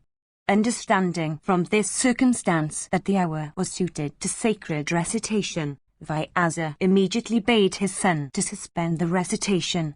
Sukha, thus forbidden by his sire, became filled with curiosity. He asked his sire, saying, O regenerate one, whence is this wind? It behoveth thee to tell me everything about the conduct of the wind. Hearing this question of Sukha, Vyasa became filled with amazement. He answered Sukha by telling him that an omen which indicated that the recitation of the Vedas should be suspended. Thou hast obtained spiritual vision. Thy mind too has, of itself, become cleansed of every impurity. Thou hast been freed from the attributes of passion and darkness. Thou stayest now in the attributes of goodness. Thou beholdest now thy soul with thy soul, even as one beholds one's own shadow in a mirror. Staying thyself on thy own soul, do thou reflect on the Vedas. The path of the Supreme Soul is called Dhyana, the path of the gods. The path that is made up of the attribute of tamas is called Paitrayana, the path of Pitris. These are the two paths in the world hereafter. By one, people go to heaven. By the other, people go to hell. The winds blow on the earth's surface and in the welkin. There are 7 courses in which they blow. Listen to me as I recount them one after another. The body is furnished with the same senses, are dominated over by the Satyas and many great beings of mighty strength. These gave birth to an invincible son named Samana. From Samana sprang a son called Udana.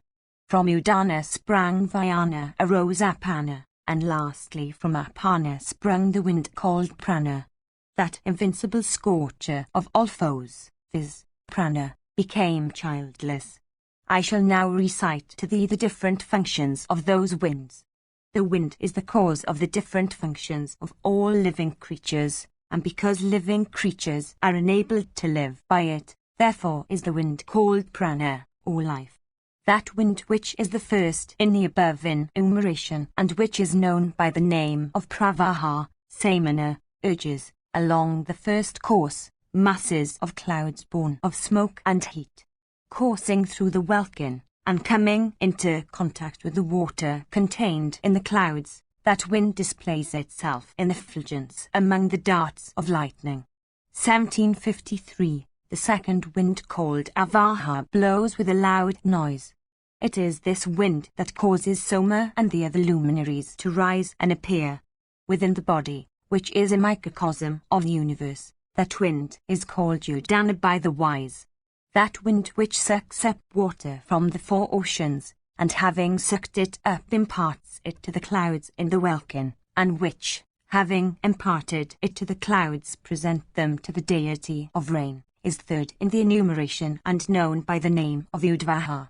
That wind which supports the clouds and divided them into diverse portions, which melts them for pouring rain and once more solidifies them, which is perceived as the sound of the roaring clouds, which exists for the preservation of the world by itself, assuming the form of the clouds, which bears the cars of all celestial beings along the sky, is known by the name of Samvaha.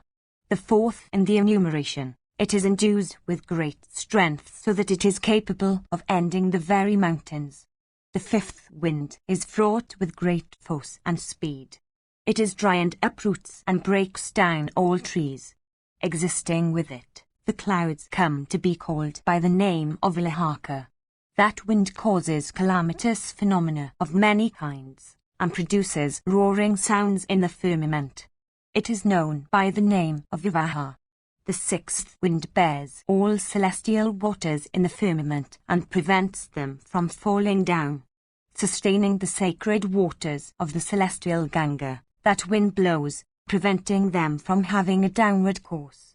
Obstructed by that wind from a distance, the sun, which is really the source of 1,000 rays, and which enlightens the world, appears as a luminous body of but one ray.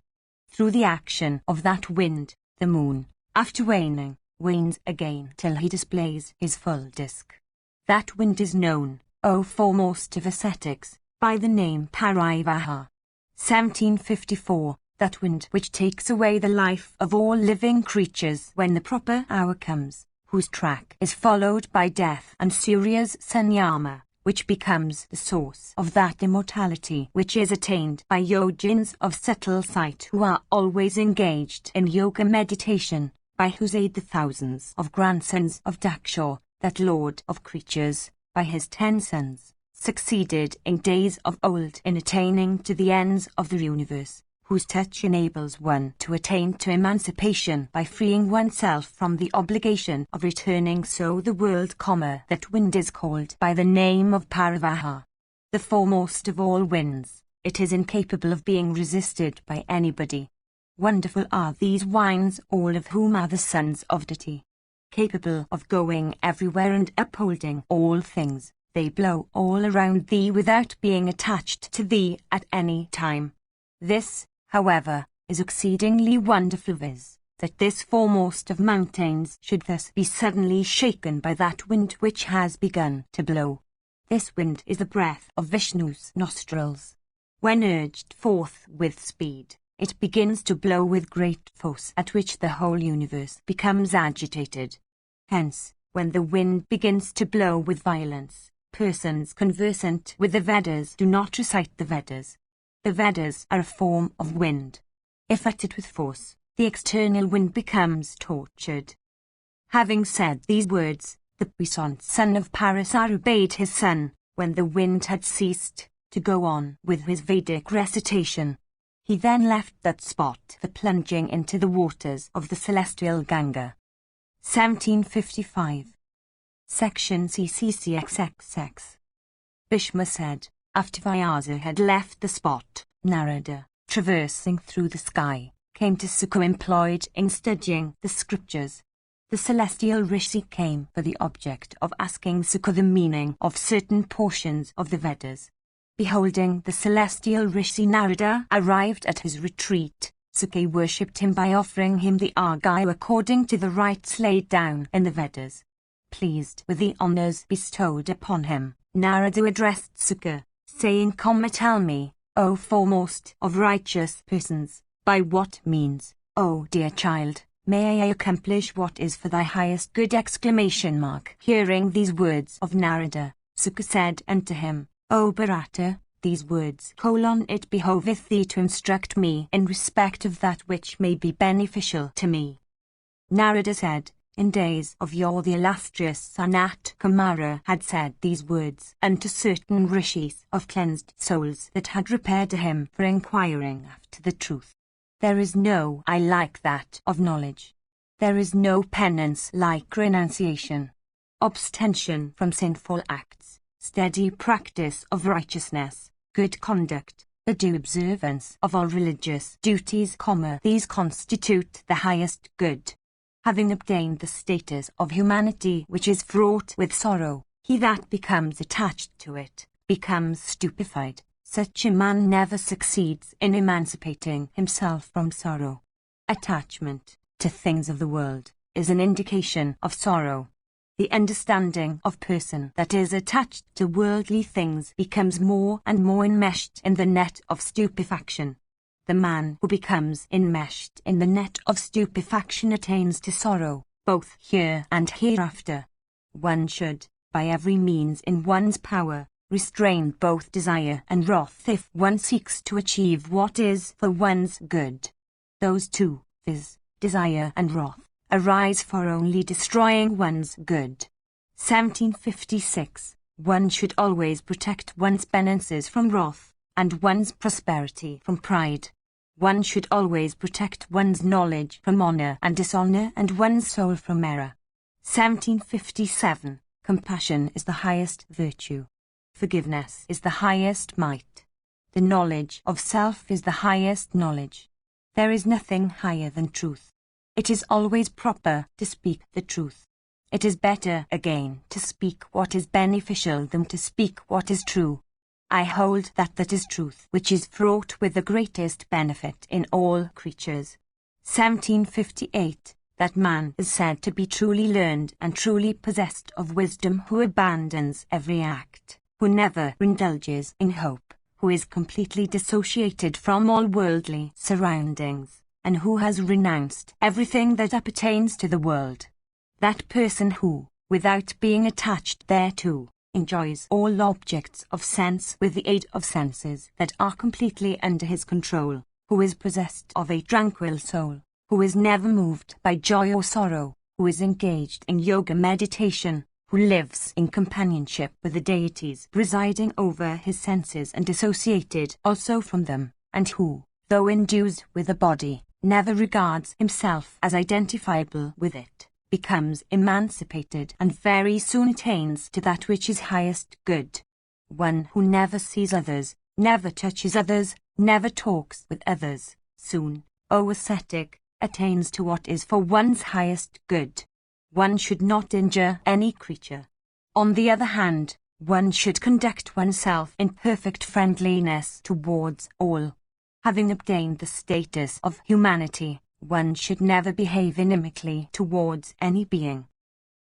A complete disregard for all worldly things, perfect contentments, abandonment of hope of every kind, and patience, these constitute the highest good of one that has subjugated one's senses and acquired a knowledge of self.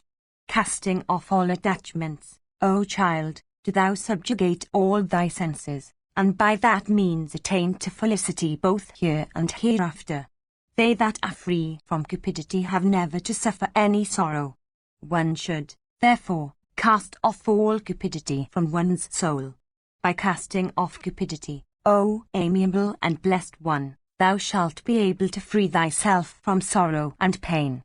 One who wishes to conquer that which is unconquerable should live devoting oneself to penances, to self-restraint, to taciturnity, to a subjugation of the soul. Such a person should live in the midst of attachments without being attached to them. 1759. That Brahmana who lives in the midst of attachments without being attached to them and who always lives in seclusion, very soon attains to the highest felicity. That man who lives in happiness by himself in the midst of creatures who are seen to take delight in leading lives of sexual union, should be known to be a person whose thirst has been slaked by knowledge. It is well known that that man whose thirst has been slaked by knowledge has never to indulge in grief. One attains to the status of the deities by means of good acts, to the status of humanity by means of acts that are good and bad, while by acts that are purely wicked, one helplessly falls down among the lower animals. Always assailed by sorrow and decrepitude and death, a living creature is being cooked in this world, in the cauldron of time. Dost thou not know it? Thou frequently regardest that to be beneficial which is really injurious, that to be certain which is really uncertain, and that to be desirable and good which is undesirable and not good. Alas, why dost thou not awake to a correct apprehension of these? Like a silkworm that ensconces itself in its own cocoon, thou art continually ensconcing thyself in a cocoon made of thy own innumerable acts born of stupefaction and error. Alas, why dost thou not awake to a correct apprehension of thy situation? No need of attaching thyself to things of this world. Attachment to worldly objects is productive of evil. The silkworm that weaves a cocoon round itself is at last destroyed by its own act. Those persons that become attached to sons and spouses and relatives meet with destruction at last, even as wild elephants sunk in the mire of a lake are gradually weakened till overtaken by death. Behold, all creatures that suffer themselves to be dragged by the net of affection become subject to great grief, even as fishes on land, dragged thereto by means of large nets.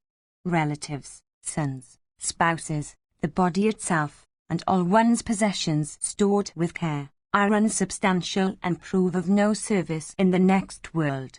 Only acts, good and bad, that one does, follow one to the other world.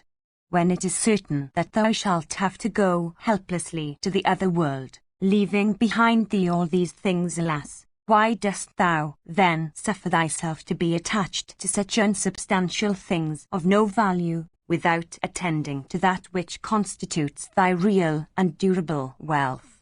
The path which thou shalt have to travel through is without resting places of any kind, in which to take rest. There is no support along that way which one may catch for upholding oneself. The country through which it passes is unknown and undiscovered. It is, again, enveloped in thick darkness. Alas, how shalt thou proceed along that way without equipping thyself with the necessary expenses? When thou shalt go along that road, nobody will follow thee behind. Only thy acts, good and bad, will follow behind thee when thou shalt depart from this world for the next. One seeks one's object of objects by means of learning, acts, purity, both external and internal, and great knowledge. When that foremost of objects is attained, one becomes freed from rebirth. The desire that one feels for living in the midst of human habitations is like a binding cord. They that are of good acts succeed in tearing that bond and freeing themselves. Only men of wicked deeds do not succeed in breaking them. The river of life, or the world, is terrible. Personal beauty of form constitutes its banks. The mind is the speed of its current. Touch forms its island. Taste constitutes its current. Scent is its mire. Sound is its waters. That particular part of it which leads towards heaven is attended with great difficulties. Body is the boat by which one must cross that river. Forgiveness is the oar by which it is to be propelled. Truth is the ballast that is to steady that board. The practice of righteousness is the string that is to be attached to the mast for dragging that boat along difficult waters. Charity of gift constitutes the wind that urges the sails of that board. Endues with swift speed, it is with that boat that one must cross the river of life. Cast off both virtue and vice, and truth and falsehood. Having cast off truth and falsehood, do thou cast off that by which these are to be cast off. By casting off all purpose, do thou cast off virtue, do thou cast off sin also by casting off all desire. With the aid of the understanding, do thou cast off truth and falsehood, and, at last, do thou cast off the understanding itself by knowledge of the highest topic, viz., the Supreme Soul. Do thou cast off this body having bones for its pillars, sinews for its binding strings and cords, flesh and blood for its outer plaster, the skin for its outer case, full of urine and feces and, therefore, emitting a foul smell, exposed to the assaults of a decrepitude and sorrow, forming the seat of disease and weakened by pain, possessed of the attribute of rajas in predominance, not permanent or durable, and which serves as the temporary habitation of the indwelling creature. This entire universe of matter, and that which is called Mahat or body, are made up of the 5 great elements. That which is called Mahat is due to the action of the Supreme.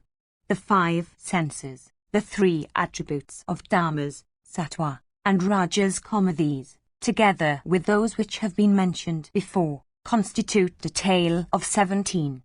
These 17, which are known by the name of the unmanifest, with all those that are called manifest, viz., the 5 objects of the 5 senses, that is to say, form, taste, sound, touch, and scent, with consciousness and the understanding, form the well-known tale of 24.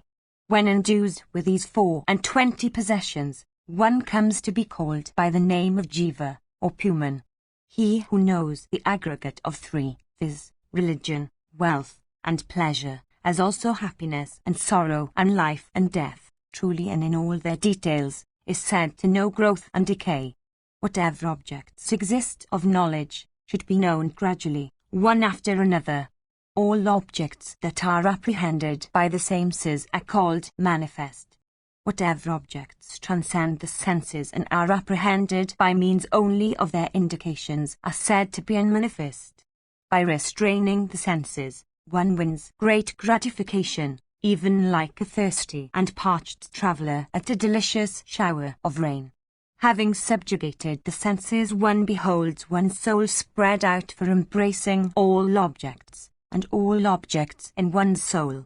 Having its roots in knowledge, the puissance is never lost of the man who, thus, beholds the supreme in his soul, of the man, that is to say, who always beholds all creatures in all conditions, in his own soul.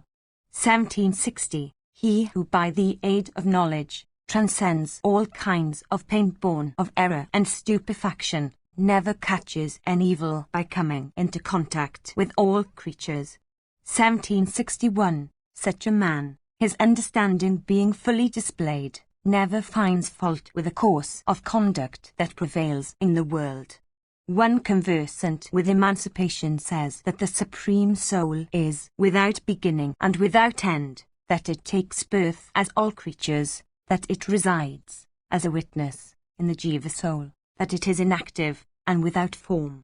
Only that man who meets with grief in consequence of his own misdeeds slays numerous creatures for the purpose of warding off that grief. 1762. In consequence of such sacrifices, the performers have to attain to rebirths and have necessarily to perform innumerable acts on every side. Such a man, blinded by error, and regarding that to be felicity which is really a source of grief, is continually rendered unhappy, even like a sick person that eats food that is improper. Such a man is pressed and grinded by his acts like any substance that is churned.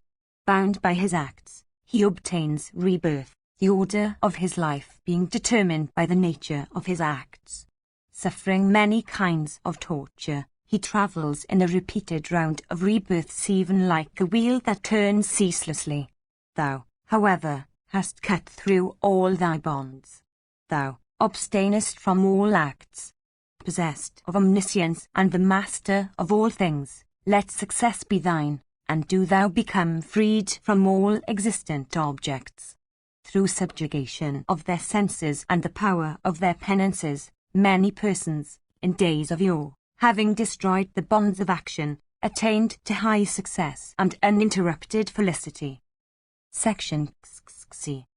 Narada said, by listening to such scriptures as are blessed, as bring about tranquility, as dispel grief, and as are productive of happiness, one attains to a pure understanding, and having attained to it obtains to high felicity. 1,000 causes of sorrow, 100 causes of fear, from day to day, afflict one that is destitute of understanding, but not one that is possessed of wisdom and learning. Do thou, therefore, listen to some old narratives as I recite them to you, for the object of dispelling thy griefs. If one can subjugate one's understanding, one is sure to attain to happiness. By association of what is undesirable and dissociation from what is agreeable, only men of little intelligence become subject to mental sorrow of every kind. When things have become past, one should not grieve, thinking of their merits. He that thinks of such past things with affection can never emancipate himself. One should always seek to find out the faults of those things to which one begins to become attached. One should always regard such things to be fraught with much evil. By doing so, one should soon free oneself therefrom. The man who grieves for what is past fails to acquire either wealth or religious merit or fame. That which exists no longer cannot be obtained. When such things pass away, they do not return, however keen the regret one may indulge in for their sake. Creatures sometimes acquire and sometimes lose worldly object. No man in this world can be grieved by all the events that fall upon him. Dead or lost, he who grieves for what is past only gets sorrow for sorrow. Instead of one sorrow, he gets two. 1763. Those men who, beholding the course of life and death in the world with the aid of their intelligence, do not shed tears, are said to behold properly. Such persons have never to shed tears at anything that may happen. When any such calamity comes, productive of either physical or mental grief, as is incapable of being warded off by even one's best efforts, one should cease to reflect on it with sorrow. This is the medicine for sorrow, viz., not to think of it. By thinking of it, one can never dispel it. On the other hand, by thinking upon sorrow, one only enhances it. Mental griefs should be killed by wisdom, while physical grief should be dispelled by medicines. This is the power of knowledge.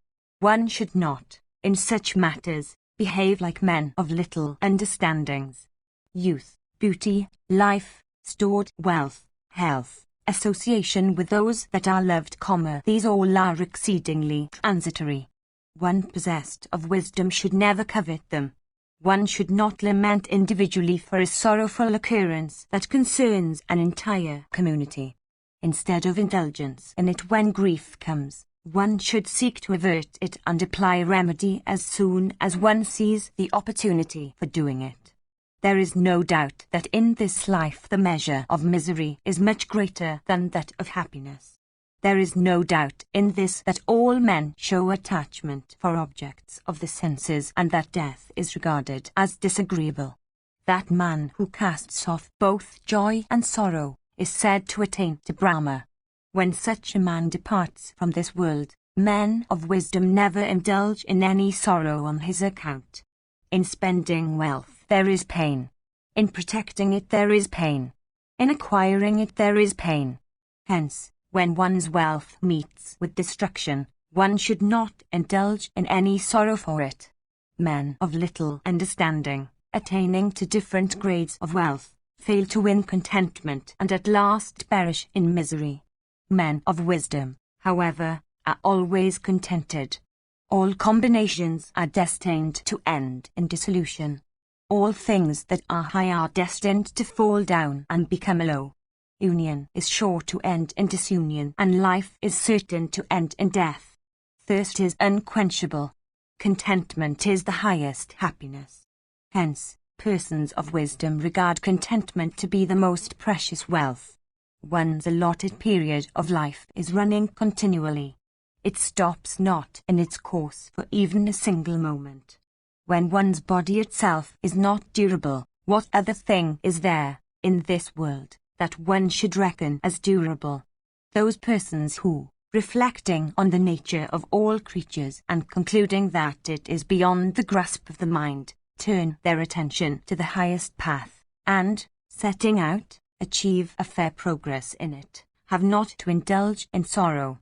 1764. Like a tiger seizing and running away with its prey, death seizes and runs away with the man that is employed in such unprofitable occupation and that is still unsatiated with objects of desire and enjoyment. One should always seek to emancipate oneself from sorrow. One should seek to dispel sorrow by beginning one's operations with cheerfulness, that is, without indulging in sorrow the while. Having freed oneself from a particular sorrow, one should act in such a way as to keep sorrow at a distance by abstaining from all faults of conduct. 1765. The rich and the poor alike find nothing in sound and touch and form and scent and taste, after the immediate enjoyment thereof. 1766. Before union, creatures are never subject to sorrow. Hence, one that has not fallen off from one's original nature never indulges in sorrow when that union comes to an end. 1767. One should restrain one's sexual appetite and the stomach with the aid of patience. One should protect one's hands and feet with the aid of the eye. One's eyes and ears and the other senses should be protected by the mind. One's mind and speech should be ruled with the aid of wisdom. Casting off love and affection for persons that are known as well as for those that are unknown, one should conduct oneself with humility. Such a person is said to be possessed of wisdom, and such a one surely finds happiness. That man who is pleased with his own soul. 1768. Who is devoted to yoga, who depends upon nothing out of self, who is without cupidity, and who conducts himself without the assistance of anything but his self, succeeds in attaining to felicity. Section XXI. Narada said, when the vicissitudes of happiness and sorrow appear or disappear, the transitions are incapable of being prevented by either wisdom or policy or exertion. Without allowing oneself to fall away from one's true nature, one should strive one's best for protecting one's own self. He who betakes himself to such care and exertion has never to languish. Regarding self as something dear, one should always seek to rescue oneself from decrepitude, death, and disease. Mental and physical diseases afflict the body, like keen-pointed shafts shot from the bow by a strong bowman. The body of a person that is tortured by thirst, that is agitated by agony, that is perfectly helpless, and that is desirous of prolonging his life, is dragged towards destruction. 1769. Days and nights are ceaselessly running, bearing away in their current the periods of life of all human beings. Like currents of rivers, these flow ceaselessly without ever turning back. 1770. The ceaseless succession of the lighted and the dark fortnights is wasting all mortal creatures without stopping for even a moment in this work. Raising and setting day after day, the sun, who is himself undecaying, is continually cooking the joys and sorrows of all men. The nights are ceaselessly going away, taking with them the good and bad incidents that befall man, that depend on destiny, and that are unexpected by him. If the fruits of man's acts were not dependent on other circumstances, then one would obtain whatever object one would desire. Even men of restrained senses, of cleverness, and of intelligence, if destitute of acts, never succeed in earning any fruits. 1771. Others, though destitute of intelligence and unendued with accomplishments of any kind, and who are really the lowest of men, are seen, even when they do not long after success, to be crowned with the fruition of all their desires. 1772. Someone else, who is always ready to do acts of injury to all creatures, and who is engaged in deceiving all the world, is seen to wallow in happiness. Someone that sits idly obtains great prosperity, while another, by exerting earnestly, is seen to miss desirable fruits almost within his reach. 1773. Do thou ascribe it as one of the faults of man? The vital seed, originating in one's nature from sight of one person, goes to another person. When imparted to the womb, it sometimes produces an embryo and sometimes fails. When sexual congress fails, it resembles a mango tree that puts forth a great many flowers without, however, producing a single fruit. 1774. As regards some men who are desirous of having offspring and who, for the fruition of their object, strive heartily, by worshipping diverse deities, they fail to procreate an embryo in the womb. Some person again, who fears the birth of an embryo as one fears a snake of virulent poison, finds a long-lived son born unto him and who seems to be his own self come back to the stages through which he has passed. Many persons with ardent longing for offspring and cheerless on that account, after sacrificing to many deities and undergoing severe austerities, at last beget children, duly born for 10 long months, in the wombs of their spouses, that prove to be veritable wretches of the race. Others, who have been obtained through virtue of such blessed rites and observances, at once obtain wealth and grain and diverse other sources of enjoyment earned and stored by their sires. In an act of congress, when two persons of opposite sexes come into contact with one another, the embryo takes birth in the womb, like a calamity afflicting the mother. Very soon after the suspension of the vital breaths, other physical forms possess that embodied creature whose gross body has been destroyed but whose acts have all been performed with that gross body made of flesh and phlegm. 1775. Upon the dissolution of the body, another body, which is as much destructible as the one that is destroyed, is kept ready for the burnt and destroyed creature to migrate into, even as one boat goes to another for transferring to itself the passengers of the other. 1776. In consequence of an act of Congress, a drop of the vital seed that is inanimate is cast into the womb. I ask thee, through whose or what care is the embryo kept alive? That part of the body into which the food that is eaten goes and where it is digested, is the place where the embryo resides, but it is not digested there. In the womb, amid urine and feces, one's sojourn is regulated by nature. In the matter of residence therein or escape therefrom, the born creature is not a free agent. In fact, in these respects, he is perfectly helpless. Some embryos fall from the womb in an undeveloped state. Some come out alive, and continue to live. While as regards some, they meet with destruction in the womb, after being quickened with life, in consequence of some other bodies being ready for them, through the nature of their acts. 1777. That man who, in an act of sexual congress, injects the vital fluid, obtains from it a son or daughter. The offspring thus obtained, when the time comes, takes part in a similar act of congress. When the allotted period of a person's life is at its close, the 5 primal elements of his body attain to the 7th and the 9th stages and then cease to be. The person, however, undergoes no change. 1778. Without doubt, when persons are afflicted by diseases as little animals assailed by hunters, they then lose the powers of rising up and moving about. If when men are afflicted by diseases, they wish to spend even vast wealth, physicians with their best efforts fail to alleviate their pain. Even physicians that are well skilled and well up in their scriptures and well equipped with excellent medicines, are themselves afflicted by disease like animals assailed by hunters. Even if men drink many astringents and diverse kinds of medicated ghee, they are seen to be broken by decrepitude like trees by strong elephants.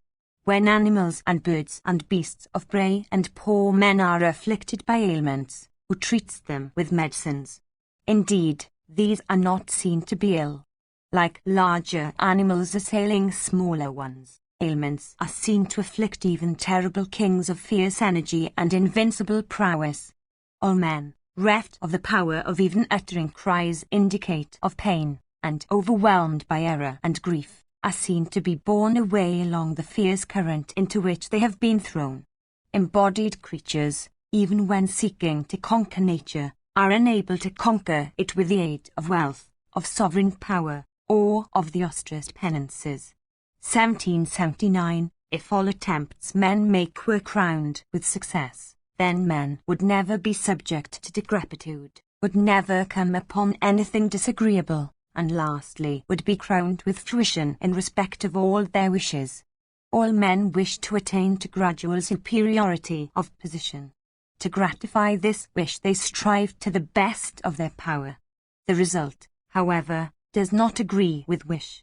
1780. Even men that are perfectly heedful, that are honest, and brave and endued with prowess, are seen to pay their adorations to men intoxicated with the pride of affluence and with even alcoholic stimulants.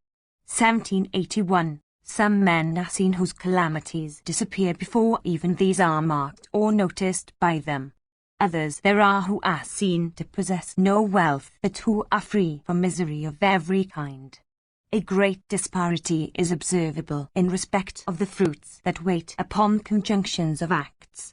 Some are seen to bear vehicles on their shoulders, while some are seen to ride on those vehicles. All men are desirous of affluence and prosperity. A few only have cars, and elephants and steeds, dragged, or walking, in their processions. Some there are that fail to have a single spouse when their first wedded ones are dead, while others have hundreds of spouses to call their own. Misery and happiness are the two things that exist side by side. Men have either misery or happiness. Behold, this is a subject of wonder.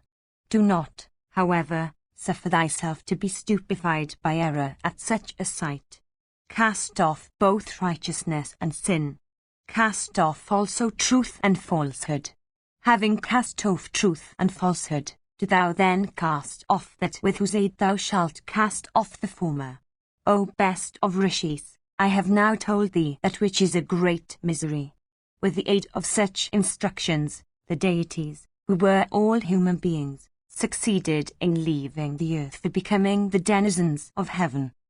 Hearing these words of Narada Sukha, endued with great intelligence and possessed of tranquility of mind, reflected upon the drift of the instructions he received, but could not arrive at any certainty of conclusion. He understood that one suffers great misery in consequence of the accession of children and spouses, that one has to undergo great labor for the acquisition of science and Vedic law. He, therefore, asked himself, saying, what is that situation which is eternal and which is free from misery of every kind, but in which there is great prosperity? Reflecting for a moment upon the course ordained for him to run through, Sukha, who was well acquainted with the beginning and the end of all duties, resolved to attain to the highest end that is fraught with the greatest felicity. He questioned himself, saying, how shall I, tearing all attachments and becoming perfectly free, attain to that excellent end? How, indeed, shall I attain to that excellent situation whence there is no return into the ocean of diverse kinds of birth? I desire to obtain that condition of existence whence there is no return. Casting off all kinds of attachments, arrived at certainty by reflection with the aid of the mind, I shall attain to that end. I shall attain to that situation in which my soul will have tranquility, and when I shall be able to dwell for eternity without being subject to decrepitude or change. It is, however, certain that that high end cannot be attained without the aid of yoga. One that has attained to the state of perfect knowledge and enlightenment never receives an accession of low attachments through acts. 1782. I shall, therefore, have recourse to yoga, and casting off this body which is my present residence, I shall transform myself into wind and enter that mass of effulgence which is represented by the sun. 1783. When Jiva enters that mass of effulgence, he no longer suffers like Shomahu, with the gods, upon the exhaustion of merit, falls down on the earth, and having once more acquired sufficient merit returns to heavens. 1784. The moon is always seen to wane and once more wax. Seeing this waning and waxing that go on repeatedly, I do not wish to have a form of existence in which there are such changes. The sun warms all the worlds by means of his fierce rays. His disk never undergoes any diminution. Remaining unchanged, he drinks energy from all things. Hence, I desire to go into the sun of blazing effulgence. 1785. There I shall live, invincible by all, and in my inner soul freed from all fear, having cast off this body of mine in the solar region. With the great rishis I shall enter the unbearable energy of the Sunday. I declare unto all creatures, unto these trees, these elephants, these mountains, the earth herself, the several points of the compass, the welkin, the deities, the Danavas, the Gandhavas, the Pisachas, the Uragas, and the Rakshasas, that I shall, verily, enter all creatures in the world. 1786. Let all the gods with the rishis behold the prowess of my yoga today! Having said these words, Sukha informed Narada of worldwide celebrity of his intention. Obtaining Narada's permission, Sukha then proceeded to where his sire was. Arrived at his presence, the great Muni, viz., the high-suit and island-born Krishna, Sukha walked round him and addressed him the usual inquiries.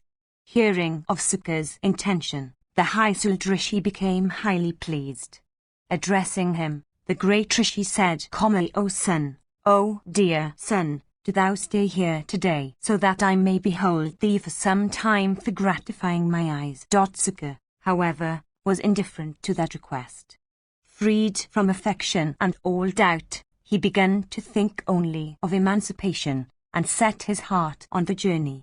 Leaving his sire, that foremost of rishis then proceeded to the spacious breast of Kailasa, which was inhabited by crowds of ascetics crowned with success.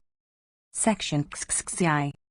Bhishma said, having ascended the summit of the mountain, O Bharata, the son of Vyasa sat down upon the level spot free from blades of grass and retired from the haunts of other creatures. Agreeably to the direction of the scriptures and to the ordinances laid down, that ascetic, conversant with the gradual order of the successive processes of yoga, held his soul first in one place and then in another, commencing from his feet and proceeding through all the limbs. Then, when the sun had not risen long, Sukha sat, with his face turned eastwards, and hands and feet drawn in, in an humble attitude. In that spot where the intelligent son of Vyasa sat prepared to address himself to yoga, there were no flocks of birds, no sound, and no sight that was repulsive or terror-inspiring. He then beheld his own soul freed from all attachments. Beholding that highest of all things, he laughed in joy. 1787. He once more set himself prepared to yoga for attaining to the path of emancipation. Becoming the great master of yoga, he transcended the element of space. He then circumambulated the celestial Rishi Narada, and represented unto that foremost of rishis the fact of his having addressed himself to the highest yoga. Sukha said, I have succeeded in beholding the path of emancipation. I have addressed myself to it. Blessed be thou, O thou of wealth of penances. I shall, through thy grace, O thou of great splendor, attain to an end that is highly desirable. Bhishma said, having received the permission of Narada, Sukha the son of the island-born Vyasa saluted the celestial rishi and once more set himself to yoga and entered the element of space. Ascending then from the breast of the Kailasa mountain, he soared into the sky. Capable of traversing through the welkin, the blessed Sukha of fixed conclusion then identified himself with the element of wind. As that foremost of regenerate ones, possessed of effulgence like that of Garuda, was traversing through the skies with the speed of the wind or thought, all creatures cast their eyes upon him. Endued with the splendor of fire or the sun, Sukha then regarded the three worlds in their entirety as one homogeneous Brahma, and proceeded along that path of great length. Indeed, all creatures mobile and immobile cast their eyes upon him as he proceeded with concentrated attention, and a tranquil and fearless soul. All creatures, agreeably to the ordinance and according to their power, worshipped him with reverence. The denizens of heaven rained showers of celestial flowers upon him. Beholding him, all the tribes of Apsaras and Gandharvas became filled with wonder. The rishis also, that were crowned with success, became equally amazed. And they asked themselves, who is this one that has attained to success by his penances? With gaze withdrawn from his own body but turned upwards, he is filling us all with pleasure by his glances! Of highly righteous soul and celebrated throughout the three worlds. Sukha proceeded in silence, his face turned towards the east and gaze directed towards the sun. As he proceeded, he seemed to fill the entire welkin with an all-pervading noise. Beholding him coming in that way, all the tribes of the Apsaras, struck with awe, O king, became filled with amazement. Headed by Panchakuda and others, they looked at Sukha with eyes expanded by wonder. And they asked one another, saying, what deity is this one that has attained to such a high end? Without doubt, he comes hither, freed from all attachments and emancipated from all desires! Sukha then proceeded to the Mala mountains where Urvasi and Purvachiti used to dwell always. Both of them, beholding the energy of the son of the great regenerate Rishi, became filled with wonder. And they said, wonderful is this concentration of attention to yoga of a regenerate youth who was accustomed to the recitation and study of the Vedas. Soon will he traverse the entire welkin like the moon. It was by dutiful service and humble ministrations towards his sire that he acquired this excellent understanding. He is firmly attached to his sire, possessed of austere penances, and is very much loved by his sire. Alas, why has he been dismissed by his inattentive further to proceed thus along a way whence there is no return? Hearing these words of Urvasi, and attending to their import, Sukha, that foremost of all persons conversant with duties, cast his eyes on all sides, and once more beheld the entire welkin, the whole earth with her mountains and waters and forests, and also all the lakes and rivers. All the deities also of both sexes, joining their hands, paid reverence to the son of the island-born Rishi and gazed at him with wonder and respect. That foremost of all righteous men, Sukha, addressing all of them, said these words, "If my sire follow me and repeatedly call after me by my name, do all of you together return him an answer for me.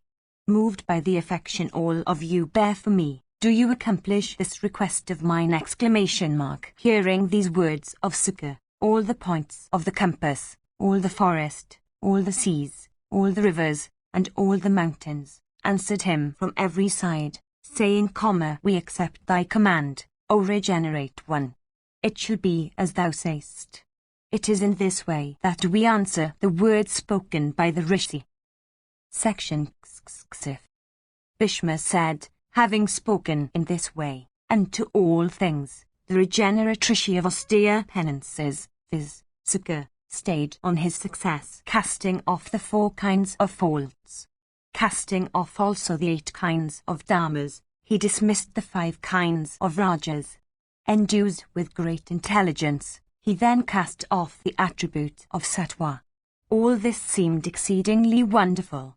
He then dwelt in that eternal station that is destitute of attributes, freed from every indication, that is, in Brahma, blazing like a smokeless fire.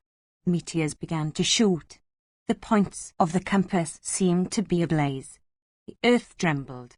All those phenomena seemed exceedingly wonderful. The trees began to cast off their branches and the mountains their summits.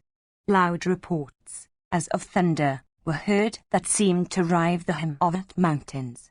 The sun seemed at that moment to be shorn of splendor. Fire refused to blaze forth. The lakes and rivers and seas were all agitated. Vasava poured showers of rain of excellent taste and fragrance.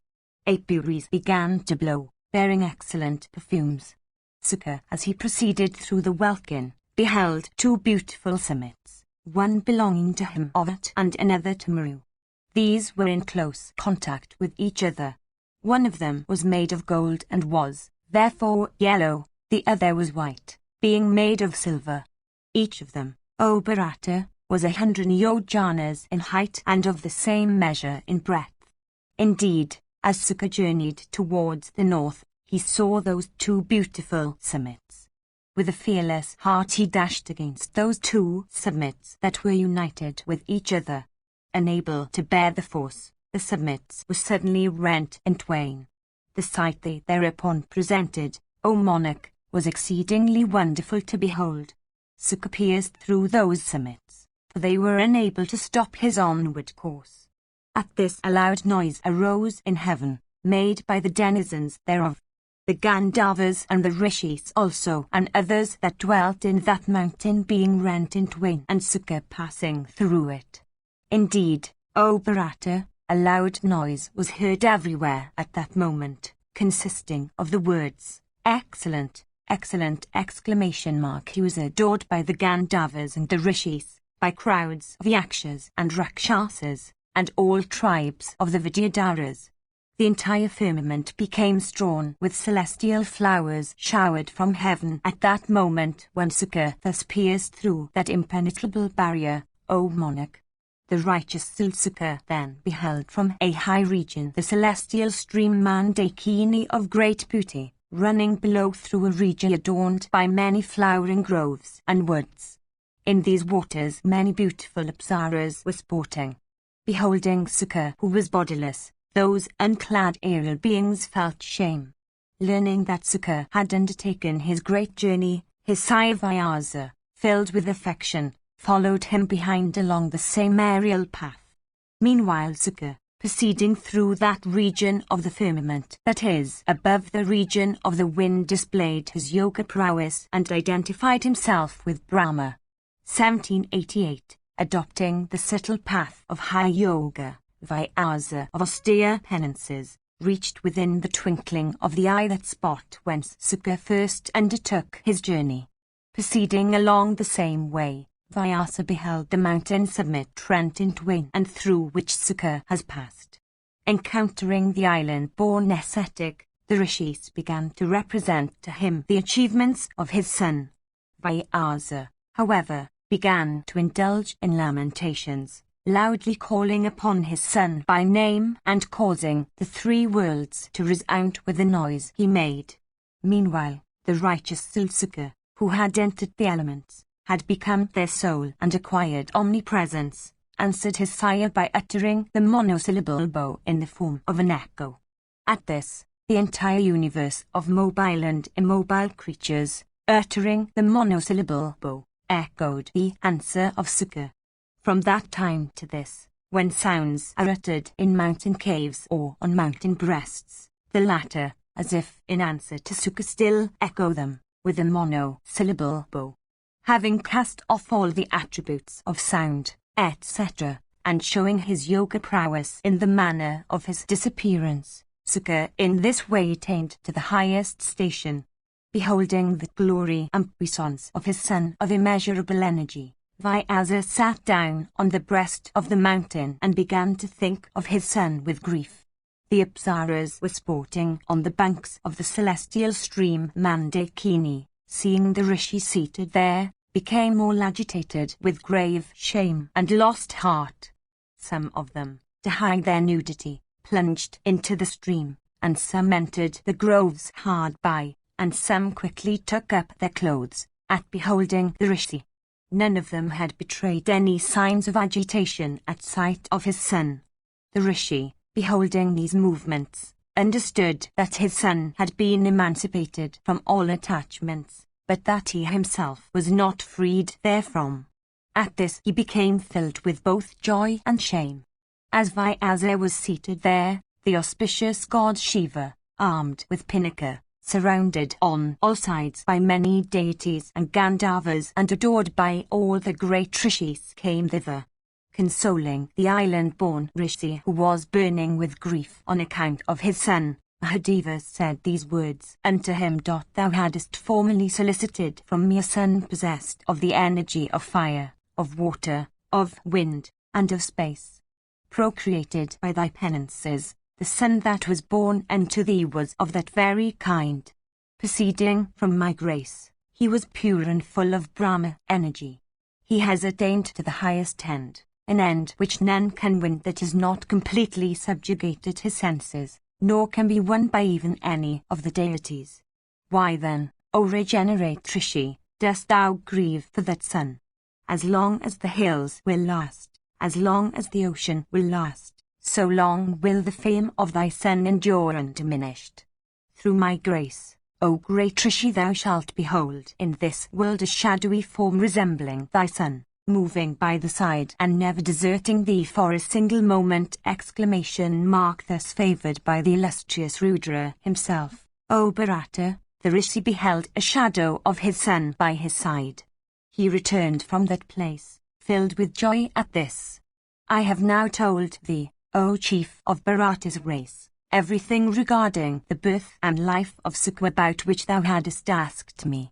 The celestial Rishi Narada and the great Yogin Vyasa had repeatedly told all this to me in days of yore when the subject was suggested to him in course of conversation.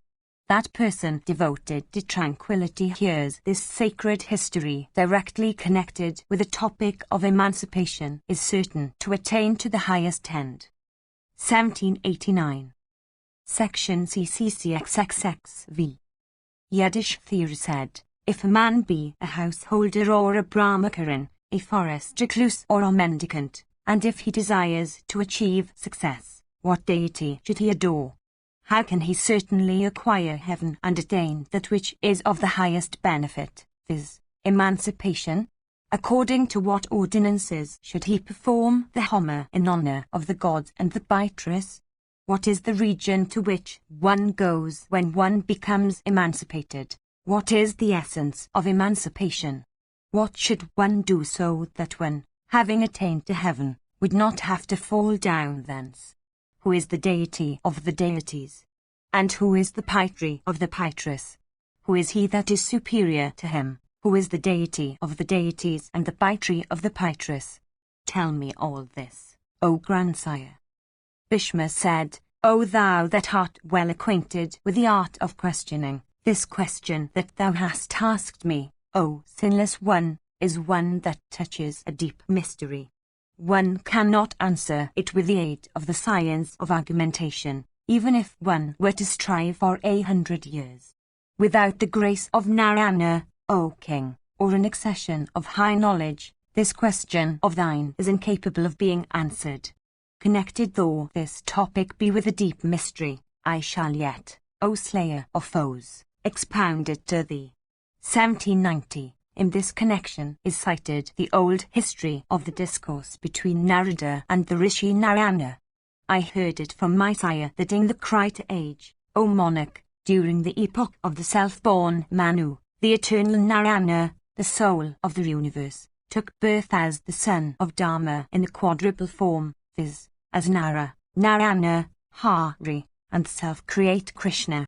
1791. Amongst them all, Narayana and Nara underwent the severest austerities by repairing to the Himalayan retreat known by the name of Vadari, by riding on their golden ears. Each of those cars was furnished with 8 wheels, and made up of the 5 primal elements, and looked exceedingly beautiful. 1792. Those original regents of the world who had taken birth as the sons of Dharma, became exceedingly emaciated in person in consequence of the austerities they had undergone. Indeed, for those austerities and for their energy, the very deities were unable to look at them. Only that deity with whom they were propitiated could behold them.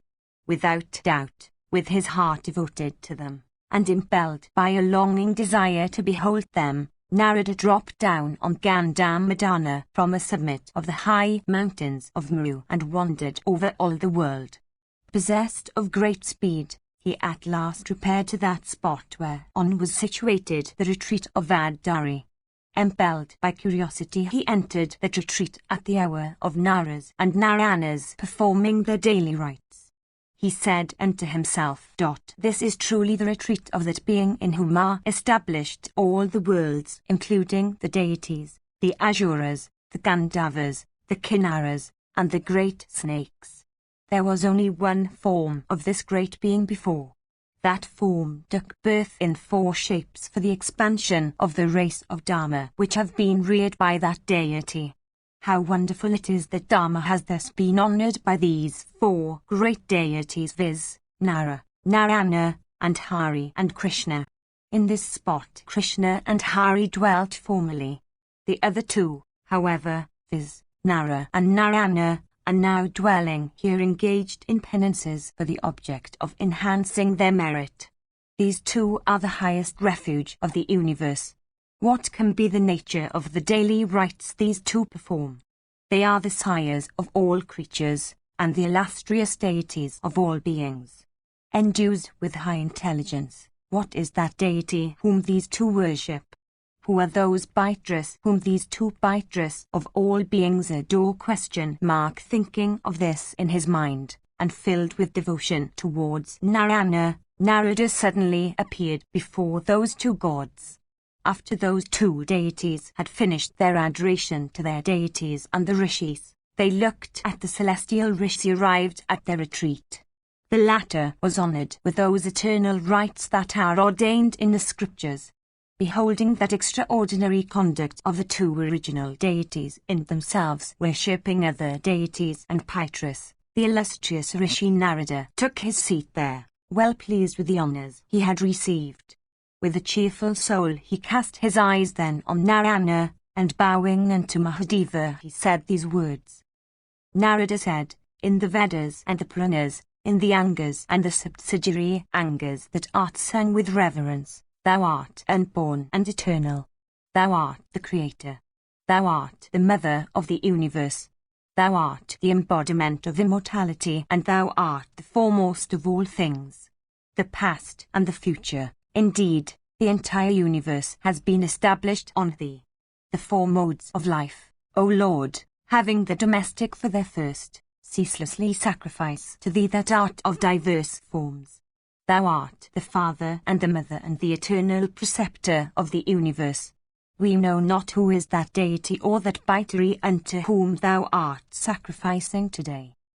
The Holy One said, This topic is one about which nothing should be said. It is an ancient mystery. Thy devotion to me is very great. Hence, O regenerate one, I shall discourse to thee on it agreeably to the truth. That which is minute, which is inconceivable, unmanifest, immobile, durable, destitute of all connection with the senses and the objects of the senses, that which is dissociated from their 5 elements, that is called the indwelling soul of all existent creatures.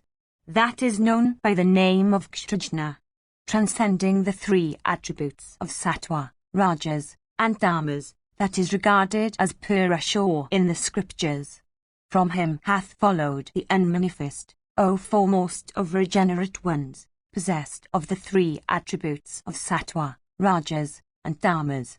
Though really unmanifest, she is called indestructible Prakriti and dwell in all manifest forms. Know that she is the source whence we too have sprung.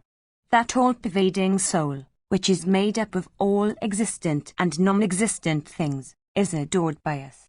Even he is what we worship in all those rites that we perform in honor of the deities and the Pitris. There is no higher deity or Pitri than he. O regenerate one, he should be known as our soul. It is him that we worship.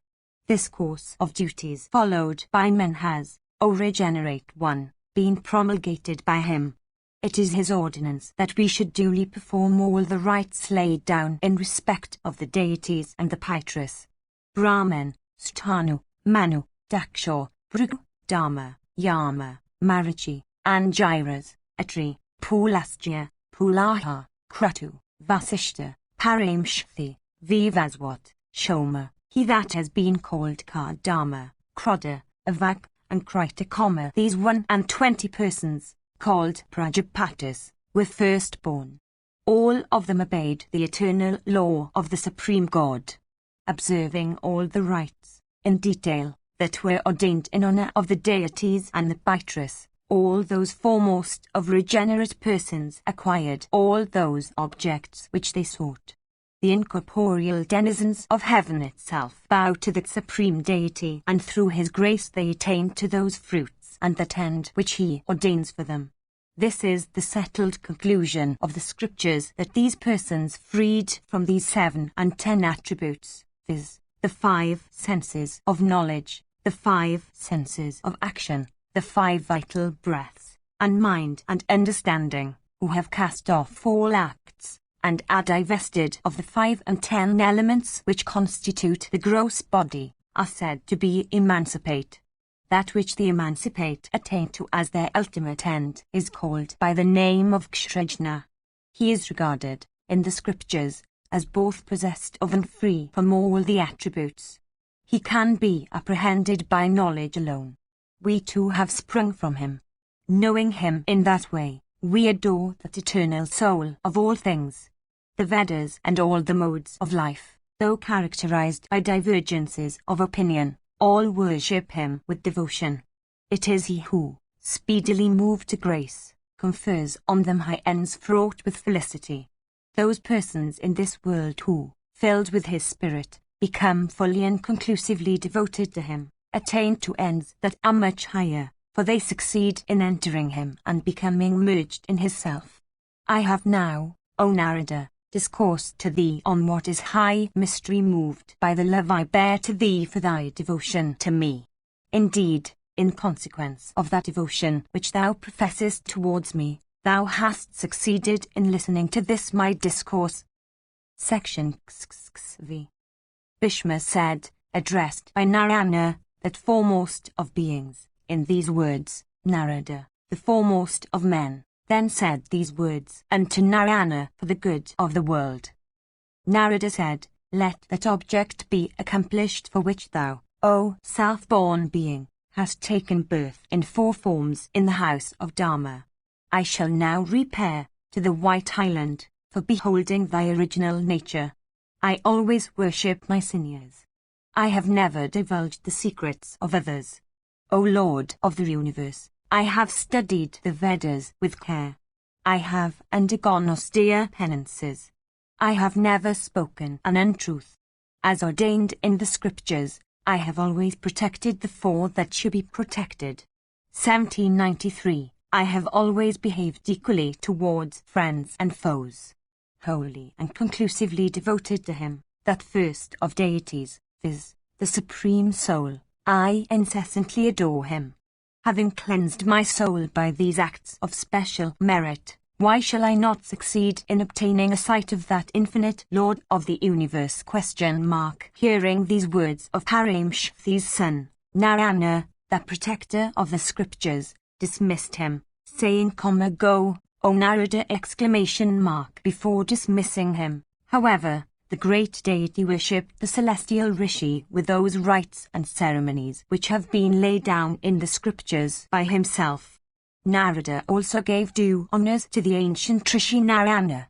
After such honors had been mutually given and received, the son of Paramshakti departed from that spot. Endued with high yoga puissance, Narada suddenly soared into the firmament and reached the summit of the mountains of Meru. Proceeding to a retired spot on that summit, the great ascetic took rest for a short while. He then cast his eyes towards the northwestern direction and beheld an exceedingly wonderful sight. Towards the north, in the ocean of milk, there is a large island named the White Island. The learned say that its distance from the mountains of Meru is greater than 32,000 yojanas. The denizens of that realm have no senses. They live without taking food of any kind. Their eyes are winkless. They always emit excellent perfumes. Their complexions are white. They are cleansed from every sin. They blast the eyes of those sinners that look at them. Their bones and bodies are as hard as thunder. They regard honor and dishonor in the same light. They all look as if they are of celestial origin. Besides, all of them are endued with auspicious marks and great strength. Their heads seem to be like umbrellas. Their voices are deep like that of the clouds. Each of them has 4 mushkas. 1794. The soles of their feet are marked by hundreds of lines. They have 60 teeth, all of which are white and large, and 8 smaller ones. They have many tongues. With those tongues they seem to lick the very sun whose face is turned towards every direction. Indeed, they seem to be capable of devouring the deity from whom hath sprung the entire universe, the Vedas, the deities, and the Munis wedded to the attribute of tranquility. Yudhishthira said, "O grandsire, thou hast said that those beings have no senses, that they do not eat anything for supporting their lives, that their eyes are winkless, and that they always emit excellent perfumes. I ask, how were they born? What also is the superior end to which they attain? O chief of Bharata's race, are the indications of those men that become emancipate the same as those by which the denizens of the White Island are distinguished? Do thou dispel my doubts. The curiosity I feel is very great. Thou art the repository of all histories and discourses. As regards ourselves, we entirely depend on thee for knowledge and instruction." Bhishma continued, "This narrative, O monarch, which I have heard from my sire, is extensive. I shall now recite it to thee. Indeed, it is regarded as the essence of all narratives. There was, in times past, a king on earth of the name of Aparichara. There was known to be the friend of Indra, the chief of the celestials. He was devoted to Narayana, known also by the name of Hari. He was observant of all the duties laid down in the scriptures. Ever devoted to his sire, he was always heedful and ready for action. He won the sovereignty of the world in consequence of a boon he had obtained from Narayana. Following the Satwata ritual that had been declared in days of yore by Surya himself, King Aparichara used to worship the god of gods, Narayana, and when his worship was over, he used to adore, with what remained, the grandsire of the universe. 1795. After worshipping the grandsires, Pitrus, he worshipped the Brahmanas. He then divided the offerings among those that were dependent on him. With what remained after serving those, the king satisfied his own hunger. Devoted to truth, the monarch abstained from doing any injury to any creature. With his whole soul, the king was devoted to that God of gods, viz., Janardana, who is without beginning and middle and end, who is the creator of the universe, and who is without deterioration of any kind. Beholding the devotion to Narayana of that slayer of foes, the divine chief of the celestials himself shared with him his own seat and bed. His kingdom and wealth and spouses and animals were all regarded by him as obtained from Narayana. He, therefore, offered all his possessions to that great deity. 1796. Adopting the Satwata ritual, King Aparichara, with concentrated soul, used to discharge all his sacrificial acts and observances, both optional and obligatory. In the place of that illustrious king, many foremost Brahmanas, well conversant with the Pancharitra ritual, used to eat before all others the food offered to the god Narayana. As long as that slayer of foes continued to rule his kingdom righteously, no untruth ever escaped his lips and no evil thought ever entered his mind. With his limbs he never committed even the slightest sin. The 7 celebrated rishis, viz., Marichi, Atri, Angiras, Pulastya, Pulaha, Kratu, and Vasishta of great energy, who came to be known by the name of Chitrasikandins, uniting together on the breast of that foremost of mountains, viz., Mru, promulgated an excellent treatise on duties and observances that was consistent with the 4 Vedas. The contents of that treatise were uttered by 7 mouths, and constituted the best compendium of human duties and observances, known, as already stated, by the name of Chitrasikandins. Those 7 rishis constitute the 7 pravriti elements of Mahat, Ahangara, etc., and the self-born Manu, who is the 8th in the enumeration, constituted original Prakriti. These 8 uphold the universe, and it was these 8 that promulgated the treatise adverted to. With their senses and minds under complete control, and ever devoted to yoga, these 8 ascetics, with concentrated souls, are fully conversant with the past, the present and the future, and are devoted to the religion of truth.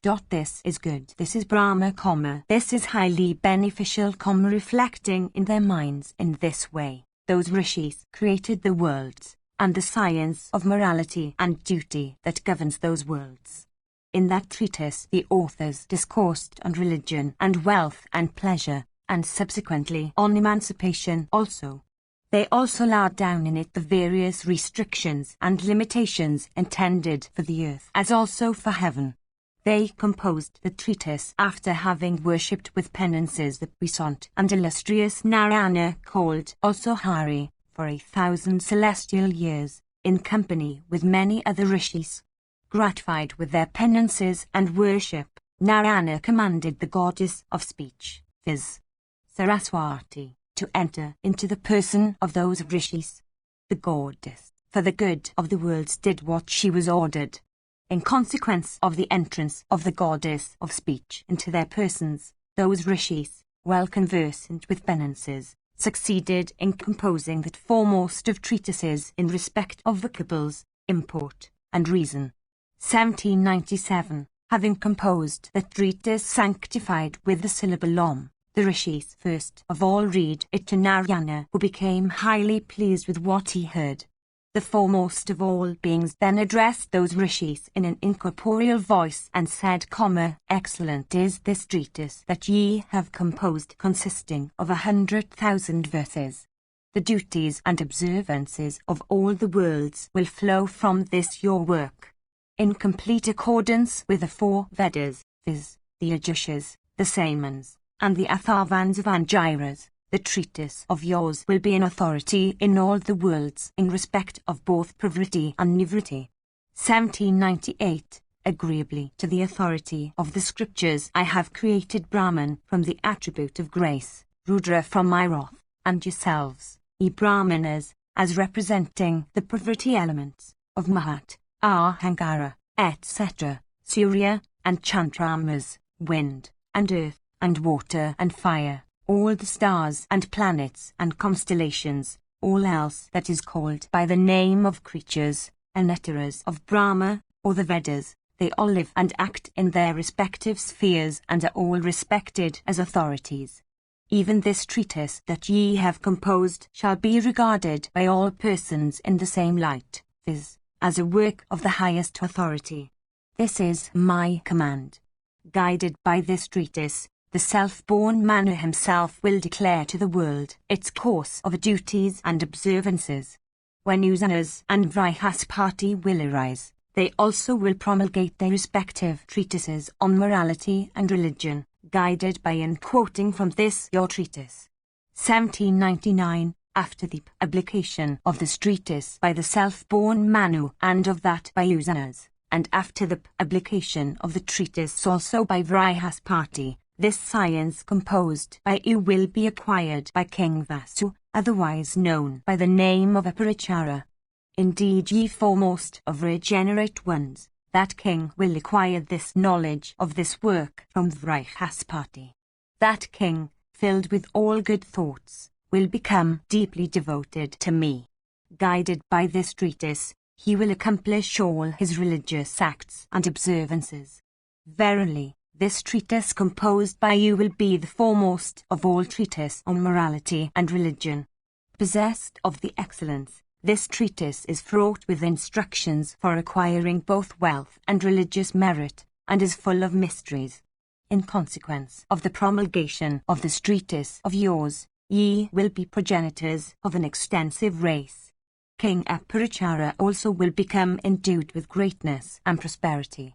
Upon the death, however, of that king, this eternal treatise will disappear from the world. I tell you all this. Having said these words unto all those rishis, the invisible Narayana left them and proceeded to some place that was not known to them. Then those sires of the world, those rishis that bestowed their thoughts on the ends pursued by the world, duly promulgated the treatise which is the eternal origin of all duties and observances. Subsequently, when Vrihaspati was born in Angira's race in the first or the Krita age, those 7 rishis charged him with the task of promulgating their treatise which was consistent with the Upanishads and the several branches of the Vedas. They themselves, who were upholders of the universe and the first promulgators of duties and religious observances, then proceeded to the place they choose, resolved to devote themselves to penances. Section VI. Bhishma said, then upon the expiration of the great Kalpa, when the celestial Purohita Vrihaspati was born in the race of Angiras, all the deities became very happy. The words Vrihat, Brahma, and Mahat all bear the same sense. 1800, the celestial Purohita, O king, came to be called Vrihaspati because he was endued with all these attributes. King Aparichara, otherwise called Vasu, became a disciple of Vrihaspati and soon became the foremost of his disciples. Admitted as such, he began to study at the feet of his preceptor the science which was composed by the 7 rishis who were, otherwise, known by the name of Chitrasekhandans. With soul cleansed from all sorts of evil by sacrifices and other religious rites, he ruled the earth like Indra ruling the heaven. The illustrious king performed a great host sacrifice in which his preceptive Vrihaspati became the Hota. The sons of Prajapati, Brahman, themselves, viz., Ekata, Dvita, and Trita, became the Sardasyas in that sacrifice. 1801. There were others also who became Sardasyas in that sacrifice, viz., Danusha, Ravya, Avavasu, Vavasu, the Rishi Meditathi, the great Rishi Dandya, the blessed Rishis Anti, otherwise called Vedasiras, the foremost of Rishis, viz., Kapila, who was the father of Salihadra, the first Kalpa, Titairi, the elder brother of Vasampayana, Kanwa, and Devahadra, in all forming 16. In that great sacrifice, O monarch, all the requisite articles were collected. No animals were slain in it. The king had ordained it so. He was full of compassion. of pure and liberal mind, he had cast off all desires, and was well conversant with all rites. The requisites of that sacrifice all consisted of the products of the wilderness. The ancient god of gods, viz. Hari, became highly gratified with the king on account of that sacrifice. Incapable of being seen by anyone else, the great god showed himself to his worshipper. Accepting by taking it to scent, the share offered to him, he himself took up the Purodaza. 1802. The great god took up the offerings without being seen by anyone. At this, Brihaspati became angry. Taking up the ladle, he hurled it with violence at the sky, and began to shed tears in wrath. Addressing King Apurachara, he said, "Here, I place this as Narayana's share of the sacrificial offerings. Without doubt, he shall take it before my eyes." Yudhishthira said, "In the great sacrifice of Apurachara, all the deities appeared in their respective forms for taking their shares of the sacrificial offerings and were seen by all. Why is it that the puissant Hari only acted otherwise by invisibly taking his share?" Bhishma continued, "When Brihaspati gave way to wrath, the great king Vasu and all his Sardasyas sought to pacify the great Rishi.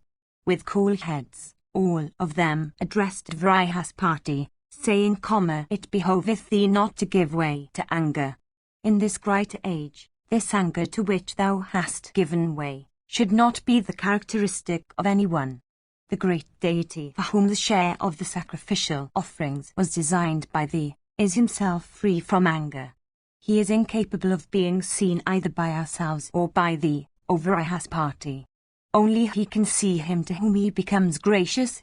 Then the Rishi Sakata, Dwita, and Trita, who were well conversant with the science of morality and duties compiled by the 7 rishis, addressed that conclave and began the following narration. "We are the sons of Brahman, begotten by a fiat of his will, and not in the ordinary way.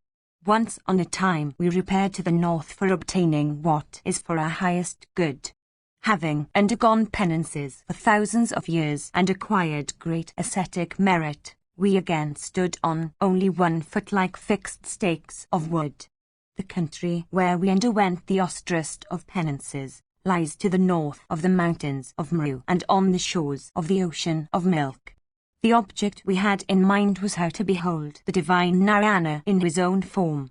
Upon the completion of our penances and after we had performed the final ablutions, an incorporeal voice was heard by us, O puissant Brihaspati, at once deep as that of the clouds and exceedingly sweet and filling the heart with joy. The voice said, Ye Brahmanas, well have ye performed these penances with cheerful souls. Devoted unto Narayana, ye seek to know how ye may succeed in beholding that God of great puissance.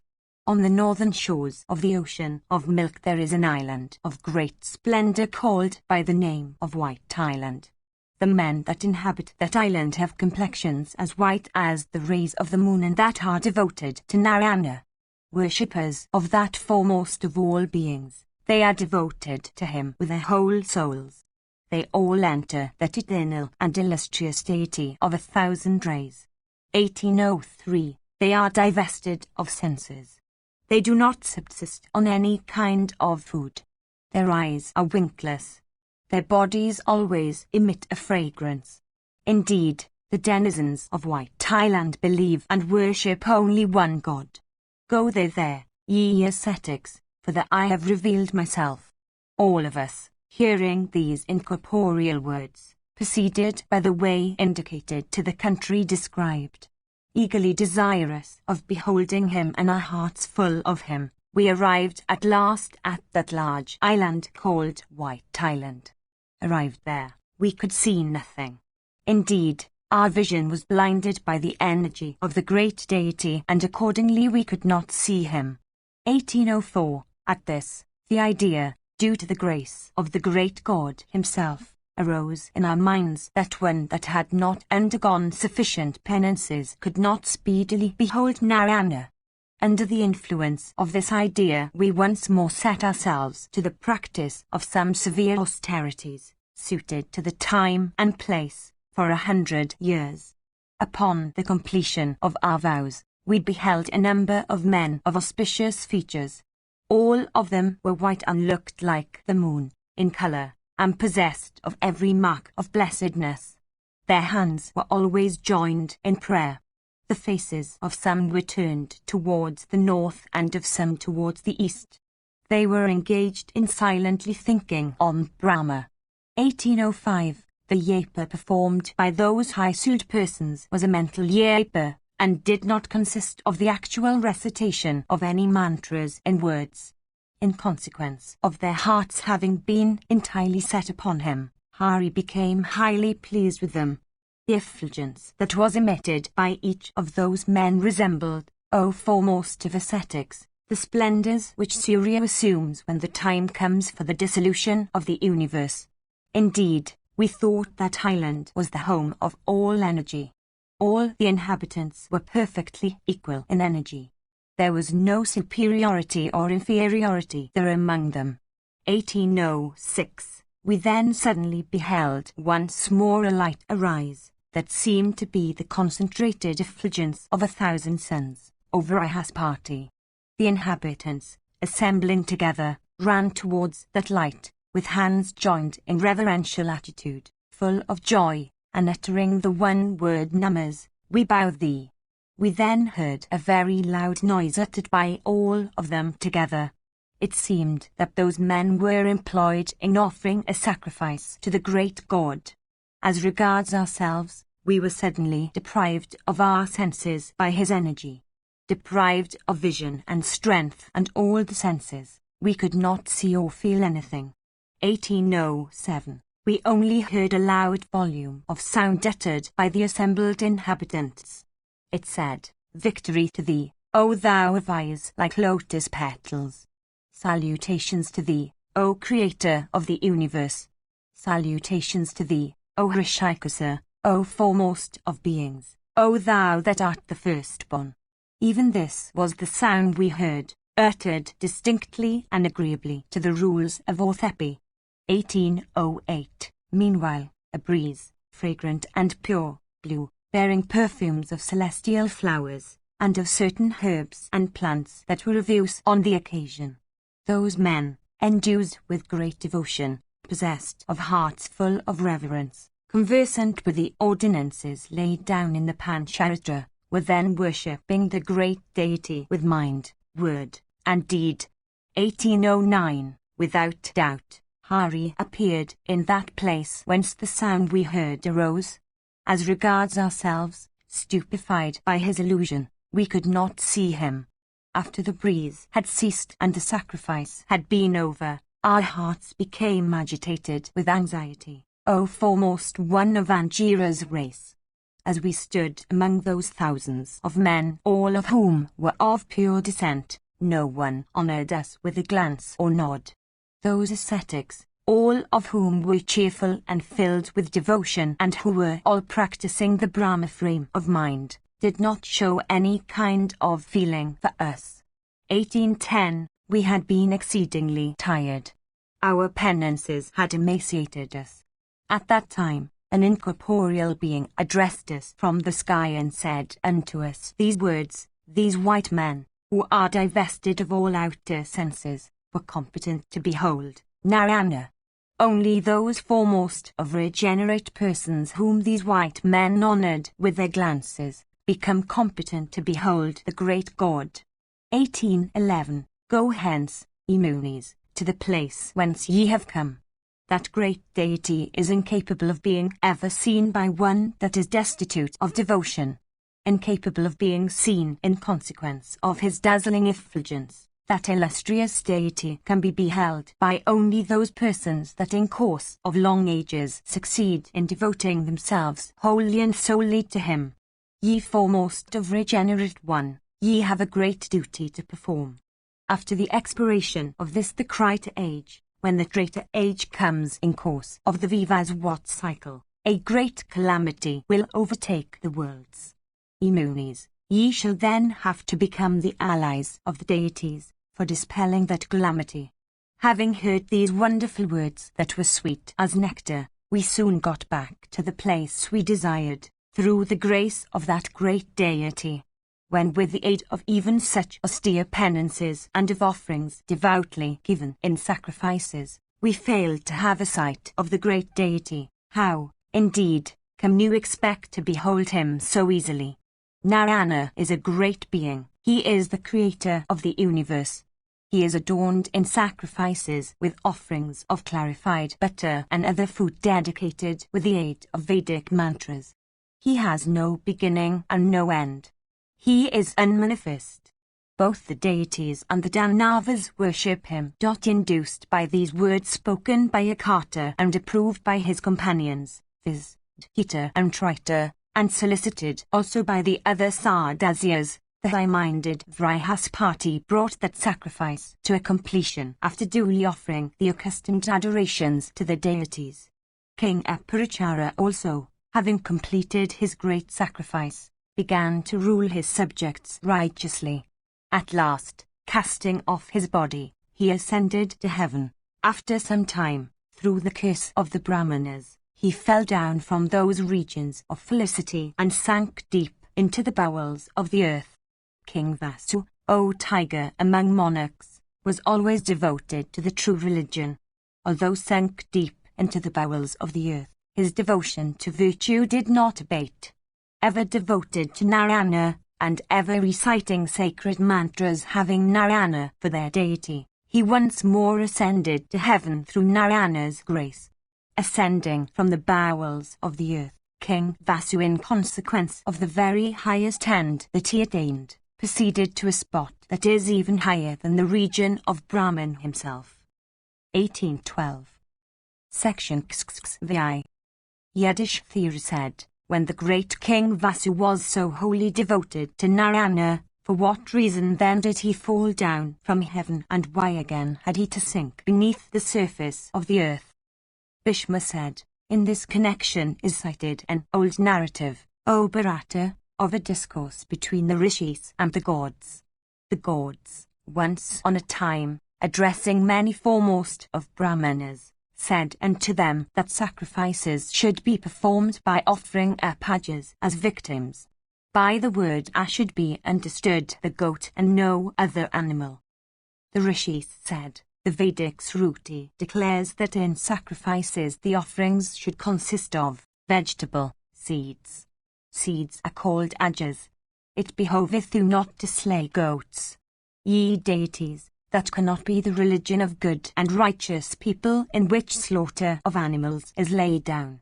This, again, is the great age. How can animals be slaughtered in this epoch of righteousness? Bhishma continued, while this discourse was going between the rishis and the deities, that foremost of kings, viz. Vasu, was seen to come that way. Endued with great prosperity, the king was coming through the welkin, accompanied by his troops and vehicles and animals. Beholding King Vasu coming to that spot through the skies, the Brahmanas, addressing the deities, said, this one will remove our doubts. He performs sacrifices. He is liberal in making gifts. He always seeks the good of all creatures. How, indeed, will the great Vasu speak otherwise? Having thus spoken unto each other, the deities and the rishis quickly approached King Vasu and questioned him, saying, O king, with what should one perform sacrifices? Should one sacrifice with a goat or with herbs and plants? Do thou dispel this doubt of ours.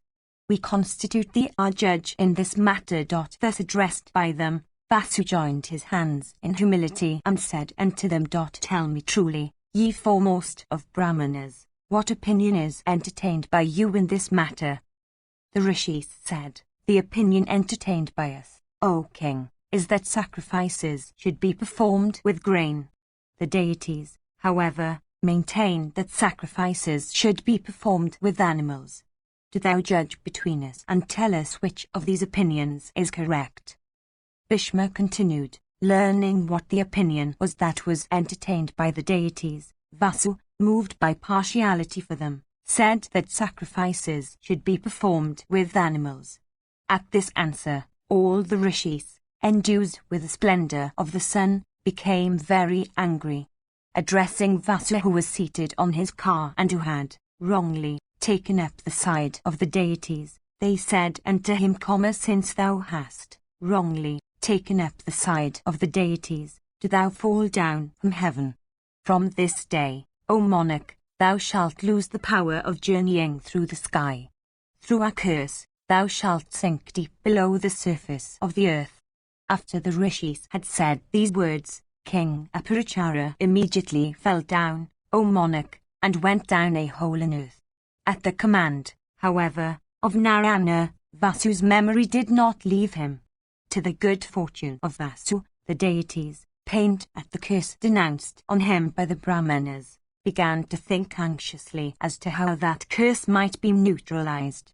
They said, This high-souled king hath been cursed for our sake. We, denizens of heaven, should unite together for doing what is good to him in return for that which he has done to us.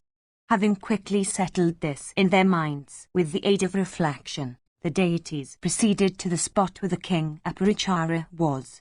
Arrived at his presence, they addressed him, saying, Thou art devoted to the great god of the Brahmanas, viz. Narayana. That great lord of both the deities and the Asuras, gratified with thee, will rescue thee from the curse that has been denounced upon thee. It is proper, however, that the high-souled Brahmanas should be honored. Verily, O best of kings, their penances should fructify. 1813. Indeed, thou hast already fallen down from the sky on the earth. We desire, however, O best of kings, to show thee a favor in one respect. As long as thou, O sinless one, shalt dwell in his hole, so long shalt thou receive due sustenance through our boon. Those streaks of clarified butter which Brahmins with concentrated minds pour in sacrifices in accompaniment with sacred mantras, and which are called by the name of Vasudhara, shall be thine, through our care for thee. Indeed, weakness or distress shall not touch thee. 1814. While dwelling, O King of Kings, in the whole of the earth, neither hunger nor thirst shall afflict thee, for thou shalt drink those streaks of clarified butter called Vasudhara. Thy energy also shall continue unabated. In consequence also of this our boon that we grant thee, the God of gods, viz. Narayana, will be gratified with thee, and he will bear thee hence to the region of Brahman! Having granted these boons unto the king, the denizens of heaven, as also all those rishis possessed of wealth of penances, returned each to his respective place. Then Vasu, O Bharata, began to adore the creator of the universe and to recite in silence those sacred mantras that had come out of Narayana's mouth in days of yore. 1815. Although dwelling in a pit of the earth, the king still worshipped Hari, the lord of all the deities, in the well-known 5 sacrifices that are performed 5 times every day, O slayer of foes. In consequence of these adorations, Narayana, otherwise called Hari, became highly pleased with him who thus showed himself to be entirely devoted to him, by wholly relying upon him as his sole refuge, and who had completely subjugated his senses. The illustrious Vishnu, that giver of boons, then addressing Garuda of great speed, that foremost of birds, who waited upon him as his servant, said these desirable words, O foremost of birds, O thou that art highly blessed, listen to what I say. There is a great king of the name of Vasa who is of righteous soul and rigid vows. Through the wrath of the Brahmanas, he has fallen into a pit of the earth. The Brahmins have been sufficiently honored, for their curse has fructified. Do thou go to that king now. At my command, O Garuda, go to that foremost of kings, viz. Aparichara, who is now dwelling in a hole of the earth and incapable of any longer sailing through the sky, and bring him up without delay into the welkin. Hearing these words of Vishnu, Garuda, spreading his wings and rushing with the speed of the wind, entered that hole in the earth in which King Vasu was living. suddenly taking the king up, the son of Vinata soared into the sky and there released the king from his beaks. At that moment, King Apurachara once more acquired his celestial form and re-entered the region of Brahman. It was in this way, O son of Kunti, that great king first fell down through the curse of the Brahmanas for a fault of speech, and once more ascended to heaven at the command of the great god, Vishnu. Only the puissant Lord Hari, that foremost of all beings, was devoutly worshipped by him. It was for this devout worship that the king succeeded very soon in escaping from the curse denounced upon him by the Brahmanas and in regaining the felicitous regions of Brahman. Bhishma continued, I have thus told thee everything respecting the origin of the spiritual sons of Brahman. Listen to me with undivided attention, for I shall now narrate to thee how the celestial Rishi Narada proceeded in days of yore to White Island. Section 6. Bhishma said, arrived at the spacious realm called White Island, the illustrious Rishi beheld those same white men possessed of lunar splendor, of whom I have already spoken to thee. Worshipped by them, the Rishi worshipped them in return by bending his head and reverencing them in his mind. 1816. Desirous of beholding Narayana, he began to reside there, attentively engaged in the silent recitation of mantras, sacred to him, and observant of vows of the most difficult kind. With concentrated mind, the regenerate Rishi, with arms upraised, stood in yoga, and then sang the following hymn unto the Lord of the universe, him, viz., who is at once the soul of attributes and divested of all attributes. Narada said, salutations to thee, O God of gods, O thou that art freed from all acts.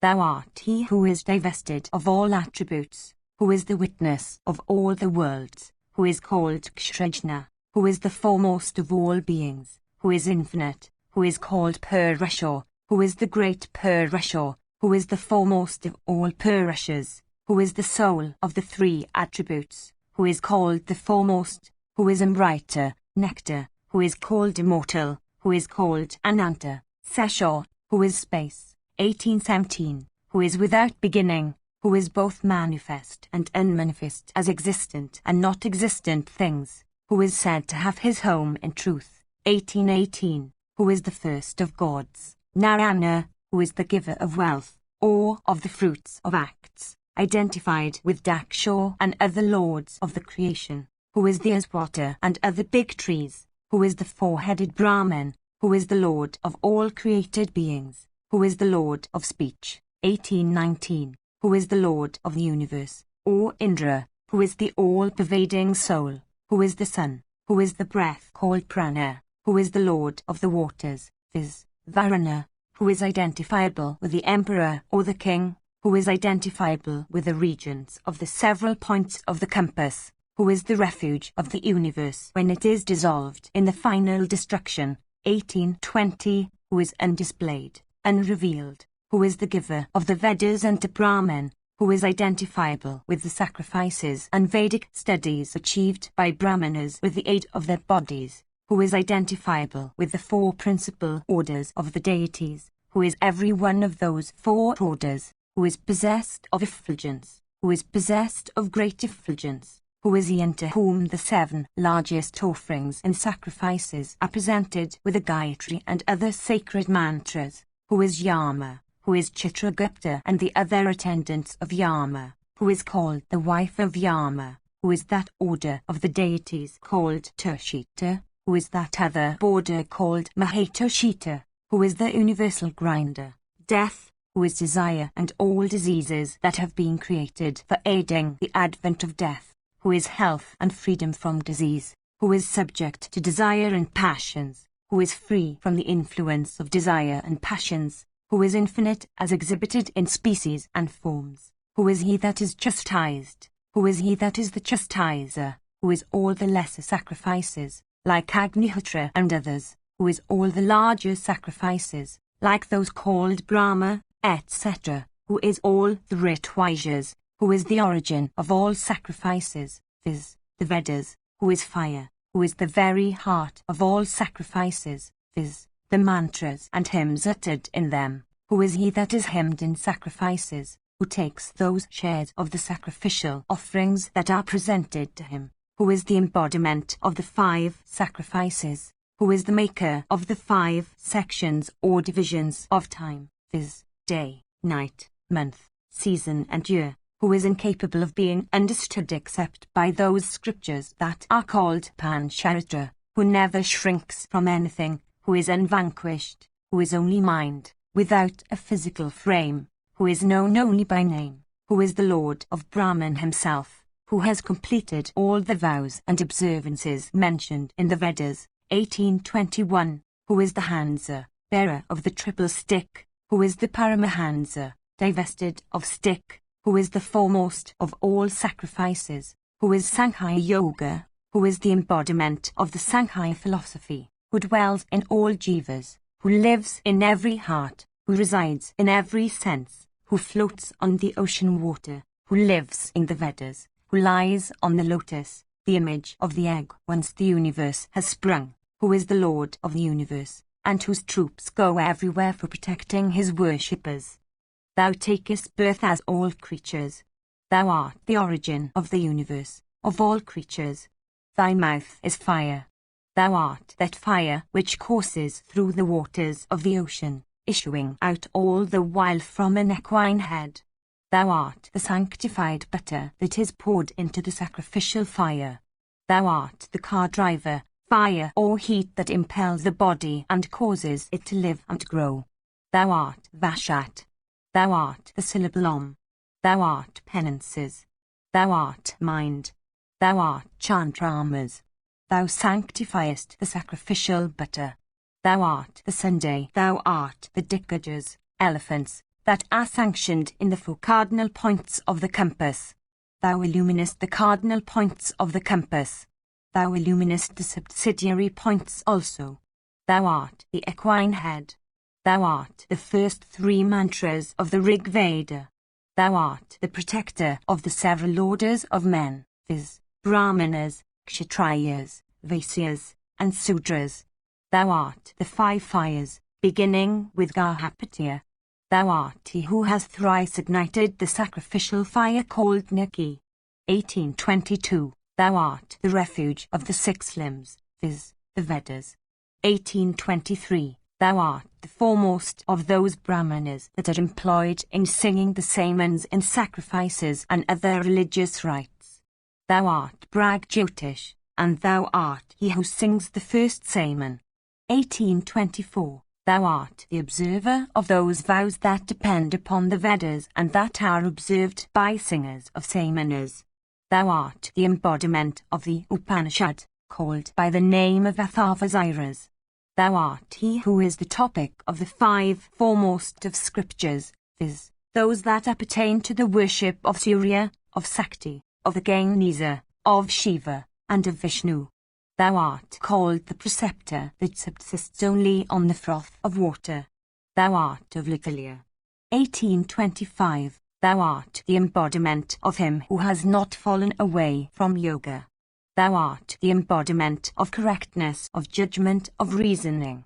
Thou art the beginning of the yugas, thou art the middle of the yugas, and thou art their end. Thou art the Kandala, Indra. Thou art the 2 rishis, Pachinagarbha and Kausika. Thou art Purasthuta, thou art Purahuta, thou art the artificer of the universe. Thou hast the universe for thy form. Thy motions are infinite.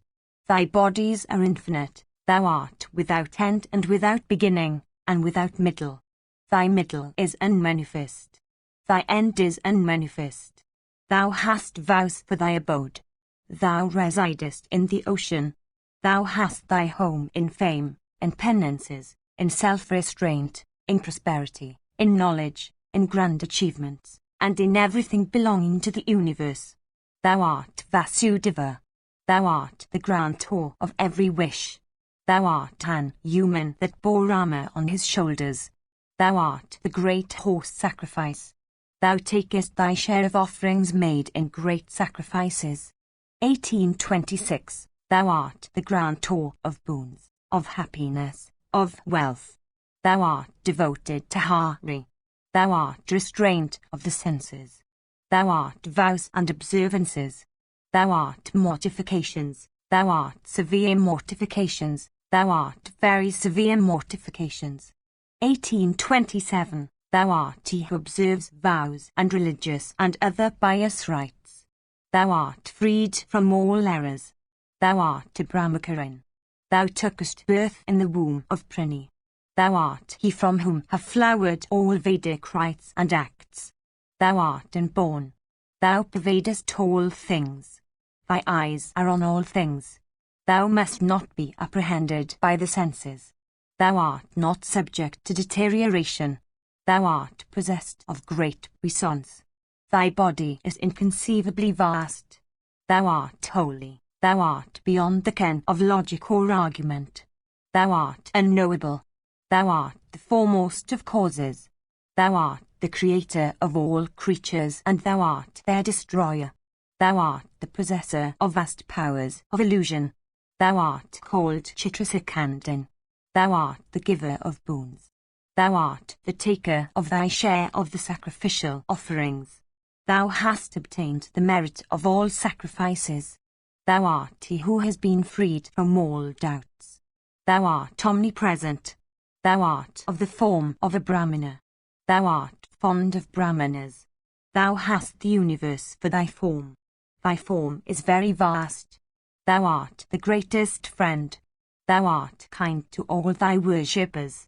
Thou art the great deity of the Brahmanas. I am thy devoted disciple. I am desirous of beholding thee. Salutations to thee that art of the form of emancipation. Section CCCXL. Bhishma said, thus hymned with names that were not known to others, the divine Narayana, having the universe for his form, showed himself to the ascetic Narada. His form was somewhat purer than the moon and differed from the moon in some respects. He somewhat resembled a blazing fire in complexion. The puissant Lord was somewhat of the form of Vishti. 1828. He resembled in some respects the feathers of the parrot, and in some a mass of pure crystal. He resembled in some respects a hill of antimony, and in some a mass of pure gold. His complexion somewhat resembled the coral when first formed, and was somewhat white. In some respects that complexion resembled the hue of gold, and in some that of the lapis lazuli. In some respects it resembled the hue of the blue lapis lazuli, and in some that of sapphire. In some respects it resembled the hue of the peacock's neck, and in some that of the string of pearls. Bearing these diverse kinds of hues on his person, the eternal deity appeared before Narada. He had 1,000 eyes and was possessed of great beauty. He had 100 heads and 100 feet. He had 1,000 stomachs and 1,000 arms. He seemed to be still inconceivable to the mind. With one of his mouths he uttered the syllable Om and then the Gayatri following Om. With mind under complete control, the great deity, called by the names of Hari and Narayana, by his other mouths, multitudinous in number, uttered many mantras from the 4 Vedas which are known by the name of Aranyaka. The Lord of all the deities, the great God who is adorned in sacrifices, held in his hands the sacrificial altar, a kimandal, few white gems, a pair of sandal, a bundle of kusa blades, a deer skin, a toothstick, and a little blazing fire. 1829. With cheerful soul, that foremost of regenerate persons, viz., Narada of restraining speech, bowed unto the great God and adored him. Unto him whose head was still bent low in veneration, the first of all the deities, who is free from deterioration, said the following words. The Holy One said, the great Trishis, Ekata, Dvita, and Trita, came to this realm from desire of obtaining a sight of me. They, however, were unable to have the fruition of their wishes. Nor can any one have a sight of me save those persons that are devoted to me with their whole hearts. As regards thee, thou art verily the foremost of all persons devoted to me with all their souls. These are my bodies, the best ones that I assume. These were born, O regenerate one, in the house of Dharma. Do thou worship them always, and do thou perform those rites that I lay down in the ordinances with respect to that worship. O Brahmana, do thou ask of me the boons thou desirest. I am gratified with thee today, and I appear unto thee now in my universal form as freed from decay and deterioration. Narada said, Since, O Holy One, I have today succeeded in obtaining a sight of thee, I regard that I have won without any delay the fruits of my penances, O God, of my self-restraint, and of all the vows and observances that I have gone through. This, indeed, is the highest boon thou hast granted me, for thou hast shown thyself to me today. O eternal Lord, thou, O Holy One, hast the universe for thy eye. Thou art the lion. Thy form is identifiable with everything. Possessed of puissance, thou, O Lord, art vast and infinite. Bhishma continued, having thus shown himself unto Narada, the son of Paramshakti, the great god addressed that ascetic and said, Go hence, O Narada, and do not delay. These worshippers of mine, possessed of lunar complexions, are divested of all senses and do not subsist upon any kind of food. They are, again, all emancipate, with minds wholly concentrated upon me. People should think of me. Such worshippers will never meet with any impediments. These men are all crowned with ascetic success and are highly blessed. In ancient times they became entirely devoted to me. They have been freed from the attributes of Rajas and Dharmas. Without doubt, they are competent to enter me and become merged into myself. He that cannot be seen with the eye, touched with a sense of touch, smelt with a sense of scent, and that is beyond the ken of the sense of taste. He whom the three attributes of Sattva, Rajas, and Tamas do not touch, who pervades all things and is the one witness of the universe, and who is described as the soul of the entire universe, he who is not destroyed upon the destruction of the bodies of all created things, who is unborn and unchangeable and eternal, who is freed from all attributes, who is indivisible and entire, he who transcends the twice 12 topics of inquiry and is regarded the 25th, who is called by the name of Purusha, who is inactive, and who is said to be apprehended by knowledge alone, he into whom the foremost of the regenerate persons enter and become emancipate. He who is the eternal supreme soul and is known by the name of Vasudeva. Behold, O Narada, the greatness and puissance of God. He is never touched by acts good or bad. Sattva, Rajas and Dharmas are said to be the three original attributes. These dwell and act in the bodies of all creatures. The Jiva soul, called Kshatrajna, enjoys and endorses the action of these three attributes. He, however, transcends them and they cannot touch him. Freed from these attributes, he is again their enjoyer and endorser. Having created them himself, he is above them all. O celestial Rishi, the earth, which is the refuge of the universe, disappears 1830, when the hour for universal dissolution comes, into water, water disappears into light, and light into wind, wind disappears into space, and space into mind. Mind is a great creature, and it disappears into unmanifest Prakriti. Unmanifest Prakriti, O Brahmana, disappears into inactive Purusha. There is nothing higher than Purusha which is eternal. There is nothing among mobile and immobile things in the universe that is immutable, except Vasudeva, the eternal Purusha. Endued with great puissance, Vasudeva is the soul of all creatures. Earth, wind, space, water, and light forming the fifth, the primal elements of great puissance. Mingling together they form what is called the body. Possessed of subtle prowess and invisible to all eyes, O Brahmana, the puissant Vasudeva then enters that combination of the 5 primal elements, called body. Such entrance is called his birth, and taking birth, he causes the body to move about and act. Without a combination of the 5 primal elements, no body can ever be formed. Without, again, the entrance of Jiva into the body, the mind dwelling within it cannot cause it to move and act. He that enters the body is possessed of great puissance and is called Jiva. He is known also by other names, viz., Sashur and Sankarshana.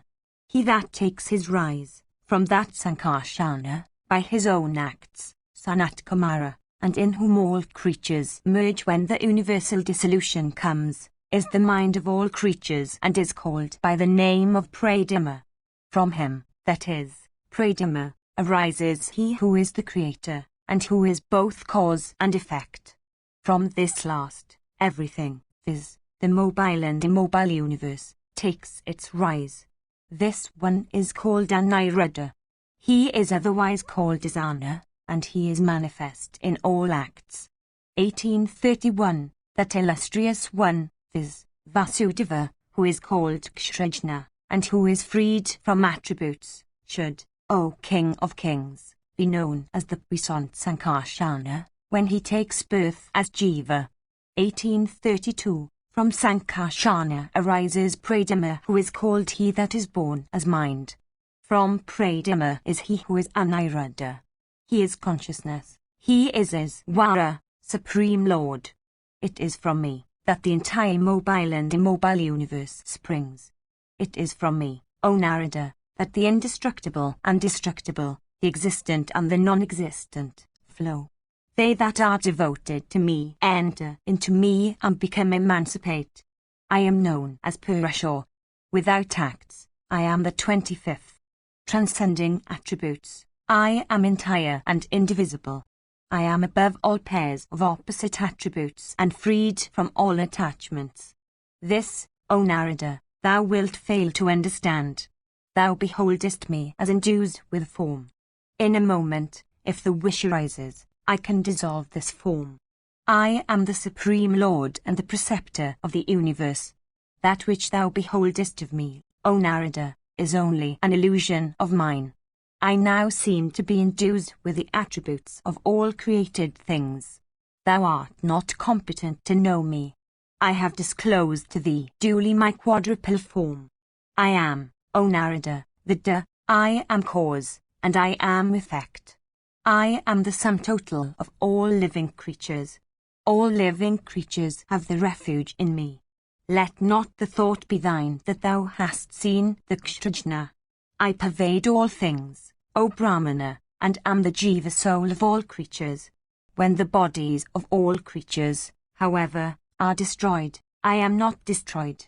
Those highly blessed men who, having won ascetic success, become wholly devoted to me, become freed from the attributes of both Rajas and Tamas and succeed, on that account, in entering me, O great ascetic.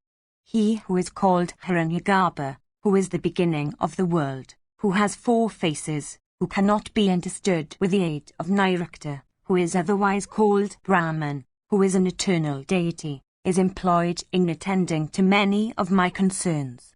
The deity Rudra, born of my wrath, is sprung from my forehead. Behold, the 11 Rudras are swelling, with might, on the right side of my body. The 12 Adityas are on the left side of my body. Behold, the 8 Vasas, those foremost of deities, are in my front, and see, Nastya and Dasra, those 2 celestial physicians, Aswini Kumars, are in my rear. Behold also in my body all the Prajapatis, and behold the 7 Rishis also. Behold also the Vedas, and all the sacrifices numbering by hundreds, the Amrita, nectar, and all the medicinal herbs and plants, and penances, and vows and observances of diverse kinds. Behold also in me the 8 attributes indicative of puissance, viz., those particularly called the attributes of lordship, all dwelling together in my body in their united and embodied form. Behold also Sri and Lakshmi, and Kirti, and the earth with her hump has also the goddess, Saraswati, that mother of the Vedas, dwelling in me. Behold, O Narada, Dhruva, that foremost of luminaries ranging the firmament, as also all the oceans, those receptacles of water, and lakes, and rivers, dwelling in me. Behold also, O best of men, the four foremost ones amongst the Baitres in their embodied forms, as also the three attributes of Sattva, Rajas, and Tamas, which are formless, dwelling in me. The acts done in honor of the Baitres are superior, in point of merit, to those done in honor of the deities. I am the Baitre of both the deities and the Baitres, and am existing from the beginning, that is, from a time when they were not.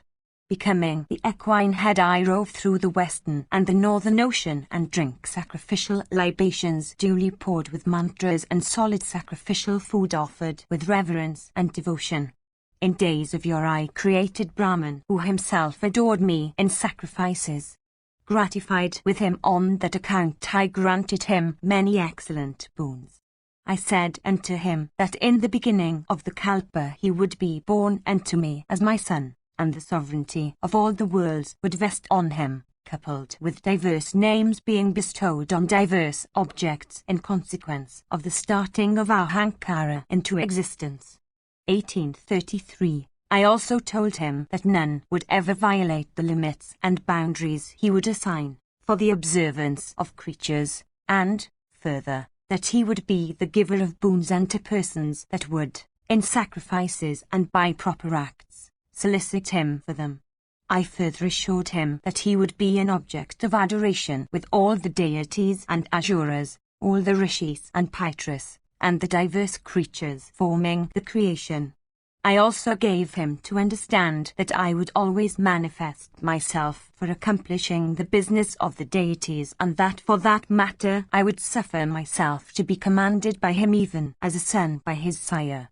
1834. Granting these and other highly agreeable boons unto Brahman of immeasurable energy in consequence of my being gratified with him, I, once more, adopted the course dictated by Nivritti. The highest Nivritti is identical with the annihilation of all duties and acts. Hence, by adopting Nivritti one should conduct oneself in complete felicity. Learned preceptors, with settled convictions deducted from the truths of the Sankhya philosophy, have spoken of me as Kapla endued with the puissance of knowledge, dwelling within the effulgence of Surya, and concentrated in yoga. 1835. And Chandas, Vedas, I have been repeatedly hymned as the illustrious Hiranyagarbha. In the yoga scriptures, O Brahmana, I have been spoken of as one who takes a delight in yoga. I am eternal. Assuming a form that is manifest, I dwell, at present, in the heavens. At the end of 1,000 yugas I shall once more withdraw the universe into myself. Having withdrawn all creatures, mobile and immobile, into myself, I shall exist all alone with knowledge only for my companion. After the lapse of ages I shall again create the universe, with the aid of that knowledge. That which is my fourth form creates the indestructible Sesho. That Sesho is called by the name of Sankarshana.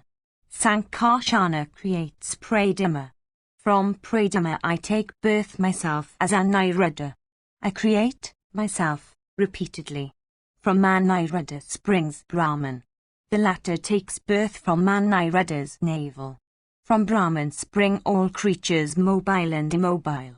Know that creation springs in this way repeatedly at the beginning of every kalpa. Creation and destruction succeed each other even as sunrise and sunset in this world. Then, again, as time, endues with immeasurable energy, forcibly brings back the sun after his disappearance, after the same manner I shall, assuming the form of boar and putting forth my strength, bring back the earth with her belt of seas to her own position for the good of all creatures when she becomes submerged in water. I shall then slay their son of deity, named Hiranyaksha, filled with pride of strength. 1836. Assuming the form then of a man-lion, Nasinga, I shall, for benefiting the deities, slay Hiranyakasipu the son of deity, who will be a great destroyer of sacrifices. And Tavirachana, the son of Prahlada, will be born a mighty son of the name of Valley. That great Asura will be unslayable in the whole universe, consisting of deities, Asuras and Rakshasas. He will hurl Sakra from the sovereignty of the universe. When after rooting the Lord of Sakhi, that Asura will take unto himself the sovereignty of the three worlds. I shall take birth in Aditi's womb, by Kasyapa, as the 12th Aditya. I shall, taking the sovereignty of the three worlds Valley, restore it to Indra of immeasurable splendor, and replace the deities, O Narada, in their respective stations. As regards Valley, that foremost of Danavas, who is to be unslayable by all the deities, I shall cause him to dwell in the nether regions. In the Treta age I shall take birth as Rama in the race of Bhrigu, and exterminate the Kshatriyas who will become proud of their strength and possessions. Towards the close of Treta and the beginning of Dwapara, I shall take birth as Rama, the son of Dasaratha in Ikshaku's royal line. At that time, the two rishis, viz., the two sons of Prajapati, called by the names of Akata and Dwita, will in consequence of the injury done by them unto their brother Trita, have to take birth as apes, losing the beauty of the human form. Those apes that shall take birth in the race of Akata and Dwita shall become endued with great strength and mighty energy, and will equal Sakra himself in prowess. All those apes, O regenerate one, will become my allies for accomplishing the business of the deities. I shall then slay the terrible lord of the Rakshasas, that wretch of Pulastia's race, viz., the fierce Ravana, the throne of all the worlds, together with all his children and followers. Towards the close of the Dwapara and beginning of the Kali ages, I shall again appear in the world, taking birth in the city of Mathura for the purpose of slaying Kansa. There, after slaying innumerable Danavas that will be thorns in the side of the deities, I shall take up my residence in Kusasthali at the city of Dwaraka. While residing in that city I shall slay the Asura Naraka, the son of the earth, him, that is, who will do an injury to Aditi, as also some of the Danavas of the names of Muru and Pitha. Slaying also another foremost of Danavas, viz., the lord of Pragjyotisha, I shall transplant his delightful city furnished with diverse kinds of wealth into Dwaraka. I shall then subjugate the two gods worshipped of all the deities, viz., Maheshwara and Mahesana, who will become fond of the Danavavana and do him diverse good offices, and who will exert themselves vigorously for that worshipper of theirs. 1837. Vanquishing next the son of the Danava Valley, viz., Vana, who will be endued with 1,000 arms, I shall next destroy all the inhabitants of the Danava city called Soba. 1838. I shall next, O foremost of Brahmanas, compass the death of Kulayavana, a Danava who will be endued with great might in consequence of his being equipped with the energy of Gajya. 1839. A proud Asura will appear as a king at Girivara, of the name of Jarasandha, who will quarrel with all the other kings of the world. His death will be compassed by me through someone else guided by my intelligence. I shall next slay Sasupala in the sacrifice of King Yudhishthira, the son of Dharma, which sacrifice all the kings of the world will bring tribute. In some of these feats, only Arjuna, the son of Vasava, will become my assistant. I shall establish Yudhishthira with all his brothers in his ancestral kingdom. People will call me and Arjuna as Narayana and Nara, when, endued with puissance, we two, exerting our strength, shall consume a large number of Kshatriyas, for doing good to the world. Having lightened the burthen of the earth according to our pleasure, I shall absorb all the principal Satwatas as also Dwaraka, my favourite city, into my own self, recollecting my all-embracing knowledge. Endued with 4 forms, I shall, in this way, achieve many feats of great prowess, and attain at last to those regions of felicity created by me and honoured by all the Brahmanas. Appearing in the forms of a swan, a tortoise, a fish, O foremost of regenerate ones, I shall then display myself as a boar, then as a man-lion, Risinger, then as a dwarf, then as Rama of Bhrigu's race, then as Rama, the son of Dasaratha, then as Krishna, the scion of the Satvata race, and lastly as Kalki. When the auditions in the Vedas disappeared from the world, I brought them back. The Vedas with the auditions in them were recreated by me in the Krita age. They have once more disappeared or may only be partially heard here and there in the Puranas. Many of my best appearances also in the world have become events of the past. Having achieved the good of the worlds in those forms in which I appeared, they have re-entered into my own Prakriti. Brahman, the Creator, himself never obtained a sight of me in this form of mine, which thou, O Narada, hast seen today in consequence of thy entire devotion to me. I have now said everything, O Brahmana, unto thee that art devoted to me wholly. I have disclosed to thee my ancient appearances and future ones also, O best of men, together with all their mysteries. Bhishma continued, the holy and illustrious deity, of universal and immutable form, having said these words unto Narada, disappeared therein then. Narada also, endued with great energy, having obtained the high favour that he had solicited, then proceeded with great speed to the retreat called Vadari, for beholding Nara and Narayana.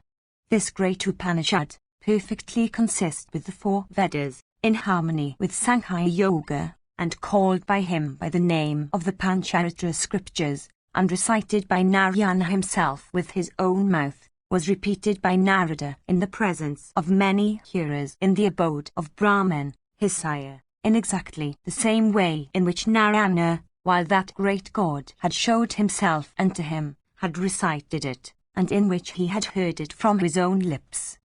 Yudhishthira said, was not Brahman, the creator of all things, acquainted with this wonderful narrative of the glory of Narayana, endued with intelligence that he heard it from the lips of Narada? Is the illustrious grandsire of all the worlds any way different from or inferior to the great Narayana? How then is it that he was unacquainted with the puissance of Narayana of immeasurable energy? Bhishma continued, hundreds and thousands of great kalpas, hundreds and thousands of creation and dissolutions, O King of Kings, have been over and have become incidents of the past. 1840, in the beginning of every cycle of creation, Brahman, endued with great puissance and who creates all things, is remembered by Narayana. Brahman knows well, O King, that Narayana, that foremost of all gods, is very much superior to him. He knows that Narayana is the Supreme Soul, that he is the Supreme Lord, that he is the creator of Brahman himself. It was only unto that conclave of rishis, crowned with ascetic success, that came to the abode of Brahman, that Narada recited his narrative, which is a very ancient one, and which is perfectly consistent with the Vedas. The deity Surya, having heard that narrative from those rishis crowned with ascetic success, 1841, repeated it to the 60,000 of rishis, O King of cleansed souls, that follow in his train. And Surya, the deity that imparts heat unto all worlds, repeated that narrative unto those beings also, of cleansed souls, that have been created by Brahman, for always journeying in the van of Surya. 1842, the high Sudrishis that follow in Surya's train, O Sun, repeated that excellent narrative unto the deities assembled in the breast of Meru. That best of ascetics, viz., the regenerate Asita, then having heard the narrative from the deities, repeated it unto the Pitris, O King of Kings. I heard it from my sire Santanu, O Sun, who recited it to me formerly. Myself having heard it from my sire, I have repeated it to thee, O Bharata. Deities and munis, who have heard this excellent old narrative, which is a Purana, all adore the Supreme Soul. This narrative, belonging to the rishis and thus handed down from one to another, should not, O King, be communicated by thee to any one that is not a worshipper of Vasudeva. This narrative, O king, is really the essence of the hundreds of other narratives that thou hast heard from me. In days of yore, O monarch, the deities and the Asuras, uniting together, churned the ocean and raised the Amrita. After the same manner, the Brahmanas, uniting together in days of yore, churned all the scriptures and raised this narrative which resembles nectar. He who frequently reads this narrative, and he who frequently listens to it, with concentrated attention, in a retired spot, and filled with devotion, succeeds in becoming a denizen, possessed of lunar complexion, of the spacious island known by the name of White Island. Without doubt, such a man succeeds in entering into Narayana of 1,000 rays. A sick person, by listening to this narrative from the beginning, becomes freed from his illness. The man that simply desires to read or listen to this narrative obtains the fruition of all his wishes. The devoted worshipper, by reading or listening to it, attains to the high end that is reserved for devoted worshippers. Thou also, O monarch, shouldst always adore and worship that foremost of all beings. He is the father and the mother of all creatures, and he is an object of reverence with the entire universe.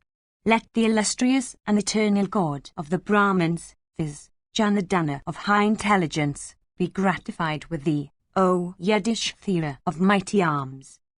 Vaisampayana continued, having listened to the best of narratives, O Janamejaya, King Yudhishthira the Just and all his brothers became devoted to Narayana.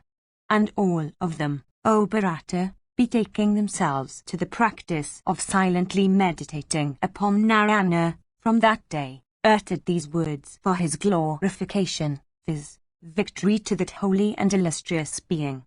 He, again, who is our best of preceptors, viz., the island-born Krishna, devoted